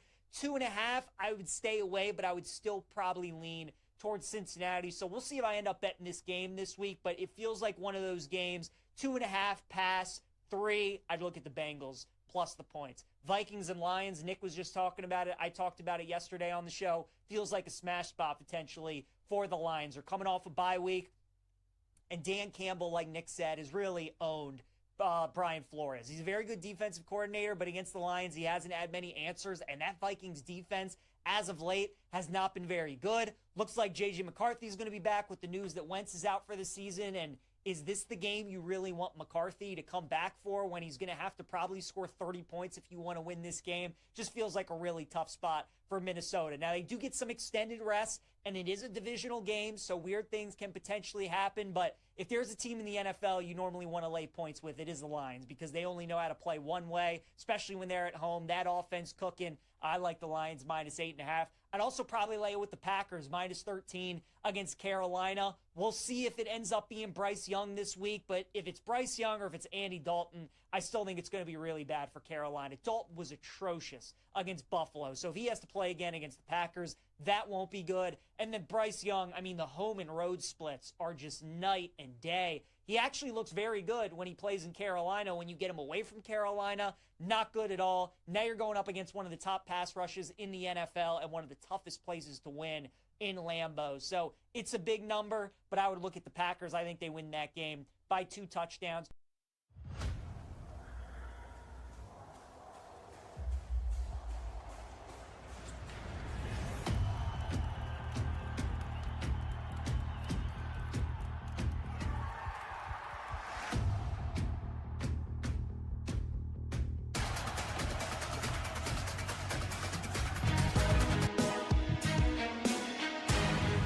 It's time to place your bets. This is BetMGM Tonight on the BetMGM Network. Welcome back to BetMGM Tonight. Brad the Big Noise Evans with you. Ryan Horvath in the house on the Team Huevos Tuesday. Awesome conversation with our buddy Rob Brown. And last segment, breaking everything down in the college football world and a little dabble of the NFL as well. Talking some Indianapolis Colts, which seems to be a theme tonight. Again, we have Matt Taylor on earlier in the show, the play-by-play voice for that fine and shockingly good franchise. Rob Brown also giving his love to Georgia Tech. Because he has a hefty preseason ticket at significant odds, and he is hoping it comes through in the end. A lot of people in Canada hoping the Blue Jays come through, although Shane Bieber just sunk the Crew to Cash parlay. I had the under on 2.5 walks. He hadn't walked 3 guys in a start all season long until tonight, naturally, when I took him and Crew to Cash. So, my bad, guys. He has 3 walks on the night, but Blue Jays out in front right now, 2-1. This would be a mammoth, colossal, ginormous victory for the Toronto Blue Jays to get one against Shohei Ohtani. Horvath, your general thoughts so far on this World Series matchup? Again, Vladdy Daddy's 2-run shot over the left field fence so far, proving to be the difference. And Bieber, man, had a fever, and I need a whole lot of Shane Bieber. I need a better command But for the most part, he's been playing quite well. I did like the over as well on 15.5 outs, and he's well on his way to cashing that at plus 105. So great start from him. Again, what are your general observations game 4 of the World Series tonight? Yeah, I'm excited that I'm finally, hopefully, going to be able to pay attention to it here in a couple minutes because I've been sweating out the Wizards, who are actually beating the 76ers right now. 22 seconds to go in that game. And then I was watching the Heat, who were up 17. So looking for a good night in the NBA. Now, what I'm monitoring here is I have the Dodgers on the money line. So although if the crew to cash has already burst, I'm fine with Toronto. I would rather see them win this game. I'm sweating out Ohtani under 6.5 Ks. Right now, he's got 4 strikeouts. He's threw 59 pitches. So I'm just praying, man. End of the 4th, 5th, probably goes 2 more innings. I'm hoping that he finishes with exactly 6 because I want that bet to cash. And hopefully the Blue Jays win. You know, I'm cheering for Toronto. I do have a ton of LA futures, but I'm cool losing those bets, to be honest with you, man. I think that the people in Toronto, they deserve this. Although I will laugh when they get a World Series and an NBA Finals, an NBA championship before they get a Stanley Cup. Yeah, which is wild, and a sport that they eat, that's all breathe, they and want. sleep for. Yes. Yeah, that's all they want. Hockey is everything. That's a lifeblood of one of the largest cities there in North America. They can't get over even a barely a hump in that sport, but yeah, they're continuing to collect trophies elsewhere. With the Raptors are in the NBA in recent history, and possibly with the Jays. Right now, the live money line in this Game 4 matchup of the World Series, Toronto's minus 145. At BetMGM with the LA Dodgers at plus 110. Over-under set at 7.5 runs. Again, the Dodgers, a pretty nice value right now on the live run line. Catch a plus 1.5, but it's at minus 190 on that particular option. So, yeah, this is just stunning that Shohei Ohtani's looked human tonight, and got touched by Vladimir Guerrero. 2-1, top of the 5th inning. He's still out there and dealing, and we'll see if your K prop comes through. So far, so good, but it's going to be tight, son, to say the least. Coming down to the stretch on one of that is going to be a cash. All right, we're going to talk some fantasy football here momentarily ahead of the main slate week 9 of the NFL season. We're going to focus on fantasy flames, lames, and shocker specials among signal callers at the quarterback position. Before we get to there, just a friendly reminder, we would love for you to participate in our pole dancing poll question of the day, and it's asking you this: among the most traded players in Yahoo over the past 24 hours, who would you most want to deal for? Again, deal for in your fantasy football league. Your options are Justin Jefferson of the Vikings, Saquon Barkley of the Eagles, Ladd McConkey of the LA Chargers, or Rico Herrera Dowdle of the Carolina Panthers. So far, over 210 votes cast. Make your voice be heard. Exercise democratic right. Keep the votes coming, and also drop us a comment, aka bring the noise, on X at BetMGM tonight. Again, on X at BetMGM tonight. Really good contest there, and that pole dancing poll question today. Can't wait to share the results and some of the comments that you guys are dropping in regards to that exercise. But right now, we're going to talk some fantasy flames, lames, and shocker specials at week 9 of this NFL season. Again, a fantasy flame is somebody under 60% started you think is going to ball out. Maybe they're going to flirt with 20 fantasy points or exceed it. So knowing the rules there, Horby, who do you like under center who's going to be spinning some tight and precise spirals this weekend? I was desperate this week, so I got to go with my guy, Aaron Rodgers, and this isn't just a homer pick. He's only 41.9% rostered if you're in a pinch. Had some not-so-great performances. They go into the Week 5 bye, and he's been a decent streamer the last couple of weeks, completing 68% of his passes, not really pushing the ball down the field. That's not their offense, and that's not his game at 41. But 234 yards, 2.7 touchdowns, 18.9 fantasy points over the last 3 weeks going against the Colts. And I know they just held Cam Ward to 12.8 fantasy points, but he did have his second highest passing yard total of the season, and I guess his career, 259.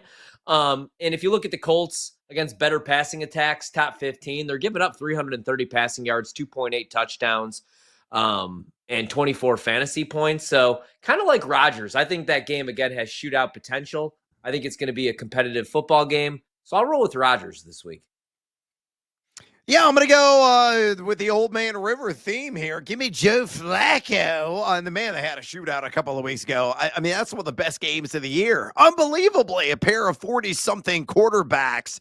And Flacco just continues to be wheeling and dealing out there. He gets my Chicago Bears this week in the matchup there in the Queen City. You look at the Bears, again, on the back end. That's where they are riding the struggle bus. Number 19 in drop back EPA defense. This season, they've allowed the 8th most quarterback fantasy points this year, giving up 7.81 pass yards per attempt, 216.6 pass yards per game, and 16 total touchdowns to the running back position. Flacco, yeah, he's only number 24 in adjusted completion percentage, but he's been quarterback 11 over the last 3 weeks. That's crazy. That's a back in QB1, folks, in 12-team leagues. Again, the devil is chilly.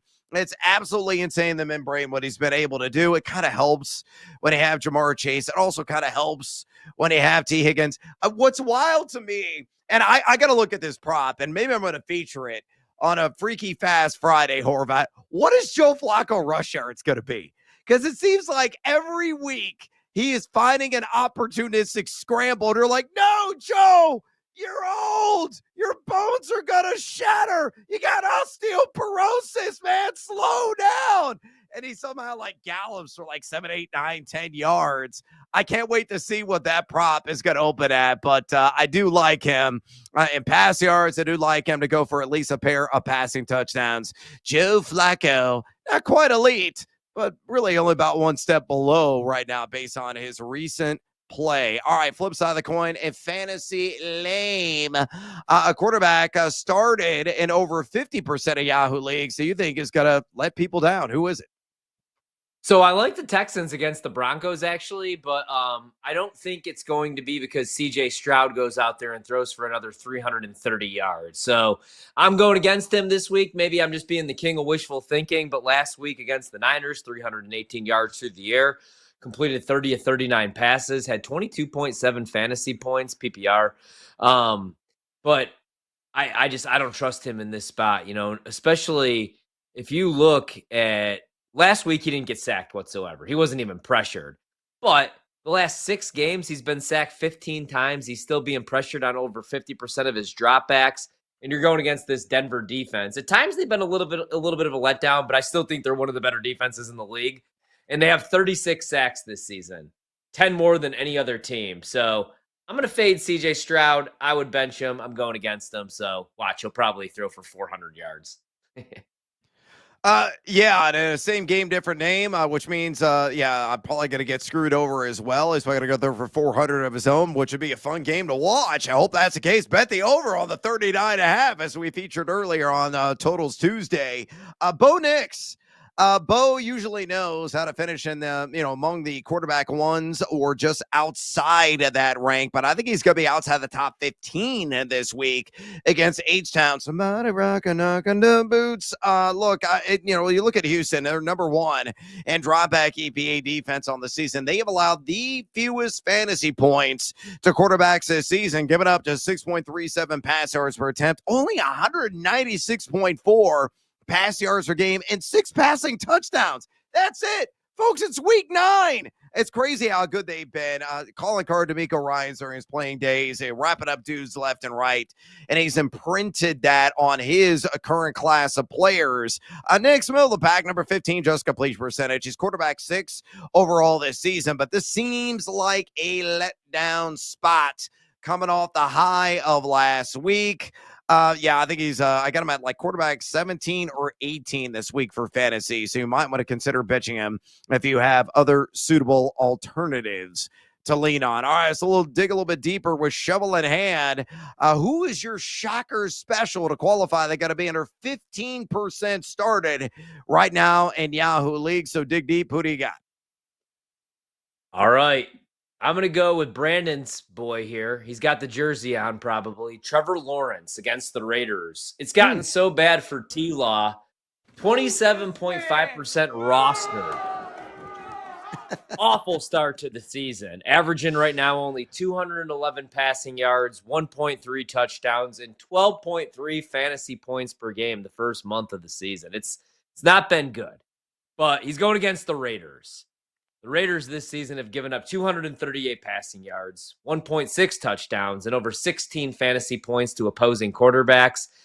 Also with Trevor Lawrence, he is averaging 5 rushing attempts for over 27 yards. So there's a good chance he gets in the end zone with his legs, throws at least 1 touchdown against the Raiders. If you're in a pinch, if you're really desperate, I think you could do worse than Trevor Lawrence against Vegas.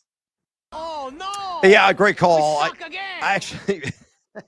I featured him on my Fantasy Flames this week on thegamingjuice.com. Him and Flacco. So I think it's an excellent call there. The Raiders stink on the back end defensively. How about Sam Darnold? Coming off the bye week. I love the matchup. How could you not?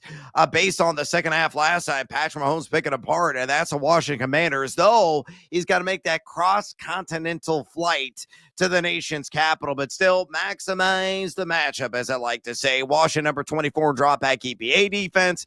They've allowed the 6th most opponent fantasy points per game at the quarterback position, allowing 8.38 pass yards per attempt, 260.9 pass yards per game, and 15 total touchdowns to signal callers. And you look at Darnold, he is number 5.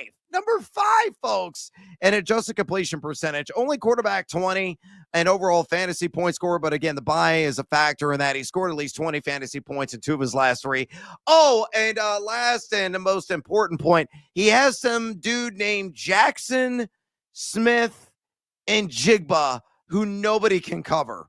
He's probably going to go for at least 100 yards and possibly another touchdown. I think it's at least 260 and 2 airstrikes off the hand of Sam Darnold. Don't be surprised if he lands inside the quarterback 1 ranks in 12-team leagues this week. So there you have it. Quarterback flames, lames, and shocker specials in week 9 of the NFL season. Update in Los Angeles. It is still 2-1 Toronto right now over the LA Dodgers.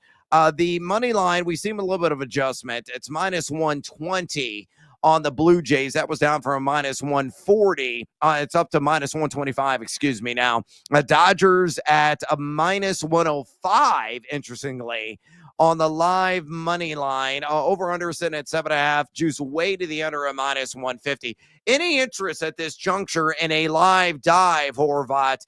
Do you think the Jays pull this sucker off? They might, but I would probably only live bet the Dodgers right now, right? Take a shot with them to come back and win this game. Wouldn't surprise me if they did it. Just break the hearts of the people of Toronto. I got to sweat out. If anybody wants to sweat it out with me, you could still get Ohtani at 6.5 Ks. He's probably going to go another inning, I would assume, right? Does he strike out the side?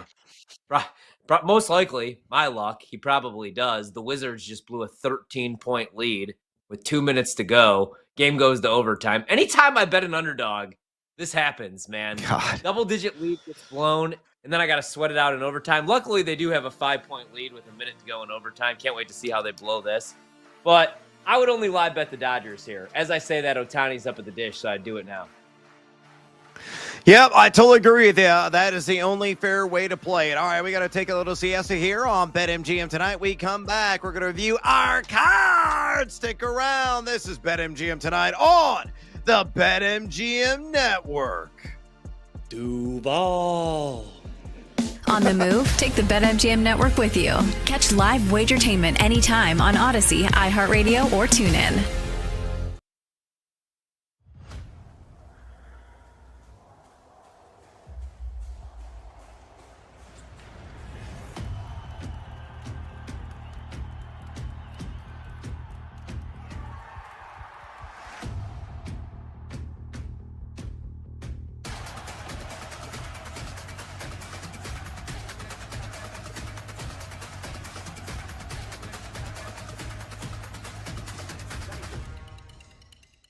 We're just at a point right now, even though it's a 1-1 series, that if the Dodgers win, it's going to be Ohtani.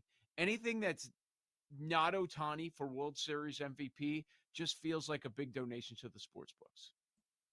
He's minus 400 right now to win the MVP at BetMGM. We've played 3 games. 3. He's minus 400. It's 2-1. It's crazy. And other books have him higher than minus 400. So how I feel is, well, which other players can we look at? Do you want Vladdy at 10? Do you want Freeman at 11? How about Yamamoto at 30? What if he goes another complete game? No? You don't want Yamamoto at 30? If I'm jumping into the World Series MVP market, the only consideration is a Blue Jay. You know, if it's a Dodger, it's Ohtani. Is this number saying that if the Blue Jays win, there's a small chance that Ohtani could still be MVP? I don't know. I find it hard to believe they'd give it to a losing player. But then again, we've never seen a losing player like this, have we? Nope.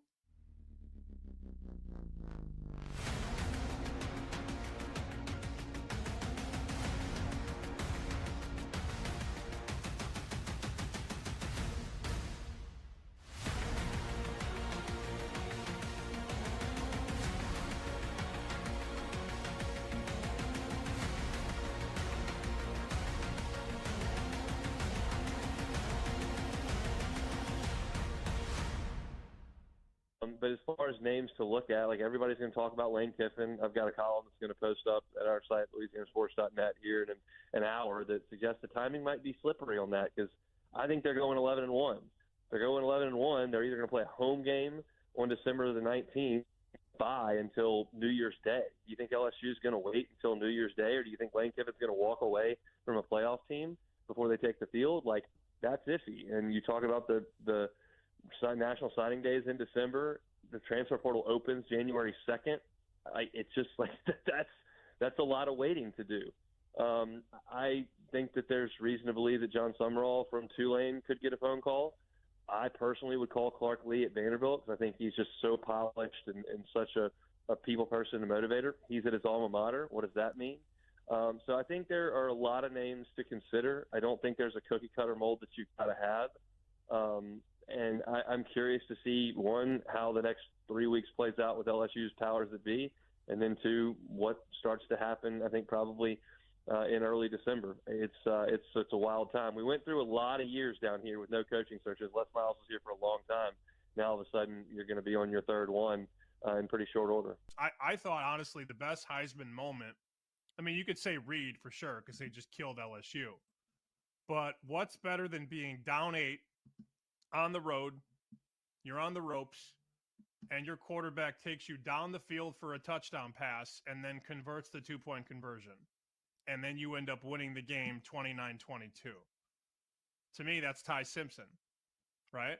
I mean, they were to lose. They were going to lose. And he was like, no, got this. I'm going to drive us 79 yards, 14 plays.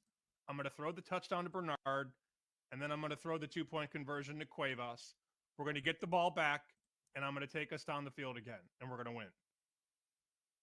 I think that's more impressive than beating an LSU team that's quit, or Fernando Mendoza having 3 touchdowns against UCLA as a 26-point favorite. Maybe I also have Ty Simpson Heisman stock. So maybe I'm going to speak it into existence. But look at this, Joe. You beat, in 5 straight weeks, you beat Georgia on the road, you beat Vandy, you beat Mizzou at Mizzou, you beat Tennessee, and you rally to beat South Carolina. Who has a better 5-week stretch than that in the entire country? The answer is nobody.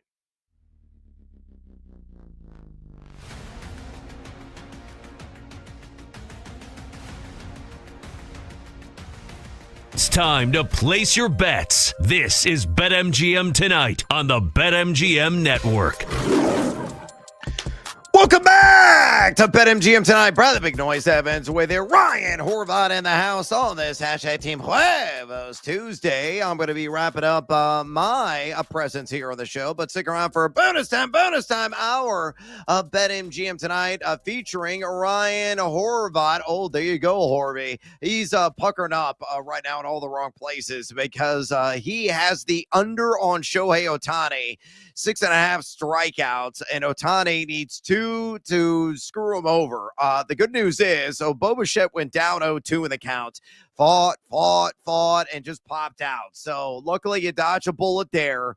You got 2 more outs to go. I'm thinking Shohei's pitch limit tonight is going to be 100.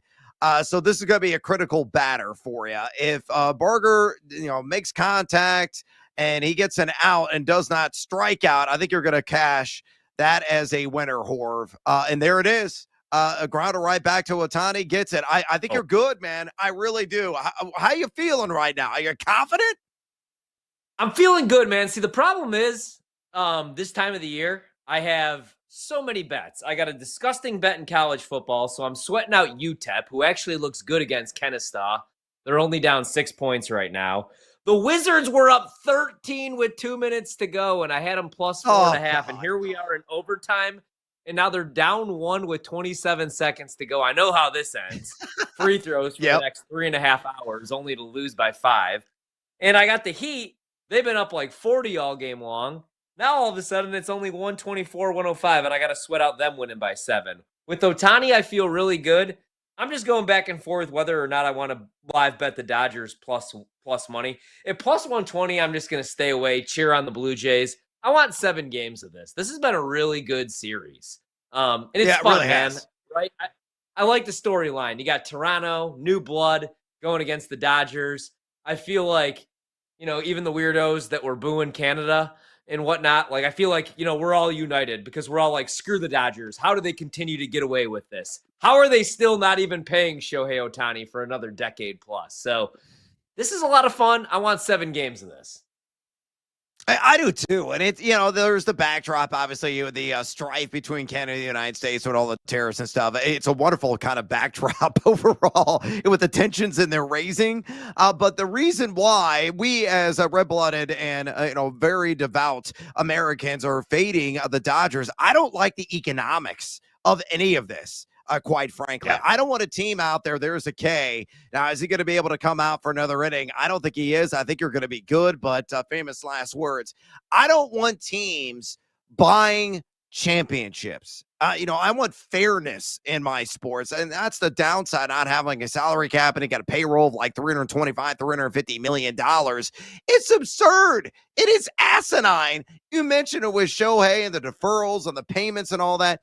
That's why we're vehemently against the LA Dodgers and we're rooting for the Toronto Blue Jays because the economics of baseball are broken, period.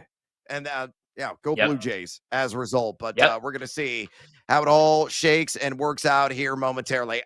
Friendly reminder, folks, phone line still wide open. You want to talk fantasy football with us? You disagree with our viewpoint on the economics in baseball? Be my guest, and let's go ahead and argue that point.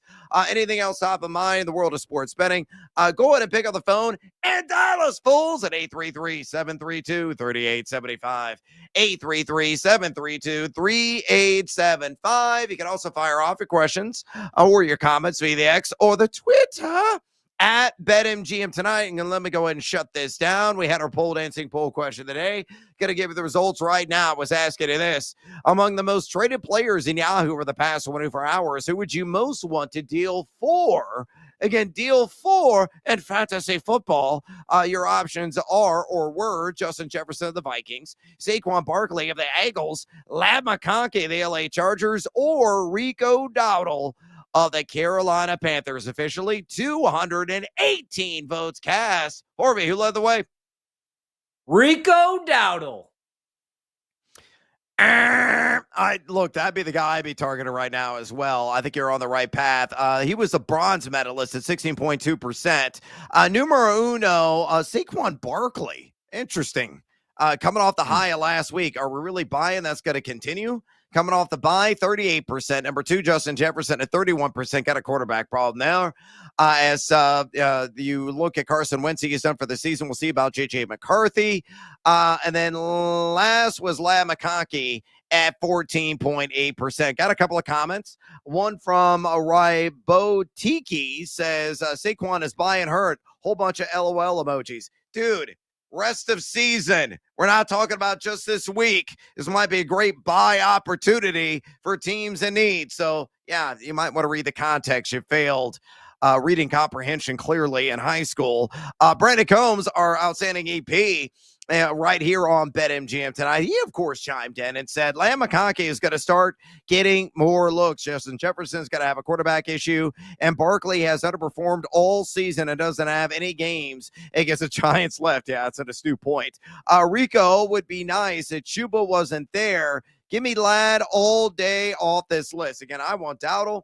I'd be trading for him right now. He could blow up in the box score if Dave Canales has seen the light. And again, based on his own words, he even called Dowdle exceptional over the last couple of games, just a couple of days ago. So I think the tide has turned. It's shifted in favor of Rico Dowdle. I think he's going to be the main man heading down the stretch. So, Horby, it appears you're in agreement with me. So throw me some support. You down with Rico as well? Oh, yeah, absolutely, man. I mean, Chuba's just been a little bit of a bust this season. And Rico Dowdle, I mean, even last season, he was pretty efficient behind a beat-up offensive line. Ran for over 1,000 yards, had over 30 receptions. Now, he didn't set the world on fire with touchdowns because he only scored 2. And right now, he's only got 2. But I think you got to stick with the hot hand. And right now, he's running angry. He looks like he's pissed off. And he's also 27 years old, and he wants one last contract before it's all said and done. So I'm riding with him, man. Yeah, I am too. You might want to pitch. It's not necessarily a low ball offer. I'm all operating in fairness at all times. I don't want to be that guy that's, blackballed from trading because I pulled a heist of the century off somebody. You got to operate of equal mind and in fairness overall in trading. But Rico Dowdle, the price right now, heck of a lot lower than what it was after the Miami game in which he put up over 200 yards. With a lot of people reflecting on, how much work is he going to get in that timeshare with Chuba Hubbard? How competitive is Carolina going to be? I mean, they got their butts kicked last week. He didn't get hardly any touches in the second half, but still had over 50 yards in the first half, had over a 30-yard run on one of those. Like, he's just better right now than Chuba Hubbard. I don't care about the fat contract that Chuba has. Carolina's got to ride the hot hand. I think it starts this week. It could be like a 70-30 split in favor of Chuba, or not in favor of Chuba, excuse me, in favor of Dowdle on the road against your Green Bay Packers. We got one out in the bottom of the 6th inning as Vladdy Daddy could not field a hot shot off the bat of Freddie Freeman. Hit his mitt, rolled to the outfield. Freeman on first base. But Bieber followed up with a line out. So, again, we got one out. Toronto hanging on by the slimmest of margins right now, 2-1 against the LA Dodgers. I just saw a big old piece of char in the lower lip of Max Scherzer. That was a wonderful shot and cut away the dugout. Hopefully Toronto will be able to take care of business. So there's a base hit off Teoscar Hernandez's bat. So we got 2 men on now, only one out in the bottom of the 6th. I feel like, in a way, I know there's a lot of baseball left, Horby, but my gut is telling me this is kind of a do or die situation for the Dodgers to take command of this game. Yeah, I totally agree. Here's where you have to. I mean, especially, it's getting late. Ohtani, I'm guessing, I don't want to jinx it. I would assume he's probably done for the night, man. So you want to get some runs here because you also have your bullpen. And that's the only bugaboo for the Dodgers this season. That's their only weakness, if there is one, is their bullpen. So, yeah, I think now or never for the Dodgers. That's why if I were to bet this game right now, I would only take the plus money. But that's no longer available. In fact, it's off the board for me now. Yep, no doubt about it. All right, we'll keep track on that. Again, Horvath's going to have more look-ins in the bonus time hour of BetMGM tonight coming up. All right, let's go ahead and get after with our cards this evening. These were our top 3 bets of the board tonight. Horvath, how are yours looking, me amigo? Yeah, the Wizards just literally, I think this is the kind of game that should be investigated. I hate to say it. They get outscored 29-13 in the fourth quarter to go to overtime, and then it's looking great. They're only down 3, 5 seconds to go. So you're thinking either we get another overtime or they miss a 3. Instead, Chris Middleton, 15-year veteran, inbound pass, just throws to the opposite team, and they foul for some reason, and then they make both free throws and don't even attempt a shot. So I had them at 4.5 after leading by over 20, 13 with 2 minutes to go. They lose by exactly 5. I hate this league. Luckily, though, the Heat, they win and cover. So 1-1. UTEP hanging in there, only down 6. I have them plus 11.5, so that's looking pretty good. Otani, I feel pretty good about going under on the strikeouts. So it looks like there's only going to be one loss on the card tonight as a whole, but it's going to be one that haunts me forever and probably keeps me away from the NBA for the next 6 months. Yeah, I mean, that's about right. That's the problem with the NBA, man. It's just a wild, random, jacked up kind of league night in, night out in the betting markets. And it same goes to the player props often. I will say this, numero uno on my card tonight, Domantas Sabonis came absolutely through, cashing over on 2.5 rebounds, got that early in the third quarter. Ryan Rollins, I'm sweating out. I have the under on 4.5 assists. He has 4 exactly nearing the end of the third, but he's getting one more rotation. And that guy, Jonathan Kuminga, left on the over 16.5 points against the LA Clippers. That game is yet to tip. So it could be a 2-1 night, could be a 1-2.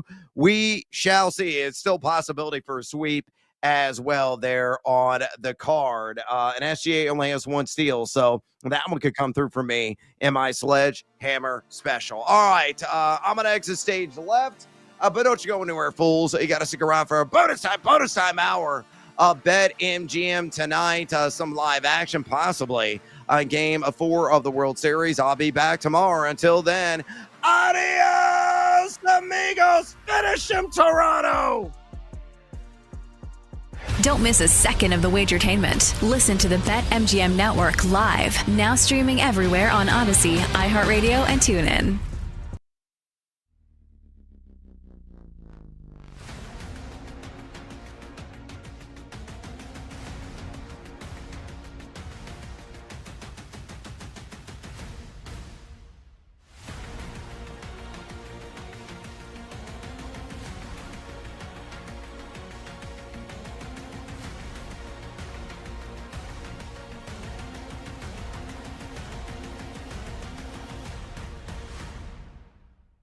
So last night, VJ Edgecombe has a 3rd consecutive awesome game. And because Jason Kidd doesn't want to play D'Angelo Russell, Cooper Flagg is playing too much point guard, and he goes up against OKC and goes 1 for 9 from the field, scores 2 points, plus minus of -20. And Femi, this Rookie of the Year market has shortened big time, where it's not quite like Flagg is still the favorite, but we're talking -105 versus plus 125 for VJ Edgecombe. Should we be betting a VJ Edgecombe right now, Femi, to an NBA Rookie of the Year? In short, no. And I'll also say, like, gone are the days of Cooper Flagg -250 from like 2 weeks ago to win Rookie of the Year. Like, that's why it can get a little crazy. We have not seen these guys play yet, and in 1 week, it's all of a sudden down to -105. So Edgecombe, I think the move has already happened on plus 125, and there's also a couple of things that are I think interesting for VJ Edgecombe, and it was kind of the same conversation that we had last year with Jared McCain. What's good for the Sixers isn't necessarily good for Edgecombe in his Rookie of the Year candidacy, because he needs Embiid to continue to be like out in certain games and minutes restriction, and he needs Paul George to continue to be out with the knee injury, and guys like McCain be missing time, and then Edgecombe and Maxey can kind of do their Batman and Robin thing. Like, that helps out Edgecombe, but it doesn't help out the Sixers. If all goes well with Embiid's knee, which is like a big time if, but they're managing the minutes for a reason. Let's say he comes back, George comes back, McCain come back, there's still Maxey there. I just don't know if once we get to January, February, is Edgecombe going to still be able to get this kind of usage? And if that's the case, I want to look at guys further down the board. Like, why can't Dylan Harper, who's coming off the bench right now, averaging nearly 15 points per game? He's awesome. He's around that 15 to 1. He's a stud. Eventually, he's going to be in the starting lineup. Like, we're not going to be doing the Julian Champagny thing for like all 82 games. I just don't believe that's going to be the case. And also, the Spurs are a big story this year, as like Wemby's going to be getting a lot of attention, and maybe the team is way better than we all think. I think that puts Dylan Harper right there on center stage. Even a guy like Trey Johnson for the Wizards, the way they talk about him, you think he's like a 7-year vet, and he's been filling it up. And I don't think he would win the award, but like Con Knipples scoring a bunch of points, I think there's too many guys in what was a deep draft to be jamming a guy that's at plus 125. So I would look further down the board, as we're only 3 or 4 games into the regular season.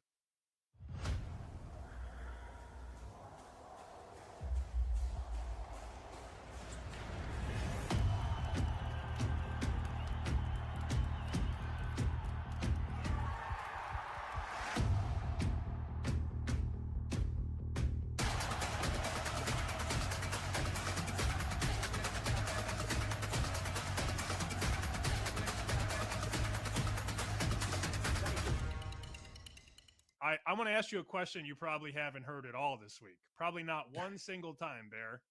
I'm ready. Why is Texas favored against Vandy? By 9:45 Monday morning, I had 2 people already text me, why is Texas favored over Vandy? The power ratings, they're at home. And of course they're going to be. But I said, well, that does tell you that on a neutral field, they feel Vandy is favored. The arch man in question, a quarterback, I'm told he's going to be fine. He's going to play. It's going to be interesting because I shouldn't say we. I was against Vandy last week. Well, you are too. You had Missouri as well.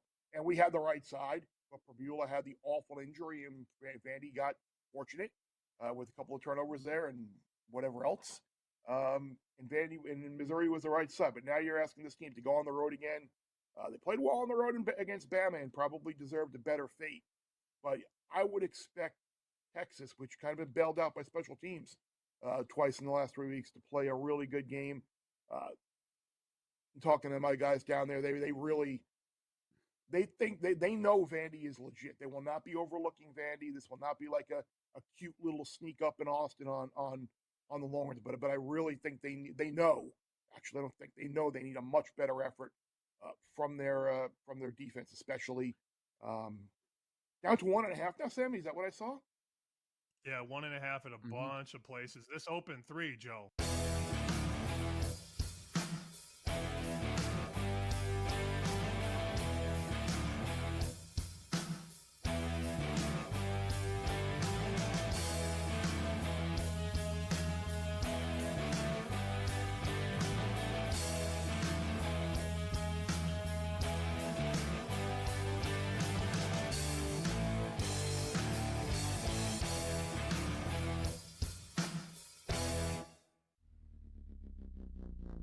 Or Wagertainment. I wake up feeling really good about the day. We hit the gym. We hit the squat rack.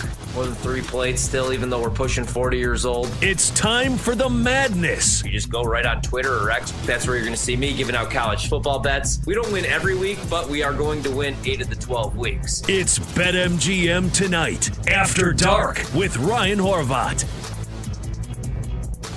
Ryan Horvat After Dark. We got Brandon Combs, executive producer, also running the board out in Chicago. I'm here in the DMV area on this fantastic Tuesday night, October 28th, 3 days away from Halloween this Friday. I hope everybody out there knows what they're going to be for this All Hallows Eve. My son, Brando, made the decision finally last night.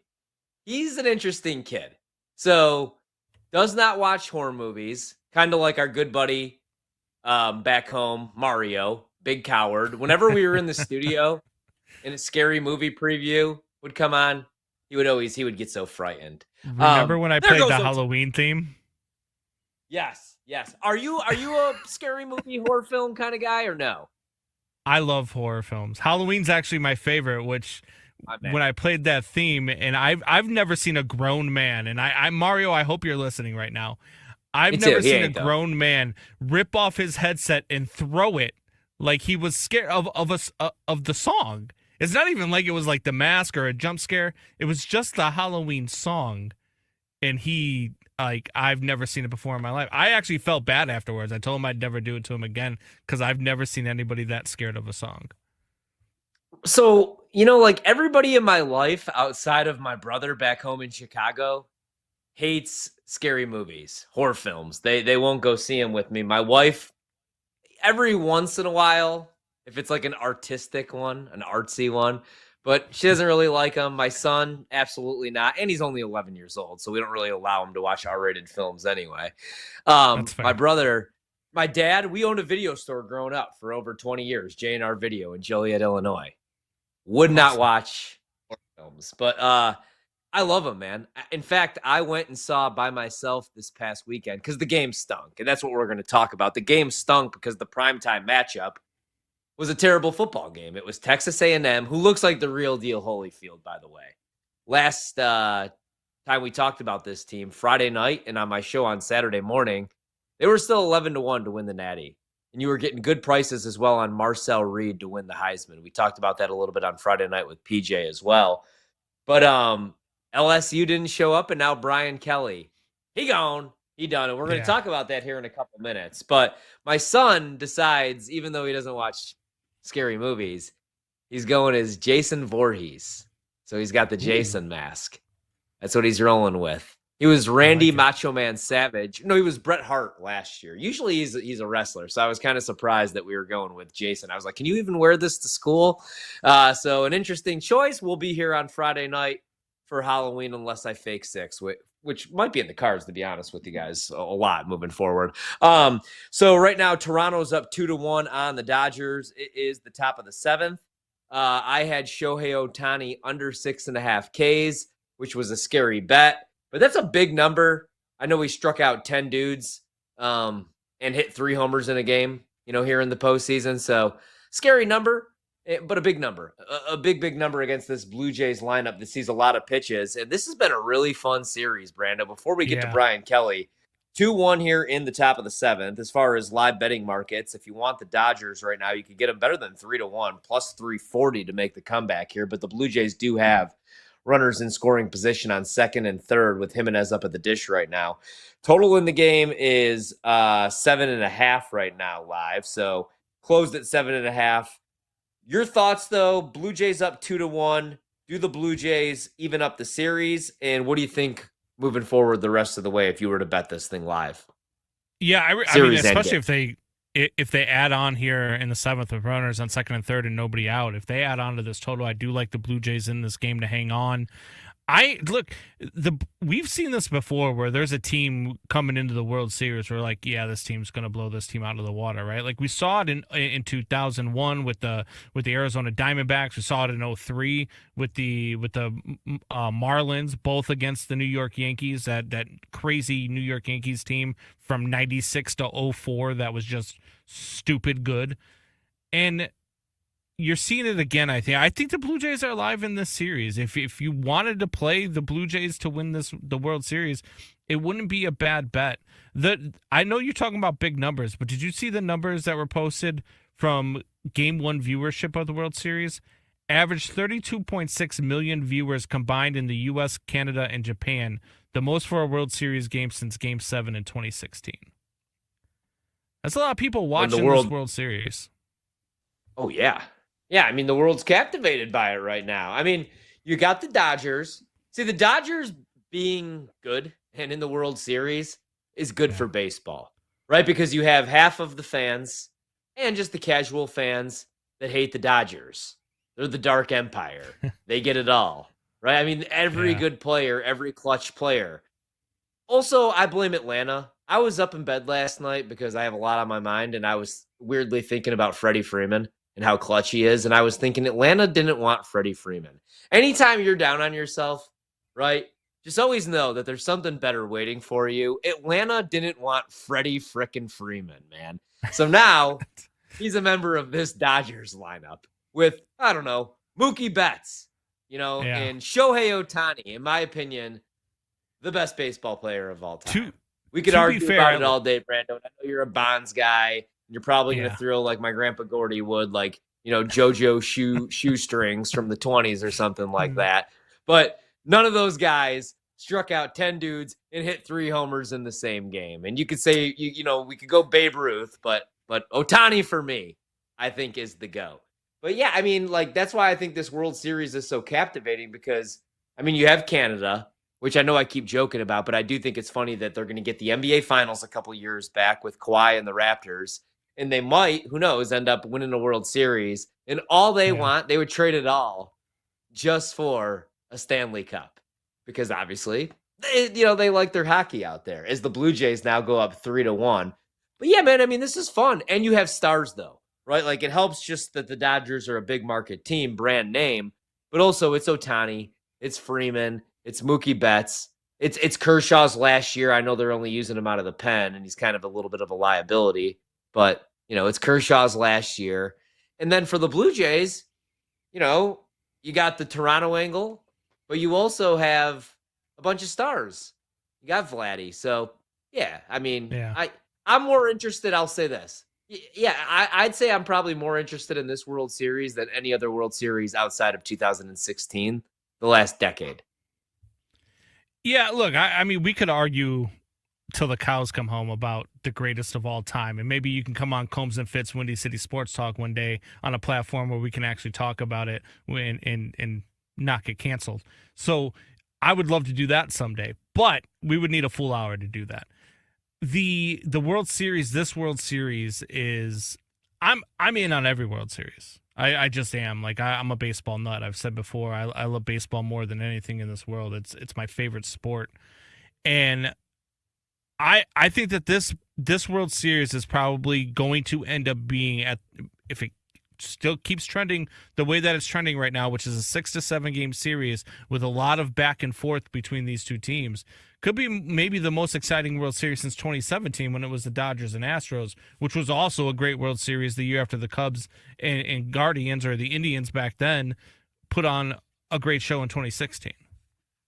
Yeah. So anyway, 3-1 right now, though, Toronto. Runners on the corners, no outs here. And all I cared about in this one was Shohei Ohtani under 6.5 Ks. He finishes with 6. So that's good. Really quick update on the NBA. If anybody out there actually does care tonight, weirdly, I do. Miami did win and cover 144-117 over Charlotte. I bet the Wizards, they lose 139-134. I had them at 4.5, Brando. They were up by 13 with 2 minutes to go, I believe. Game goes to overtime where dogs go to die in the NBA. And that's why I stay away from this league usually until we get to the playoffs, or I just play player props. Knicks right now trail 99-96 out in Milwaukee, 9:15 to go in the fourth quarter. That's the NBC game. I love the NBA being back on NBC. More Jordan, by the way. More Jordan gambling stories. More Jordan any stories. Also right now you got Sacramento up 97-96 out in OKC. The Kings are 1.5-point dogs. If you like OKC right now, the money line price is plus 110. If you shop around, live total 212.5. The big story for me this past weekend, Brando. So coming into the college football season, one of my win totals was LSU over 8.5 wins. The case that I made for LSU, Garrett Nussmeier coming back. I really like what they did in the portal. Really on the offensive side of the ball. And the offense has been the biggest letdown. I did worry about the offensive line because you had to replace 4 starters, including Will Campbell, who was a top 5 draft pick for the New England Patriots. But the defense has been legit this year for LSU, top 15 in most categories. The offense, a mess.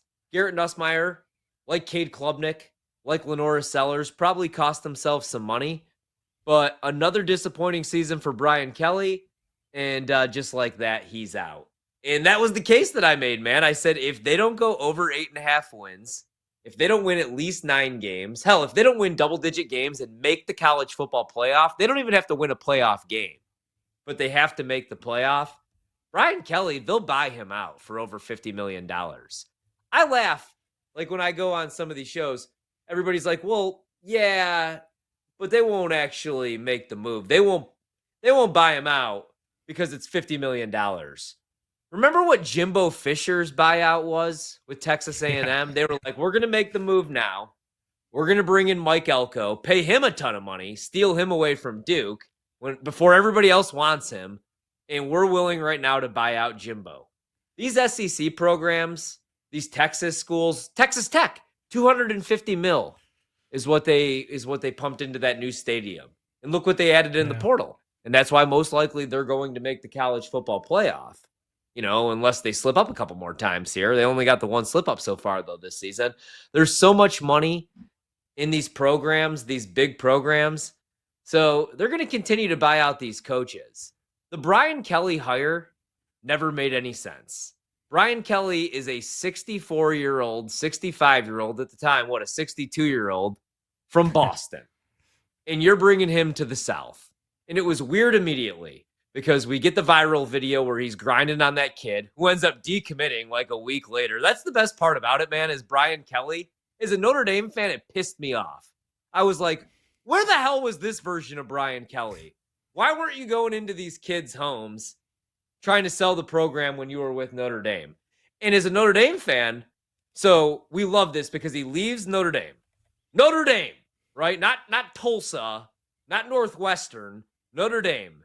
And the first comment that angry little dwarf has is, finally, I have the resources to compete for a national title.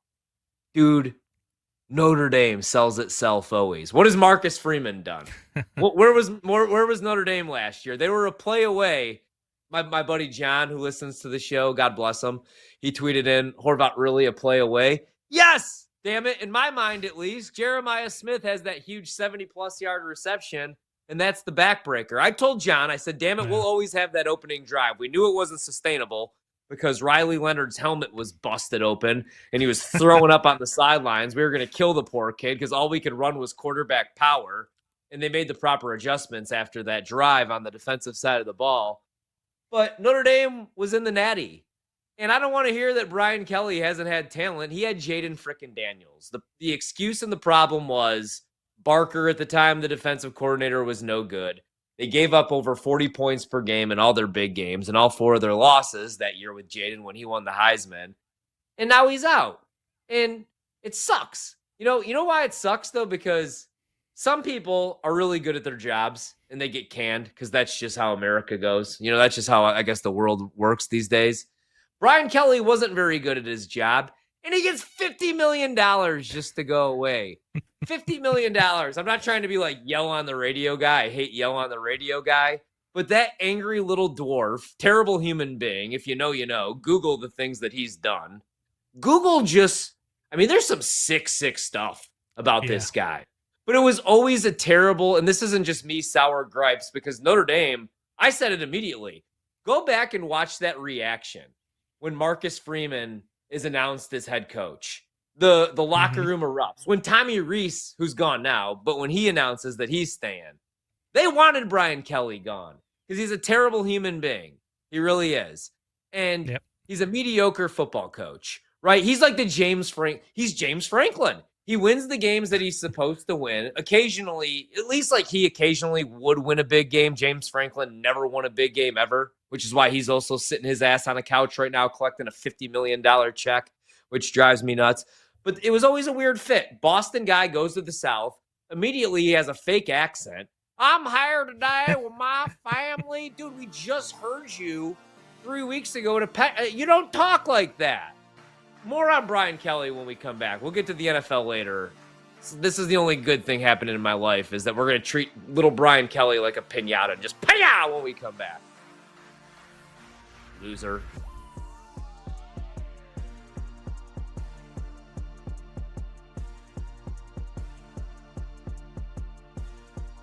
We're bringing the Wagertainment wherever you are. Stream the BetMGM network live on Odyssey, iHeartRadio, or TuneIn. Open the app and listen now.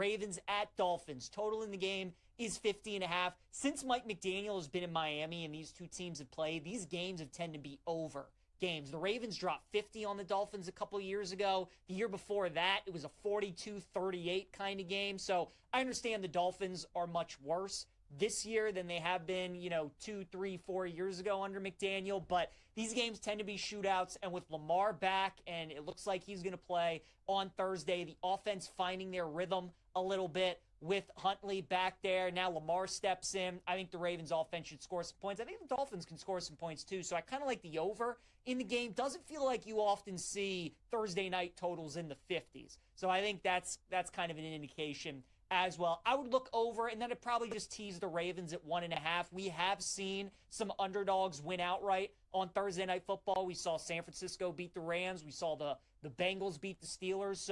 And the Giants beat the Eagles, right? We have seen the dogs be very profitable in these Thursday night games. So I think Miami can maybe keep it close. This is the first of 3 straight road games for the Ravens. So it's usually a good idea long-term when a team has a 3-game losing streak to just fade them every week until they don't cover, because normally a team never covers for 3 straight road games. Maybe the Ravens win and they don't cover, but I think in a teaser 1.5, you're in a good spot with the Ravens against the Dolphins. I like the over in that game as well. Bears-Bengals is super fascinating. Chicago, 2.5-point favorite in Cincinnati. Total in the game is 52.5. You like the Bears on the money line. They're minus 145. Cincinnati is going to be plus 120. Both teams coming off of losses. The Bears coming off a loss in Baltimore, and the Bengals obviously coming off that brutal loss against the Jets. It feels like a must-win game for both of these teams. Zach Taylor, he might be coaching for his job in this game, right? You lose to the Jets at home and you give up 39 points. That's not great. Boo Birds were coming out in Cincinnati. Their season is on the brink of maybe going out the tube. But then the Bears have a good opportunity here the next couple weeks, playing the Bengals and then the Giants at home next week. Chicago trying to keep pace with those other teams in the NFC. I think this is a close game. I think Bengals plus 8.5 in a teaser is a good look. We'll see what happens with the Chicago injury report this week with some of the guys in the secondary. If we get a 3, I think I got to bet Cincinnati. I think at 3, that's a buy point on the Bengals because this game's probably going to come down to the wire. 2.5, I would stay away, but I would still probably lean towards Cincinnati. So we'll see if I end up betting this game this week, but it feels like one of those games. 2.5 pass, 3, I'd look at the Bengals plus the points. Vikings and Lions, Nick was just talking about it. I talked about it yesterday on the show. Feels like a smash spot potentially for the Lions. They're coming off a bye week. And Dan Campbell, like Nick said, has really owned Brian Flores. He's a very good defensive coordinator, but against the Lions, he hasn't had many answers. And that Vikings defense, as of late, has not been very good. Looks like J.J. McCarthy is going to be back with the news that Wentz is out for the season. And is this the game you really want McCarthy to come back for when he's going to have to probably score 30 points if you want to win this game? Just feels like a really tough spot for Minnesota. Now, they do get some extended rest, and it is a divisional game, so weird things can potentially happen. But if there's a team in the NFL you normally want to lay points with, it is the Lions because they only know how to play one way, especially when they're at home. That offense cooking. I like the Lions minus 8.5. I'd also probably lay it with the Packers minus 13 against Carolina. We'll see if it ends up being Bryce Young this week, but if it's Bryce Young or if it's Andy Dalton, I still think it's going to be really bad for Carolina. Dalton was atrocious against Buffalo, so if he has to play again against the Packers, that won't be good. And then Bryce Young, I mean, the home and road splits are just night and day. He actually looks very good when he plays in Carolina. When you get him away from Carolina, not good at all. Now you're going up against one of the top pass rushes in the NFL and one of the toughest places to win in Lambeau. So it's a big number, but I would look at the Packers. I think they win that game by 2 touchdowns.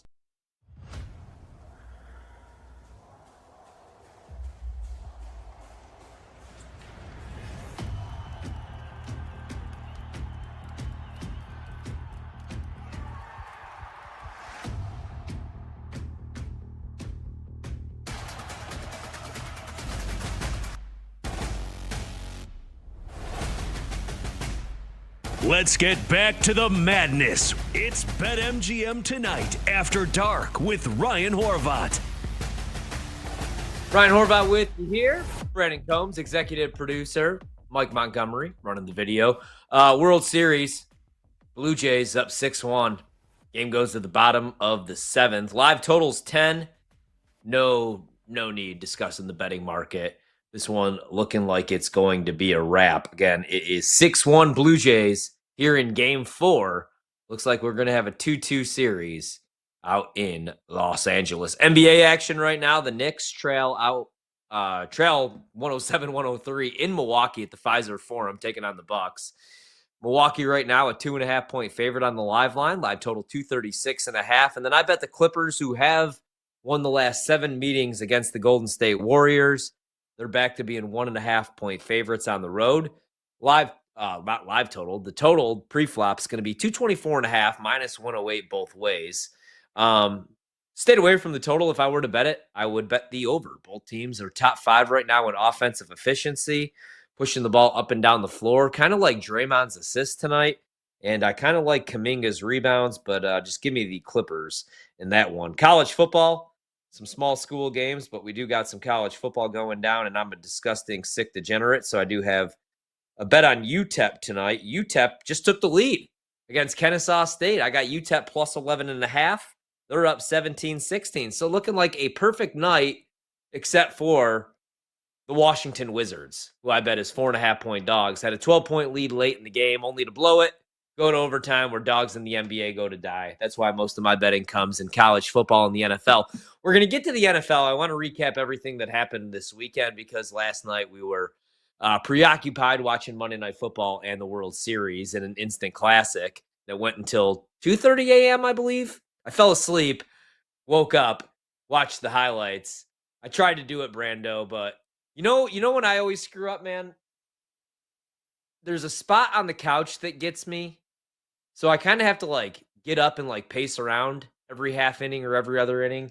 But if I ever do the thing where I'm just going to lay in bed and watch the game, or I'm going to lay in bed and watch a movie, like when me and my wife are trying to decide, hey, you want to watch it on the couch or watch it in bed?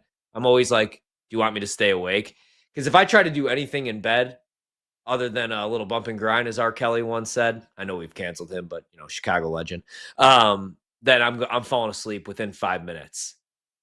I feel like that happens within a year, though, because it used to drive me nuts when I would watch a movie with my dad or my mom or my wife or a buddy, and they would fall asleep. I'd be like, well, what are you doing? You're snoring. Go to bed then. I don't want to hear this.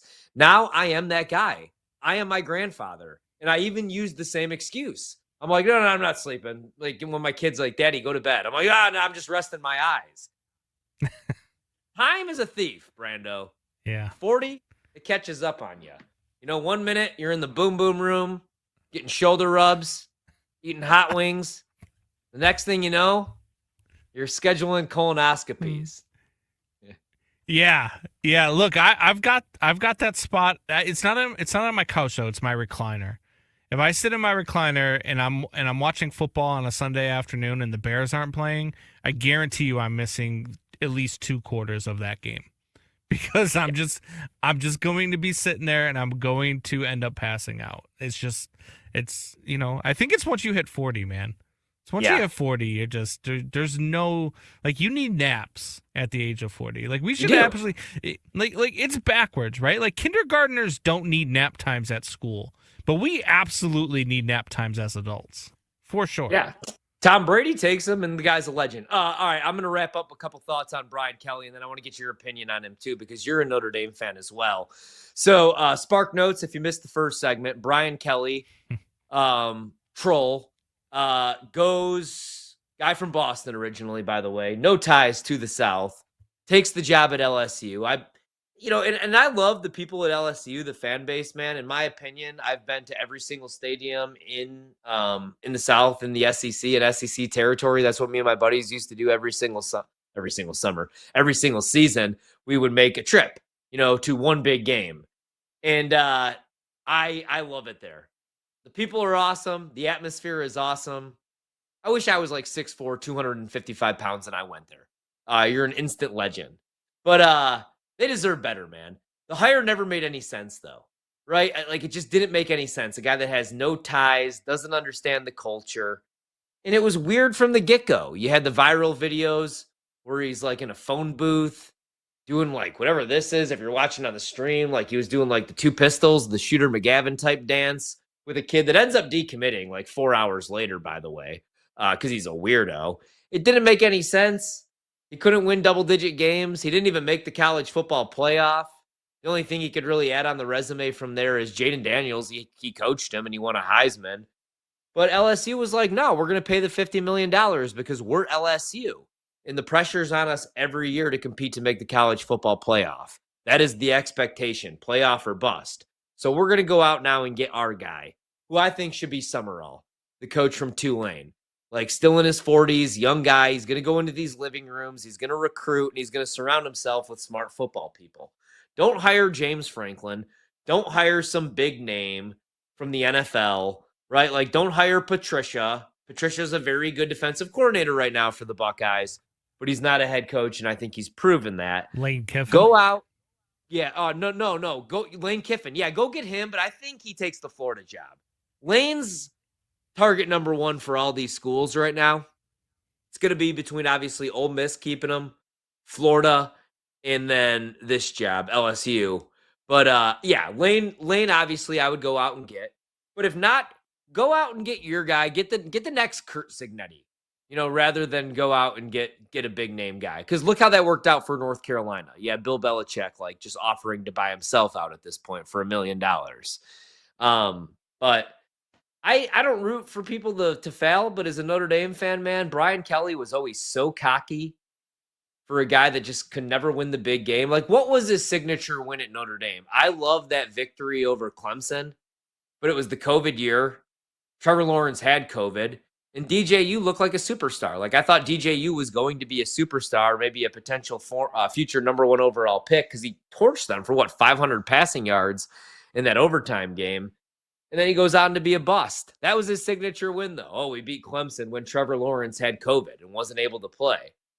I always go back and forth on this with my buddies. Brian Kelly's a good coach. Because I was happy when he left. I was like, good. Get Marcus Freeman now. Because you should have hired Elko a couple of years ago. And then he ends up going to Duke. Builds a winning program, and now he's at A&M. What are they doing this year? They're undefeated. Yeah. Who did they just beat the living piss out of? LSU! That's why Brian Kelly, like other people, looking for work right now. But he'll get a job, and he's $50 million richer, so kind of sucks. Your thoughts on Brian Kelly? Do you think he could go elsewhere and still – is he a winner? Like, okay, Brando, let's say you're – I don't know. I'm trying to think, what is even a good spot for Brian Kelly? A Midwest school? I don't know. What do you think about him moving forward, though? I would not want him coming into my program because I think bad culture and just too much. If you had that attitude, if you're Bill Belichick in the 2000s, man, you could be Belichick, right? You could want all the power and you could be an ass, both to the media, to your players, to the rest of the coaching staff. But when you're not producing wins and you're just a cocky jerk, it doesn't fly, man. People get tired of that act quick. So I would want nothing to do with Brian Kelly or James Franklin. And don't even get me started on James Franklin. He's on the College Game Day set. The goal is still the same. Go somewhere and win a national title. No, buddy, you're never going to win a national title. You were gifted 2 coordinators making over $1 million in Andy Kotelnicki and Jim Knowles. You were gifted one of the more talented teams in college football the last 10 years. And they're 3-4 below 500 and 20.5-point dogs to Ohio State this weekend. You, sir, do not get another chance. You go somewhere and you're a coordinator. You are not a head coach anywhere. You either, Brian Kelly. I don't get it with some of these guys. I don't understand. How the hell does he even have a $50 million buyout? Your thoughts, though. Yeah, I mean, look, you have a good agent. That's how you end up with a $50 million buyout. I mean, I wish somebody would pay me to go home. That'd be nice. I'll just sit at home and do nothing. You pay me.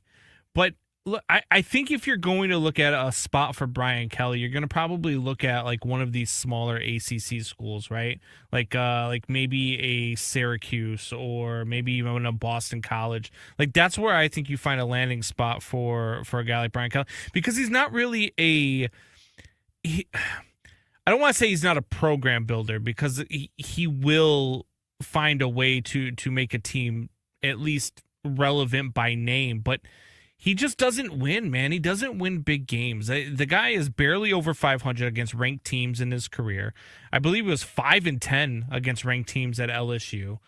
He does not win these big games. He might win one here and there. Like he beat Clemson earlier this year, who was ranked 4th at the time. But who the hell is Clemson this year? You know what I mean? So you keep looking at these wins, and he finds ways to win one of these games every year. And at the end of the day, they usually come back, and they're not that big of a win by the end of the season, because the team that they beat, turns out 4 or 5 other teams beat that team that year too. So I was happy to watch Brian Kelly go down. I'm not going to lie. I don't like the guy. I don't like him as a human being. I don't like him as a coach. I was happy as hell, the same as you, when he left. I was happy as hell to see Freeman come in. I wanted Freeman as well as the head coach, even though my first time at Notre Dame was Freeman's first game at Notre Dame, and they lost to Marshall, and it's the only game I've ever been to at Notre Dame. But still, I still love Marcus Freeman. I think he's a hell of a coach. And that's a guy who can build a program. That is a guy that can build a winner out of anywhere he goes. He is going to find guys, and he is going to win, because he's going to get guys to play for him. And Brian Kelly's just not that. Brian Kelly reminds me of the coach that everybody talks about in college, where you have some coaches, and I've heard this rumor before about a lot of coaches, in big name coaches in college, where they don't show up to practice. They only show up for games when the cameras are on. They're not present at practices. The players never see him. And that's the type of coach that I think Brian Kelly is. And the type of human being he is, I mean, we could go on and on about it all day. I don't want to slander somebody for, whatever, but you can Google it. So, like Kirk Signetti, Google him, because he's a clown. Yeah. Yeah, I mean, I love seeing it, honestly. It put a smile on my face. I don't cheer for people to lose their jobs, but when they're football coaches and they go somewhere with high expectation and they're going to make $50 million just to go away, like you said, and sit on the couch, I don't feel too bad. Is UTEP adds another field goal to the board, 20-16 with 3:48 to go. All right, so coming up in the final segment here, Brando, I do want to recap as much as we can in the NFL, but really there's one thing that I want to recap. But I want to ask you before I give my opinion, because I'm going to make the case when we come back. We got a couple minutes before we're going to the commercial break. I want to make the case that everybody should pump the brakes on the Caleb Williams stuff, on the overreaction to Caleb Williams, that he's Kyler Murray or Trevor Lawrence, who we just talked about, 2.0. I'm going to make the case that Caleb Williams will be just fine. Maybe not this year. Maybe this year is, like you said, Brando, like a 7-8 win season, right? Like maybe it's what the Lions were year one with Dan Campbell, where they win 8 games, but they win that big game. Not a big game for them, but they beat Green Bay. Green Bay had to win to get in the playoffs. It's Rodgers' final game at Lambeau. That was a culture builder right there. Then the next year they win the division. The year after that they win 15 games. They win the division. Where are you at right now with Caleb, though? Are you on a scale of 1 to 5 panic meter? I'm not panicking at all with Caleb. I think that Caleb shows signs of what he can be, and I think he shows signs of being a young quarterback that is still developing. I think people forget that this front office put this kid in a position to where this is actually his rookie season. They messed up last year by allowing Matt Eberflus to coach this team and allowing the joke of an organization to start doing what they've been doing. Now they're trying to right that ship. Like I like Ben Johnson. I like the things that I'm seeing. And there are times from Caleb where he's made some throws, like that throw that he finds DJ Moore later on in the game on that final drive where he's about to get hit and he's running backwards and he just finds him and puts it on a dart to DJ Moore. Like there's not a lot of quarterbacks in the league that make that throw. And I know people are all high on Drake May and all high on this New England Patriots team. But if Caleb Williams and the Bears got to play that schedule that the Patriots are playing right now, we'd be looking at a totally different team. We'd be looking at a totally different angle on Caleb Williams and a totally different angle on Drake May. The Bears have played some tough games, and they just still don't have an offensive line that can block. They couldn't establish the run on Sunday. They couldn't establish anything with that offensive line on Sunday. Caleb's running for his life quite a bit. Now, there are times where he hangs onto the ball too long. There are still some things that he needs to get coached out of him, but those things are coachable. And I think that they do have the right staff around him to coach those things out of him. So my panic meter with Caleb Williams is on 0. And I think that anybody who is higher than a 0 needs to get a reality check, because this team that we expected to be mid, stop being surprised that they're mid. Yeah, that was a tough loss. We'll talk a little Caleb Williams, recap what went down in the NFL this past weekend. Right now in the World Series, 6-1. Toronto with the lead over the Dodgers. Looks like we could have a 2-2 series, top of the 8th. We're back to wrap up the show and the defense of Caleb Williams next.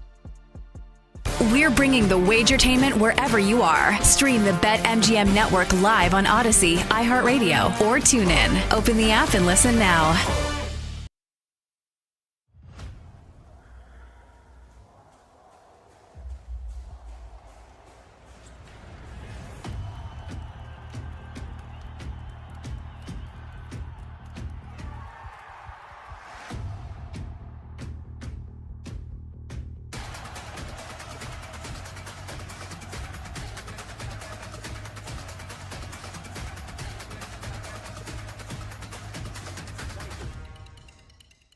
We're just at a point right now, even though it's a 1-1 series, that if the Dodgers win, it's going to be Ohtani. Anything that's not Ohtani for World Series MVP just feels like a big donation to the sports books. He's minus 400 right now to win the MVP at BetMGM. We've played 3 games. 3. He's minus 400. It's 2-1. It's crazy. And other books have him higher than minus 400. So how I feel is, well, which other players can we look at? Do you want Vladdy at 10? Do you want Freeman at 11? How about Yamamoto at 30? What if he goes another complete game? No? You don't want Yamamoto at 30? If I'm jumping into the World Series MVP market, the only consideration is a Blue Jay. You know, if it's a Dodger, it's Ohtani. Is this number saying that if the Blue Jays win, there's a small chance that Ohtani could still be MVP? I don't know. I find it hard to believe they'd give it to a losing player. But then again, we've never seen a losing player like this, have we? Nope.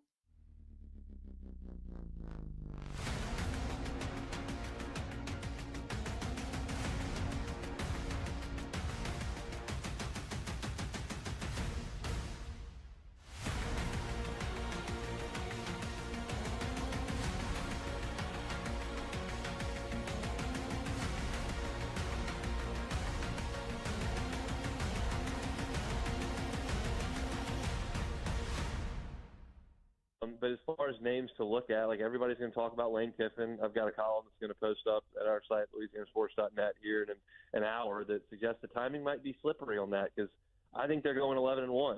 They're going 11-1. They're either going to play a home game on December the 19th, bye until New Year's Day. Do you think LSU is going to wait until New Year's Day, or do you think Lane Kiffin's going to walk away from a playoff team before they take the field? Like, that's iffy. And you talk about the national signing days in December. The transfer portal opens January 2nd. It's just like that's a lot of waiting to do. I think that there's reason to believe that John Summerall from Tulane could get a phone call. I personally would call Clark Lee at Vanderbilt, because I think he's just so polished and such a people person and motivator. He's at his alma mater. What does that mean? So I think there are a lot of names to consider. I don't think there's a cookie cutter mold that you've got to have. And I'm curious to see, one, how the next 3 weeks plays out with LSU's powers that be, and then two, what starts to happen, I think probably in early December. It's a wild time. We went through a lot of years down here with no coaching searches. Les Miles was here for a long time. Now all of a sudden you're going to be on your third one in pretty short order. I thought, honestly, the best Heisman moment, I mean, you could say Reed for sure, because they just killed LSU. But what's better than being down 8 on the road, you're on the ropes, and your quarterback takes you down the field for a touchdown pass and then converts the 2-point conversion. And then you end up winning the game 29-22. To me, that's Ty Simpson, right? I mean, they were to lose.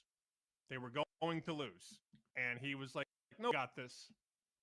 I'm going to drive us 79 yards, 14 plays. I'm going to throw the touchdown to Bernard. and then I'm going to throw the 2-point conversion to Cuevas. We're going to get the ball back, and I'm going to take us down the field again, and we're going to win. I think that's more impressive than beating an LSU team that's quit, or Fernando Mendoza having 3 touchdowns against UCLA as a 26-point favorite. Maybe I also have Ty Simpson Heisman stock. So maybe I'm going to speak it into existence. But look at this, Joe. You beat, in 5 straight weeks, you beat Georgia on the road, you beat Vandy, you beat Mizzou at Mizzou, you beat Tennessee, and you rally to beat South Carolina. Who has a better 5-week stretch than that in the entire country? The answer is nobody.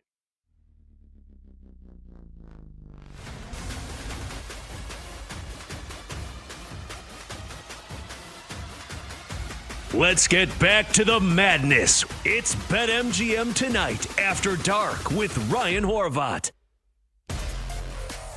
Final segment of the show. Ryan Horvat with you here for about 20 more minutes. We're back tomorrow night, Wednesday night, 7 to 11 p.m. Eastern. Right now, 2016 UTEP over Kennesaw State. I'm reading that score to people like they care. I care. Kennesaw State just scored a touchdown, which will make it 23-20. I need UTEP not to lose this game by 12 points.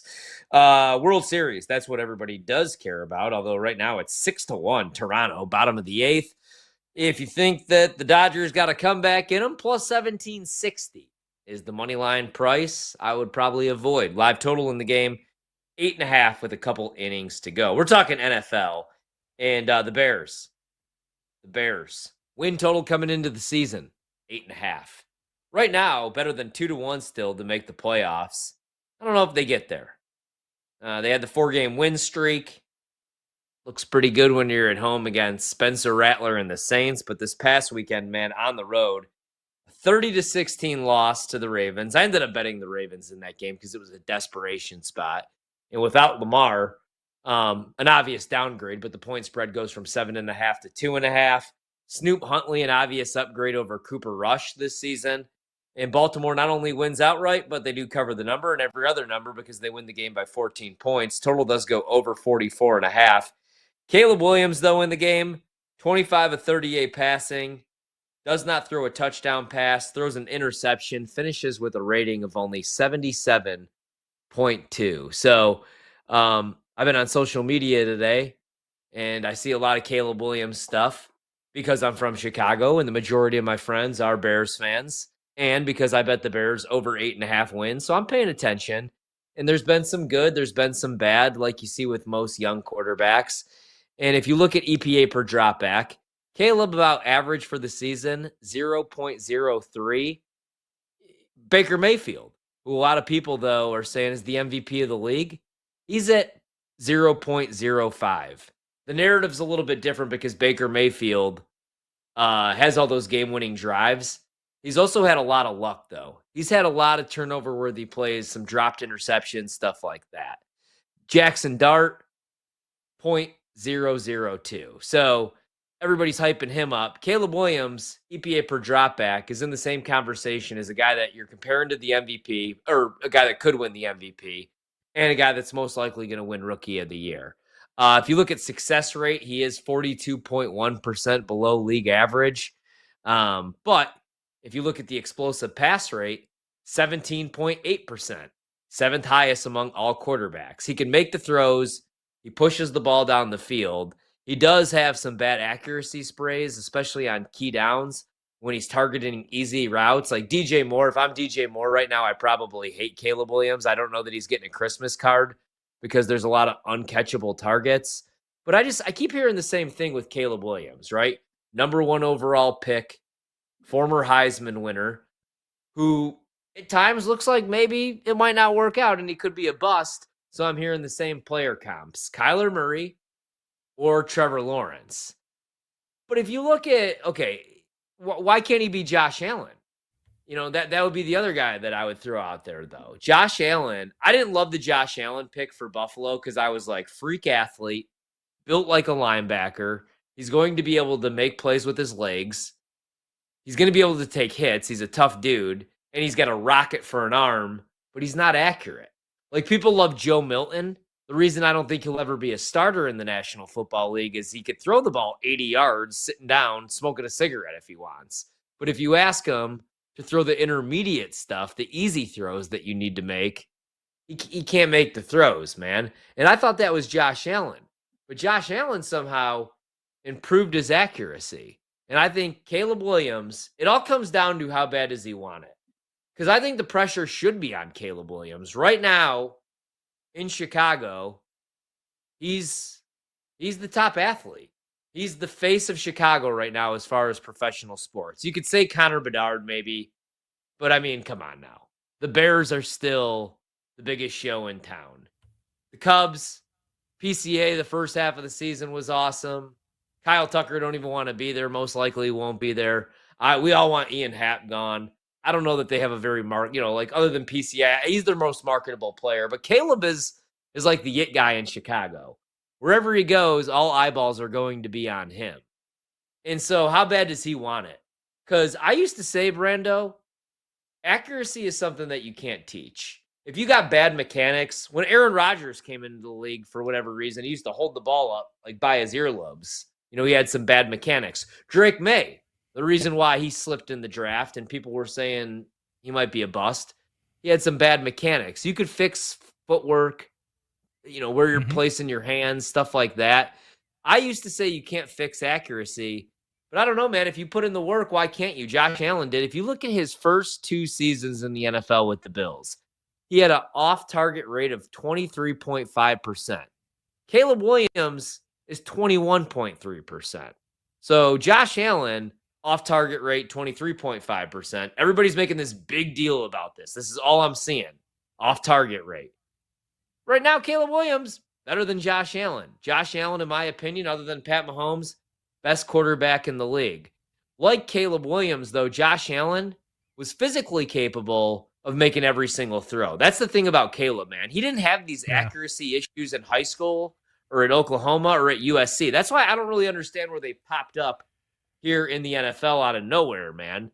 Well, but do you think that it's because I think he just gets a little excited in the pocket, and his mechanics, for whatever reason, every single throw, they change. But the light bulb for Josh Allen goes on year 3 under Brian Daboll. And it's only year 1 right now with Ben Johnson. So I think that's what it is, man, I think there's just times where he gets a little bit too excited. I think he has the physical capabilities. It just comes down to how bad does he want it? Is he willing to be humbled a little bit, maybe? I'm not one of those guys that's like, he needs to stop biting his nails and this and that. But, I don't care what he does. I'm just saying, you got to put in the work, man. Do you want to be Tom Brady? Do you want to be Peyton Manning? Do you want to be Aaron Rodgers? Or do you want to be Byron Leftwich? Because, all these guys have the talent. It just comes down to, are you protected? Do you have a good offensive line? Do you have a good play caller? Are you drafted into the right situation? And do you want it? So with Caleb, physically, I see that he has the gifts. Mentally, I don't know, man. Something's missing. But again, people thought Josh Allen was broke, and then year 3, he became one of the better quarterbacks in the league. So why can't that be Caleb Williams? I'm not ready to write him off, is all I'm saying. Yeah, I think people forget that sometimes too.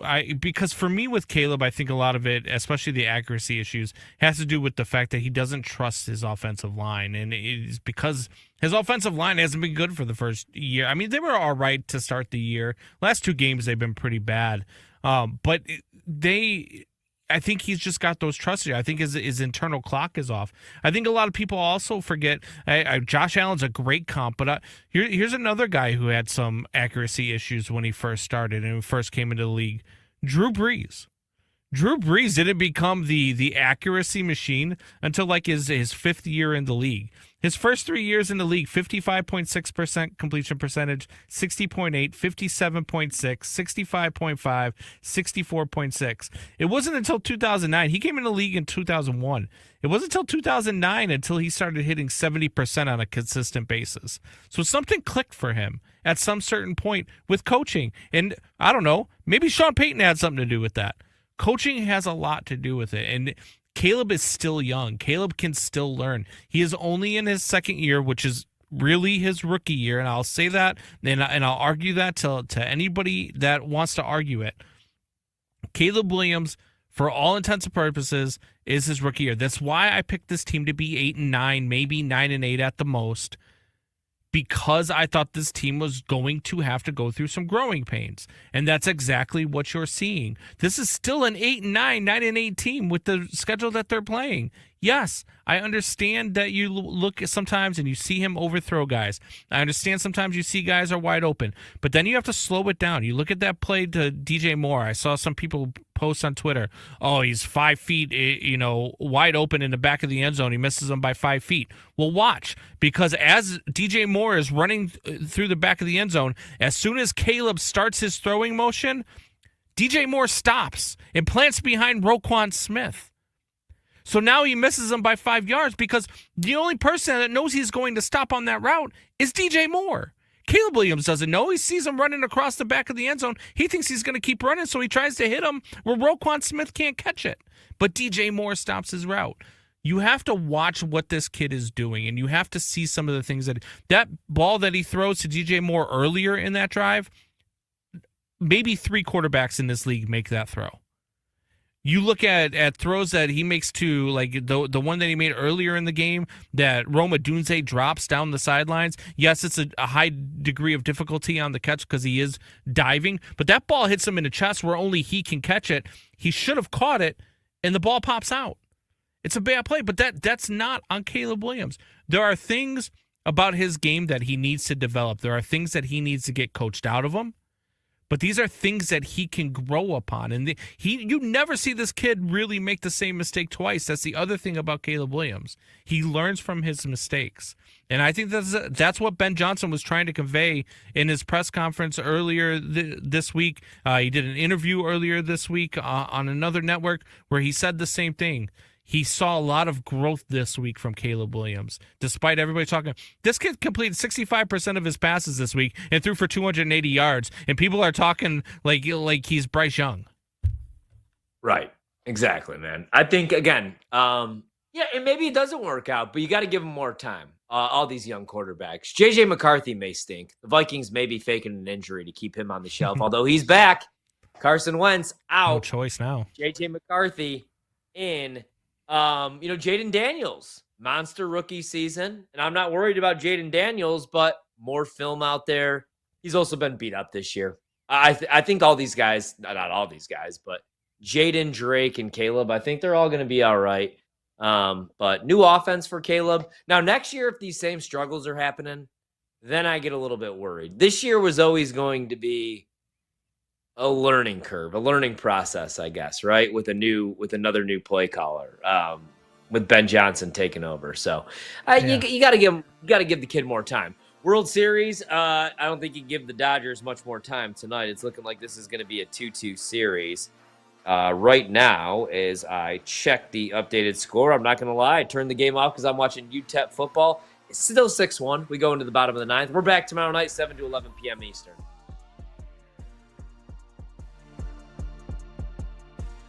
That's a wrap. Come back for more Wagertainment on BetMGM tonight, Monday to Friday, 7 to 11 p.m. Eastern on the BetMGM Network. Make it legendary.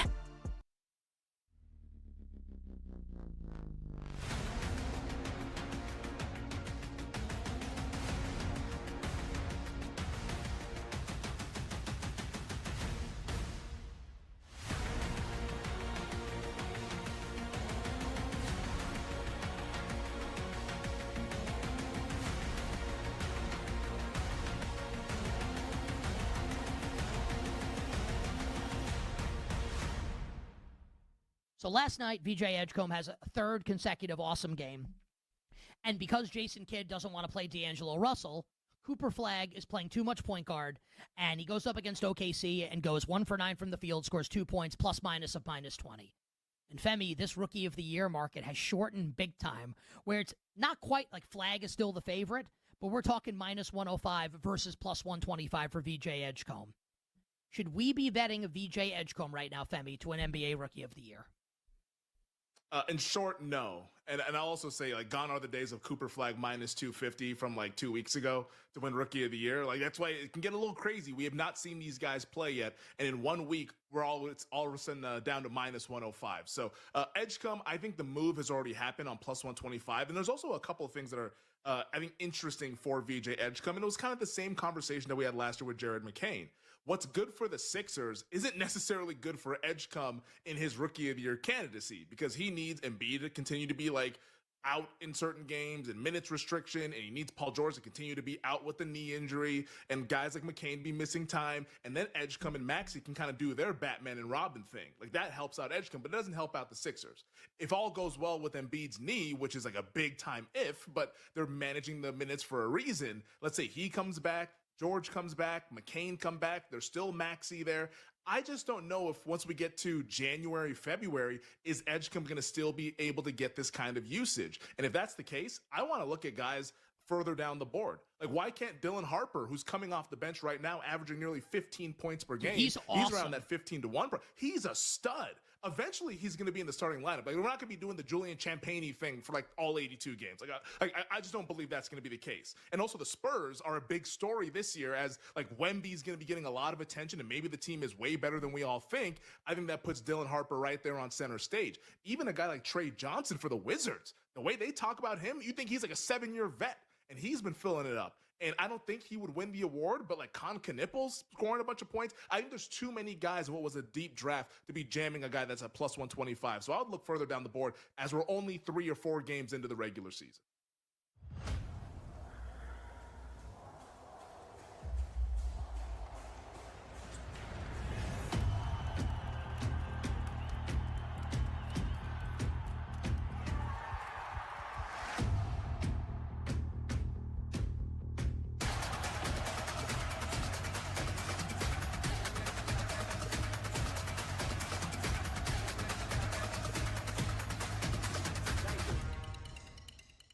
I'm going to ask you a question you probably haven't heard at all this week. Probably not one single time, Bear. I'm ready. Why is Texas favored against Vandy? By 9:45 Monday morning, I had 2 people already text me, why is Texas favored over Vandy? The power ratings, they're at home. And of course they're going to be. But I said, well, that does tell you that on a neutral field, they feel Vandy is favored. The Arch Manning question at quarterback, I'm told he's going to be fine. He's going to play. It's going to be interesting because I shouldn't say we. I was against Vandy last week. Well, you are too. You had Missouri as well. And we had the right side. But Pavula had the awful injury, and Vandy got fortunate with a couple of turnovers there and whatever else. And Missouri was the right side. But now you're asking this team to go on the road again. They played well on the road against Bama and probably deserved a better fate. But I would expect Texas, which kind of been bailed out by special teams twice in the last 3 weeks, to play a really good game. Talking to my guys down there, they think they know Vandy is legit. They will not be overlooking Vandy. This will not be like a cute little sneak up in Austin on the Lawrence. But I really think they know. Actually, I don't think they know. They need a much better effort from their defense, especially. Down to 1.5 now, Sammy. Is that what I saw? Yeah, 1.5 at a bunch of places. This opened 3, Joe.